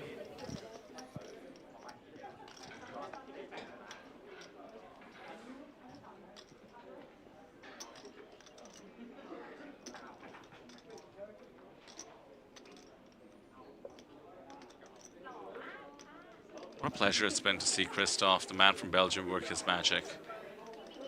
Can't remember if he had him on the feature all the way back in day 2, definitely day 3. Took on Tony Lin repeatedly, if I remember correctly, Joseph Chong as well. And there's the jam from Jae-Jun Kim, 4.2 million.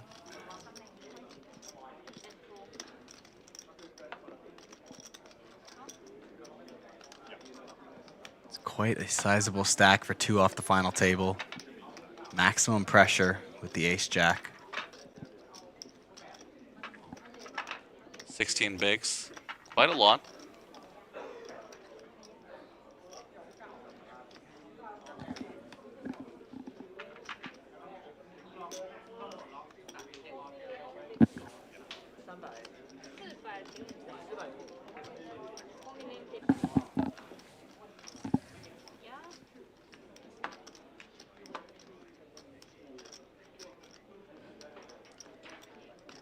Oh, still in the tank right now. Bit surprising, I have to say.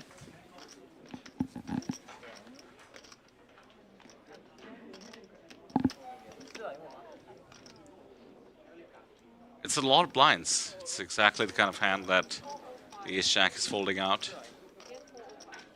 Even though you have a ton of equity. Yeah. Wanted to get a good sense of the count. Yeah. Yeah, now nearly 20 big blinds to Kim's stack. So what's the story on Lao's meteoric rise, Kyle? Did we watch it happen in the feature, or was it on the outer tables? I mean, he did come to the feature as the chip leader. Had about 12 million in chips, but then just continued to dominate from there. Had That's couple quite a few knockouts. million Yeah. to add yeah. since then. Yeah, and it's not like there was anyone with his stack size to just win it in one Right. crazy cooler. He kind of went on a dominating force there. Well, as you said, anything can happen. We saw him bleed a little bit, I suppose. 24 down to 20, but Yeah, it's so negligible considering where he came from just less than 2 hours ago. And I mean, to already be basically chip leader in the tournament and then go on this crazy rise of a heater up to 25% of the chips in play. Sure, a little bit less now, but proper premium for Joshua on the button.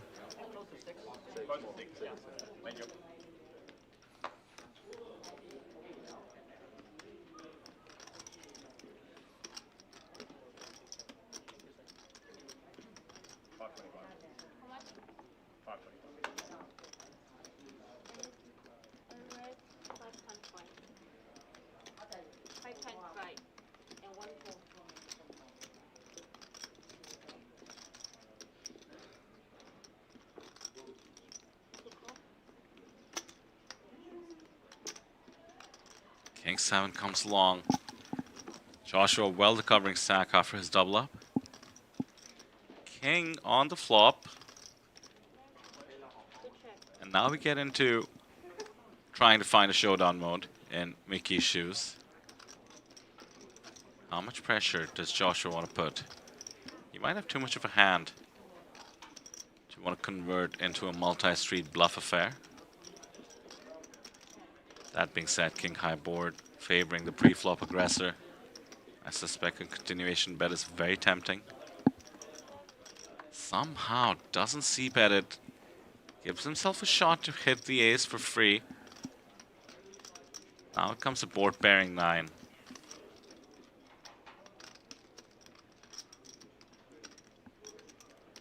well, Joshua McCulley is one of the tournament coaches of Deep Run Poker. Well aware of the ICM implications of a final table approaching.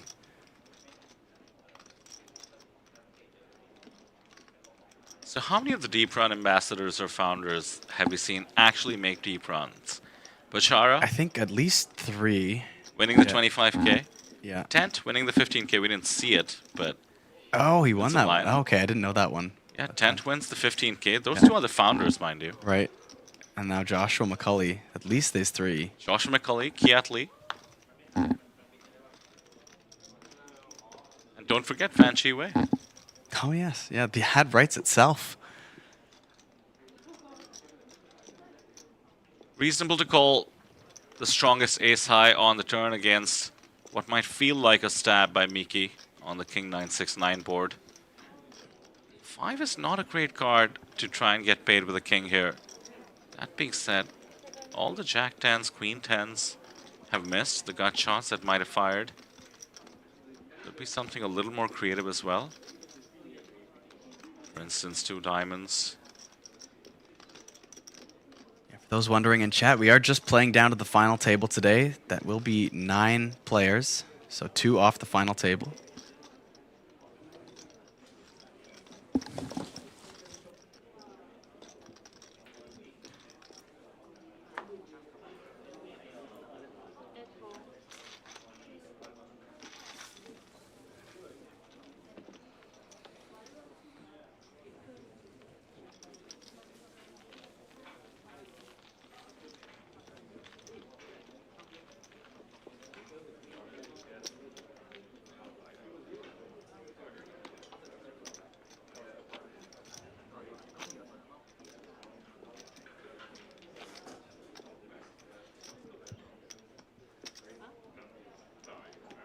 Everyone locked up about 37,000 US dollars.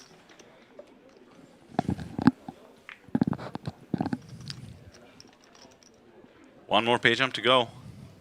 Oh, and beautiful timing for Hao Jung's pocket queens. Running hot on this feature table.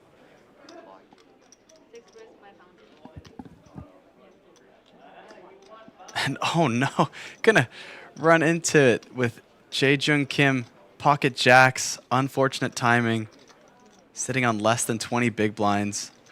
This is brutal. This might just be the end of his main event run. How do we avoid going broke here? Well, he's all in. It's too late now. We'll need a jack. Oh my gosh, ace king for Lao Chun-Xing.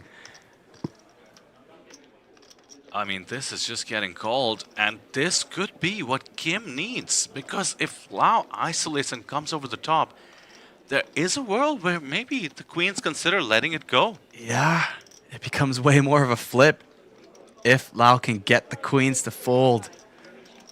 He's about to enter the pot with most likely a cold 4-bet.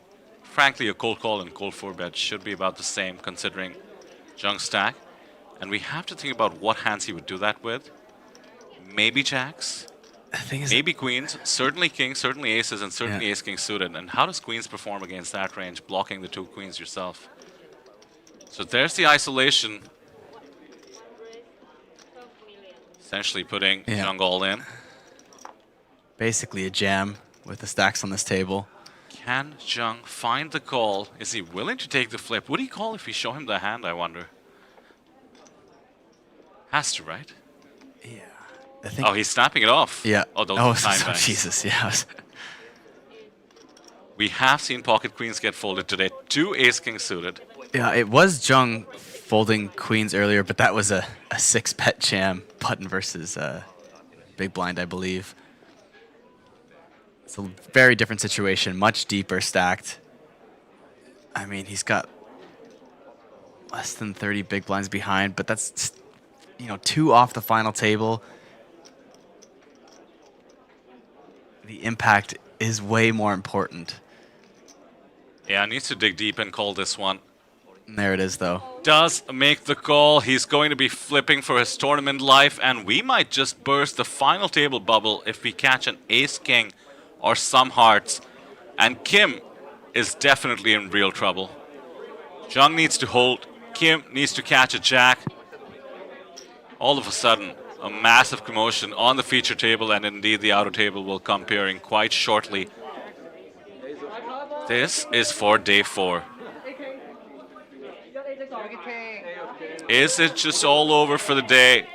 Or do we have Jung as effectively the new chip leader? If Lao takes this one down, not only will it be the final table, but he will be up to about 30 million chips.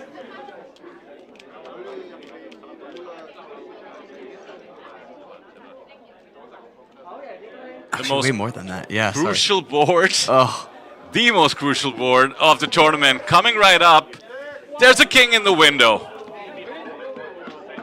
A dagger through the hearts of Kim and Jung. Need to catch the single jack or one of 2 queens. Now it comes a deuce of diamonds. Understandable frustration for Kim, who was behind anyway. Here's the river. It's as clean as it gets, and we have a final table for the main event. Congratulations, you have made it to the final table. Wow, what a brutal end to day 4 of the main event. Stay in your seats. That is just shocking. What a setup. Queens, jacks, and ace-king for the overwhelming chip leader causes a double elimination here to end day 4. Bring us to our final table, and Lao Chun-Xing will now sit with 33 million chips for the final table. Do we have a pot on the outer table as well at the same time? It's an all-in situation. And looks like the all-in player is surviving. Oh, wow. We could have been down to 8 there, Kyle. That is wild. What in the world just happened? We nearly went from 11 to 8, but let's just take a breath. First off, condolences and congratulations at the same time to Jae-jung Kim and Hyle Jung getting it in. Jacks, queens, ace, king. sometimes the poker gods just decide it's your time. Nothing any of them could have done. And our chip leader, Lau from Hong Kong, players, decimating the rest of the table. Area. We will be doing your final table photos. Lau Chun-Shing bagging. now has more than 1/3 of the chips in play as we go to this final table tomorrow. That doesn't mean it's over. Certainly anything possible, especially on a final table. But there you see some of the progress, some of the achievements of the day. 11,000 was guaranteed to 39th place. We climbed all the way up to 36,860, and now we're a lock for at least 44,000.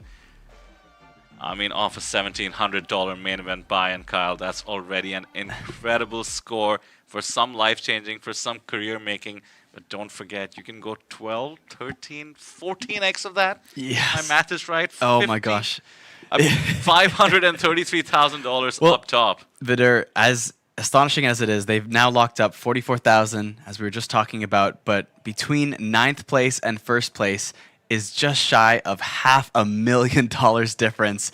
That is going to be an astonishing amount of money to play for. Actually, if you include the APTC main event ticket that is involved for the top 6 finishers, it is actually $500,000 difference in value from 9th to 1st. That is what we are playing for tomorrow on the final day of the main event.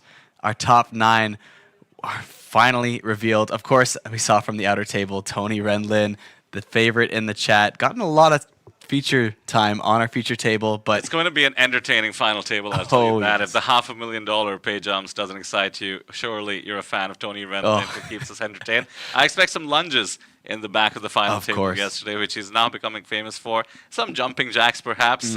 We certainly can't make a better pitch than that. For those of you, over 2,000 of us consistently watching in the chat, putting in your comments, maybe reeling some of the fans, some of the players who you're a fan of. Joshua McCulley comes to mind. Absolute madness in the chat. Absolute madness with all the doubles. Big fan base there. It's going to be just an absolute fun ride tomorrow. I mean, Joshua could have been out of this tournament a couple different times and then suddenly starts sunriding. Even for Jung, who was eliminated there at the end, you know, just started getting on a heater. It looked like he was building his way up to a final table spot, and then just what I thought was another heater turns out to be a devastating finish in the double elimination there. But our chip leader, with over 1/3 of the chips in play, it is his tournament to lose, but anything can happen. You all will have to tune in tomorrow as we cover all the action. I promise you, Tony Renlin, as long as he is in this tournament, will be on the feature table. That is a guarantee, and all the action will be starting at about 11:45, maybe 11:30 a.m. on stream, and it's going to be a wild one. Of course, not the last event we have this series. We are going to be doing one more stream after the main event concludes for the final day of the series. That is the High Roller final day. One of the longest streams we do, as we need to go all the way down to a winner well before the final table. So always closing out the series with that one. Any final words, Vidur, for this main event coverage today? How you're feeling? Yeah, there's only one thing I can say. See you all tomorrow. Don't miss it.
Ace, my friend.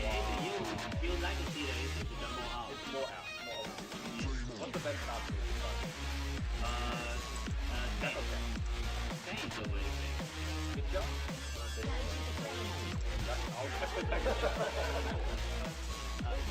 No matter how. I can never be dead, right? Just that, I can never be dead. No, never. So, I can always, I have a chance. No matter what. Quite bad. Hey, in the crease, man. Yeah. Okay, can we sweat? Can we feel? Yeah. Only need to feel. Only 2 hours.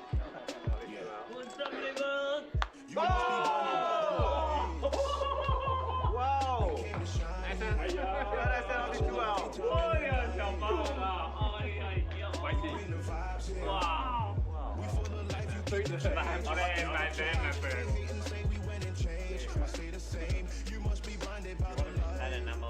You follow me the sunglass.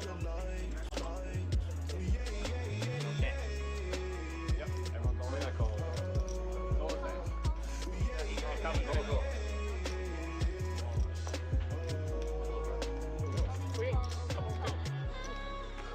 I'll take a game.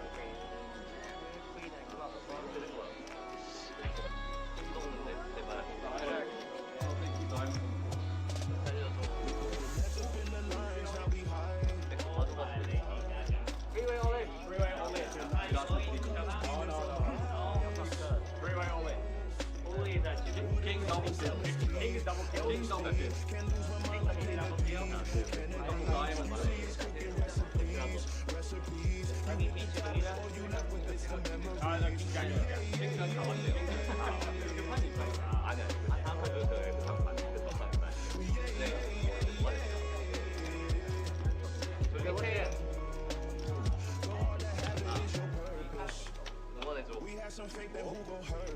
하지마. Stephan 하지마. I'm doing me, it's do or die. You must be blinded by the lights. King queen. 하지마. Give me a lady. Give me a lady. We feel alive, you keep the change. Keep the change. Ain't hating, say we win and change. I say the same. You must be blinded by the lights. You must be blinded by the lights.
All right, main event players, congratulations, you've made it to the final table.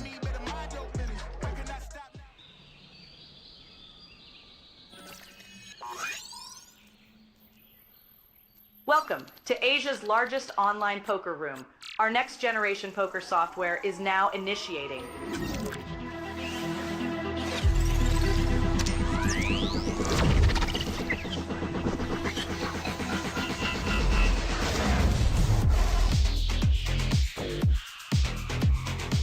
Elevate your online experience with a wide variety of poker variations to choose from. Get fully immersed with fun and social features.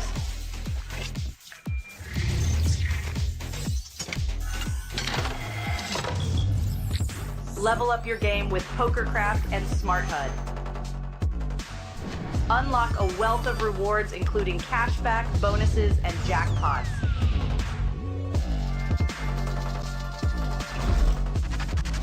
Join world-class poker tournaments featuring some of the world's most renowned brands and the largest guaranteed prize pools in the world.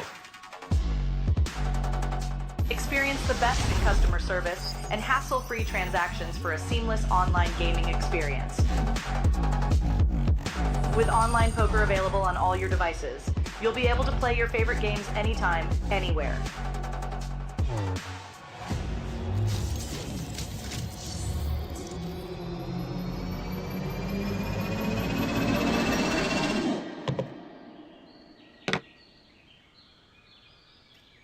Sign up now and elevate your online poker experience today.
Done it. If the beat stop running, I'ma still go 100. I'm the one y'all wanted, can't get rid of me, baby. I'm not Doug, baby, I'm a G, baby. They be looking at me like he crazy, and I know that's just how I go.